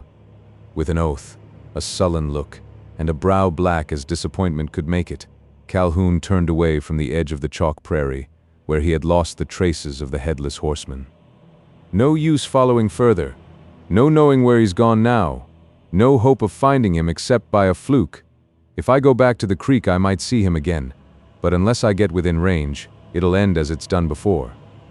The Mustang stallion won't let me come near him, as if the brute knows what I'm wanting.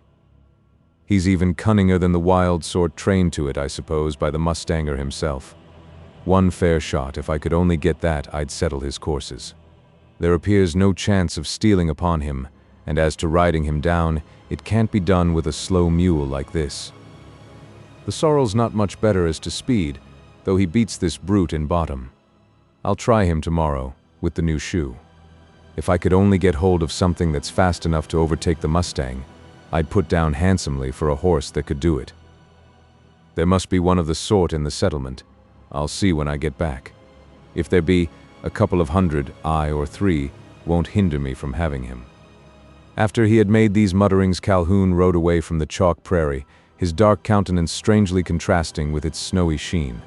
He went at a rapid rate, not sparing his horse, already jaded with a protracted journey, as could be told by his sweating coat, and the clots of half-coagulated blood, where the spur had been freely plied upon his flanks.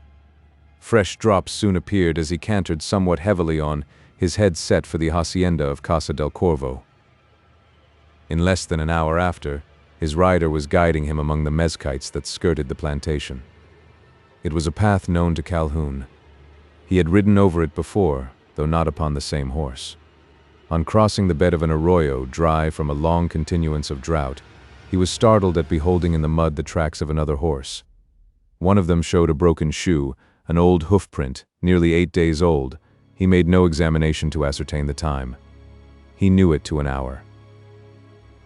He bent over it, with a different thought, a feeling of surprise commingled with a touch of superstition.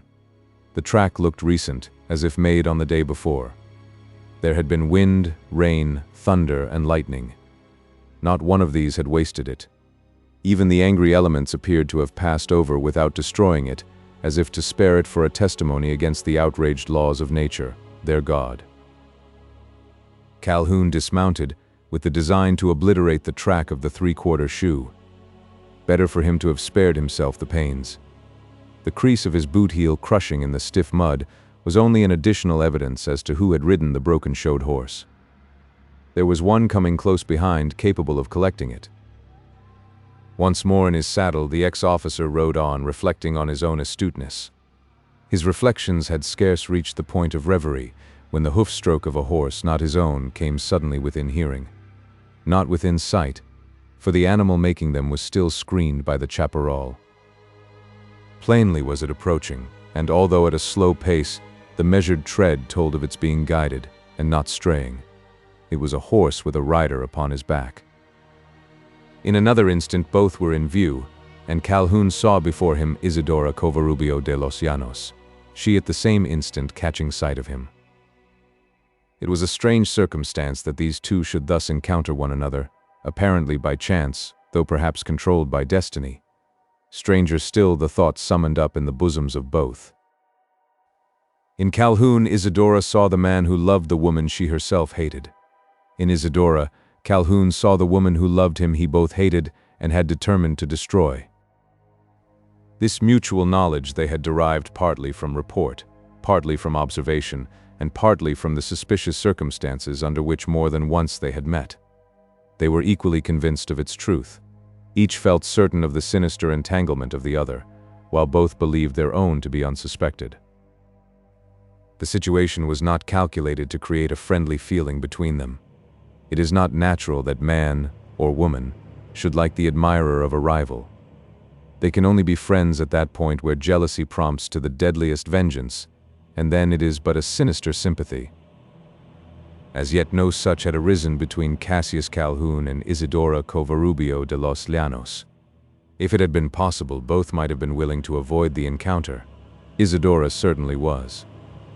She had no predilection for the ex-officer of dragoons, and besides the knowledge that he was the lover of her rival, there was another thought that now rendered his presence, if not disagreeable, at least not desirable. She remembered the chase of the sham Indians, and its ending. She knew that among the Texans there had been much conjecture as to her abrupt disappearance after appealing to them for protection. She had her own motive for that, which she did not intend to declare, and the man about meeting her might be inclined to ask questions on the subject.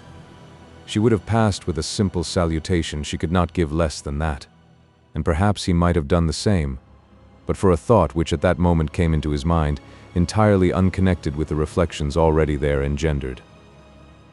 It was not the lady herself who suggested the thought. Despite her splendid beauty, he had no admiration for her. In his breast, ruthless as it might have been, there was no space left for a second passion, not even a sensual one, for her thus encountered in the solitude of the chaparral, with nature whispering wild, wicked suggestions. It was no idea of this that caused him to rein up in the middle of the path, remove the cap from his crown, and, by a courtly salutation, invite a dialogue with Isidora. So challenged, She could not avoid the conversation that commenced upon the instant, Calhoun taking the initiative. "Excuse me, señorita," said he, his glance directed more upon her steed than herself. "I know it's very rude thus to interrupt your ride, especially on the part of a stranger, as with sorrow I am compelled to call myself." "It needs no apology, señor. If I'm not mistaken, we have met before upon the prairie, out near the Nueces." "True, true," stammered Calhoun, not caring to dwell upon the remembrance. "It was not of that encounter I wished to speak, but what I saw afterwards as you came galloping along the cliff. We all wondered what became of you." "There was not much cause for wonder, Cavallero. The shot which some of your people fired from below disembarrassed me of my pursuers. I saw that they had turned back and simply continued my journey." Calhoun exhibited no chagrin at being thus baffled.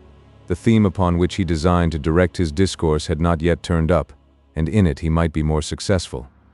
What it was might have been divined from his glance, half connoisseur, half horse jockey, still directed toward the steed of Isidora.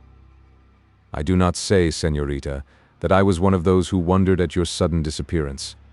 I presumed you had your own reasons for not coming on to us, and seeing you ride as you did, I felt no fear for your safety. It was your riding that astonished me, as it did all of my companions. Such a horse you had. He appeared to glide rather than gallop. If I mistake not, it's the same you are now astride of. Am I right, Signora? Pardon me for asking such an insignificant question." "The same? Let me see. I make use of so many. I think I was riding this horse upon that day. Yes, yes, I am sure of it. I remember how the brute betrayed me." "Betrayed you? How?" "Twice he did it. Once as you and your people were approaching. The second time when the Indians Dios, not Indians as I've since heard, were coming through the chaparral." "But how?" "By neighing. He should not have done it. He's had training enough to know better than that. No matter.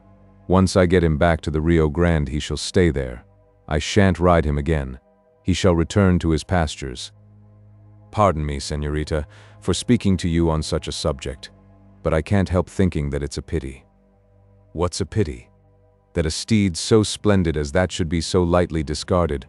I would give much to possess him." "You are jesting, Cavallero. He is nothing beyond the common, perhaps a little pretty, and quick in his paces.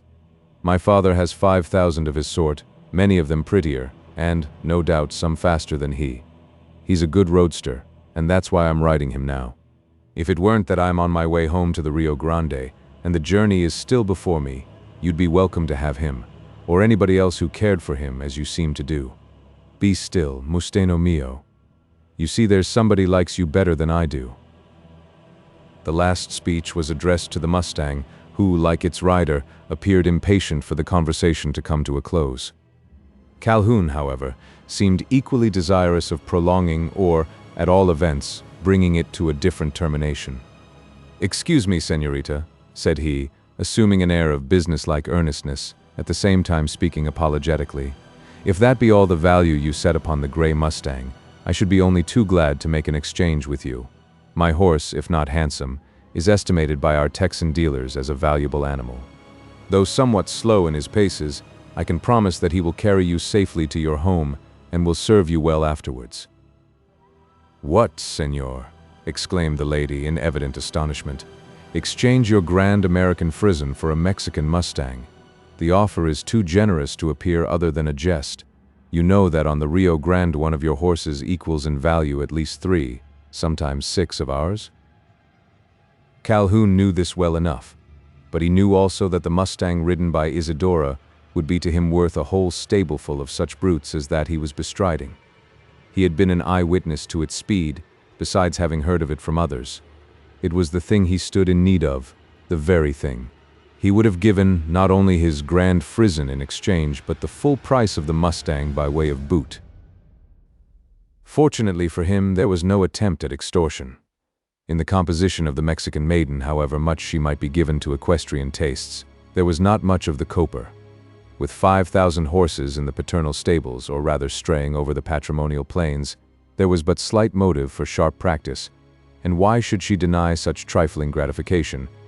even though the man seeking it was a stranger, perhaps an enemy? She did not. "If you are in earnest, Señor," was her response, "you are welcome to what you want. I am in earnest, Señorita." "Take him, then," said she, leaping out of her saddle and commencing to undo the girths. "We cannot exchange saddles. Yours would be a mile too big for me." Calhoun was too happy to find words for a rejoinder. He hastened to assist her in removing the saddle, after which he took off his own. In less than 5 minutes the horses were exchanged, the saddles and bridles being retained by their respective owners. To Isadora there was something ludicrous in the transference. She almost laughed while it was being carried on. Calhoun looked upon it in a different light. There was a purpose present before his mind, one of the utmost importance. They parted without much further speech, only the usual greetings of adieu, Isadora going off on the frizzen, while the ex-officer, mounted on the gray Mustang, continued his course in the direction of Casa del Corvo. Chapter 79. An untiring tracker. Zeb was not long in arriving at the spot where he had hitched his mare. The topography of the chaparral was familiar to him, and he crossed it by a less circuitous route than that taken by the cripple. He once more threw himself upon the trail of the broken shoe, in full belief that it would fetch out not 100 miles from Casa del Corvo. It led him along a road running almost direct from one of the crossings of the Rio Grande to Fort Inge. The road was a half-mile in width, a thing not uncommon in Texas, where every traveler selects his own path, alone looking to the general direction. Along one edge of it had gone the horse with the damaged shoe. Not all the way to Fort Inge. When within 4 or 5 miles of the post, the trail struck off from the road, at an angle of just such degree as followed in a straight line would bring out by Poindexter's plantation. So confident was Zeb of this, that he scarce deigned to keep his eye upon the ground, but rode forwards, as if a finger-post was constantly by his side. He had long before given up following the trail afoot. Despite his professed contempt for horse fixings, as he called riding, he had no objection to finish his journey in the saddle, fashed as he now was with the fatigue of protracted trailing over prairie and through chaparral. Now and then only did he cast a glance upon the ground, less to assure himself he was on the track of the broken shoe, than to notice whether something else might not be learnt from the sign, besides its mere direction. There were stretches of the prairie where the turf, hard and dry, had taken no impression. An ordinary traveler might have supposed himself the first to pass over the ground, but Zeb Stump was not of this class, and although he could not always distinguish the hoof marks, he knew within an inch where they would again become visible on the more moist and softer patches of the prairie. If at any place conjecture misled him, it was only for a short distance, and he soon corrected himself by a traverse. In this half-careless, half-cautious way, he had approached within a mile of Poindexter's plantation. Over the tops of the mesquite trees the crenelled parapet was in sight, when something he saw upon the ground caused a sudden change in his demeanor, a change, too, in his attitude. For instead of remaining on the back of his mare, he flung himself out of the saddle, threw the bridle upon her neck, and rapidly passing in front of her, commenced taking up the trail afoot. The mare made no stop, but continued on after him with an air of resignation, as though she was used to such eccentricities. To an inexperienced eye there was nothing to account for this sudden dismounting. It occurred at a place where the turf appeared untrodden by man or beast. Alone might it be inferred from Zeb's speech as he flung himself out of the saddle. "His track, going to hum," were the words muttered in a slow, measured tone, after which, at a slower pace, the dismounted hunter kept on along the trail. In a little time after it conducted him into the chaparral, and in less to a stop, sudden, as if the thorny thicket had been transformed into a chevaux de frise, impenetrable both to him and his critter. It was not this. The path was still open before him, more open than ever. It was its openness that had furnished him with a cause for discontinuing his advance. The path sloped down into a valley below, a depression in the prairie, along the concavity of which at times ran a tiny stream, ran arroyo. It was now dry, or only occupied by stagnant pools at long distances apart. In the mud-covered channel was a man, with a horse close behind him, the latter led by the bridle. There was nothing remarkable in the behavior of the horse. He was simply following the lead of his dismounted rider. But the man, what was he doing? In his movements there was something peculiar, something that would have puzzled an uninitiated spectator. It did not puzzle Zeb Stump, or but for a second of time. Almost the instant his eye fell upon it, he read the meaning of the maneuver and mutteringly pronounced it to himself. "Obliteratin' the print o' the broken shoe or trying to do that same. Tain't no use, Mr. Cash Calhoun, no manner o' use. Ye've made your footmarks too deep to deceive me, and by the eternal I'll follow them, though they shed conduct me into the fires o' hell." As the backwoodsman terminated his blasphemous apostrophe, the man to whom it pointed, having finished his task of obscuration, once more leaped into his saddle and hurried on. On foot the tracker followed, though without showing any anxiety about keeping him in sight. There was no need for that. The sleuth hound on a fresh slot could not be more sure of again viewing his victim than was Zeb Stump of coming up with his. No chicanery of the chaparral, no twistings or doublings could save Calhoun now. The tracker advanced freely, not expecting to make halt again, till he should come within sight of Casa del Corvo. Little blame to him that his reckoning proved wrong. Who could have foretold such an interruption as that occasioned by the encounter between Cassius Calhoun and Isidora Covarubio de los Llanos? Though at sight of it, taken by surprise, perhaps something more, Zeb did not allow his feelings to betray his presence near the spot. On the contrary, it seemed to stimulate him to increased caution. Turning noiselessly round, he whispered some cabalistic words into the care of his critter, and then stole silently forward under cover of the acacias. Without remonstrance or remark, the mare followed. He soon came to a false stop, his animal doing the same, in imitation so exact as to appear its counterpart. A thick growth of mesquite trees separated him from the two individuals, by this time engaged in a lively interchange of speech. He could not see them, without exposing himself to the danger of being detected in his eavesdropping, but he heard what they said all the same. He kept his place listening till the horse trade was concluded, and for some time after. Only when they had separated, and both taken departure, did he venture to come forth from his cover. Standing upon the spot lately occupied by the swappers, and looking both ways at once, he exclaimed, "Jehoshaphat, there's a compact atween a he and an she devil, and derned if I kin tell which hes got the bestest o' the bargain." Chapter 80. A doorway well watched.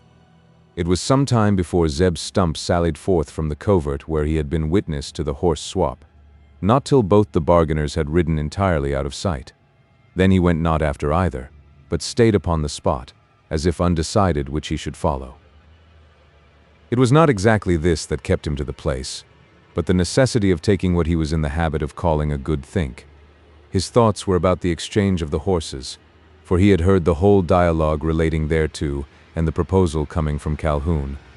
It was this that puzzled, or rather gave him reason for reflection. What could be the motive? Zeb knew to be true what the Mexican had said, that the state's horse was, in market value, worth far more than the Mustang. He knew, moreover, that Cassius Calhoun was the last man to be coped in a horse trade.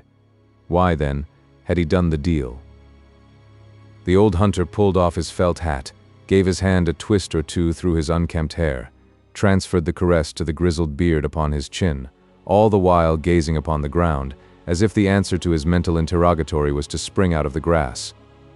"Thur air but one explication ought," he at length muttered.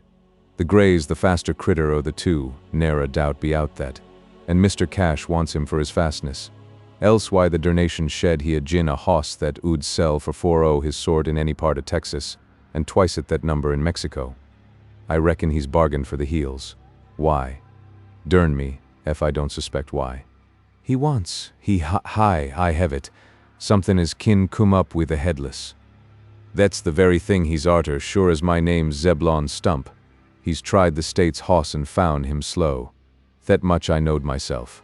Now he thinks, with the Mustang, he may have a chance to overhaul the t'other, if he can only find him again, and for sartin he'll go in sarch o' him. He's rad on now to Casser Corver, maybe to get a pick o' something to eat. He won't stay thur long. For many hours have passed, Somebody'll see him out here on the Pereira, and thet somebody airbound to be Zebulon Stump. Come, ye critter, he continued, turning to the mare. Ye thort ye were a-goin' hum, did ye? You're mistaken be out that. You've got to squat higher for another hour or two, if not the hull o' the night. Never mind, old girl. The grass don't look so had, and ye shall have a chance to get your snout to it. Thur now eat your derned gut full.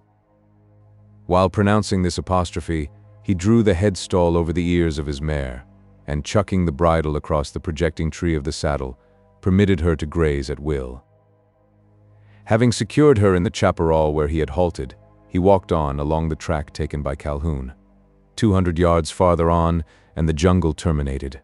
Beyond stretched an open plain, and on its opposite side could be seen the hacienda of Casa del Corvo. The figure of a horseman could be distinguished against its whitewashed facade, in another moment lost within the dark outline of the entrance. Zeb knew who went in. From this place, he muttered, I kin see him come out, and dern me, if I don't watch till he do come out, if it shed be till this time o' the morrow. So Hure goes for a spell o' patience. He first lowered himself to his knees, then, squirming round till his back came in contact with the trunk of a honey locust, he arranged himself into a sitting posture. This done, he drew from his capacious pocket a wallet containing a pone of cornbread, a large hunk of fried hog meat, and a flask of liquor whose perfume proclaimed it Monongahela. Having eaten about half the bread and a like quantity of the meat, he returned the remaining moieties to the wallet, which he suspended overhead upon a branch. Then, taking a satisfactory swig from the whiskey flask and igniting his pipe, he leant back against the locust, with arms folded over his breast and eyes bent upon the gateway of Casa del Corvo. In this way he kept watch for a period of full 2 hours, never changing the direction of his glance, or not long enough for anyone to pass out unseen by him. Forms came out and went in, several of them men and women, but even in the distance their scant light-colored garments and dusky complexions told them to be only the domestics of the mansion. Besides, they were all on foot, and he for whom Zeb was watching should come on horseback, if at all. His vigil was only interrupted by the going down of the sun, and then only to cause a change in his post of observation. When twilight began to fling its purple shadows over the plain, he rose to his feet, and leisurely unfolding his tall figure, stood upright by the stem of the tree, as if this attitude was more favorable for considering. "Thur's jest a possibility the skunk mout sneak out of the night," was his reflection.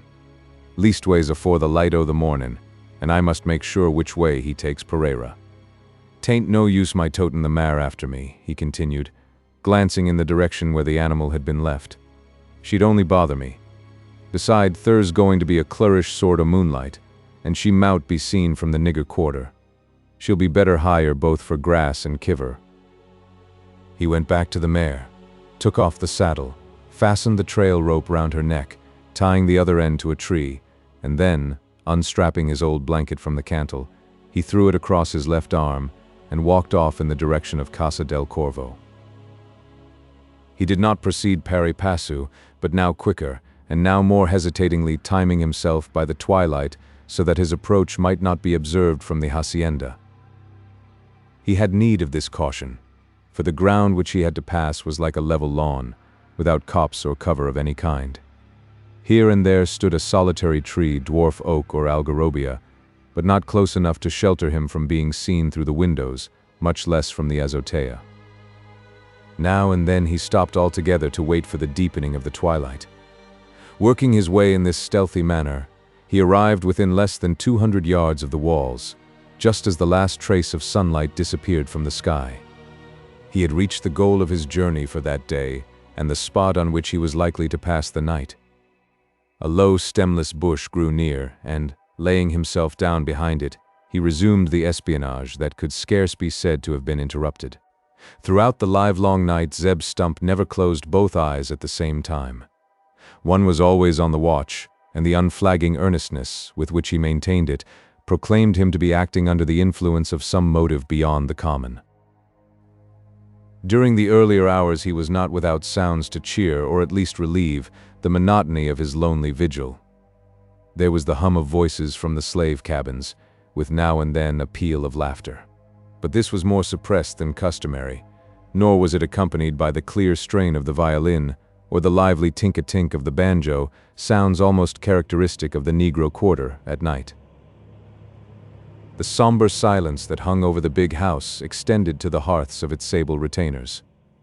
Before midnight the voices became hushed, and stillness reigned everywhere, broken only at intervals by the howl of a straying hound, uttered in response to the howl bark of a coyote taking care to keep far out upon the plain. The watcher had spent a wearisome day and could have slept but for his thoughts. Once, when these threatened to forsake him and he was in danger of dozing, he started suddenly to his feet, took a turn or two over the sward, and then, lying down again, relit his pipe, stuck his head into the heart of the bush, and smoked away till the bowl was burnt empty. During all this time, he kept his eyes upon the great gateway of the mansion, whose massive door, he could tell by the moonlight shining upon it, remained shut. Again did he change his post of observation, the sun's rising as its setting had done seeming to give him the cue. As the first tint of dawn displayed itself on the horizon, he rose gently to his feet, clutched the blanket so as to bring its edges in contact across his breast, and turning his back upon Casa del Corvo, walked slowly away, taking the same track by which he had approached it on the preceding night. And again with unequal steps, at short intervals stopping and looking back, under his arm or over his shoulder.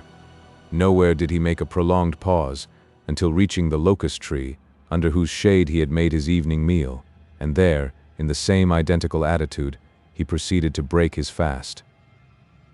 The second half of the pone and the remaining moiety of the pork soon disappeared between his teeth, after which followed the liquor that had been left in his flask. He had refilled his pipe and was about relighting it, when an object came before his eyes that caused him hastily to return his flint and steel to the pouch from which he had taken them. Through the blue mist of the morning, the entrance of Casa del Corvo showed a darker disk. The door had been drawn open. Almost at the same instant a horseman was seen to sally forth, mounted upon a small gray horse, and the door was at once closed behind him. Zeb Stump made no note of this. He only looked to see what direction the early traveler would take. Less than a score of seconds sufficed to satisfy him. The horse's head and the face of the rider were turned towards himself. He lost no time in trying to identify either. He did not doubt of its being the same man and horse that had passed that spot on the evening before, and he was equally confident they were going to pass it again. What he did was to shamble up to his mare, in some haste get her saddled and bridled, and then, having taken up his trail rope, lead her off into a cover from which he could command a view of the chaparral path without danger of being himself seen. This done, he awaited the arrival of the traveler on the gray steed, whom he knew to be Captain Cassius Calhoun. He waited still longer until the latter had trotted past, until he had gone quite through the belt of chaparral, and in the hazy light of the morning gradually disappeared on the prairie beyond. Not till then did Zeb Stump clamber into his saddle, and, prodding his solitary spur against the ribs of his roadster, cause the latter to move on. He went after Cassius Calhoun, but without showing the slightest concern about keeping the latter in sight. He needed not this to guide him. The dew upon the grass was to him a spotless page, the tracks of the gray mustang a type, as legible as the lines of a printed book. He could read them at a trot, I going at a gallop. Chapter 81. Heads down, heels up. Without suspicion that he had been seen leaving the house, except by Pluto, who had saddled the gray mustang, Calhoun rode on across the prairie. Equally unsuspicious was he, in passing the point where Zeb Stump stood crouching in concealment. In the dim light of the morning he supposed himself unseen by human eye, and he recked not of any other. After parting from the timbered border, he struck off towards the Nueces, riding at a brisk trot, now and then increasing to a canter. For the first 6 or 8 miles he took but little note of aught that was around. An occasional glance along the horizon seemed to satisfy him, and this extended only to that portion of the vast circle before his face. He looked neither to the right nor the left, and only once behind after getting some distance from the skirt of the chaparral. Before him was the object, still unseen, upon which his thoughts were straying. What that object was, he and only one other knew, that other Zeb Stump, though little did Calhoun imagine that mortal man could have a suspicion of the nature of his early errand. The old hunter had only conjectured it, but it was a conjecture of the truth of which he was as certain as if the ex-captain had made him his confidant. He knew that the latter had gone off in search of the Headless Horseman in hopes of renewing the chase of yesterday with a better chance of effecting a capture. Though bestriding a steed fleet as a Texan stag, Calhoun was by no means sanguine of success. There were many chances against his getting sight of the game he intended to take, at least 2 to 1, and this it was that formed the theme of his reflections as he rode onward. The uncertainty troubled him, but he was solaced by a hope founded upon some late experiences. There was a particular place where he had twice encountered the thing he was in search of. It might be there again? This was an embayment of green sward, where the savannah was bordered by the chaparral, and close to the embouchure of that opening where it was supposed the murder had been committed. Odd he should always make back there, reflected Calhoun as he pondered upon the circumstance. Damned ugly odd it is, looks as if he knew. Bah, it's only because the grass is better, and that pond by the side of it. Well, I hope he's been thinking that way this morning. If so, there'll be a chance of finding him. If not, I must go on through the chaparral, and hang me if I like it, though it be in the daylight. Ugh. Pish! What's there to fear now that he's safe in limbo? Nothing but the bit of lead, and it I must have if I should ride this thing till it drops dead in its tracks. Holy heaven! What's that out yonder? These last 6 words were spoken aloud. All the rest had been a soliloquy in thought. The speaker, on pronouncing them, pulled up, almost dragging the mustang on its haunches, and with eyes that seemed ready to start from their sockets, sate gazing across the plain. There was something more than surprise in that steadfast glance. There was horror. And no wonder, for the spectacle upon which it rested was one to terrify the stoutest heart. The sun had stolen up above the horizon of the prairie and was behind the rider's back, in the direct line of the course he had been pursuing. Before him, along the heaven's edge, extended a belt of bluish mist, the exhalation arising out of the chaparral, now not far distant. The trees themselves were unseen, concealed under the film floating over them, that like a veil of purple gauze rose to a considerable height above their tops, gradually merging into the deeper azure of the sky. On this veil, or moving behind it as in the transparencies of a stage scene, appeared a form strange enough to have left the spectator incredulous had he not beheld it before. It was that of the Headless Horseman. But not as seen before either by Calhoun himself or any of the others. No, it was now altogether different. In shape the same, but in size it was increased to 10-fold its original dimensions. No longer a man, but a colossus, a giant. No longer a horse, but an animal of equine shape, with the towering height and huge massive bulk of a mastodon. Nor was this all of the new to be noted about the Headless Horseman. A still greater change was presented in his appearance, one yet more inexplicable, if that could possibly be. He was no longer walking upon the ground, but against the sky, both horse and rider moving in an inverted position. The hooves of the former were distinctly perceptible upon the upper edge of the film, while the shoulders, I had almost said head, of the latter were close down to the line of the horizon. The serape shrouding them hung in the right direction, not as regarded the laws of gravity, but the attitude of the wearer. So too the bridle reins, the mane and sweeping tail of the horse, all draped upwards.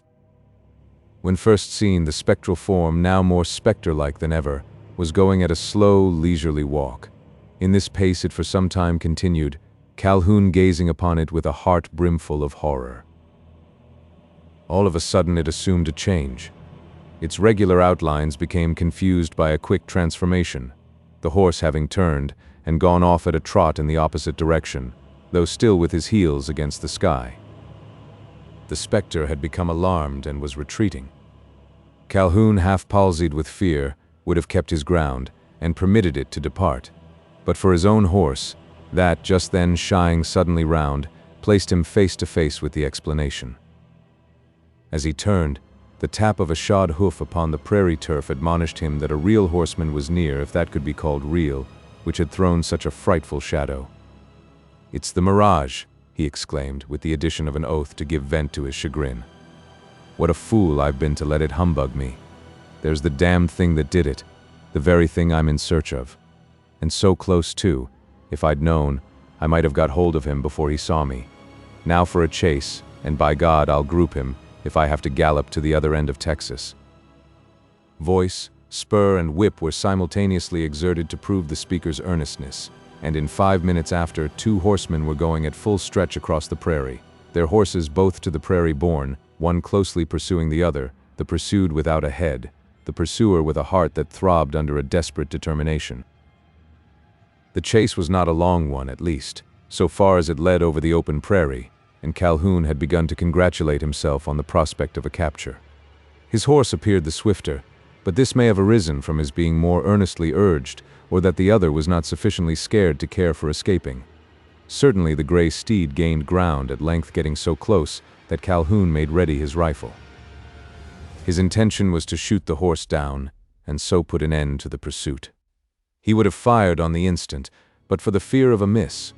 But having made more than one already, he restrained himself from pulling trigger till he could ride close enough to secure killing shot. While thus hesitating, the chase veered suddenly from off the treeless plain and dashed into the opening of the timber. This movement, unexpected by the pursuer, caused him to lose ground, and in the endeavor to regain it, more than a half-mile of distance was left behind him. He was approaching a spot well, too well, known to him, the place where blood had been spilt. On any other occasion he would have shunned it, but there was in his heart a thought that hindered him from dwelling upon memories of the past, steeling it against all reflection, except a cold fear for the future. The capture of the strange equestrian could alone allay this fear by removing the danger he dreaded. Once more he had gained ground in the chase. The spread nostrils of his steed were almost on a line with the sweeping tail of that pursued. His rifle lay ready in his left hand, its trigger guard covered by the fingers of his right. He was searching for a spot to take aim at. In another second the shot would have been fired, and a bullet sent between the ribs of the retreating horse, when the latter, as if becoming aware of the danger, made a quick curvet to the offside, and then, aiming a kick at the snout of his pursuer, bounded on in a different direction. The suddenness of the demonstration, with the sharp, spiteful squeal that accompanied it, appearing almost to speak of an unearthly intelligence, for the moment disconcerted Calhoun, as it did the horse he was riding. The latter came to a stop, and refused to go farther, till the spur, plunged deep between his ribs, once more forced him to the gallop, and now more earnestly than ever did his rider urge him on, for the pursued, no longer keeping to the path, was heading direct for the thicket. The chase might there terminate, without the chased animal being either killed or captured. Hitherto Calhoun had only been thinking of a trial of speed. He had not anticipated such an ending, as was now both possible and probable, and with a more reckless resolve, he once more raised his rifle for the shot. By this time both were close into the bushes, the headless horseman already half screened by the leafy branches that swept swishing along his sides. Only the hips of his horse could be aimed at, and upon these was the gun leveled. The sulphurous smoke spurted forth from its muzzle. The crack was heard simultaneously, and as if caused by the discharge, a dark object came whirling through the cloud and fell with a dull thud upon the turf. With a bound and a roll that brought it among the feet of Calhoun's horse, it became stationary. Stationary, but not still. It continued to oscillate from side to side, like a top before ceasing to spin. The gray steed snorted and reared back. His rider uttered a cry of intensified alarm. And no wonder. If read in Shakespearean lore, he might have appropriately repeated the words, "Shake not those gory locks," for, on the ground beneath was the head of a man, still sticking in its hat, whose stiff orbicular brim hindered it from staying still. The face was toward Calhoun, upturned at just such an angle as to bring it full before him. The features were blood-stained, wan and shriveled, the eyes open but cold and dim like balls of blown glass, the teeth gleaming white between livid lips, yet seemingly set in an expression of careless contentment. All this saw Cassius Calhoun. He saw it with fear and trembling, not for the supernatural or unknown, but for the real and truly comprehended. Short was his interview with that silent but speaking head, ere it had ceased to oscillate on the smooth sward, He wrenched his horse around, struck the rowels deep, and galloped away from the ground.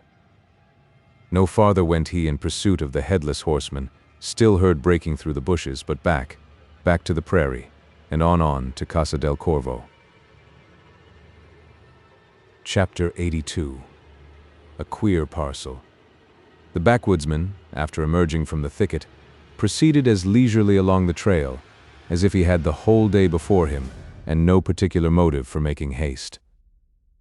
And yet, one closely scrutinizing his features might there have observed an expression of intense eagerness that accorded with his nervous twitching in the saddle and the sharp glances from time to time cast before him. He scarce deigned to look upon the sign left by Calhoun.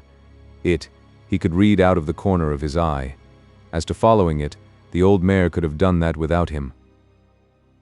It was not this knowledge that caused him to hang back, for he would have preferred keeping Calhoun in sight. But by doing this, the latter might see him, and so frustrate the end he desired to attain. This end was of more importance than any acts that might occur between, and, to make himself acquainted with the latter, Zeb Stump trusted to the craft of his intellect, rather than the skill of his senses. Advancing slowly and with caution, but with that constancy that ensures good speed, he arrived at length on the spot where the mirage had made itself manifest to Calhoun. Zeb saw nothing of this. It was gone, and the sky stretched down to the prairie, the blue meeting the green in a straight, unbroken line. He saw, however, what excited him almost as much as the specter would have done: two sets of horse tracks going together, those that went after being the hoof marks of Calhoun's new horse, of which Zeb had already taken the measure. About the tracks underneath he had no conjecture, at least as regarded their identification. These he knew, as well as if his own mare had made them. "The skunk's head a find," were the words that escaped him as he sate gazing upon the double trail. "It don't foller from thet," he continued in the same careless drawl, "that he hes made a catch. And yit, who knows? Dern me if he moutn't. Thur's lots o' chances for his doin' it. The Mostang may a let him come clost up, seein' as he's ridin' one o' its own sort, and ef it dud, ef it dud. What the dernation am I stannin' here for? Thur ain't no time to be wasted in shiller-shallerin'. Ef he shed group thet critter, and git what he wants from it, then I mout whistle for what I want, without the ghost o' a chance for gettin' it. I must make a better rate o' speed. Gee up, old girl, and see ef ye can't overtake that ere gray hoss, as scuttled past half a hour agone. Now for a spell o' your swiftness, the which you kin show along wi' any o' them, I reckon that ere when you're pressed. Gee up." Instead of using the cruel means employed by him when wanting his mare to make her best speed, he only drove the old spur against her ribs and started her into a trot. He had no desire to travel more rapidly than was consistent with caution, and while trotting he kept his eyes sharply ranging along the skyline in front of him. "From the way his track runs," was his reflection, "I kin tell pretty nigh whar it's going to fetch out. Everything seems to go that way, and so did he, poor young feller, never more to come back. Ah, wall, ef 'tain't possible to revive him agin, maybe it air to squar the yards with the skunk as destroyed him. The scripter says, a eye for a eye and a tooth for a tooth, and I reckon I'll shet up somebody's daylights and spoil the use o' thur ivories afore I hev done wi' him. Somebody as don't suspicion it neither, and that same. Hey, yonner he goes, and yonner too the Headless, by Geososaphat. Full gallop both, and dern me, if the gray ain't overtaken him. They ain't comin' this way, so 'tain't no use in our squattin', old girl. Stand steady for all that. He mout see us movin'. No fear.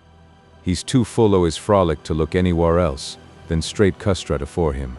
Ha! Just as I expected into the openin'. Right down it, fast as heels kin carry 'em. Now, my mar, on we go agin." Another stage of trotting with his eyes kept steadfastly fixed upon the chaparral gap brought Zeb to the timber. Although the chase had long since turned the angle of the avenue and was now out of sight, he did not go along the open ground, but among the bushes that bordered it. He went so as to command a view of the clear track for some distance ahead, at the same time taking care that neither himself nor his mare might be seen by anyone advancing from the opposite direction. He did not anticipate meeting anyone, much less the man who soon after came in sight. He was not greatly surprised at hearing a shot, for he had been listening for it ever since he had set eyes on the chase. He was rather in surprise at not hearing it sooner, and when the crack did come, he recognized the report of a Yager rifle and knew whose gun had been discharged. He was more astonished to see its owner returning along the lane in less than 5 minutes after the shot had been fired, returning too with a rapidity that told of retreat. "Comin' back again, and so soon," he muttered, on perceiving Calhoun. "Dog-goned query thet air. There's somethin' amiss, more'n amiss, I reckon. Ho, ho, ho, going too as if hell wore arter him. Maybe it's the Headless hisself, and there's been a changin' about in the chase. Tit for tat. Darn me, if it don't look like it. I'd gie $1 to see thet sort o' a thing. He, ho, ho, hoo." Long before this, the hunter had slipped out of his saddle and taken the precaution to screen both himself and his animal from the chance of being seen by the retreating rider, who promised soon to pass the spot. And soon did he pass it, going at such a gait and with such a wild, abstracted air that Zeb would scarce have been perceived had he been standing uncovered in the avenue. "Jehoshaphat!" mentally ejaculated the backwoodsman as the passion-scathed countenance came near enough to be scrutinized. "If hell ain't arter, it's inside o' him. Dern me, if that face ain't the ugliest picter this coon ever clapped eyes on. I shed pity the wife as gets him. Poor Miss Pintdexter. I hope she'll be able to steer clear o' havin' sech a cutthroat as him to be her lord and master. What's up anyhow? Thar don't 'pear to be anythin' arter him, and he still keeps on. Whar's he bound for now? I must foller and see."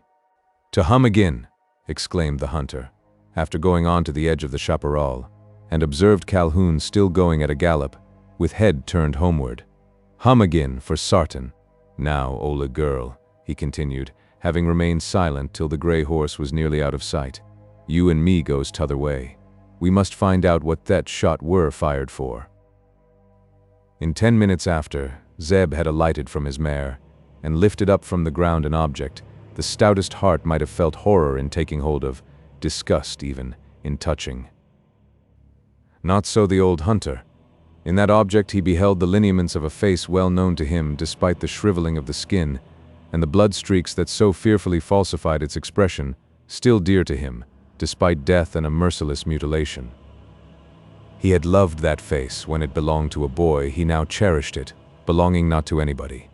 Clasping the rim of the hat that fitted tightly to the temples, Zeb endeavored to take it off.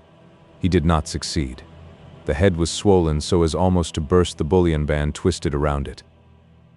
Holding it in its natural position, Zeb stood for a time gazing tenderly on the face. "Lord, oh lordy," he drawlingly exclaimed, "what a present to take back to his father, to say nothin' o' the sister. I don't think I'll take it. It air better to bury the thing out here and say no more about it. No, dern me if I do. What am I thinkin' o'? Though I don't exactly see how it may help to circumstantiate the chain o' evidence, it may do somethin' torst it. Derned query witness it'll be to produce in a court o' justice." Saying this, he unstrapped his old blanket, and using it as a wrapper, carefully packed within it head, hat, and all. Then, hanging the strange bundle over the horn of his saddle, he remounted his mare and rode reflectingly away. Chapter 83. Limbs of the Law. On the 3rd day after Maurice Gerald became an inmate of the military prison, the fever had forsaken him, and he no longer talked incoherently. On the 4th he was almost restored to his health and strength. The 5th was appointed for his trial. This haste that elsewhere would have been considered indecent was thought nothing of in Texas, where a man may commit a capital offense, be tried, and hanged within the short space of 24 hours. His enemies, who were numerous for some reason of their own, insisted upon dispatch, while his friends, who were few, could urge no good reason against it. Among the populace there was the usual clamoring for prompt and speedy justice, fortified by that exciting phrase, old as the creation itself, that the blood of the murdered man was calling from the ground for vengeance. The advocates of an early trial were favored by a fortuitous circumstance.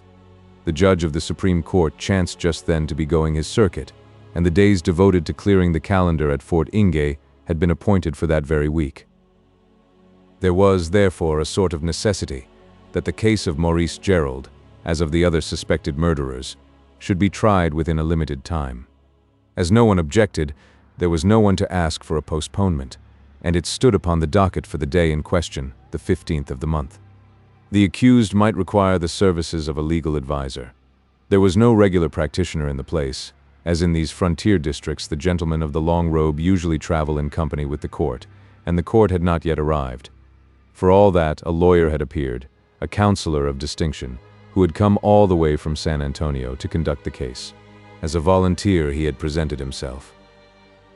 It may have been generosity on the part of this gentleman, or an eye to Congress, though it was said that gold, presented by fair fingers, had induced him to make the journey. When it rains, it rains. The adage is true in Texas as regards the elements, and on this occasion it was true of the lawyers. The day before that appointed for the trial of the mustanger, a second presented himself at Fort Inge, who put forward his claim to be upon the side of the prisoner.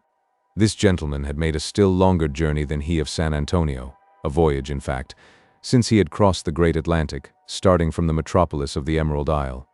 He had come for no other purpose than to hold communication with the man accused of having committed a murder. It is true, the errand that had brought him did not anticipate this, and the Dublin solicitor was no little astonished when, after depositing his traveling traps under the roof of Mr. Oberdoffer's hostelry and making inquiry about Maurice Gerald, he was told that the young Irishman was shut up in the guardhouse. Still greater the attorney's astonishment on learning the cause of his incarceration. What? The son of a Munster Gerald accused of murder, the heir of Castle Ballag, wid its beautiful park in Demesne. Phui, I've got the papers in my portmanteau here. Fáca Ballag, show me the way to him. Though the Texan Boniface was inclined to consider his recently arrived guest entitled to a suspicion of lunacy, he assented to his request and furnished him with a guide to the guardhouse. If the Irish attorney was mad, there appeared to be method in his madness. Instead of being denied admittance to the accused criminal, he was made welcome to go in and out of the military prison as often as it seemed good to him. Some document he had laid before the eyes of the major commandant had procured him this privilege, at the same time placing him en rapport in a friendly way with the Texan consular. The advent of the Irish attorney at such a crisis gave rise to much speculation at the port, the village, and throughout the settlement. The bar-room of the Rough and Ready was rife with conjecturers, quidnuncs they could scarcely be called, since in Texas the genus does not exist. A certain grotesqueness about the man added to the national instinct for guessing which had been rendered excruciatingly keen through some revelations, contributed by Old Duffer. For all that, the transatlantic limb of the law proved himself tolerably true to the traditions of his craft. With the exception of the trifling imprudences already detailed, drawn from him in the first moments of surprise, he never afterwards committed himself, but kept his lips closed as an oyster at ebb tide. There was not much time for him to use his tongue. On the day after his arrival, the trial was to take place, and during most of the interval he was either in the guardhouse along with the prisoner or closeted with the San Antonio council. The rumor became rife that Maurice Gerald had told them a tale, a strange, weird story, but of its details the world outside remained in itching ignorance. There was one who knew it, one able to confirm it, Zeb Stump the hunter. There may have been another, but this other was not in the confidence either of the accused or his counsel. Zeb himself did not appear in their company. Only once had he been seen conferring with them. After that he was gone, both from the guardhouse and the settlement, as everybody supposed, about his ordinary business, in search of deer, bar, or gobbler. Everybody was in error. Zeb for the time had forsaken his usual pursuits, or, at all events, the game he was accustomed to chase, capture, and kill. It is true he was out upon a stalking expedition, but instead of birds or beasts, he was after an animal of neither sort, one that could not be classed with creatures either of the earth or the air, a horseman without a head. Chapter 84. An affectionate nephew. Tomorrow, thank God. Not likely that anybody'll catch that cursed thing before then, to be hoped. Never. It is all I've got to fear. I defy them to tell what's happened without that. Hang me if I know myself. Enough only to. Queer, the coming of this Irish pettifogger. Queer, too, the fellow from San Antonio. Wonder who and what's brought him. Somebody's promised him his costs? Damn 'em. I don't care. Not the value of a red cent. They can make nothing out of it, but that Gerald did the deed. Everything points that way, and everybody thinks so. They're bound to convict him. Zeb Stump don't think it. The suspicious old snake. He's nowhere to be found. Wonder where he has gone? On a hunt, they say. 'Tain't likely, such time as this. What if he be hunting it? What if he should catch it? I'd try again myself, if there was time. There ain't. Before tomorrow night it'll be all over, and afterwards if there should turn up. Damn afterwards. The thing is to make sure now. Let the future look to itself. With one man hung for the murder, 'tain't likely they'd care to accuse another. Even if something suspicious did turn up, they'd be shy to take hold of it. It would be like condemning themselves. I reckon I've got all right with the regulators. Sam Manley himself appears pretty well convinced. I knocked his doubts upon the head when I told him what I'd heard that night. A little more than I did hear, though that was enough to make a man stark, staring mad. Damn. It's no use crying over spilt milk. She's met the man, and there's an end of it. She'll never meet him again, and that's another end of it except she meet him in heaven. Well, that will depend upon herself. I don't think anything has happened between them. She's not the sort for that, with all her wildness, and it may be what that yellow wench tells me, only gratitude. No, it can't be. Gratitude don't get out of its bed in the middle of the night to keep appointments at the bottom of a garden. She loves him. She loves him. Let her love and be damned, she shall never have him. She shall never see him again, unless she prove obstinate, and then it will be but to condemn him. A word from her, and he's a hanged man. She shall speak it. If she don't say that other word I've twice asked her for, the third time will be the last. One more refusal, and I show my hand. Not only shall this Irish adventurer meet his doom, but she shall be his condemner, and the plantation, house, niggers, everything. Ah, Uncle Woodley, I wanted to see you. The soliloquy above reported took place in a chamber, tenanted only by Cassius Calhoun. It was Woodley Poindexter who interrupted it. Sad, silent, straying through the corridors of Casa del Corvo, he had entered the apartment usually occupied by his nephew, more by chance than from any premeditated purpose. Want me? For what, nephew? There was a tone of humility, almost obeisance, in the speech of the broken man. The once proud Poindexter, before whom 200 slaves had trembled every day, every hour of their lives, now stood in the presence of his master. True, it was his own nephew, who had the power to humiliate him, his sister's son. But there was not much in that, considering the character of the man. I want to talk to you about Lou, was the rejoinder of Calhoun. It was the very subject Woodley Poindexter would have shunned. It was something he dreaded to think about, much less make the topic of discourse, and less still with him who now challenged it. Nevertheless, he did not betray surprise. He scarce felt it. Something said or done on the day before had led him to anticipate this request for a conversation, as also the nature of the subject. The manner in which Calhoun introduced it did not diminish his uneasiness. It sounded more like a demand than a request. About Lou? What of her? He inquired with assumed calmness. Well, said Calhoun, apparently in reluctant utterance, as if shy about entering upon the subject, or pretending to be so, I wanted. I'd rather, put in the planter, taking advantage of the other's hesitancy, I'd rather not speak of her now. This was said almost supplicatingly. And why not now, uncle? Asked Calhoun, emboldened by the show of opposition. You know my reasons, nephew? Well, I know the time is not pleasant. Poor Henry missing, supposed to be after all, he may turn up yet, and everything be right again. Never. We shall never see him again, living or dead. I have no longer a son? You have a daughter, and she has disgraced me.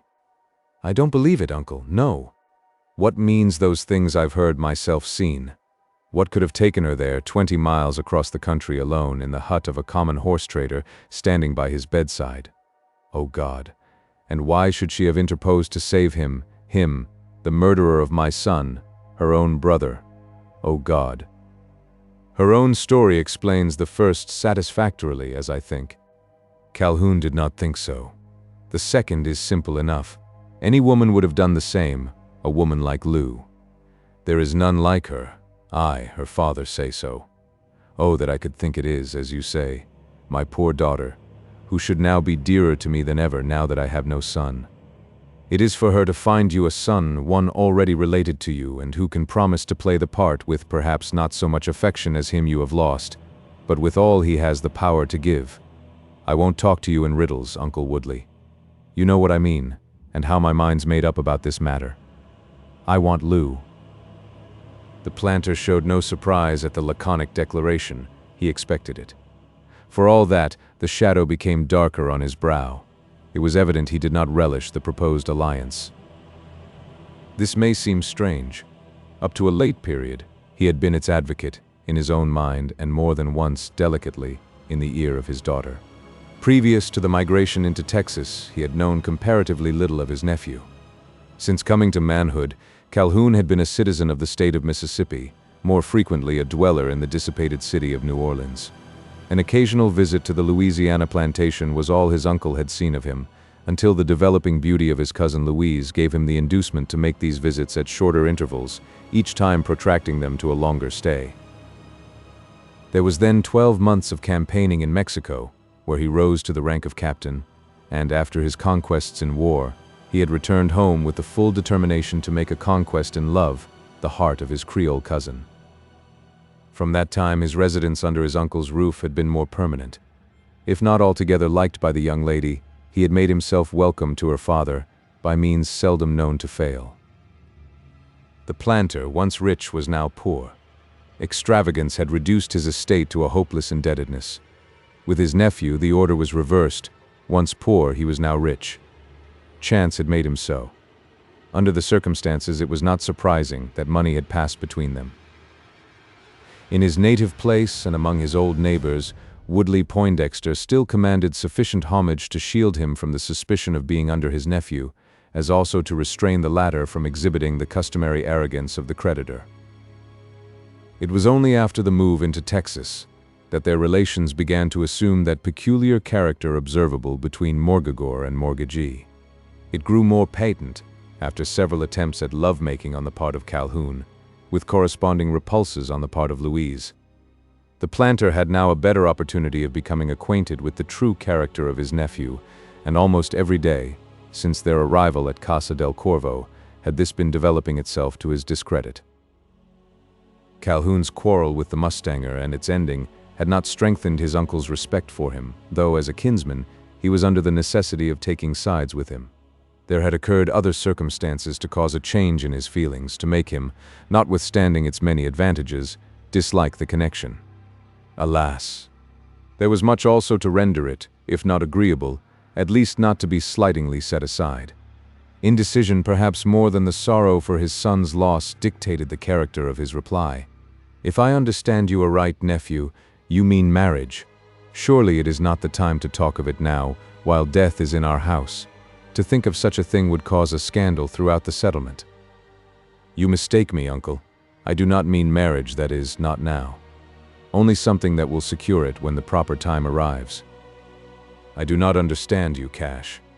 "You'll do that if you only listen to me a minute." "Go on." "Well, what I want to say is this. I've made up my mind to get married. I'm now close upon 30, as you know, and at that time a man begins to get tired of running about the world. I'm damnably tired of it, and don't intend to keep single any longer. I'm willing to have Lou for my wife. There need be no hurry about it. All I want now is her promise, signed and sealed, that there may be no fluke or uncertainty. I want the thing settled.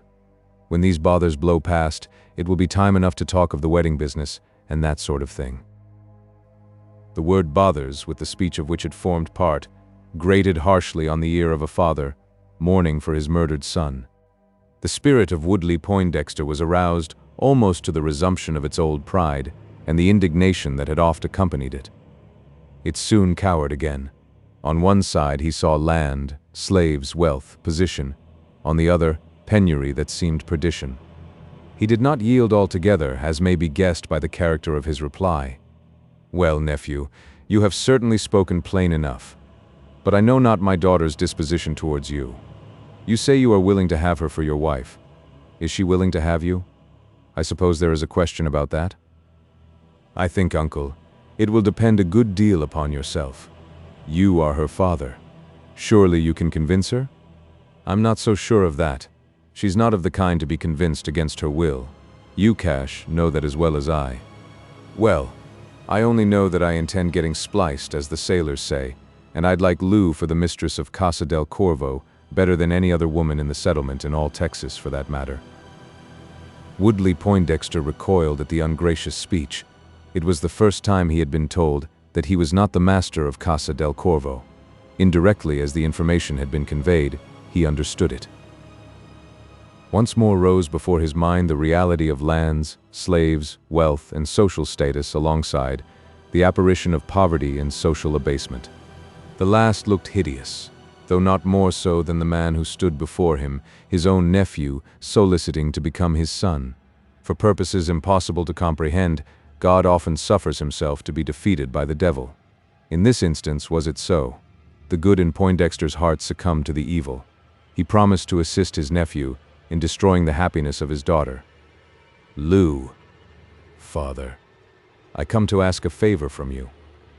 "What is it, father?" "You know that your cousin Cash loves you. He is ready to die for, more and better still, to marry you. But I am not ready to marry him. No, father, I shall die first. The presumptuous wretch. I know what it means, and he has sent you to make this proposal. Tell him in return that, sooner than consent to become his wife, I'd go upon the prairies and seek my living by lassoing wild horses. Tell him that. Reflect, daughter. You are, perhaps, not aware that my cousin is your creditor. I know all that, dear father. But I know also that you are Woodley Poindexter, and I your daughter." Delicately as the hint was given, it produced the desired effect.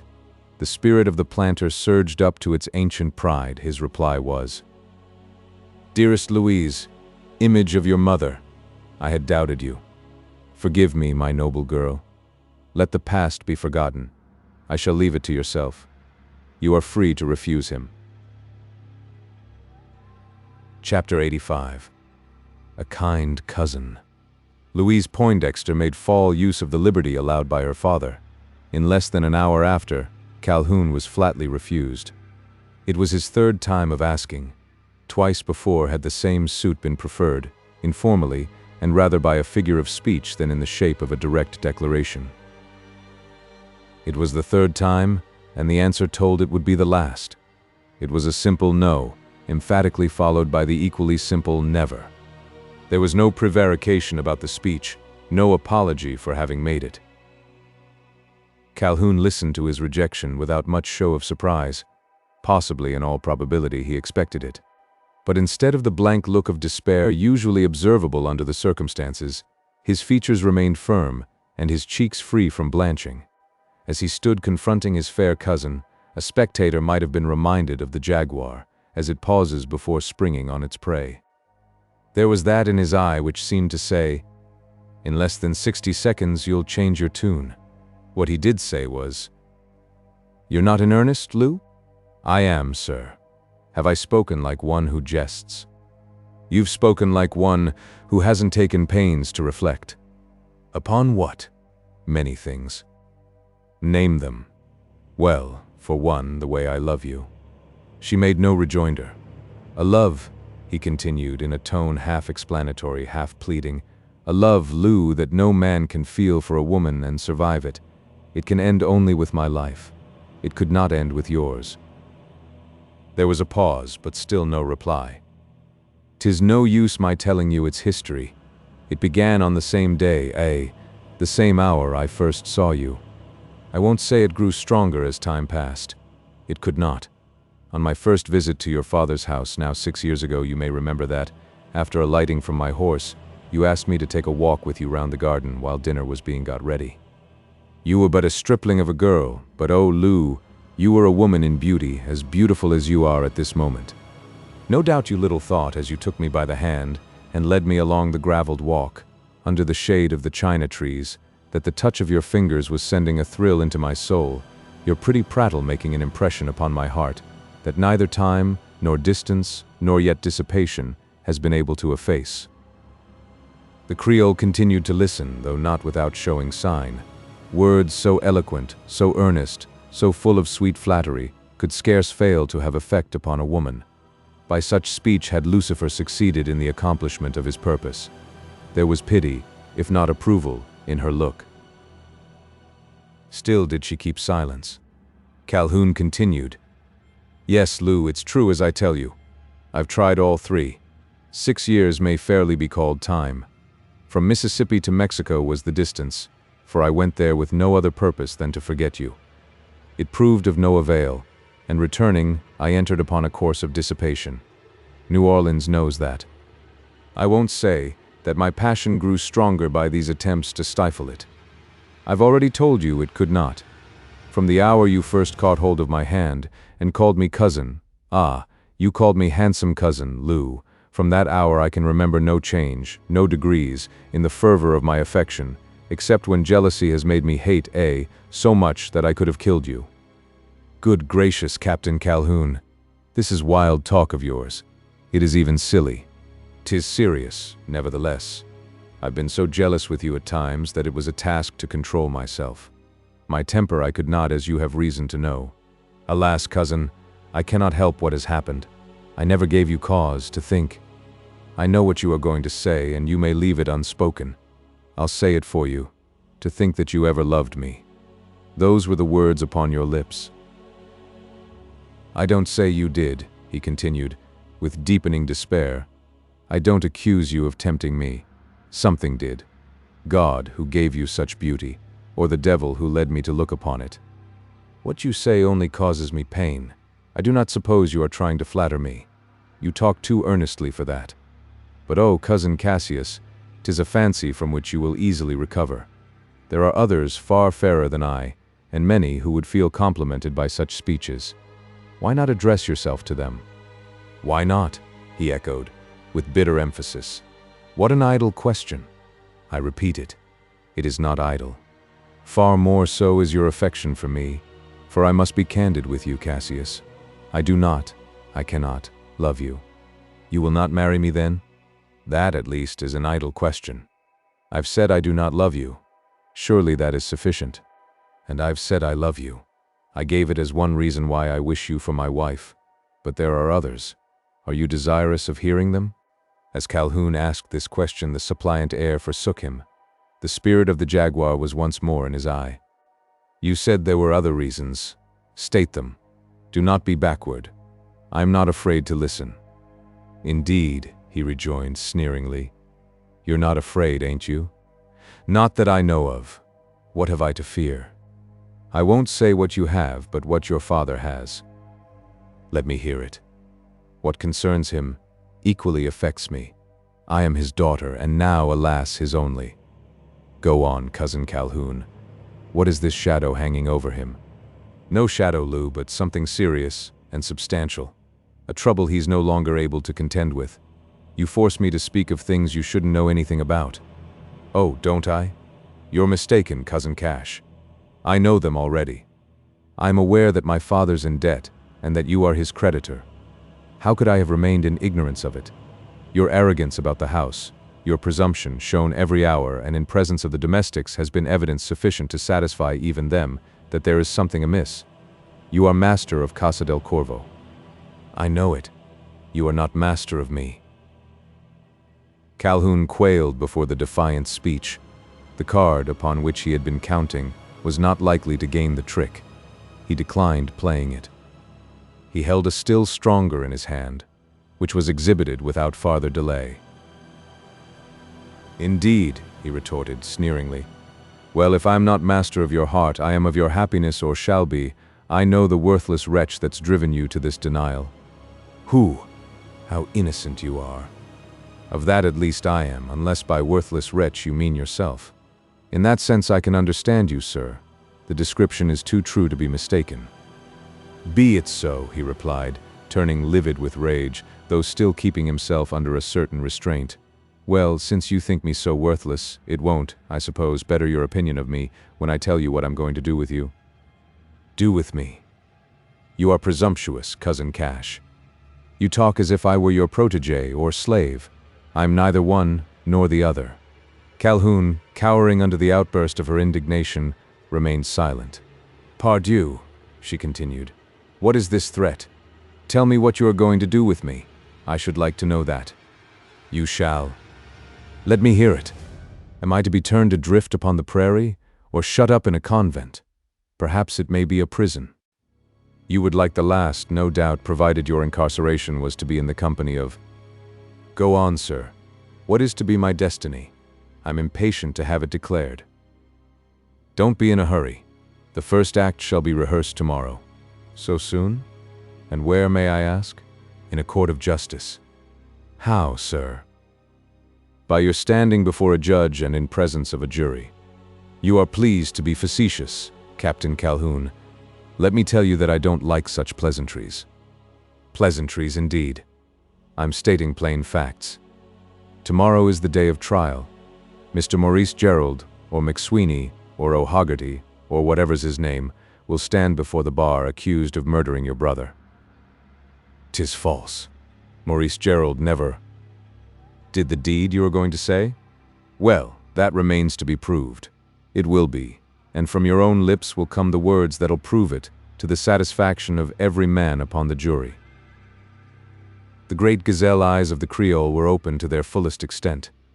They gazed upon the speaker with a look such as is oft given by the gazelle itself, a commingling of fear, wonder, and inquiry. It was some seconds before she essayed to speak. Thoughts, conjectures, fears, fancies, and suspicions all had to do in keeping her silent. "I know not what you mean," she at length rejoined. "You talk of my being called into court. For what purpose? Though I am the sister of him who I know nothing, can tell no more than is in the mouth of everybody." "Yes, can you? A great deal more. It's not in the mouth of everybody that on the night of the murder you gave Gerald a meeting at the bottom of the garden. No more does all the world know what occurred at that stolen interview. How Henry intruded upon it, how, maddened, as he might well be, by the thought of such a disgrace not only to his sister but his family, he threatened to kill the man who had caused it, and was only hindered from carrying out that threat by the intercession of the woman so damnably deluded. All the world don't know what followed, how Henry, like a fool, went after the low hound, and with what intent.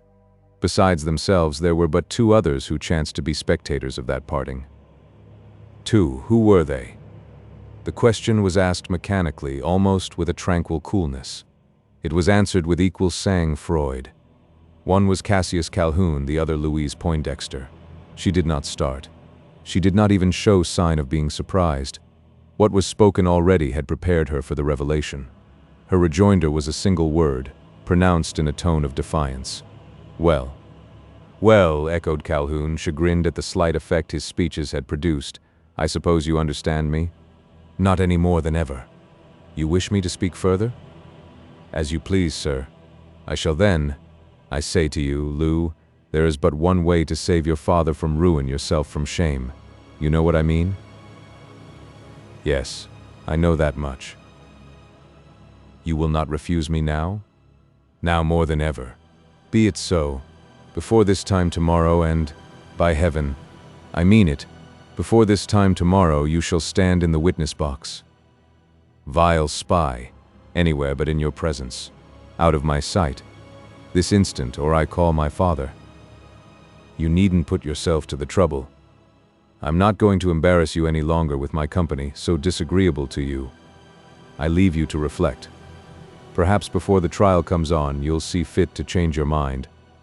If so, I hope you'll give notice of it, in time to stay the summons. Good night, Lou. I'll sleep thinking of you."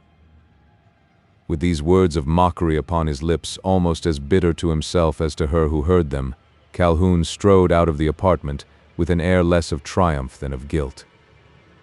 Louise listened until his footsteps died away in the distant corridor. Then, as if the proud, angry thoughts hitherto sustaining her had become suddenly relaxed, she sank into a chair, and with both hands pressing upon her bosom, tried to still the dread throbbings that now, more than ever, distracted it. Chapter 86. A Texan Court. It is the dawn of another day. The aurora, rising rose-colored from the waves of a West Indian sea, flings its sweetest smile athwart the savannas of Texas.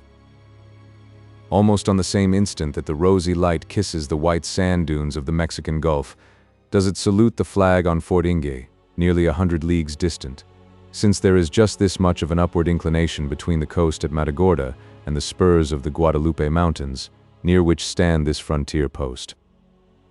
The aurora has just lighted up the flag, that at the same time flouting out from its staff spreads its broad field of red, white, and blue to the gentle zephyrs of the morning.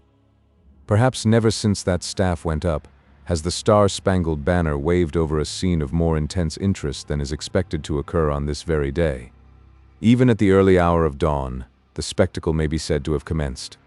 Along with the first rays of the aurora, horsemen may be seen approaching the military post from all quarters of the compass. They ride up in squads of 2, 3, or half a dozen, dismount as they arrive, fasten their horses to the stockade fences, or picket them upon the open prairie. This done, they gather into groups on the parade ground, stand conversing or stray down to the village, all at one time or another taking a turn into the tavern and paying their respects to Boniface behind the bar. The men thus assembling are of many distinct types and nationalities. Almost every country in Europe has furnished its quota, though the majority are of that stalwart race whose ancestors expelled the Indians from the bloody ground, built log cabins on the sites of their wigwams, and spent the remainder of their lives in felling the forests of the Mississippi. Some of them have been brought up to the cultivation of corn, others understand better the culture of cotton, while a large number, from homes further south, have migrated into Texas to speculate in the growth and manufacture of sugar and tobacco. Most are planters by calling and inclination, though there are graziers and cattle dealers, hunters and horse dealers, storekeepers, and traders of other kinds, not a few of them traffickers in human flesh. There are lawyers, land surveyors, and land speculators, and other speculators of no proclaimed calling, adventurers ready to take a hand in whatever may turn up, whether it be the branding of cattle, a scout against Comanches, or a spell of filibustering across the Rio Grande. Their costumes are as varied as their callings. They have been already described, for the men now gathering around Fort Inge are the same we have seen before assembled in the courtyard of Casa del Corvo, the same with an augmentation of numbers. The present assemblage differs in another respect from that composing the expedition of searchers. It is graced by the presence of women, the wives, sisters, and daughters of the men. Some are on horseback, and remain in the saddle, their curtained cotton bonnets shading their fair faces from the glare of the sun. Others are still more commodiously placed for the spectacle, seated under white wagon tilts, or beneath the more elegant coverings of carrioles and journeys. There is a spectacle, at least there is one looked for. It is a trial long talked of in the settlement. Superfluous to say that it is the trial of Maurice Gerald, known as Maurice the Mustanger. Equally idle to add that it is for the murder of Henry Poindexter. It is not the high nature of the offense that has attracted such a crowd, nor yet the characters of either the accused or his victim, neither much known in the neighborhood. The same court, it is the Supreme Court of the district, Uvalde, has been in session there before, has tried all sorts of cases, and all kinds of men, thieves, swindlers, homicides, and even murderers, with scarce fourscore people caring to be spectators of the trial, or staying to hear the sentence. It is not this which has brought so many settlers together, but a series of strange circumstances, mysterious and melodramatic, which seem in some way to be connected with the crime, and have been for days the sole talk of the settlement. It is not necessary to name these circumstances, they are already known. All present at Fort Inge have come there anticipating that the trial about to take place will throw light on the strange problem that has hitherto defied solution. Of course, there are some who, independent of this, have a feeling of interest in the fate of the prisoner. There are others inspired with a still sadder interest, friends and relatives of the man supposed to have been murdered, for it must be remembered that there is yet no evidence of the actuality of the crime. But there is little doubt entertained of it, Several circumstances independent of each other have united to confirm it, and all believe that the foul deed has been done as firmly as if they had been eyewitnesses of the act. They only wait to be told the details, to learn the how, and the when, and the wherefore. 10 o'clock, and the court is in session. There is not much change in the composition of the crowd, only that a sprinkling of military uniforms has become mixed with the more sober dresses of the citizens. The soldiers of the garrison have been dismissed from morning parade, and, free to take their recreation for the day, have sought it among the ranks of the civilian spectators. There stand they side by side, soldiers and citizens, dragoons, riflemen, infantry, and artillery, interspersed among planters, hunters, horse dealers, and desperate adventurers, having just heard the oyes of the court crier, grotesquely pronounced "oh yes," determined to stand there till they hear the last solemn formulary from the lips of the judge, "May God have mercy on your soul." There is scarce one present who does not expect ere night to listen to this terrible final phrase, spoken from under the shadow of that sable cap that denotes the death doom of a fellow creature. There may be only a few who wish it, but there are many who feel certain that the trial will end in a conviction, and that ere the sun has set, the soul of Maurice Gerald will go back to its God. The court is in session. You have before your mind's eye a large hall, with a raised dais at one side, a space enclosed between paneled partitions, a table inside it, and on its edge a box-like structure resembling the rostrum of a lecture room or the reading desk in a church. You see judges in ermine robes, barristers in wigs of gray and gowns of black, with solicitors attending on them, clerks, ushers, and reporters, blue policemen with bright buttons standing here and there, and at the back a sea of heads and faces, not always kempt or clean. You observe, moreover, a certain subdued look on the countenances of the spectators, not so much an air of decorum as a fear of infringing the regulations of the court. You must get all this out of your mind if you wish to form an idea of a court of justice on the frontiers of Texas, as unlike its homonym in England as a band of guerrillas to a brigade of guardsmen. There is no courthouse, although there is a sort of public room used for this and other purposes.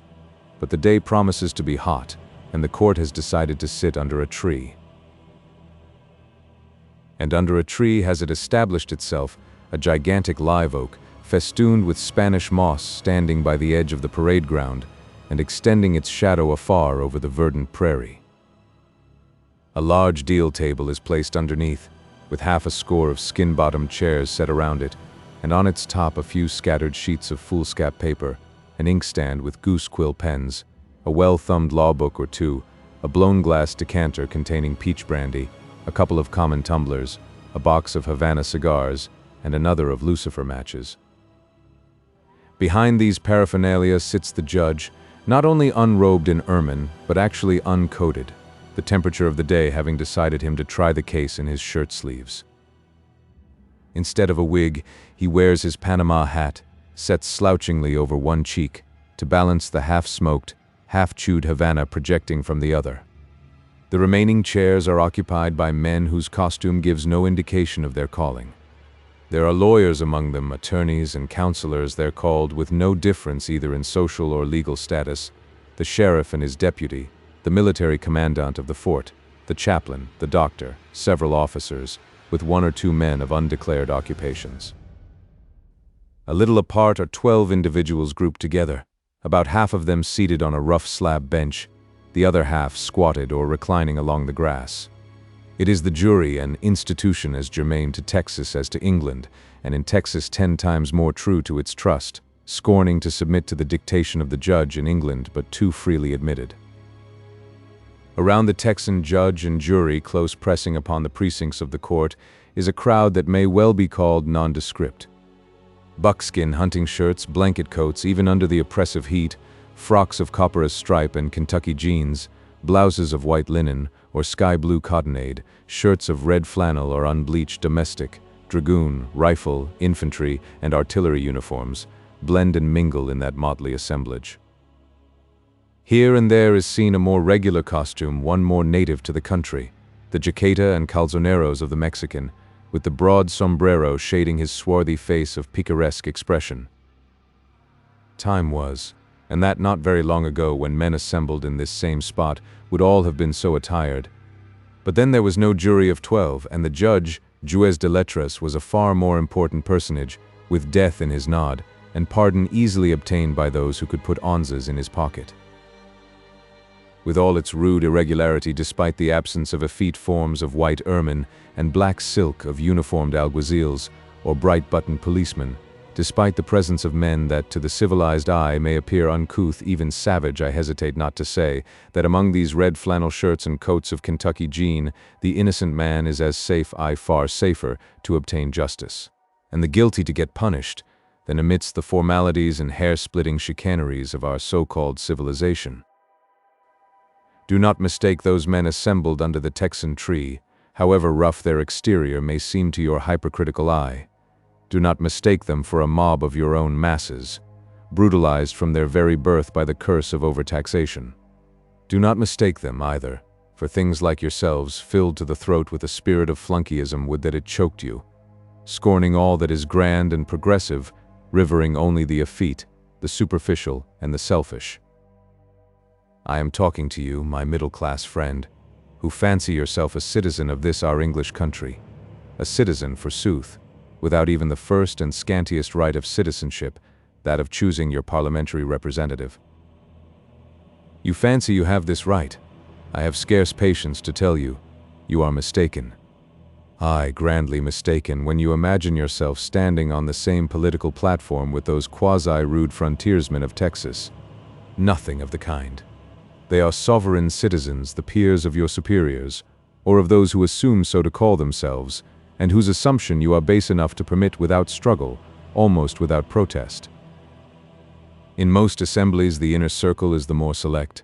The gem is to be found in the center at Portinge, in that now mustered the order is reversed. Outside is the elegance.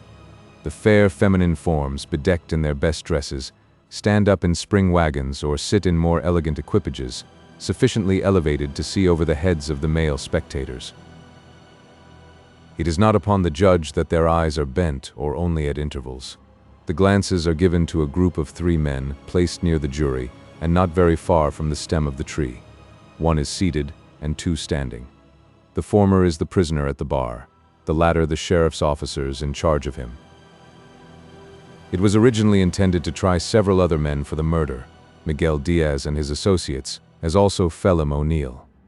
But in the course of a preliminary investigation, the Mexican mustanger succeeded in proving an alibi, as did also his trio of companions. All 4 have been consequently discharged. They acknowledged having disguised themselves as Indians, for the fact being proved home to them, they could not do less. But they pretended it to have been a joke, a travesty, and as there was proof of the others being at home and Diaz dead drunk on the night of Henry Poindexter's disappearance, their statements satisfied those who had been entrusted with the inquiry. As to the Connemara man, it was not thought necessary to put him upon trial. If an accomplice, he could only have acted at the instigation of his master, and he might prove more serviceable in the witness box than in the dock. Before the bar, then, if we may be permitted the figure of speech, there stands but one prisoner, Maurice Gerald, known to those gazing upon him as Maurice the Mustanger. Chapter 87. A False Witness. There are but few present who have any personal acquaintance with the accused, though there are also but a few who have never before heard his name, perhaps not any. It is only of late that this has become generally known, for previous to the 6-shot duel with Calhoun, he had no other reputation than that of an accomplished horse-catcher. All admitted him to be a fine young fellow, handsome, dashing, devoted to a fine horse, and deeming it no sin to look fondly on a fair woman, free of heart, as most Irishmen are, and also of speech, as will be more readily believed. But neither his good, nor evil, qualities were carried to excess. His daring rarely exhibited itself in reckless rashness, while as rarely did his speech degenerate into small talk. In his actions there was observable a certain juste milieu. His words were alike well balanced, displaying, even over his cups, a reticence somewhat rare among his countrymen. No one seemed to know whence he came, for what reason he had settled in Texas, or why he had taken to such a queer trade as that of catching wild horses, a calling not deemed the most reputable. It seemed all the more strange to those who knew that he was not only educated, but evidently a born gentleman, a phrase, however, of but slight significance upon the frontiers of Texas. There, too, was the thing itself regarded with no great wonder, where born noblemen, both of France and the Faderland, may oft be encountered seeking an honest livelihood by the sweat of their brow. A fig for all patents of nobility, save those stamped by the true dye of nature. Such is the sentiment of this far free land. And this sort of impress the young Irishman carries about him blazoned like the broad arrow. There is no one likely to mistake him for either fool or villain. And yet he stands in the presence of an assembly, called upon to regard him as an assassin, one who in the dead hour of night has spilled innocent blood and taken away the life of a fellow creature. Can the charge be true? If so, may God have mercy on his soul. Some such reflection passes through the minds of the spectators as they stand with eyes fixed upon him, waiting for his trial to begin. Some regard him with glances of simple curiosity, others with interrogation, but most with a look that speaks of anger and revenge. There is one pair of eyes dwelling upon him with an expression altogether unlike the rest, a gaze soft but steadfast in which fear and fondness seem strangely commingled. There are many who notice that look of the lady spectator, whose pale face, half hid behind the curtains of a calèche, is too fair to escape observation. There are few who can interpret it. But among these is the prisoner himself, who, observing both the lady and the look, feels a proud thrill passing through his soul that almost compensates for the humiliation he is called upon to undergo. It is enough to make him, for the time, forget the fearful position in which he is placed. For the moment it is one of pleasure. He has been told of much that transpired during those dark, oblivious hours. He now knows that what he had fancied to be only a sweet, heavenly vision was a far sweeter reality of earth. That woman's face, shining dreamlike over his couch, was the same now seen through the curtains of the calèche, and the expression upon it tells him that among the frowning spectators he has one friend who will be true to the end, even though it be death. The trial begins. There is not much ceremony in its inception.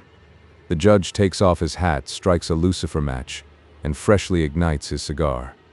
After half a dozen draws, he takes the weed from between his teeth, lays it still smoking along the table, and says, "Gentlemen of the jury, we are here assembled to try a case, the particulars of which are, I believe, known to all of you. A man has been murdered, the son of one of our most respected citizens, and the prisoner at the bar is accused of having committed the crime. It is my duty to direct you as to the legal formalities of the trial. It is yours to decide, after hearing the evidence to be laid before you, whether or not the accusation be sustained." The prisoner is asked, according to the usual formality, "Guilty or not guilty?" "Not guilty," is the reply, delivered in a firm but modest tone. Cassius Calhoun and some rowdies around him affect an incredulous sneer. The judge resumes his cigar and remains silent. The counsel for the state, after some introductory remarks, proceeds to introduce the witnesses for the prosecution. First called is Franz Oberdorfer. After a few unimportant interrogatories about his calling and the like, he is requested to state what he knows of the affair. This is the common routine of a Texan trial. Oberdorfer's evidence coincides with the tale already told by him, how on the night that young Poindexter was missed, Maurice Gerald had left his house at a late hour after midnight. He had settled his account before leaving and appeared to have plenty of money. It was not often Oberdorfer had known him so well supplied with cash.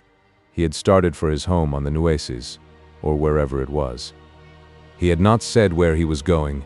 He was not on the most friendly terms with Witness.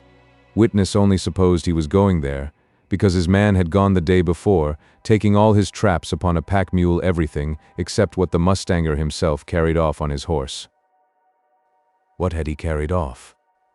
Witness could not remember much in particular. He was not certain of his having a gun. He rather believed that he had one strapped, Mexican fashion, along the side of his saddle. He could speak with certainty of having seen pistols in the holsters, with a bowie knife in the mustanger's belt. Gerald was dressed as he always went in Mexican costume, and with a striped Mexican blanket. He had the last over his shoulders as he rode off. The witness thought it strange. his leaving at that late hour of the night. Still stranger, that he had told witness of his intention to start the next morning. He had been out all the early part of the night, but without his horse, which he kept in the tavern stable. He had started off immediately after returning. He stayed only long enough to settle his account. He appeared excited and in a hurry. It was not with drink. He filled his flask with Kirschenwasser, but did not drink of it before leaving the hotel. Witness could swear to his being sober. He knew that he was excited by his manner. While he was saddling his horse, which he did for himself, he was all the time talking, as if angry. Witness didn't think it was at the animal. He believed he had been crossed by somebody and was angry at something that had happened to him before coming back to the hotel. Had no idea where Gerald had been to, but heard afterwards that he had been seen going out of the village and down the river in the direction of Mr. Poindexter's plantation. He had been seen going that way often for the last 3 or 4 days of his sojourn at the hotel, both by day and night, on foot as well as horseback, several times both ways. Such are the main points of Oberdoffer's evidence relating to the movements of the prisoner. He is questioned about Henry Poindexter. Knew the young gentleman but slightly, as he came very seldom to the hotel. He was there on the night when last seen. Witness was surprised to see him there, partly because he was not in the habit of coming, and partly on account of the lateness of the hour. Young Poindexter did not enter the house, only looked inside the saloon, and called Witness to the door. He asked after Mr. Gerald. He too appeared sober but excited, and upon being told that the mustanger was gone away, became very much more excited, said he wished very much to see Gerald that very night, and asked which way he had gone. Witness directed him along the Rio Grande trace, thinking the mustanger had taken it. Said he knew the road, and went off, as if intending to overtake the mustanger. A few desultory questions and Oberdoffer's evidence is exhausted. On the whole, it is unfavorable to the accused, especially the circumstance of Gerald's having changed his intention as to his time of starting. His manner, described as excited and angry, perhaps somewhat exaggerated by the man who naively confesses to a grudge against him. That is especially unfavorable. A murmur through the court tells that it has made this impression. But why should Henry Poindexter have been excited too? Why should he have been following after Gerald in such hot haste, and at such an unusual hour, unusual for the young planter, both as regarded his haunts and habits? Had the order been reversed, and Gerald inquiring about and going after him, the case would have been clearer. But even then there would have been an absence of motive. Who can show this to satisfy the jury? Several witnesses are called, but their testimony rather favors the reverse view. Some of them testify to the friendly feeling that existed between the prisoner and the man he stands charged with having murdered.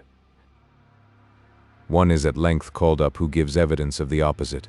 It is Captain Cassius Calhoun. His story produces a complete change in the character of the trial. It not only discloses a motive for the murder, but darkens the deed tenfold. After a craftily worded preface, in which he declares his reluctance to make the exposure, he ends by telling all: the scene in the garden, the quarrel, the departure of Gerald, which he describes as having been accompanied by a threat, his being followed by Henry, everything but the true motive for this following, and his own course of action throughout. These two facts he keeps carefully to himself. The scandalous revelation causes a universal surprise alike shared by judge, jury, and spectators. It exhibits itself in an unmistakable manner, here in ominous whisperings, there in ejaculations of anger. These are not directed towards the man who has testified, but against him who stands before them, now presumptively charged with a double crime: the assassination of a son, the defilement of a daughter. A groan had been heard as the terrible testimony proceeded. It came from a man of more than middle age, of sad, subdued aspect, whom all knew to be the father of both these unfortunates. But the eyes of the spectators dwell not on him. They look beyond to a curtained caleche in which is seen seated a lady, so fair as long before to have fixed their attention. Strange are the glances turned upon her. Strange, though not inexplicable, for it is Louise Poindexter who occupies the carriage. Is she there of her own accord, by her own free will? So runs the inquiry around and the whispered reflections that follow it. There is not much time allowed them for speculation. They have their answer in the crier's voice, heard pronouncing the name. Louise Poindexter. Calhoun has kept his word. Chapter 88. An unwilling witness. Before the monotonous summons has been 3 times repeated, the lady is seen descending the steps of her carriage. Conducted by an officer of the court, she takes her stand on the spot set apart for the witnesses. Without flinching, apparently without fear, she faces towards the court. All eyes are upon her, some interrogatively, a few, perhaps, in scorn, but many in admiration, that secret approval which female loveliness exacts, even when allied with guilt. One regards her with an expression different from the rest, a look of tenderest passion, dashed with an almost imperceptible distrust. It is the prisoner himself. From him her eyes are averted as from everybody else. Only one man she appears to think worthy of her attention, he who has just forsaken the stand she occupies. She looks at Calhoun, her own cousin, as though with her eyes she would kill him. Cowering under the glance, he slinks back until the crowd conceals him from her sight. "Where were you, Miss Poindexter, on the night when your brother was last seen?" The question is put by the state counselor. "At home, in my father's house." "May I ask if on that night you went into the garden?" "I did." "Perhaps you will be good enough to inform the court at what hour?" "At the hour of midnight, if I rightly remember." "Were you alone?" "Not all the time. Part of it there was someone with you?" "There was." "Judging by your frankness, Miss Poindexter, you will not refuse to inform the court who that person was?" "Certainly not." "May I ask the name of the individual?" "There was more than one. My brother was there." "But before your brother came upon the ground, was there not someone else in your company?" "There was. It is his name we wish you to give. I hope you will not withhold it." "Why should I?" "You are welcome to know that the gentleman who was with me was Mr. Maurice Gerald." The answer causes surprise and something more. There is a show of scorn, not unmixed with indignation. There is one on whom it produces a very different effect, the prisoner at the bar, who looks more triumphant than any of his accusers. "May I ask if this meeting was accidental or by appointment?" "By appointment." "It is a delicate question, Miss Poindexter. You will pardon me for putting it in the execution of my duty. What was the nature, the object I should rather term it, of this appointment?" The witness hesitates to make answer, only for an instant. Bracing herself from the stooping attitude she has hitherto held, and casting a careless glance upon the faces around her, she replies, "Motive or object, it is all the same. I have no intention to conceal it. I went into the garden to meet the man I loved, whom I still love, though he stands before you an accused criminal. Now, sir, I hope you are satisfied." "Not quite," continues the prosecuting counsel, unmoved by the murmurs heard around him. "I must ask you another question, Miss Poindexter. The course I am about to take, though a little irregular, will save the time of the court, and I think no one will object to it. You have heard what has been said by the witness who preceded you. Is it true that your brother parted in anger with the prisoner at the bar?" "Quite true." The answer sends a thrill through the crowd, a thrill of indignation. It confirms the story of Calhoun. It establishes the motive of the murder. The bystanders do not wait for the explanation the witness designs to give. There is a cry of hang him, and, along with it, a demonstration for this to be done without staying for the verdict of the jury. "Order in the court," cries the judge, taking the cigar from between his teeth and looking authoritatively around him. "My brother did not follow him in anger," pursues the witness without being further questioned.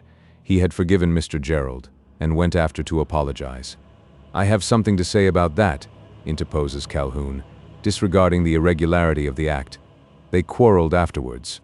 I heard them from where I was standing on the top of the house." "Mr. Calhoun," cries the judge rebukingly, "if the counsel for the prosecution desire it, you can be put in the box again. Meanwhile, sir, you will please not interrupt the proceedings." After a few more questions, eliciting answers explanatory of what she has last alleged, the lady is relieved from her embarrassing situation. She goes back to her carriage with a cold heaviness at her heart, for she has become conscious that, by telling the truth, she has damaged the cause of him she intended to serve. Her own too, for in passing through the crowd she does not fail to perceive eyes turned upon her, that regard her with an expression too closely resembling contempt. The chivalry is offended by her condescension, the morality shocked by her free confession of that midnight meeting, to say naught of the envy felt for the bon fortune of him who has been so daringly endorsed. Calhoun is once more called to the stand, and by some additional perjury strengthens the antipathy already felt for the accused. Every word is a lie, but his statements appear too plausible to be fabrications. Again breaks forth the clamor of the crowd. Again is heard the cry, "Hang!" this time more vociferous, more earnest than ever. This time, too, the action is more violent. Men strip off their coats and fling their hats into the air. The women in the wagons and even those of gentle strain in the carriages seem to share the frenzied spite against the prisoner, all save that one who sits screened behind the curtain. She too shows indignation, but from a different cause. If she trembles at the commotion, it is not through fear, but from the bitter consciousness that she has herself assisted in stirring it up. In this dark hour she remembers the significant speech of Calhoun, that from her own lips were to come the words that would prove Maurice Gerald a murderer. The clamor continues, increasing in earnestness. There are things said aloud, insinuations against the accused, designed to inflame the passions of the assembly, and each moment the outcry grows fiercer and more virulent. Judge Roberts, the name of him who presides, is in peril of being deposed, to be succeeded by the lawless Lynch. And then what must follow? For Maurice Gerald, no more trial, no condemnation, for that has been done already. No shrift neither, but a quick execution, occupying only the time it will take half a score of expert ropemen to throw a noose around his neck and jerk him up to the limb of the live oak stretching horizontally over his head. This is the thought of almost everybody on the ground, as they stand waiting for someone to say the word, some bad, bold borderer daring enough to take the initiative. Thanks be to God, the spectators are not all of this mind. A few have determined on bringing the affair to a different finale. There is a group of men in uniform seen in excited consultation. They are the officers of the fort, with the commandant in their midst. Only for a score of seconds does their council continue. It ends with the braying of a bugle. It is a signal sounded by command of the major. Almost at the same instant, a troop of 20 dragoons with a like number of mounted riflemen is seen filing out from the stockade enclosure that extends rearward from the fort. Having cleared the gateway, they advance over the open ground in the direction of the live oak. Silently, and as though acting under an instinct, they deploy into an alignment, forming 3 sides of a square that partially encloses the court. The crowd has ceased its clamoring and stands gazing at a spectacle which might be taken for a coup de theater. It produces not only silence but submission, for plainly do they perceive its design and that the movement is a precautionary measure due to the skill of the commanding officer of the post. Equally plain is it that the presidency of Justice Lynch is no longer possible, and that the law of the land is once more in the ascendant. Without further opposition, Judge Roberts is permitted to resume his functions so rudely interrupted. "Fellow citizens," he cries, with a glance towards his auditory, now more reproachful than appealing, "the law is bound to take its course just the same in Texas as in the States. I need not tell you that, since most of you, I reckon, have seen corn growing on the other side of the Mississippi. Well, taking this for granted, you wouldn't hang a man without first hearing what he's got to say for himself? That would neither be law nor justice, but downright murder. And hasn't he done murder?" asks one of the rowdies standing near Calhoun. "It's only sarving him as he sarved young Poindexter. There is no certainty about that. You've not yet heard all the testimony. Wait till we've examined the witnesses on the other side. Crier," continues he, turning to the official, "call the witnesses for the defense." The crier obeys, and Phelim O'Neill is conducted to the stand. The story of the ci-devant stable boy, confusedly told, full of incongruities, and in many parts altogether improbable, rather injures the chances of his master being thought innocent. The San Antonio council is but too anxious for his testimony to be cut short, having a firmer reliance on the tale to be told by another. That other is next announced: Zebulon Stump. Before the voice of the summoning officer has ceased to reverberate among the branches of the live oak, a tall, stalwart specimen of humanity is seen making his way through the throng, whom all recognize as Zeb Stump, the most noted hunter of the settlement. Taking 3 or 4 strides forward, the backwoodsman comes to a stand upon the spot set apart for the witnesses. The sacred volume is presented to him in due form, which, after repeating the well-known words of the affidavit, Zeb is directed to kiss. He performs this operation with a smack sufficiently sonorous to be heard to the extreme outside circle of the assemblage.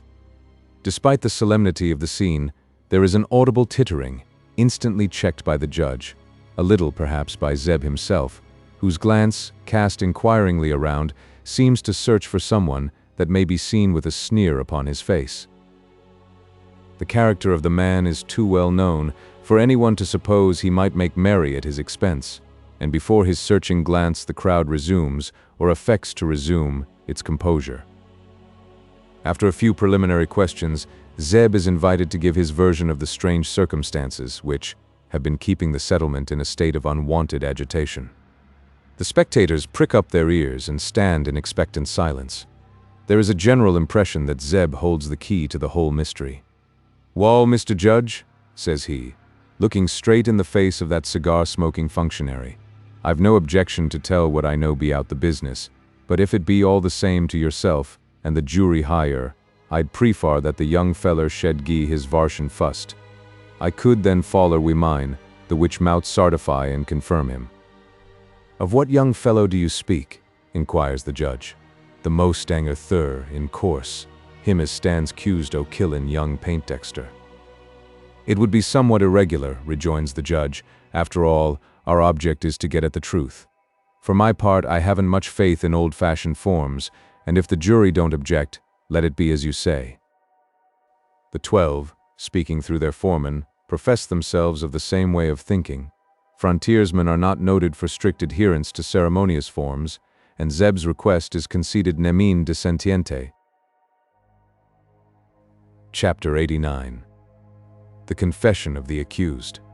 Acting under the advice of his counsel, the accused prepares to avail himself of the advantage thus conceded. Directed by the judge, he stands forward, the sheriff's officers in charge falling a step or two into the rear.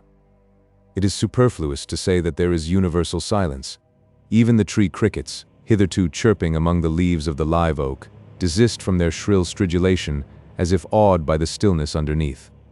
Every eye is fixed upon the prisoner, every ear bent to catch the first words of what may be termed his confession. "Judge and gentlemen of the jury," says he, commencing his speech in true Texan style, "you are good enough to let me speak for myself, and in availing myself of the privilege, I shall not long detain you. First, have I to say that, notwithstanding the many circumstances mentioned during the course of this trial, which to you appear not only odd but inexplicable, my story is simple enough, and will explain some of them. Not all of the statements you have heard are true. Some of them are false as the lips from which they have fallen." The speaker's glance, directed upon Cassius Calhoun, causes the latter to quail, as if standing before the muzzle of a six-shooter. "It is true that I met Miss Poindexter, as stated. That noble lady, by her own generous confession, has saved me from the sin of perjuring myself, which otherwise I might have done. In all else I entreat you to believe me. It is also true that our interview was a stolen one, and that it was interrupted by him who is not here to speak to what occurred after. It is true that angry words passed between us, or rather from him to me, for they were all on his side. But it is not true that the quarrel was afterwards renewed, and the man who has so sworn dared not say it, were I free to contradict him as he deserves." Again are the eyes of the accused turned towards Calhoun, still cowering behind the crowd. "On the contrary," continues he, "the next meeting between Henry Poindexter and myself was one of apology on his part, and friendship, I might say affection, on mine. Who could have helped liking him? As to forgiving him for the few words he had rashly spoken, I need hardly tell you how grateful I felt for that reconciliation." "There was a reconciliation, then?" asks the judge, taking advantage of a pause in the narration. "Where did it take place?" "About 400 yards from the spot where the murder was committed." The judge starts to his feet. The jury do the same. The spectators, already standing, show signs of a like exciting surprise. It is the first time anyone has spoken positively of the spot where the murder was committed, or even that a murder has been committed at all. You mean the place where some blood was found? Doubtingly interrogates the judge. I mean the place where Henry Poindexter was assassinated. There is a fresh exhibition of astonishment in the court, expressed in muttered speeches and low exclamations. One louder than the rest is a groan. It is given by Woodley Poindexter, now for the first time made certain he has no longer a son. In the heart of the father has still lingered a hope that his son may be alive, that he might be only missing, kept out of the way by accident, illness, Indians, or some other circumstance. As yet there has been no positive proof of his death, only a thread of circumstantial evidence, and it of the slightest. This hope, by the testimony of the accused himself, is no longer tenable.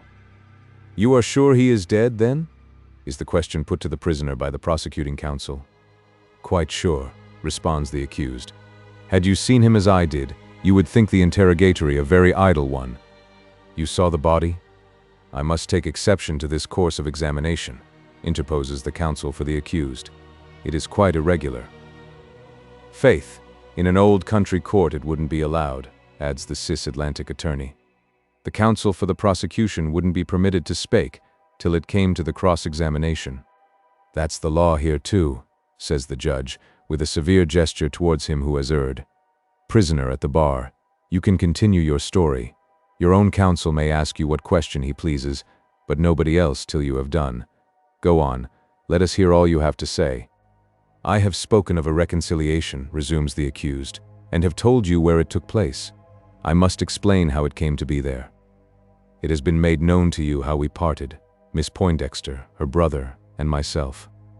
On leaving them I swam across the river, partly because I was too excited to care how I went off, and partly that I did not wish him to know how I had got into the garden. I had my reasons for that. I walked on upstream, towards the village. It was a very warm night, as may be remembered by many of you, and my clothes had got nearly dry by the time I reached the hotel. The house was still open, and the landlord behind his bar, but as up to that day I had no reason to thank him for any extra hospitality, and as there was nothing to detain me any longer under his roof, I took it into my head to set out at once for the Alamo, and make the journey during the cool hours of the night. I had sent my servant before and intended to follow in the morning, but what happened at Casa del Corvo made me desirous of getting away as soon as possible, and I started off after settling my account with Mr. Oberdoffer. And the money with which you paid him? Asks the state prosecutor. Where did you get? I protest against this, interrupts the counsel for the accused. Badara, exclaims the Milesian lawyer, looking daggers, or rather dueling pistols, at the state councillor. If yez were to go on at that rate in a Galway assize, ye'd stand a nate chance of gettin' contradicted in a different style altogether. Silence, gentlemen, commands the judge, in an authoritative tone. Let the accused continue his statement. I traveled slowly. There was no reason for being in a hurry. I was in no mood for going to sleep that night, and it mattered little to me where I should spend it, on the prairie or under the roof of my jacal. I knew I could reach the Alamo before daybreak, and that would be as soon as I desired. I never thought of looking behind me. I had no suspicion that anyone was coming after, until I had got about half a mile into the chaparral, where the Rio Grande trace runs through it. Then I heard the stroke of a horse's hoof that appeared hurrying up behind. I had got round the corner where the trace makes a sharp turn and was hindered from seeing the horseman, but I could tell that he was coming on at a trot. It might be somebody I wouldn't care to encounter? That was the reflection I made, though I wasn't much caring who. It was more from habit, by living in the neighborhood of the Indians, that I drew in among the trees and waited until the stranger should show himself. He did so shortly after.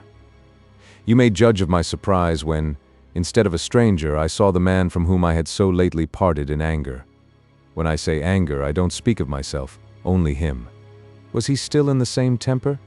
Had he been only restrained by the presence of his sister from attacking me? Relieved of this, had he come after me to demand satisfaction for the injury he supposed her to have sustained? Gentlemen of the jury, I shall not deny that this was the impression on my mind when I saw who it was. I was determined there should be no concealment, no cowardly shrinking on my part. I was not conscious of having committed crime. True, I had met his sister clandestinely, but that was the fault of others, not mine, not hers. I loved her with a pure, honest passion and with my whole heart. I am not afraid to confess it. In the same way I love her still. Louise Poindexter, seated in her carriage behind the outer circle of spectators, is not so distant from the speaker, nor are the curtains so closely drawn, but that she can hear every word passing from his lips. Despite the sadness of her heart, a gleam of joy irradiates her countenance as she listens to the daring declaration. It is but the echo of her own, and the glow that comes quickly to her cheeks is not shame, but the expression of a proud triumph. She makes no attempt to conceal it. Rather does she appear ready to spring up from her seat, rush towards the man who is being tried for the murder of her brother, and with the abandon that love alone can impart, bid defiance to the boldest of his accusers. If the signs of sorrow soon reappear, they are no longer to be traced to jealousy. Those sweet ravings are well remembered, and can now be trusted as truth. They are confirmed by the confession of restored reason, by the avowal of a man who may be standing on the stoop of death, and can have no earthly motive for a deception such as that. Chapter 90. A court quickly cleared. If the last speech has given satisfaction to Louise Poindexter, there are few who share it with her. Upon most of the spectators, it has produced an impression of a totally different character. It is one of the saddest traits of our ignoble nature, to feel pain in contemplating a love we cannot share, more especially when exhibited in the shape of a grand, absorbing passion. The thing is not so difficult of explanation. We know that he or she, thus sweetly possessed, can feel no interest in ourselves. It is but the old story of self-esteem, stung by the thought of indifference. Even some of the spectators unaffected by the charms of the beautiful Creole cannot restrain themselves from a certain feeling of envy, while others more deeply interested feel chagrin to the heart's core by what they are pleased to designate an impudent avowal. If the story of the accused contains no better proofs of his innocence, it were better untold.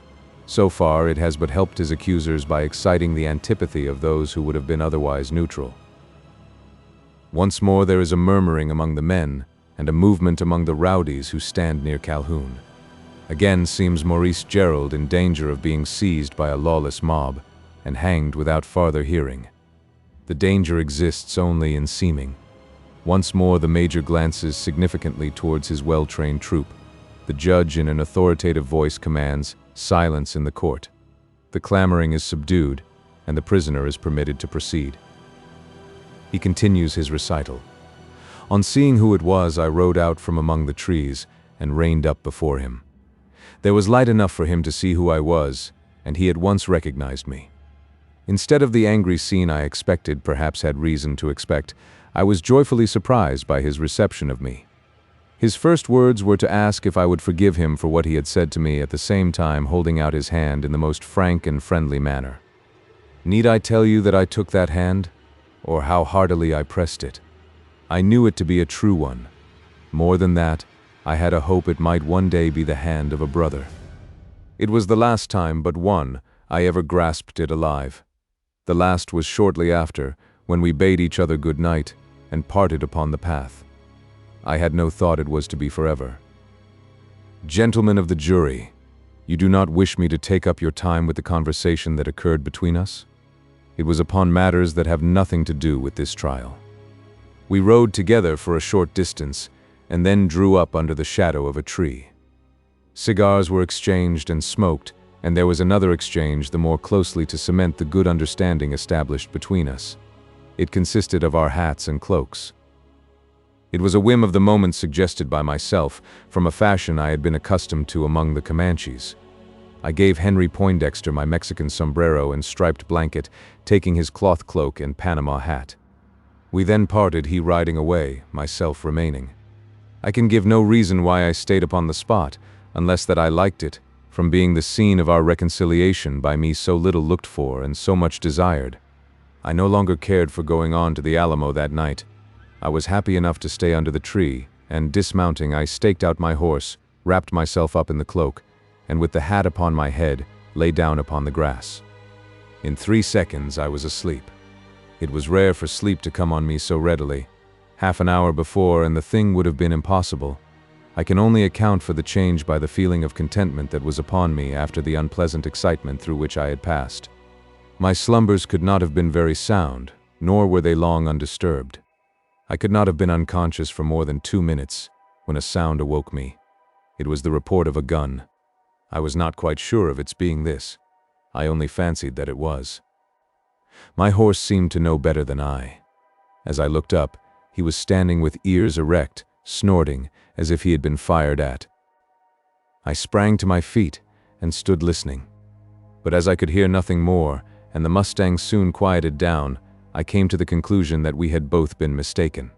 The horse had heard the footsteps of some straying animal, and that which struck upon my ear might have been the snapping of a branch broken by its passage through the thicket, or perhaps one of the many mysterious sounds, mysterious because unexplained, often heard in the recesses of the chaparral.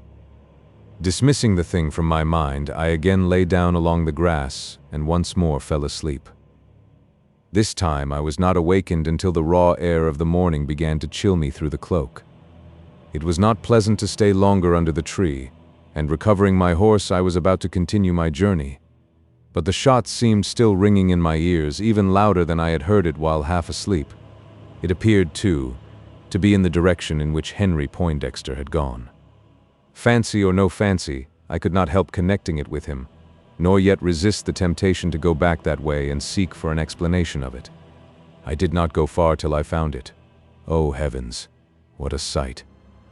I saw the Headless Horseman, exclaims a voice from the outer circle of the spectators, causing one and all to turn suddenly in that direction. The Headless Horseman, respond 50 others in a simultaneous shout. Is it mockery, this seeming contempt of court? There is no one who takes it in this sense, for by this time every individual in the assemblage has become acquainted with the cause of the interruption. It is the Headless Horseman himself seen out upon the open plain, in all his fearful shape. Yonder he goes, yonder! Yonder! No, he's coming this way. See, he's making straight for the fort. The latest assertion seems the truer, but only for an instant. As if to contradict it, the strange equestrian makes a sudden pause upon the prairie, and stands eyeing the crowd gathered around the tree. Then, apparently not liking the looks of what is before him, the horse gives utterance to his dislike with a loud snort, followed by a still louder neighing. The intense interest excited by the confession of the accused is for the time eclipsed. There is a universal impression that, in the spectral form thus opportunely presenting itself, will be found the explanation of all that has occurred. 3/4 of the spectators forsake the spot and rush towards their horses. Even the jurymen are not exempt from taking part in the general debandade, and at least 6 out of the 12 go scattering off to join in the chase of the Headless Horseman. The latter has paused only for an instant, just long enough to scan the crowd of men and horses now moving towards him. Then, repeating his wild wire, he wheels round and goes off at full speed, followed by a thick clump of shouting pursuers. Chapter 91. A chase through a thicket. The chase leads straight across the prairie towards the tract of chaparral, 10 miles distant. Before reaching it, the ruck of riders becomes thinned to a straggling line, one after another falling off, as their horses become blown by the long, sweltering gallop. But few get within sight of the thicket, and only 2 enter it, in anything like close proximity to the escaping horseman, who, without making halt, plunges into the timber. The pursuer nearest him is mounted upon a gray Mustang, which is being urged to its utmost speed by whip, spur, and voice. The one coming after, but with a long interval between, is a tall man in a slouched hat and blanket coat, bestriding a raw-boned roadster that no one would suspect to be capable of such speed. It is procured not by whip, spur, and voice, but by the more cruel prompting of a knife blade held in the rider's hand and at intervals silently applied to the animal's spine, just behind the croup. The 2 men, thus leading the chase, are Cassius Calhoun and Zeb Stump.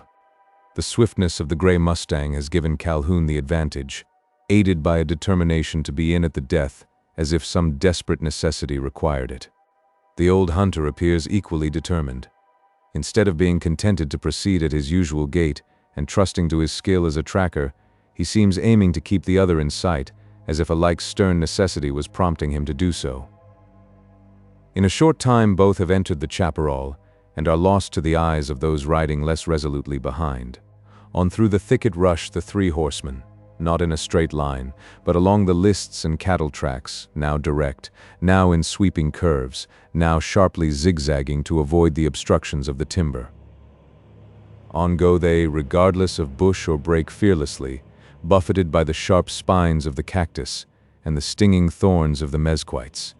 The branches snap and crackle as they cleave their way between, while the birds, scared by the rude intrusion, fly screaming to some safer roost. A brace of black vultures, who have risen with a croak from their perch upon a scathed branch, soar up into the air. Instinct tells them that a pursuit so impetuous can end only in death. On broad, shadowy wings they keep pace with it. It is now a chase in which the pursued has the advantage of the pursuers. He can choose his path, while they have no choice but to follow him. Less from having increased the distance than by the interposition of the trees, he is soon out of sight of both, as each is of the other. No one of the three can see either of the other two, though all are under the eyes of the vultures. Out of sight of his pursuers, the advantage of the pursued is greater than ever. He is free to keep on at full speed, while they must submit to the delay of riding along a trail. He can still be followed by the sound of his hoofstrokes ahead and the swishing of the branches as he breaks through between them, but for all that the foremost of his two pursuers begins to despair.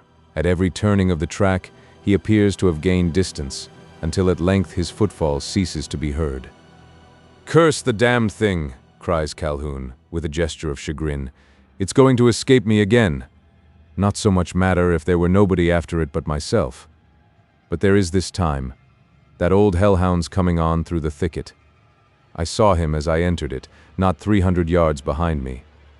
Is there no chance of shaking him off? No. He's too good a tracker for that. By God, but there is a chance." At the profane utterance, the speaker reins up, wrenches his horse half round, and scans the path over which he has just passed. He examines it with the look of one who has conceived a scheme and is reconnoitering the terrain to see if it will suit. At the same time, his fingers close nervously around his rifle, which he manipulates with a feverish impatience. Still is there irresolution in his looks, and he hesitates about throwing himself into a fixed attitude. On reflection, the scheme is abandoned. "It won't do," he mutters. "There's too many of them fellows coming after some that can track, too. They'd find his carcase, sure, maybe hear the shot. No, it won't do." He stays a while longer, listening. There is no sound heard either before or behind, only that overhead made by the soft waving of the vulturine wings. Strange the birds should keep above him. Yes, he must be coming on? Damn the crooked luck that the others should be so close after him, but for that it would have been just the time to put an end to his spying on me, and so easy too. Not so easy as you think. Cassius Calhoun and the birds above, were they gifted with the power of speech, could tell you so. They see Zeb Stump coming on, but in a fashion to frustrate any scheme for his assassination. It is this that hinders him from being heard. "I'll be in luck if he should lose the trail," reflects Calhoun, once more turning away. "In any case, I must keep on till it's lost to me, else some of those fools may be more fortunate. What a fool I've been in wasting so much time. If I don't look sharp, the old hound will be up with me, and then it would be no use if I did get the chance of a shot. Hell, that would be worse than all." Freshly spurring the gray Mustang, he rides forward, fast as the circuitous track will allow him. 200 paces further on, and he again comes to a halt, surprise and pleasure simultaneously lighting up his countenance. The Headless Horseman is in sight, at less than 20 paces distance. He is not advancing either, but standing among some low bushes that rise only to the flaps of the saddle. His horse's head is down. The animal appears to be browsing upon the bean pods of the mezquites. At first sight, so thinks Calhoun. His rifle is carried quickly to his shoulder and is quickly brought down again. The horse he intends firing at is no longer at rest, nor is he browsing upon the beans. He has become engaged in a sort of spasmodic struggle with his head half buried among the bushes. Calhoun sees that it is held there, and by the bridle rein that dragged over the pommel of the saddle, has become entangled around the stem of a mesquite. Caught at last. Thank God, thank God. He can scarce restrain himself from shout of triumph as he spurs forward to the spot. He is only withheld by the fear of being heard from behind. In another instant he is by the side of the Headless Horseman, that spectral shape he has so long vainly pursued. Chapter 92.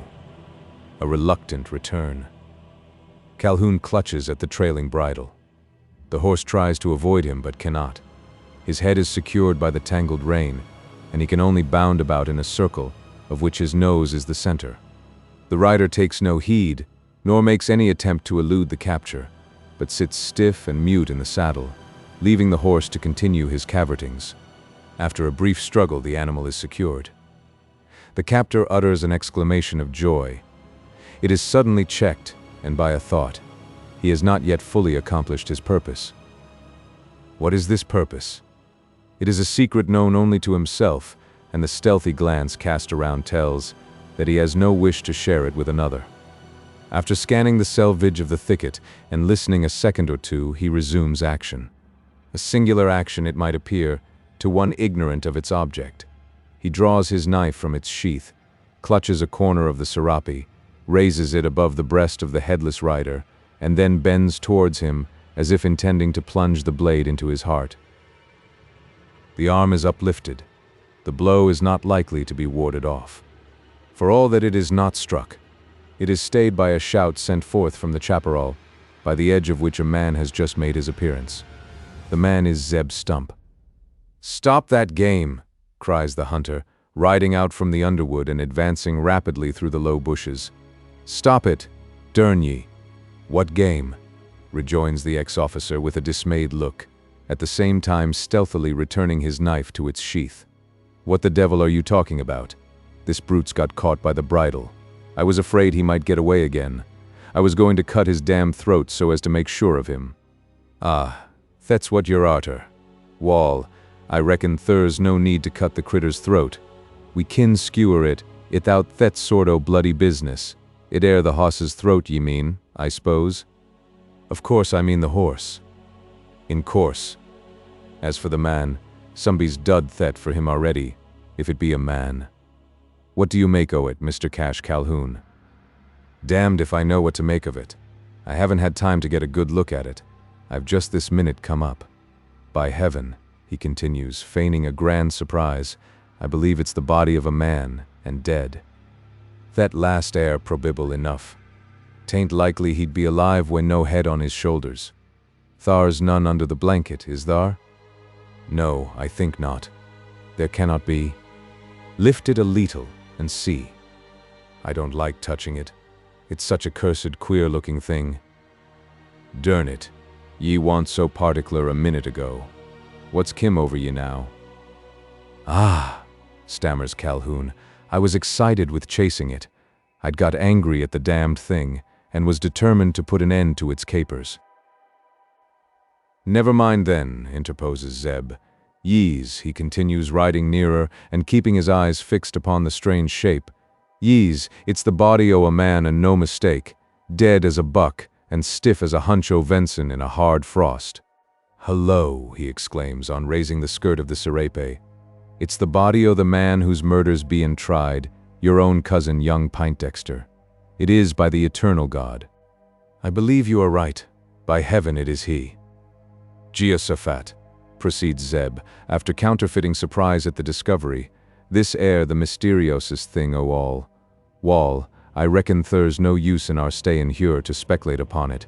Bestest thing we kin do's to take the body back, jest as it's sot in the settle, which it appears putty firm. I know the hoss too, and I reckon, when he smell my ol' mar a bit, he'll come along ithout much coaxin'. Gee up, ole girl, and make yourself knowed to him. Thur now. Don't ye see it's a previous acquaintance o' yourn, though sarting the poor critter appears to hev hed rough usage o' late, and ye mout well be excused for not recognizin' him. 'Tare some time since he's hed a curry to his skin." While the hunter is speaking, the horse bestridden by the dead body, and the old mare, place their snouts in contact, then withdraw them with a sniff of recognition. "I thought so," exclaims Zeb, taking hold of the strayed bridle and detaching it from the mesquite, the stellion's bone to lead quietly enough, so long as he's in company with the mar. All events, 'twon't be necessary to cut his throat to keep him from running away. Now, Mr. Calhoun, he continues, glancing stealthily at the other, to witness the effect produced by his speeches. Don't ye think we'd better start right away? The trial may still be going on, and if so, we may be wanted to take a part in it. I reckon that we've got a witness here as'll do something torst illucidatin the case, either to the hangin' the mostanger, or, what air more likely, clurin him altogither o' the church. Wall, air ye ready to take the back track? Oh, certainly. As you say, there's no reason for our remaining here. Zeb moves off first, leading the captive alongside of him. The latter makes no resistance, but rather seems satisfied at being conducted in company. Calhoun rides slowly, a close observer might say reluctantly, in the rear. At a point where the path angles abruptly round a clump of trees, he reins up and appears to consider whether he should go on or gallop back. His countenance betrays terrible agitation. Zeb Stump, admonished by the interrupted footfall, becomes aware that his traveling companion has stopped. He pulls up his mare and, facing round, regards the loiterer with a look of interrogation. He observes the agitated air and perfectly comprehends its cause. Without saying a word, he lowers his long rifle from its rest upon his left shoulder, lays it across the hollow of his arm, ready at an instant's notice to be carried to his cheek. In this attitude he sits eyeing the ex-captain of cavalry. There is no remark made. None is needed. Zeb's gesture is sufficient. It plainly says, "Go back if ye dare." The latter, without appearing to notice it, takes the hint and moves silently on. But no longer is he permitted to ride in the rear. Without saying it, the old hunter has grown suspicious and makes an excuse for keeping behind, with which his compagnon du voyage is compelled to put up. The cavalcade advances slowly through the chaparral. It approaches the open prairie. At length the skyline comes in sight. Something seen upon the distant horizon appears to impress Calhoun with a fresh feeling of fear, and once more reining up, he sits considering. Dread is the alternative that occupies his mind. Shall he plunge back into the thicket and hide himself from the eyes of men? Or go on and brave the dark storm that is fast gathering around him? He would give all he owns in the world, all that he ever hopes to own, even Louise Poindexter herself, to be relieved of the hated presence of Zeb Stump, to be left for 10 minutes alone with the Headless Horseman. It is not to be. The sleuth hound that has followed him thus far seems more than ever inexorable. Though loath to believe it, instinct tells him that the old hunter regards him as the real captive, and any attempt on his part to steal away will but end in his receiving a bullet in the back. After all, what can Zeb Stump say or do? There is no certainty that the backwoodsman knows anything of the circumstance that is troubling him. And after all, there may be nothing to be known? It is evident that Zeb is suspicious. But what of that? Only the friendless need fear suspicion, and the ex-officer is not one of these. Unless that little telltale be discovered, he has nothing to fear. And what chance of its being discovered? 1 against 10. In all likelihood it stayed not where it was sent, but was lost in the secret recesses of the chaparral. Influenced by this hope, Calhoun regains courage, and with an air of indifference, more assumed than real, he rides out into the open prairie, close followed by Zeb Stump on his critter, the dead body of Henry Poindexter bringing up the rear. Chapter 93. A body beheaded. Forsaken by 2/3 of its spectators, abandoned by 1/2 of the jury, the trial taking place under the tree is of necessity interrupted. There is no adjournment of the court, only an interregnum, unavoidable, and therefore tacitly agreed to. The interlude occupies about an hour, during which the judge smokes a couple of cigars, takes about twice that number of drinks from the bottle of peach brandy, chats familiarly with the counsel, the fragment of a jury, and such spectators as, not having horses or not caring to give them a gallop, have stayed by the tree. There is no difficulty in finding a subject of conversation that is furnished by the incident that has just transpired, strange enough to be talked about not only for an hour, but an age. The spectators converse of it, while with excited feelings they await the return of those who have started on the chase. They are in hopes that the Headless Horseman will be captured. They believe that his capture will not only supply a clue to the mystery of his being, but will also throw light on that of the murder. There is one among them who could explain the first, though ignorant of the last. The accused could do this, and will when called upon to continue his confession. Under the direction of the judge, and by the advice of his counsel, he is for the time preserving silence. After a while the pursuers return, not all together, but in straggling squads as they have despairingly abandoned the pursuit. All bring back the same story. None of them has been near enough to the headless rider to add one iota to what is already known of him. His entity remains mythical as ever. It is soon discovered that two who started in the chase have not reappeared. They are the old hunter and the ex-captain of volunteers. The latter has been last seen heading the field, the former following not far behind him. No one saw either of them afterward. Are they still continuing on? Perhaps they may have been successful? All eyes turn towards the prairie and scan it with inquiring glances. There is an expectation that the missing men may be seen on their way back, with a hope that the Headless Horseman may be along with them. An hour elapses and there is no sign of them either with or without the wished-for captive. Is the trial to be further postponed? The counsel for the prosecution urges its continuance, while he for the accused is equally desirous of its being delayed. The latter moves an adjournment till tomorrow, his plea the absence of an important witness in the person of Zeb Stump, who has not yet been examined. There are voices that clamor for the case to be completed. There are paid clackers in the crowd composing a Texan court, as in the pit of a Parisian theater. The real tragedy has its supporters, as well as the sham. The clamorers succeed in carrying their point. It is decided to go on with the trial, as much of it as can be got through without the witness who is absent. He may be back before the time comes for calling him. If not, the court can then talk about adjournment. So rules the judge, and the jury signify their assent. The spectators do the same. The prisoner is once more directed to stand up and continue the confession so unexpectedly interrupted. "You were about to tell us what you saw," proceeds the counsel for the accused, addressing himself to his client. "Go on and complete your statement. What was it you saw?" "A man lying at full length upon the grass." "Asleep?" "Yes, in the sleep of death." "Dead?" "More than dead, if that were possible. On bending over him, I saw that he had been beheaded." "What? His head cut off?" "Just so. I did not know it till I knelt down beside him. He was upon his face with the head in its natural position. Even the hat was still on it. I was in hopes he might be asleep, though I had a presentiment there was something amiss. The arms were extended too stiffly for a sleeping man. So were the legs. Besides, there was something red upon the grass, that in the dim light I had not at first seen. As I stooped low to look at it, I perceived a strange odor, the salt smell that proceeds from human blood. I no longer doubted that it was a dead body I was bending over, and I set about examining it. I saw there was a gash at the back of the neck, filled with red, half-coagulated blood. I saw that the head was severed from the shoulders. A sensation of horror runs through the auditory, accompanied by the exclamatory cries heard on such occasions. "Did you know the man?" "Alas, yes." "Without seeing his face?" It did not need that. The dress told who it was too truly. "What dress?" "The striped blanket covering his shoulders and the hat upon his head.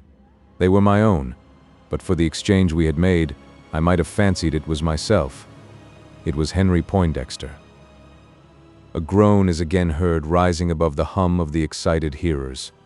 "Proceed, sir," directs the examining counsel. "State what other circumstances came under your observation."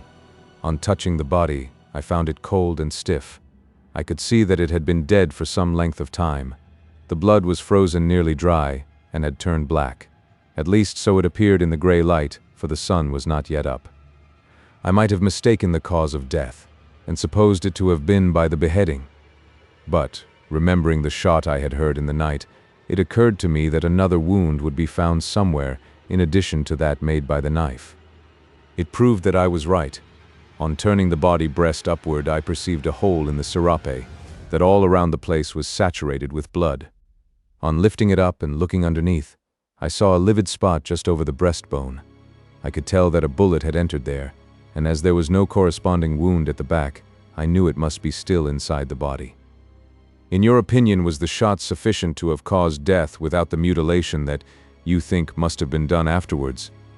Most certainly it was, if not instantaneous, in a few minutes, perhaps seconds. The head was cut off, you say. Was it quite severed from the body? Quite, though it was lying close up as if neither head nor body had moved after the dismemberment. Was it a clean-out as if done by a sharp-edged weapon? It was. What sort of weapon would you say? It looked like the cut of a broad axe, but it might have been done with a bowie knife, one heavily weighted at the back of the blade. Did you notice whether repeated strokes had been given? Or had the severance been effected by a single cut? There might have been more than one, but there was no appearance of chopping. The first cut was a clean slash, and must have gone nearly, if not quite, through. It was made from the back of the neck, and at right angles to the spine. From that I knew that the poor fellow must have been down on his face when the stroke was delivered. Had you any suspicion why or by whom the foul deed had been done? Not then, not the slightest. I was so horrified I could not reflect. I could scarce think it real. When I became calmer and saw for certain that a murder had been committed, I could only account for it by supposing that there had been Comanches upon the ground, and that, meeting young Poindexter, they had killed him out of sheer wantonness. But then there was his scalp untouched, even the hat still upon his head. You changed your mind about its being Indians? I did. Who did you then think it might be? At the time I did not think of anyone. I had never heard of Henry Poindexter having an enemy either here or elsewhere. I have since had my suspicions. I have them now. State them. I object to the line of examination, interposes the prosecuting counsel. We don't want to be made acquainted with the prisoner's suspicions. Surely it is sufficient if he be allowed to proceed with his very plausible tale. Let him proceed, then, directs the judge, igniting a fresh Havana.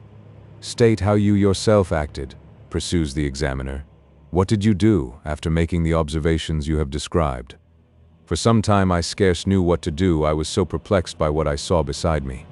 I felt convinced that there had been a murder, and equally so that it had been done by the shot the same I had heard. But who could have fired it? Not Indians. Of that I felt sure. I thought of some prairie pirate who might have intended plunder, but this was equally improbable. My Mexican blanket was worth $100. That would have been taken. It was not, nor anything else that Poindexter had carried about him. Nothing appeared to have been touched. Even the watch was still in his waistcoat pocket, with the chain around his neck glistening through the gore that had spurted over it. I came to the conclusion that the deed must have been done for the satisfaction of some spite or revenge, and I tried to remember whether I had ever heard of anyone having a quarrel with young Poindexter or a grudge against him. I never had. Besides, why had the head been cut off? It was this that filled me with astonishment, with horror. Without attempting to explain it, I bethought me of what was best to be done. To stay by the dead body could serve no purpose. To bury it would have been equally idle. Then I thought of galloping back to the fort and getting assistance to carry it to Casa del Corvo. But if I left it in the chaparral, the coyotes might discover it, and both they and the buzzards would be at it before we could get back. Already the vultures were above, taking their early flight. They appeared to have espied it. Mutilated as was the young man's form, I could not think of leaving it, to be made still more so. I thought of the tender eyes that must soon behold it in tears. Chapter 94. The mystery made clear. The accused pauses in his recital. No one offers any observation either to interrupt or hurry him on. There is a reluctance to disturb the chain of a narrative, all know to be unfinished, and every link of which has been binding them to a closer and more earnest attention. Judge, jury, and spectators remain breathlessly silent, while their eyes, many with mouths agape, are attentively turned upon the prisoner. Amidst solemn stillness, he is permitted to proceed. My next idea was to cover the body with the cloak, as well as the serape still around the shoulders. By so doing, it would be protected from both wolves and buzzards at least till we could get back to fetch it away. I had taken off the cloak for this purpose, when a different plan suggested itself, one that appeared in every way better. Instead of returning to the port alone, I should take the body along with me. I fancied I could do this by laying it across the croup and lashing it to the saddle with my lazo. I led my horse up to the spot and was preparing to put the body upon him when I perceived that there was another horse upon the ground. It was that lately ridden by him who was now no more. The animal was nearby, browsing upon the grass as tranquilly as if nothing had happened to disturb it. As the bridle trailed upon the ground, I had no difficulty in catching hold of it. There was more in getting the horse to stand still, especially when brought alongside what lay upon the ground. Holding the reins between my teeth, I lifted the body up and endeavored to place it crosswise in the saddle. I succeeded in getting it there, but it would not remain. It was too stiff to bend over, and there was no way to steady it. Besides, the horse became greatly excited at sight of the strange load he was being called upon to carry. After several attempts, I saw I could not succeed. I was about to give up the idea, when another occurred to me, one that promised better. It was suggested by a remembrance of something I had read, relating to the gauchos of South America. When one dies or is killed by accident in some remote station of the Pampas, his comrades carry his corpse to their distant home strapped in the saddle and seated in the same attitude as though he were still alive. Why should I not do the same with the body of Henry Poindexter? I made the attempt, first trying to set him on his own horse. But the saddle being a flat one, and the animal still remaining restive, I did not succeed. There was but one other chance of our making the home journey together, by exchanging horses. I knew that my own would not object. Besides, my Mexican saddle, with its deep tree, would answer admirably for the purpose. In a short while I had the body in it, seated erect, in the natural position. Its stiffness, that had obstructed me before, now served to keep it in its place. The rigid limbs were easily drawn into the proper stride, and with the feet inserted into the stirrups, and the water guards buckled tightly over the thighs, there was little chance of the body slipping off. To make it thoroughly secure, I cut a length from my lazo, and warping it round the waist, fastened one end to the pommel in front, the other to the cantle behind. A separate piece tied to the stirrups, and passing under the belly of the horse, kept the feet from swinging about. The head still remained to be dealt with. It too must be taken along. On lifting it from the ground, and endeavoring to detach it from the hat, I found that this could not be done. It was swollen to enormous dimensions, and the sombrero adhered to it, close as the skin itself. Having no fear that they would fall apart, I tied a piece of string to the buckle of the band, and hung both hat and head over the horn of the saddle. This completed my preparations for the journey. I mounted the horse of the murdered man, and, calling upon my own to follow me, he was accustomed to do so without leading, I started to ride back to the settlement. In less than 5 minutes after, I was knocked out of my saddle and my senses at the same time. But for that circumstance, I should not be standing here, at all events, not in the unpleasant position I now hold. "Knocked out of your saddle," exclaims the judge. "How was that?" "A simple accident, or rather was it due to my own carelessness.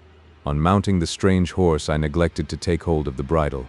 Accustomed to guide my own, often with only my voice and knees, I had grown regardless of the reins. I did not anticipate an occurrence of the kind that followed. The horse I was on had only stopped 3 lengths of itself from the place where I had bestridden him, when something caused him to shy to one side and break into a gallop. I need not say something, for I knew what it was. He had looked round and seen the other coming on behind, with that strange shape upon his back, that now in the broad light of day was enough to frighten horse or man. I clutched at the bridle, but, before I could lay my hand upon it, the horse was at his full speed. At first I was but little alarmed, indeed not at all. I supposed I should soon recover the reins, and bring the runaway to a stand. But I soon found this could not be so easily done. They had strayed forward almost to the animal's ears, and I could not reach them without laying myself flat along the neck. While endeavoring to secure the bridle, I took no heed of the direction in which the horse was taking me. It was only when I felt a sharp twitching against my cheeks that I discovered he had forsaken the open tract and was carrying me through the chaparral. After that, I had no time to make observations, no chance even to look after the lost reins. I was enough occupied in dodging the branches of the mesquites that stretched out their spinous arms as if desiring to drag me from the saddle. I managed to steer clear of them, though not without getting scratches. But there was one I could not avoid, the limb of a large tree that projected across the path. It was low down on a level with my breast, and the brute, shying from something that had given him a fresh start, shot right under it. Where he went afterwards, I do not attempt to say. You all know that I believe better than I. I can only tell you that after unhorsing, he left me under the limb, with a lump upon my forehead and a painful swelling in the knee, neither of which I knew anything about till 2 hours afterwards. When my senses came back to me, I saw the sun high up in the heavens and some scores of turkey buzzards wheeling in circles above me. I could tell by the craning of their necks what was the prey they were expecting. The sight of them, as well as my thirst that was beginning to grow painful, prompted me to move away from the place. On rising to my feet, I discovered that I could not walk. Worse still, I was scarce able to stand. To stay on that spot was to perish, at least I so thought at the time. Urged by the thought, I exerted all the strength left me in an effort to reach water. I knew there was a stream nearby, and partly by crawling, partly by the help of a rude crutch procured in the thicket, I succeeded in reaching it. Having satisfied my thirst, I felt refreshed, and soon after fell asleep. I awoke to find myself surrounded by coyotes. There were at least 20 of them, and although at first I had no fear, knowing their cowardly nature, I was soon brought to a different way of thinking. They saw that I was disabled, and for this reason had determined upon attacking me. After a time they did so, clustering around and springing upon me in a simultaneous onslaught. I had no weapon but my knife, and it was fortunate I had that. Altogether unarmed, I must have been torn to pieces and devoured. With the knife I was able to keep them off, stabbing as many as I could get a fair stroke at. 6, I should think, were killed in this way. For all that it would have ended ill for me. I was becoming enfeebled by the blood fast pouring from my veins, and must soon have succumbed, but for an unexpected chance that turned up in my favor. I can scarce call it chance. I am more satisfied to think it was the hand of God. On pronouncing this speech, the young Irishman turns his eyes towards heaven and stands for a time as if reflecting reverentially. Solemn silence around tells that the attitude is respected. The hearts of all, even the rudest of his listeners, seemed touched with the confidence so expressed. It showed itself, he continues, in the shape of an old comrade, one ofttimes more faithful than man himself, my staghound Tara. The dog had been straying, perhaps in search of me, though I've since heard a different explanation of it, with which I need not trouble you. At all events, he found me, and just in time to be my rescuer. The coyotes scattered at his approach, and I was saved from a fearful fate, I may say, out of the jaws of death. I had another spell of sleep or unconsciousness, whichever it may have been. On awaking, I was able to reflect. I knew that the dog must have come from my jackalale, which I also knew to be several miles distant. He had been taken thither the day before by my servant, Phelim. The man should still be there, and I bethought me of sending him a message, the staghound to be its bearer. I wrote some words on a card, which I chanced to have about me. I was aware that my servant could not read, but on seeing the card he would recognize it as mine, and seek someone who could decipher what I had written upon it. There would be the more likelihood of his doing so, seeing that the characters were traced in blood. Wrapping the card in a piece of buckskin, to secure it against being destroyed, I attached it to Tara's neck. With some difficulty I succeeded in getting the animal to leave me. But he did so at length, and, as I had hoped, to go home to the hut. It appears that my message was duly carried, though it was only yesterday I was made acquainted with the result. Shortly after the dog took his departure, I once more fell asleep, again awaking to find myself in the presence of an enemy, one more terrible than I had yet encountered. It was a jaguar. A conflict came off between us, but how it ended, or after what time, I am unable to tell. I leave that to my brave rescuer, Zeb Stump, who I hope will soon return to give an account of it, with much besides that is yet mysterious to me, as to yourselves. All I can remember since then is a series of incongruous dreams, painful phantasmagoria, mingled with pleasant visions. Some that were celestial until the day before yesterday, when I awoke to find myself the inmate of a prison with a charge of murder hanging over my head. Gentlemen of the jury, I have done. Si non vero e ben trovato is the reflection of judge, jury, and spectators as the prisoner completes his recital. They may not express it in such well-turned phrase, but they feel it, one and all of them. And not a few believe in the truth and reject the thought of contrivance. The tale is too simple, too circumstantial to have been contrived, and by a man whose brain is but just recovered from the confusion of fevered fancies. It is altogether improbable he should have concocted such a story, so think the majority of those to whom it has been told. His confession, irregular as it may have been, has done more for his defense than the most eloquent speech his counsel could have delivered. Still, it is but his own tale, and other testimony will be required to clear him. Where is the witness upon whom so much is supposed to depend? Where is Zeb Stump?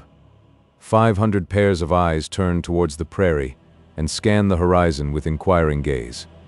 500 hearts throb with a mad impatience for the return of the old hunter, with or without Cassius Calhoun, with or without the Headless Horse. Man now no longer either myth or mystery, but a natural phenomenon, explained and comprehended. It is not necessary to say to that assemblage that the thing is an improbability, much less to pronounce it impossible. They are Texans of the Southwest, denizens of the high upland plateau bordering upon the staked plain from which springs the lovely Leona, and where the river of nuts heads in 100 crystal streams.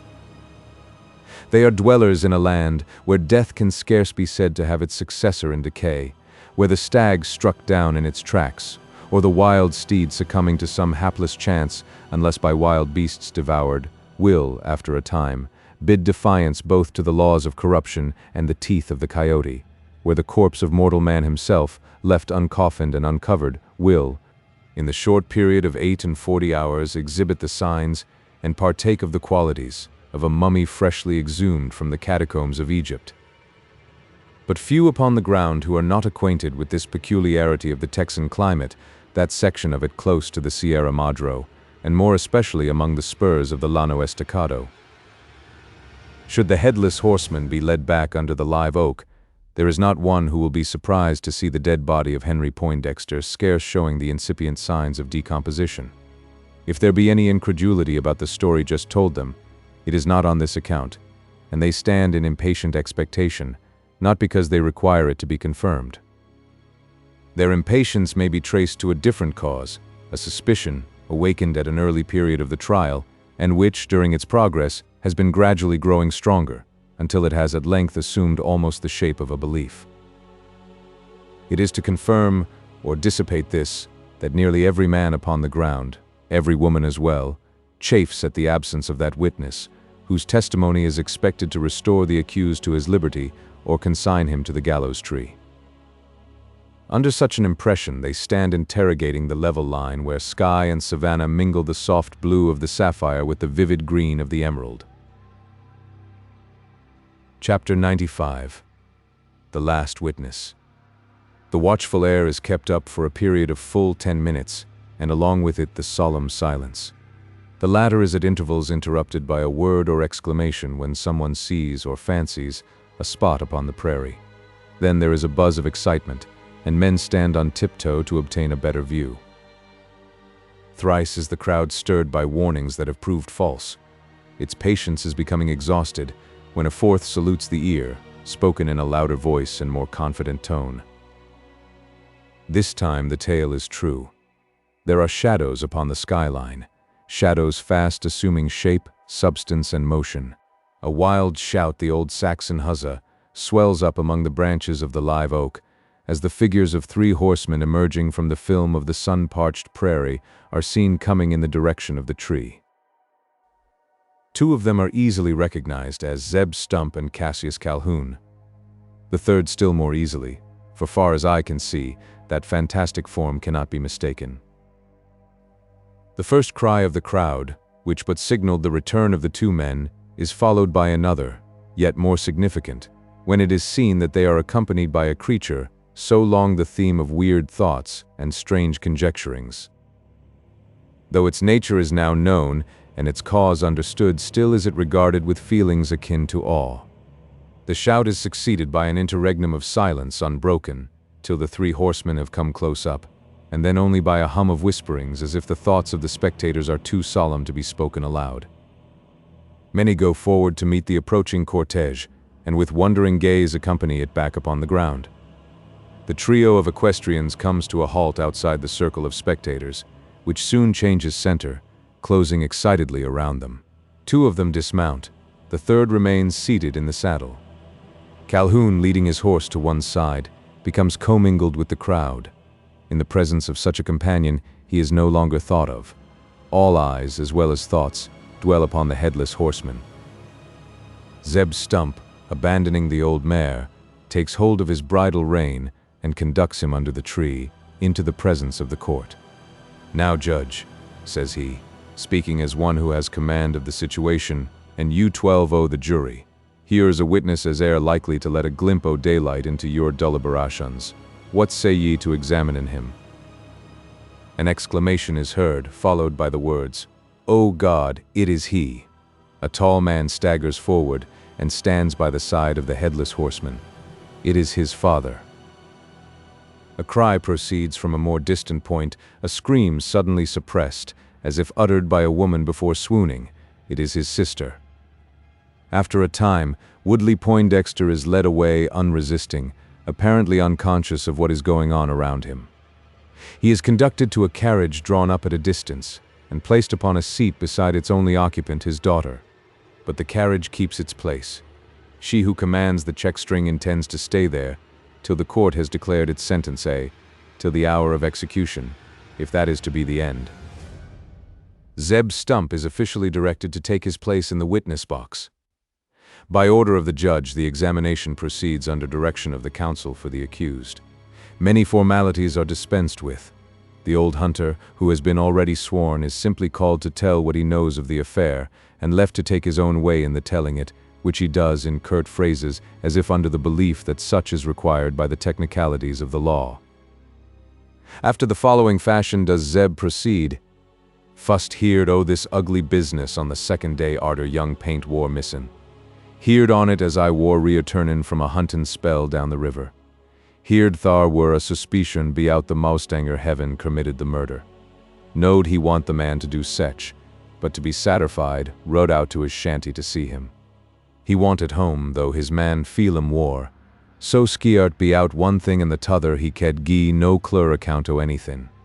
Whiles we war palaverin', in Kim the dog, we somethin' tied round his neck, the which, on bein' examined, proved to be the mowstanger's curd. Thur wore words on it, wrote in red ink, which I seed to be blood. Them words tolt to whosomdever shed read 'em, war the young feller war to be found. I went thar, takin' the other two that air, Feelum and the hound, along wi' me. We got to the ground jest in time to save the mowstanger from havin' his guts clawed out by one o' them spotted painters, the Mexicans called tigers, though I've hearn the young feller hisself gie 'em the name o' Jugwars. I put a bullet through the brute, and thet were the end o' it. Wall, we took the mowstanger to his shanty. We hed to tote him thar on a sort o' streecher, seein' as he wa'n't able to make trades o' hisself. Beside, he were as much out o' his senses as a turkey gobber at tradin' time. We got him hum, and thur he stayed, till the sarchers kim to the shanty and found him. The witness makes pause, as if pondering within himself whether he should relate the series of extraordinary incidents that took place during his stay at the jacal. Would it be for the benefit of the accused to leave them untold? He resolves to be reticent. This does not suit the counsel for the prosecution, who proceeds to cross-examine him. It results in his having to give a full and particular account of everything that occurred, up to the time of the prisoner being taken out of his hands and incarcerated in the guardhouse.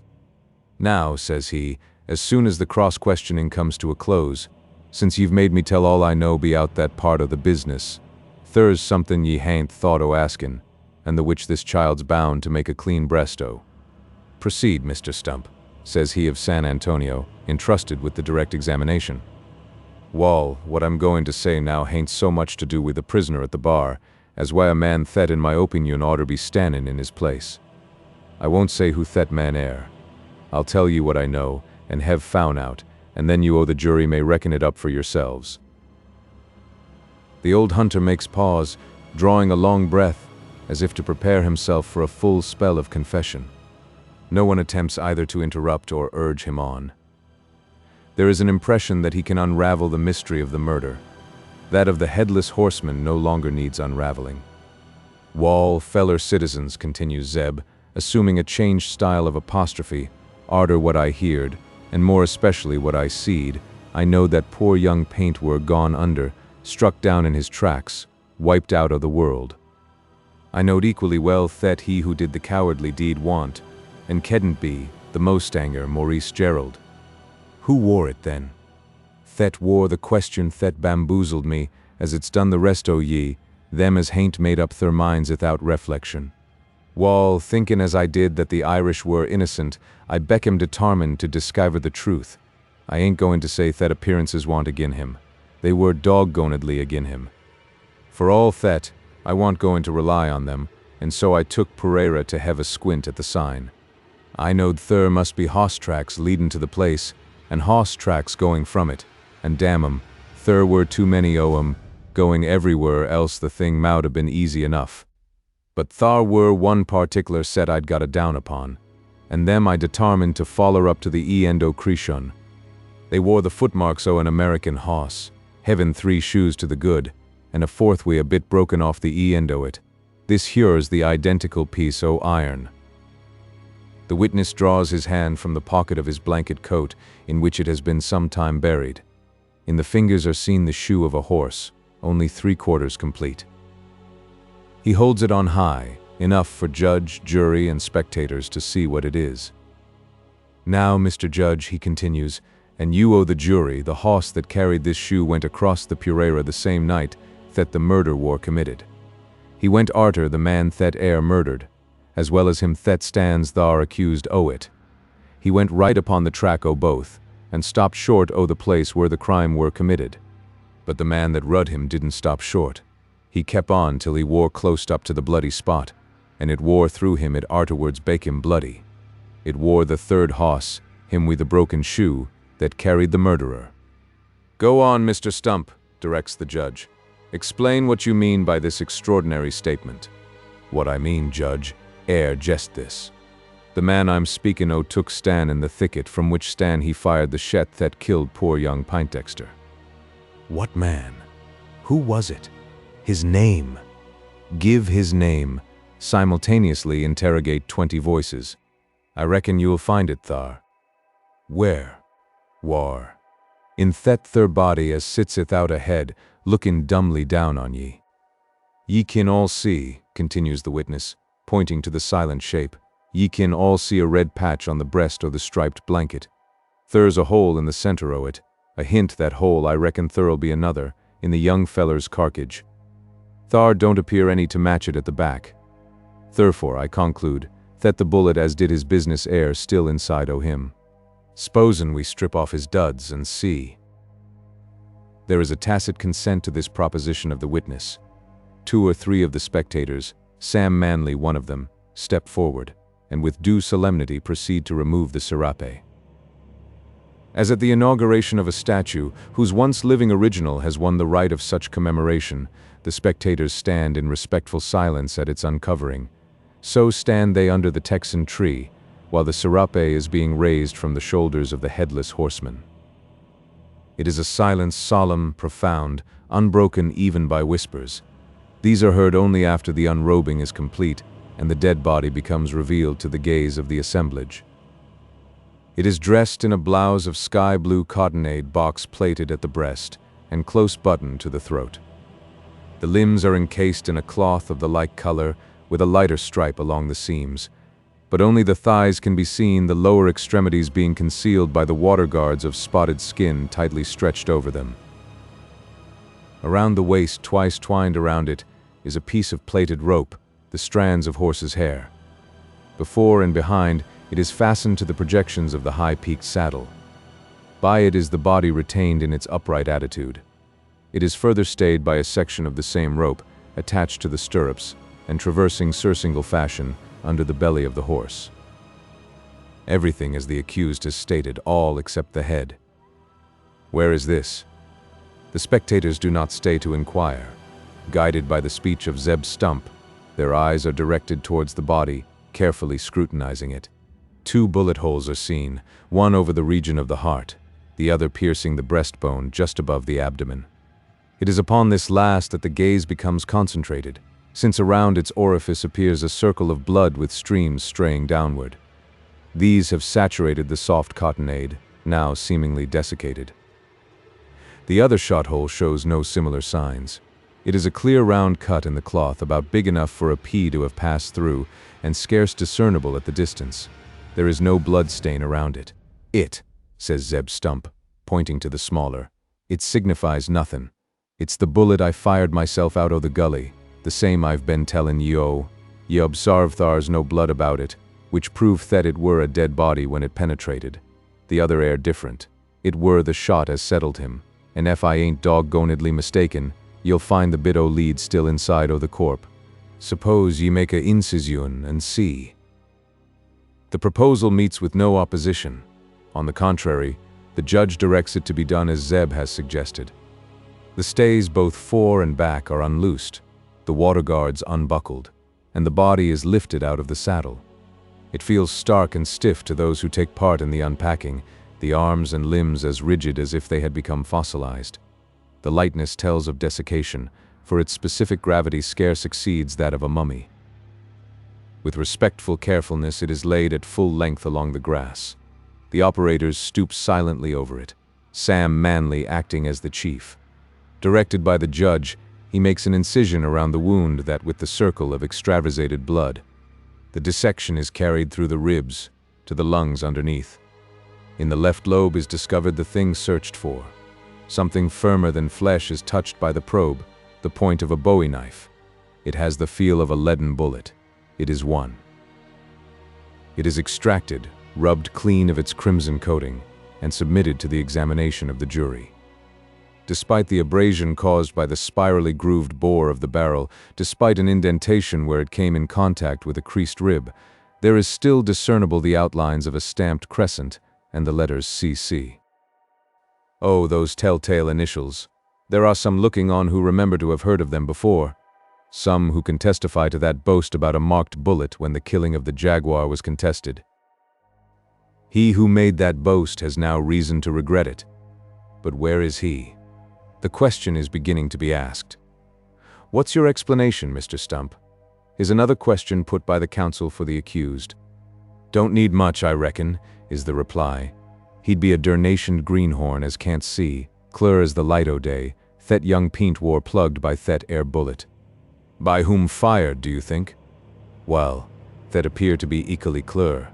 When a man signs his name to a message, thar's no chance o' mistakin who it comes from. Thar's only the initials thur, but they're plain enough, I reckon, and speak for theirselves. I see nothing in all this, interposes the prosecuting counsel. There is a marked bullet, it is true, with a symbol in certain letters, which may or may not belong to a gentleman well known in the settlement. For the sake of argument, let us suppose them to be his, as also the ball before us. What of that? It wouldn't be the first time that a murder has been committed by one who has first stolen his weapon and then used it to accomplish the deed. It is but a piece of ordinary cunning, a common trick. Who can say that this is not something of the same sort? Besides, continues the specious pleader, where is the motive for a murder such as this would be, supposing it to have been committed by the man you are now called upon to suspect? Without mentioning names, we all know to whom these initials belong. I don't suppose the gentleman will deny that they are his. But that signifies nothing, since there is no other circumstance to connect him in any way with the committal of the crime. Ain't thar, though? Asks Stump, who has been impatiently awaiting the wind-up of the lawyer's speech. What do you call this? Zeb, on delivering himself, takes from his tinder pouch a piece of paper, crumpled, scorched along the edges and blackened as with gunpowder. This I found, says he, surrendering it to the jury, stuck fast on the thorn o' a mesquite tree, War it had been blowed out of the barrel o' a gun. It kim out of the same gun as discharged that bullet, to which it had served for wadden. As this child takes it, it's been the backin' o' a letter. There's a name on it, which have a curious correspondings with the initials on the bit o' lead. The jury kin read the name for tharselves. The foreman takes the scrap of paper, and smoothing out the creases, reads aloud. Captain Cassius Calhoun. Chapter 96. Stole away. The announcement of the name produces a vivid impression upon the court. It is accompanied by a cry sent up by the spectators, with a simultaneity that proclaims them animated by a common sentiment. It is not a cry of surprise, but one of far different augury. It has a double meaning, too, at once proclaiming the innocence of the accused and the guilt of him who has been the most zealous amongst the accusers. Against the latter, the testimony of Zeb Stump has done more than direct suspicion. It confirms that already aroused, and which has been growing stronger as fact after fact has been unfolded, until the belief becomes universal that Maurice Gerald is not the man who should be on trial for the murder of Henry Poindexter. Equally is it believed that Calhoun is the man. The scrap of smeared paper has furnished the last link in the chain of evidence, and though this is but circumstantial, and the motive an inconceivable mystery, there is now scarce anyone who has a doubt about the doer of the deed. After a short time spent in examining the envelope passed from hand to hand among the jurymen, the witness, who is hinted at having something more to tell, is directed to continue his narration. He proceeds to give an account of his suspicions, those that originally prompted him to seek for sign upon the prairie. He tells of the shot fired by Calhoun from the copse, of the chase that succeeded, and the horse trade that came after. Last of all, he describes the scene in the chaparral, where the Headless Horseman has been caught, giving this latest episode in all its details, with his own interpretation of it. This done, he makes a pause, and stands silent, as if awaiting the court to question him. But the eyes of the auditory are no longer fixed upon him. They know that his tale is completed, or, if not so, they need no further testimony to guide their conclusions. They do not even stay for the deliberations of the court, now proceeding to sift the evidence. Its action is too slow for men who have seen justice so near being duped, themselves along with it, and swayed by a bitter reactionary spirit, revenge, proceeding from self-reproach, they call loudly for a change in the program. The court is assailed with the cries, "Let the Irishman go, he is innocent. We don't want any farther evidence, we're convinced of it. Let him go free." Such is the talk that proceeds from the excited spectators. It is followed by other speeches equally earnest. Let Cassius Calhoun be arrested and put upon his trial. It's he that's done the deed. That's why he's shown so bitter against the other. If he's innocent, he'll be able to prove it. He shall have a fair trial, but tried he shall be. Come, judge, we're waiting upon you. Order Mr. Calhoun to be brought before the court. An innocent man's been there long enough. Let the guilty take his place. The demand, at first made by some half-dozen voices, soon becomes a clamor, universally endorsed by the assemblage. The judge dares not refuse compliance with a proposal so energetically urged, and despite the informality, Cassius Calhoun is called upon to come before the court. The summons of the crier, thrice loudly pronounced, receives no response, and all eyes go in search of Calhoun. There is only one pair that looks in the right direction, those of Zeb Stump. The ci devant witness is seen suddenly to forsake the spot on which he has been giving his testimony, and glide towards his old mare, still alongside the horse late relieved of his ghastly rider. With an agility that surprises everyone, the old hunter springs upon the mare's back and spurs her from under the tree. At the same instant, the spectators catch sight of a man moving among the horses that stand picketed over the plain. Though proceeding stealthily, as if to avoid being observed, he moves at a rapid rate, making for a particular quarter of the cavallada. "'Tis he! 'Tis Calhoun!" cries the voice of one who has recognized him. "Trying to steal off," proclaims another. "Follow him," shouts the judge, in a tone of stern command. "Follow, and bring him back." There is no need for the order to be repeated. Ere the words are well out, it is in the act of being obeyed by scores of men who rush simultaneously towards their horses. Before reaching them, Calhoun has reached a gray Mustang, standing on the outskirts of the Cavallada. It is the same he has lately ridden in chase of the Headless Horseman. The saddle is still upon its back, and the bit between its teeth. From the commotion observable under the tree, and the shouting that accompanies it, he has become cognizant of that terrible signal, the hue and cry.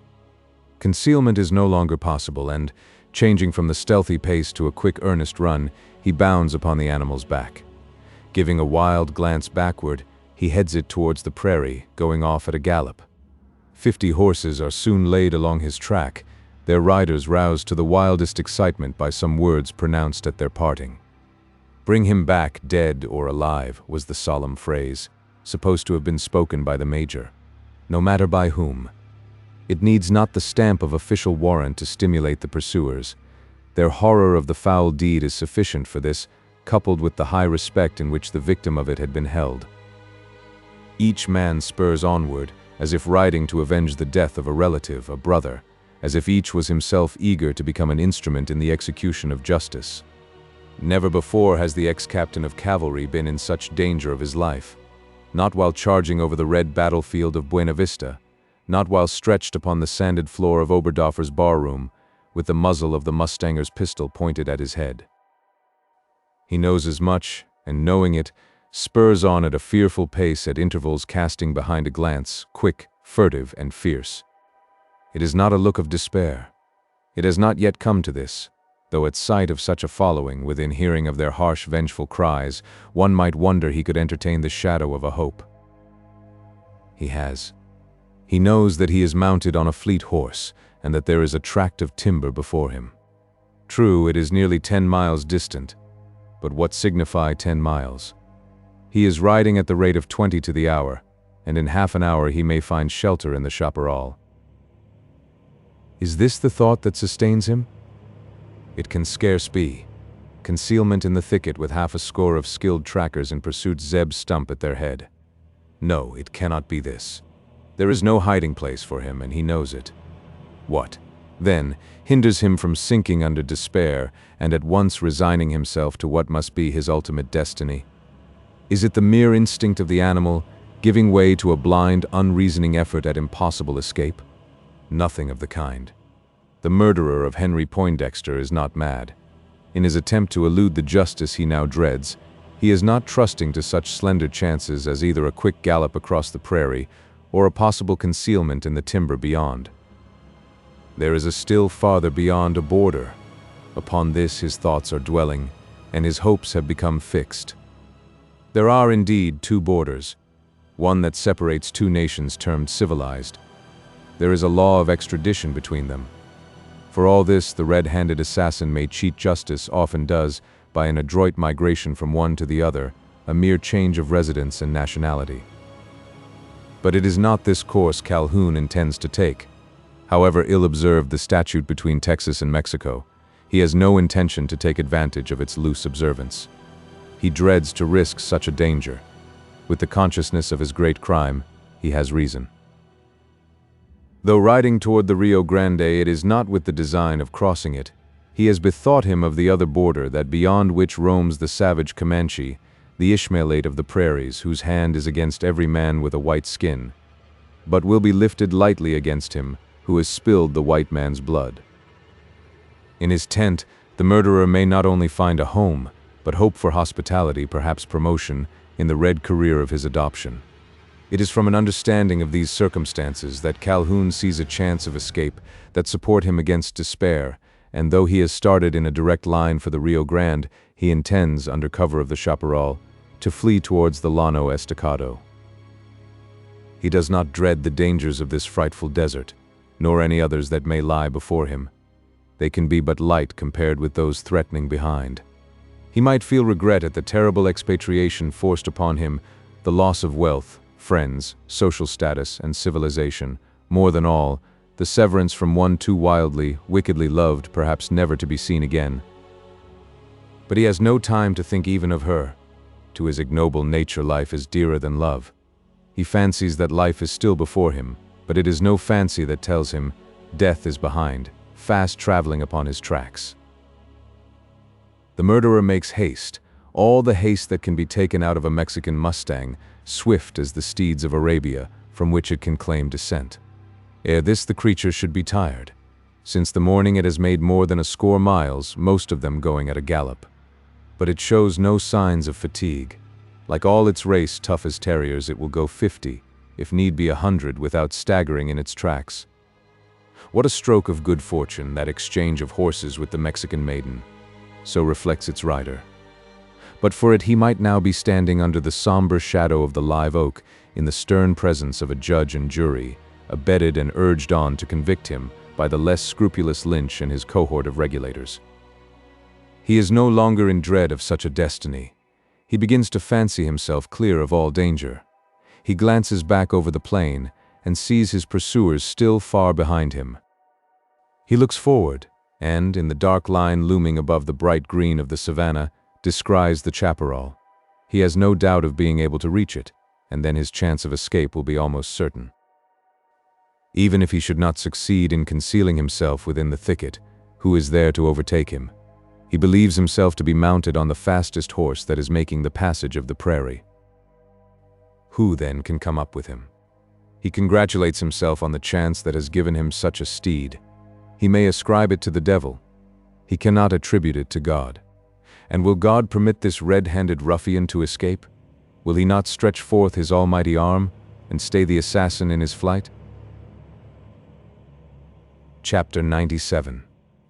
The Chase of the Assassin. Will God permit the red-handed ruffian to escape? Will he not stretch forth his almighty arm and stay the assassin in his flight? These interrogatories are put by those who have remained under the tree. They are answered by an instinct of justice, the first negatively, the second in the affirmative. He will not, and he will. The answers are but conjectural, doubtfully so as Calhoun goes galloping off, a little less doubtful as Zeb Stump is descried starting after him, and still less when 100 horsemen, soldiers and civilians, spring forward in the pursuit. The doubt diminishes as the last of the pursuers is seen leaving the ground. All seem to believe that the last at starting will be first in the chase, for they perceive that it is Maurice the mustanger mounted on a horse whose fleetness is now far famed. The exclamations late ringing through the court have proclaimed not only a fresh postponement of his trial, but its indefinite adjournment. By the consent of the assemblage, vociferously expressed, or tacitly admitted, he feels that he is free. The first use he makes of his liberty is to rush towards the horse late ridden by the headless rider, as all know his own. At his approach the animal recognizes its master, proclaims it by trotting towards him, and giving utterance to a glad wire. Despite the long severance, there is scarce time to exchange congratulations. A single word passes the lips of the mustanger in response to the neigh of recognition, and in the next instant he is on the back of the blood bay, with the bridle in his grasp. He looks round for a lazo, asks for it appealingly, in speech directed to the bystanders.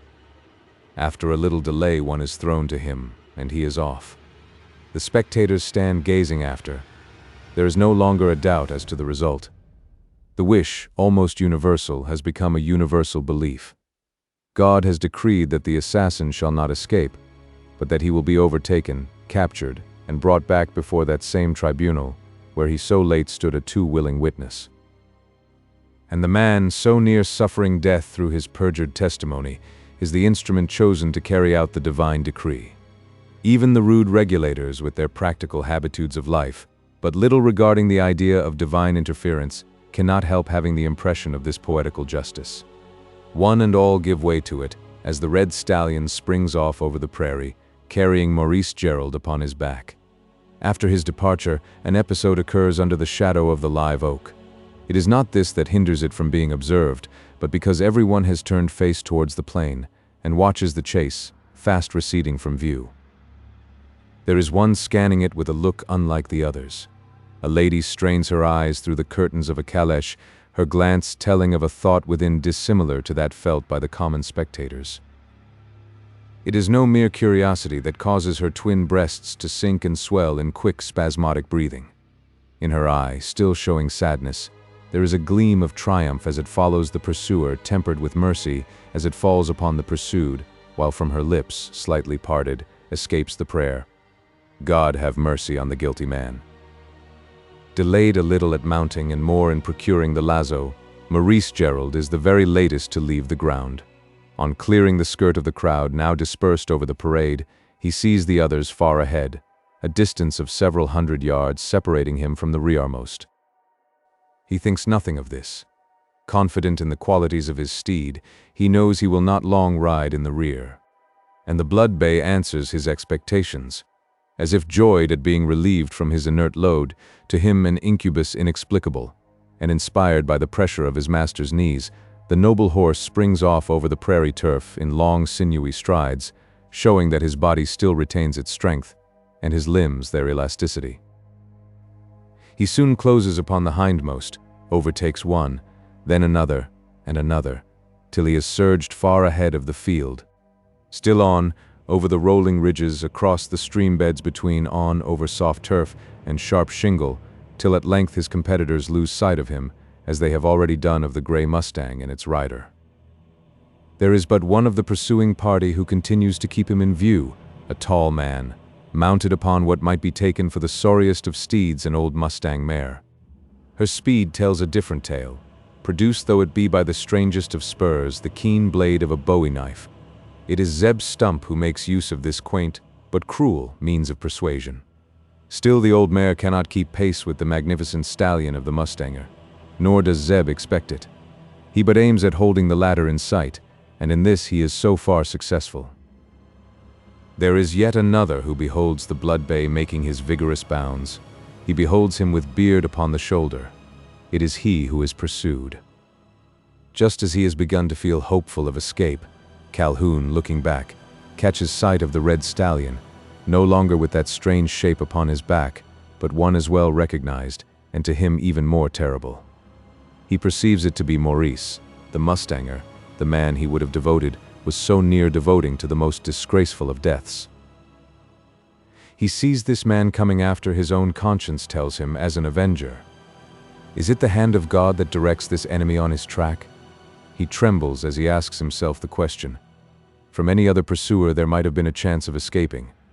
There is none from Maurice Gerald. A cold shiver runs through the frame of the fugitive. He feels as if he were fighting against fate, and that it is idle to continue the contest. He sits despairingly in his saddle, scarce caring to ply the spur, no longer believing that speed can avail him. His flight is now merely mechanical, his mind taking no part in the performance. His soul is absorbed with the horror of a dread death, not less dread, from his knowing that he deserves it. The sight of the chaparral, close at hand, inspires him with a fresh hope, and forcing the fatigued horse into a last feeble effort, he struggles on towards it. An opening presents itself. He enters it and continues his gallop for a half-mile further. He arrives at a point where the path turns sharply round some heavy timber. Beyond that, he might enter the underwood and get out of sight of his pursuer. He knows the place but too well.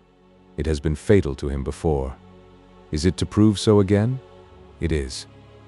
He feels that it is, and rides irresolutely. He hears the hoof-stroke of the red horse close upon the heels of his own, and along with it the voice of the avenging rider, summoning him to stop. He is too late for turning the corner, too late to seek concealment in the thicket, and with a cry he reins up.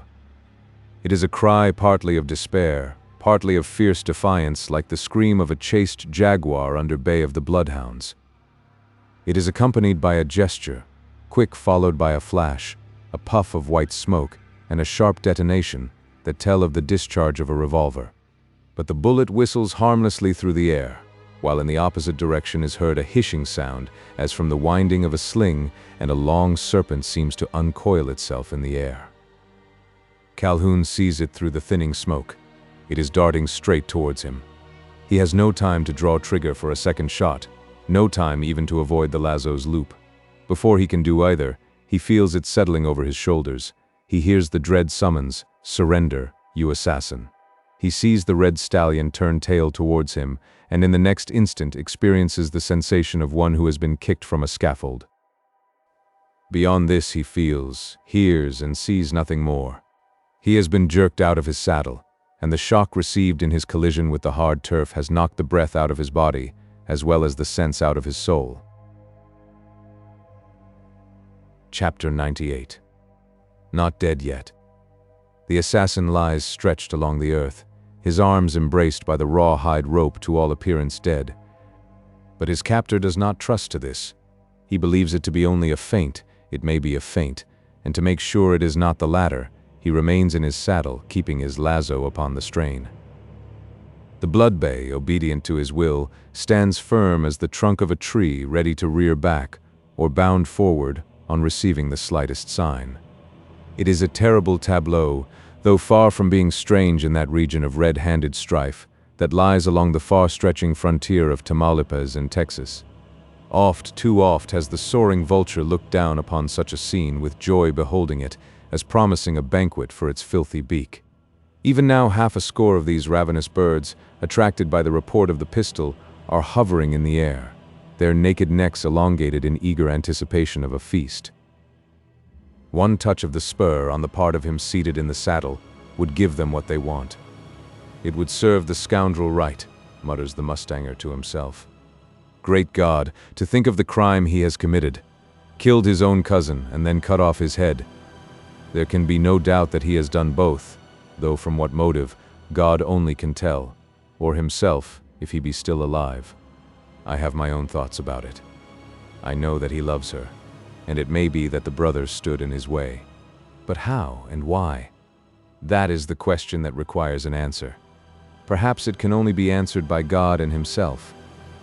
"You're mistaken be out that, young feller," interposes a voice breaking in on the soliloquy.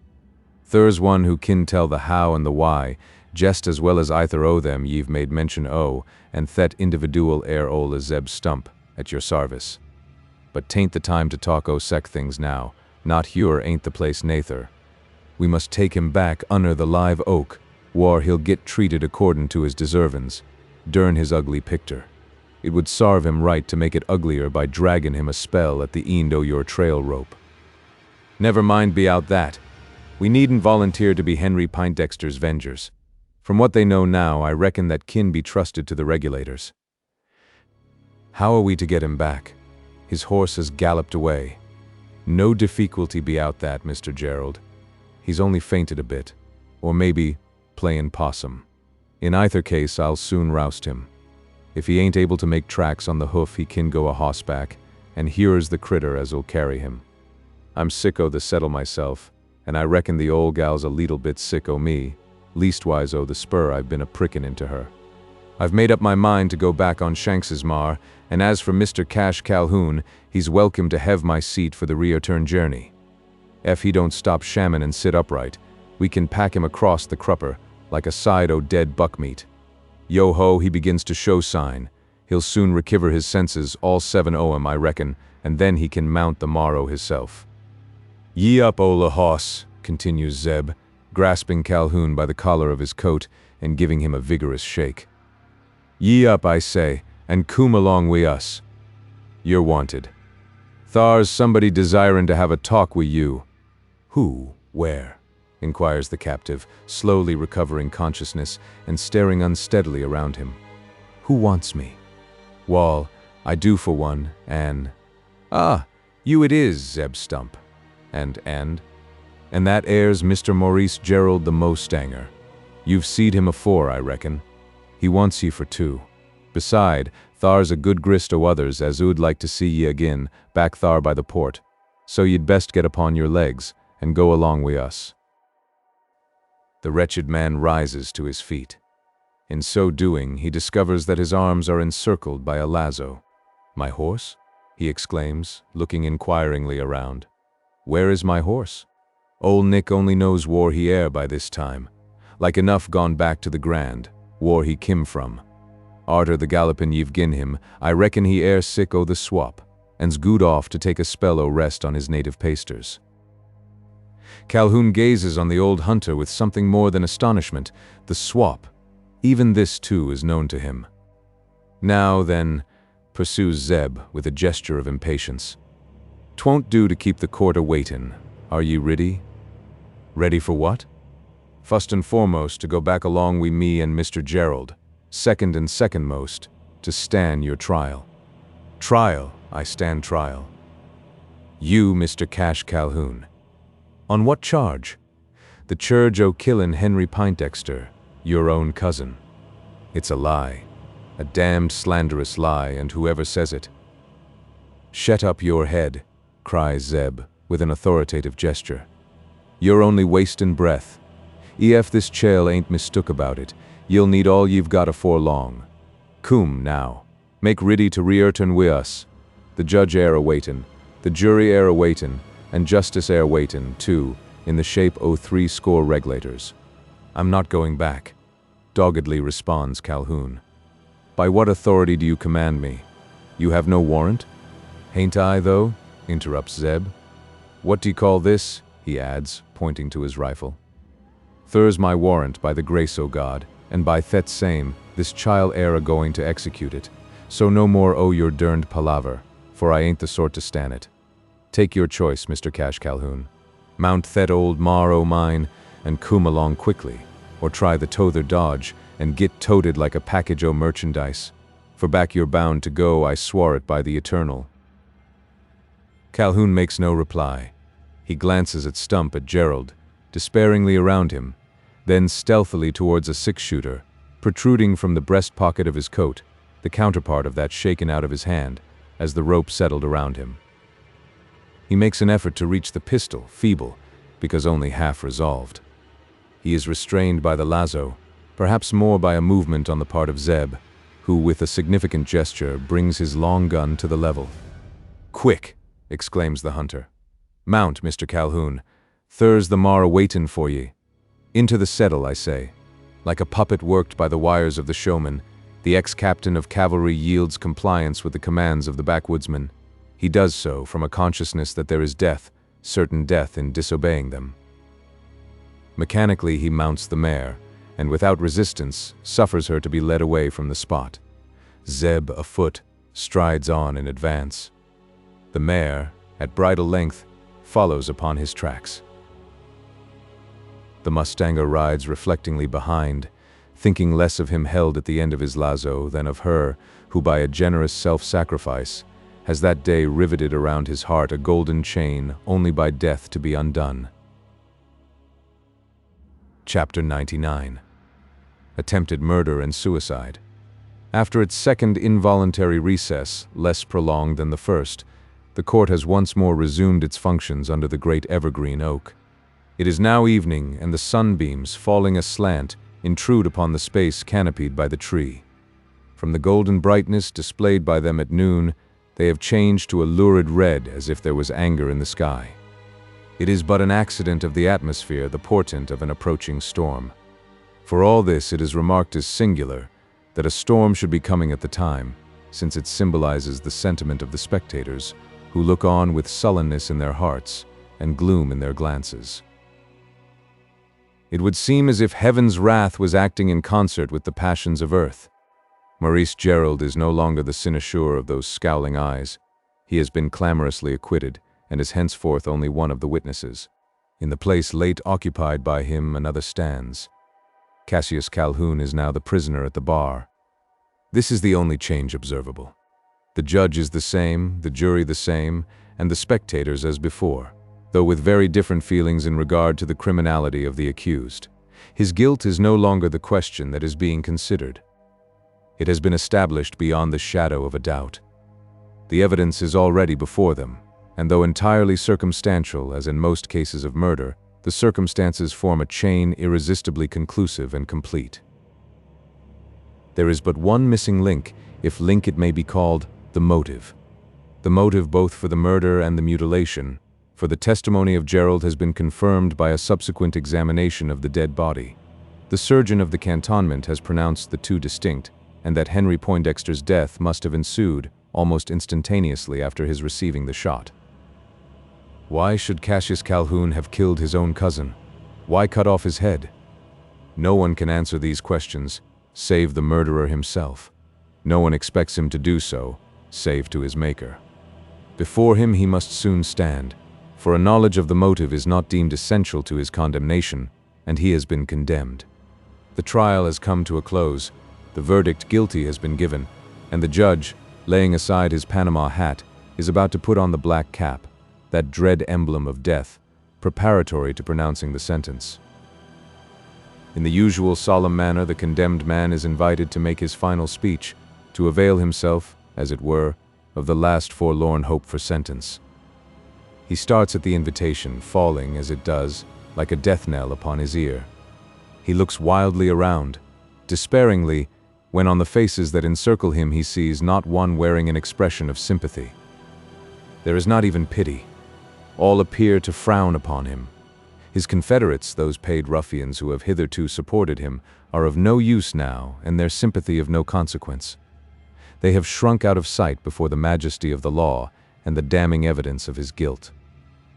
Despite his social standing and the wealth to sustain it, he sees himself alone, without friend or sympathizer, for so stands the assassin in Texas. His demeanor is completely changed. In place of that high, haughty air oft exhibited in bold, brutal bullyism, he looks cowed and craven, and not strange that he should. He feels that there is no chance of escape, that he is standing by the side of his coffin, on the edge of an eternity too terrible to contemplate. To a conscience like his, it cannot be otherwise than appalling. All at once a light is seen to flash into his eyes, sunken as they are in the midst of two livid circles. He has the air of one on the eve of making confession. Is it to be an acknowledgement of guilt? Is he about to unburden his conscience of the weight that must be on it? The spectators, guessing his intention, stand breathlessly observing him. There is silence even among the cicadas. It is broken by the formalized interrogatory of the judge. "Have you anything to say why sentence of death should not be pronounced upon you?" "No," he replies, "I have not. The jury has given a just verdict.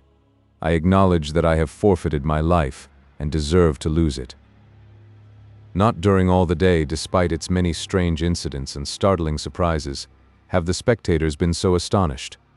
They are confounded beyond the power of speech, and in silence permit the condemned man to proceed with what they now perceive to be his confession. "It is quite true," continues he, "that I killed Henry Poindexter, shot him dead in the chaparral."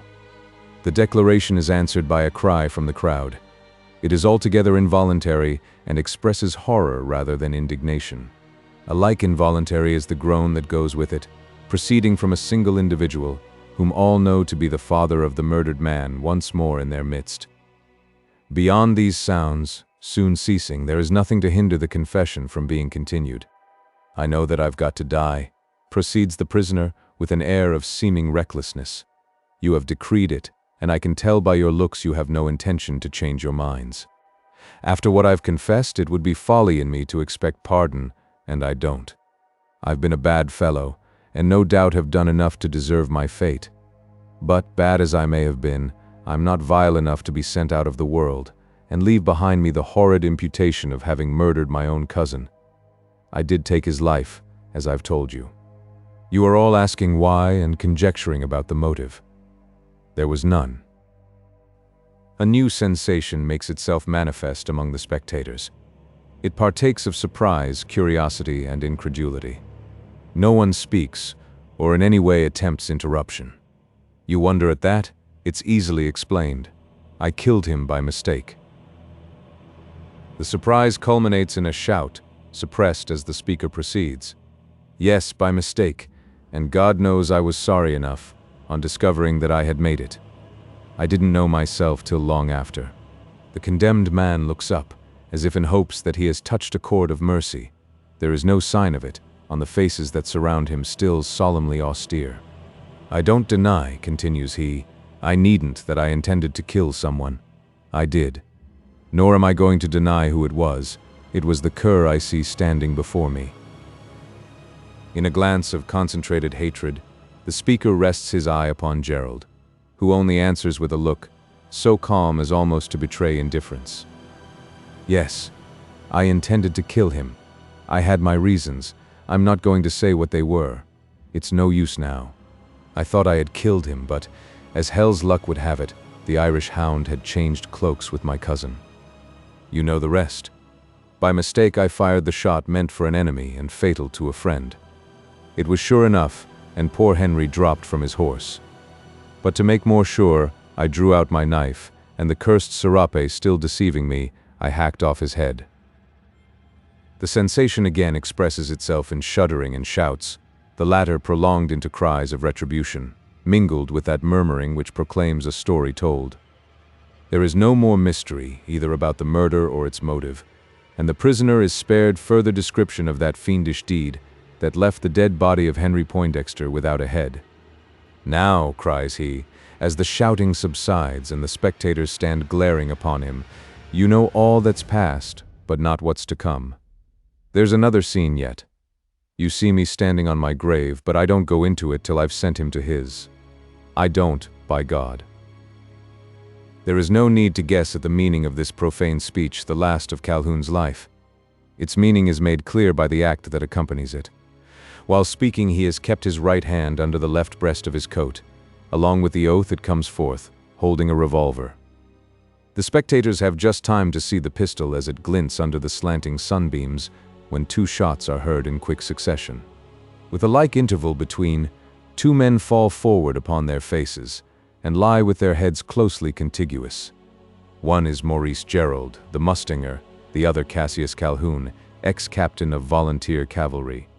The crowd closes around, believing both to be dead, while through the stillness that succeeds is heard a female voice in those wild plaintive tones that tell of a heart nigh parting in twain. Chapter 100. Joy. Joy.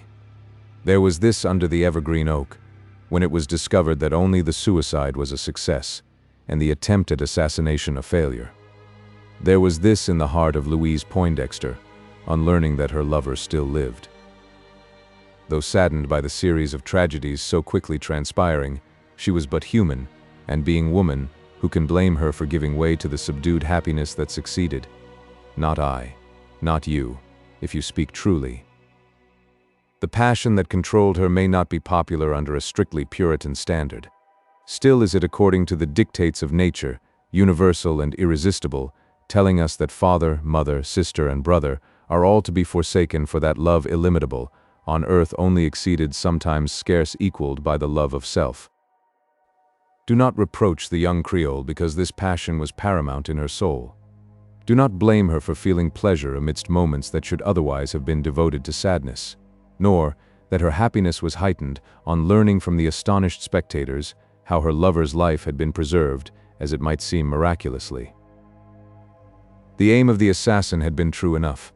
He must have felt sure of it, before turning the muzzle towards his own temples and firing the bullet that had lodged in his brain.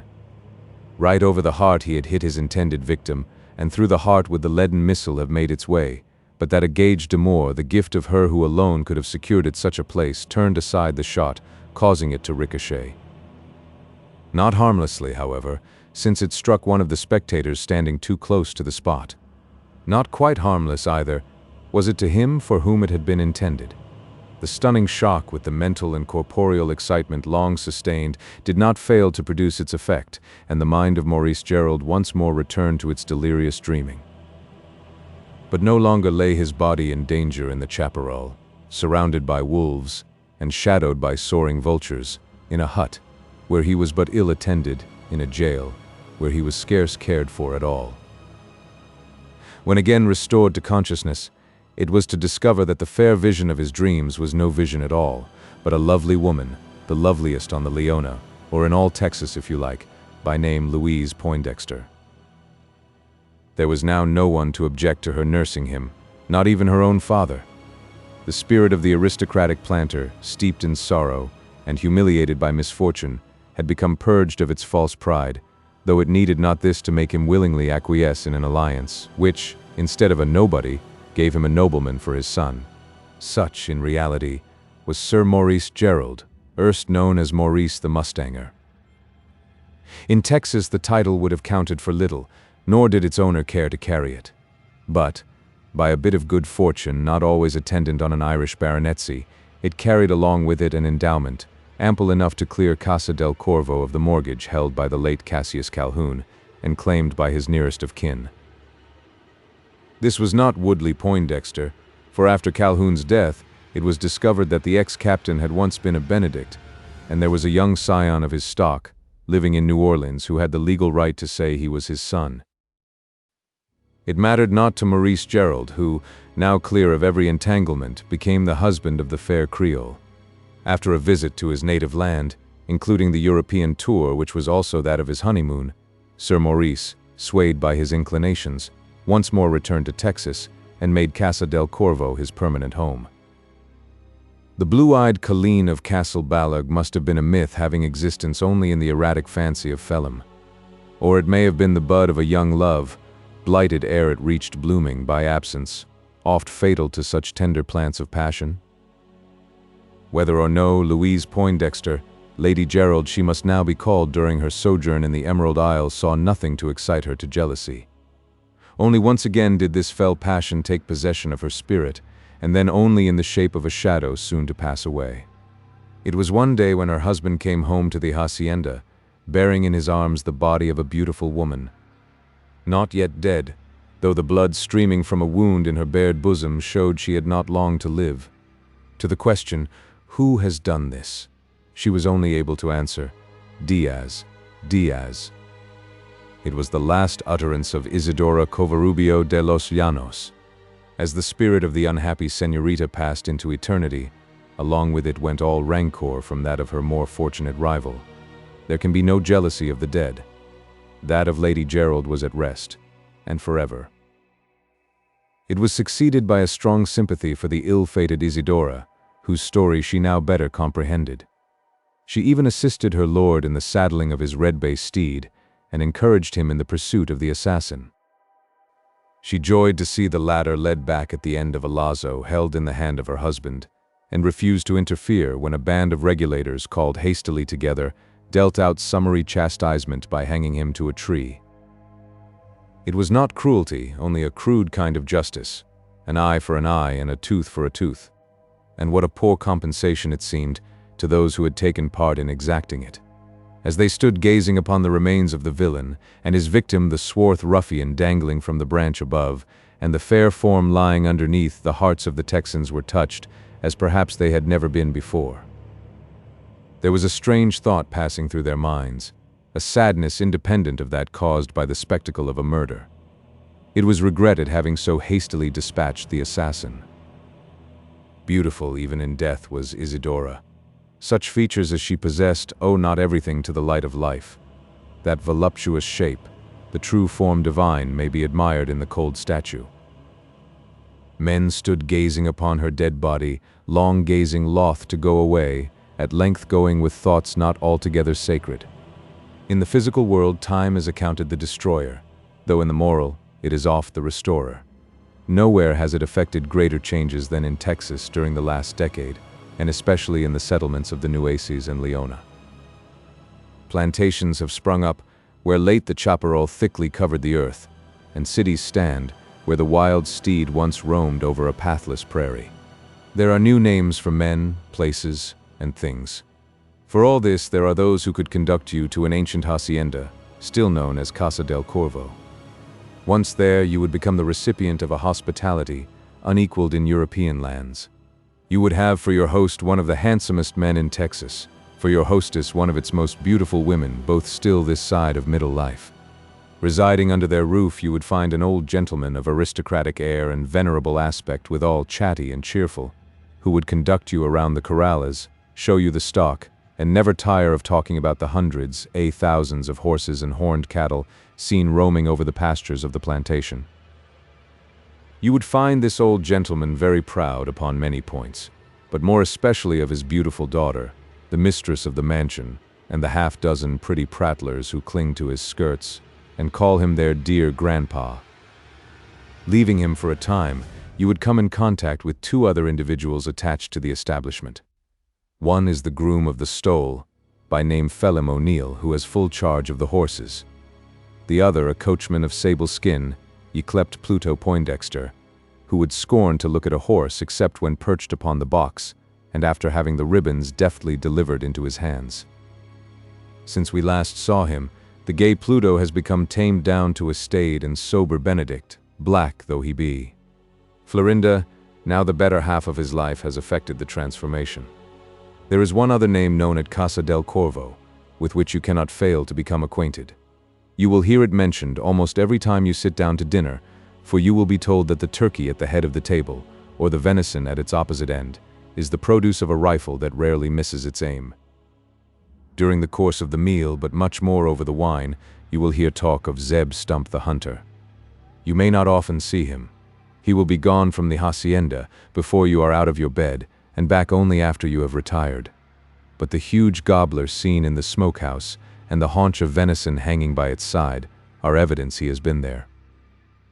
While sojourning at Casa del Corvo, you may get hints of a strange story connected with the place, now almost reduced to a legend. The domestics will tell it you, but only in whispers, since they know that it is a theme tabooed by the master and mistress of the mansion, in whom it excites sad souvenirs. It is the story of the Headless Horseman. The end.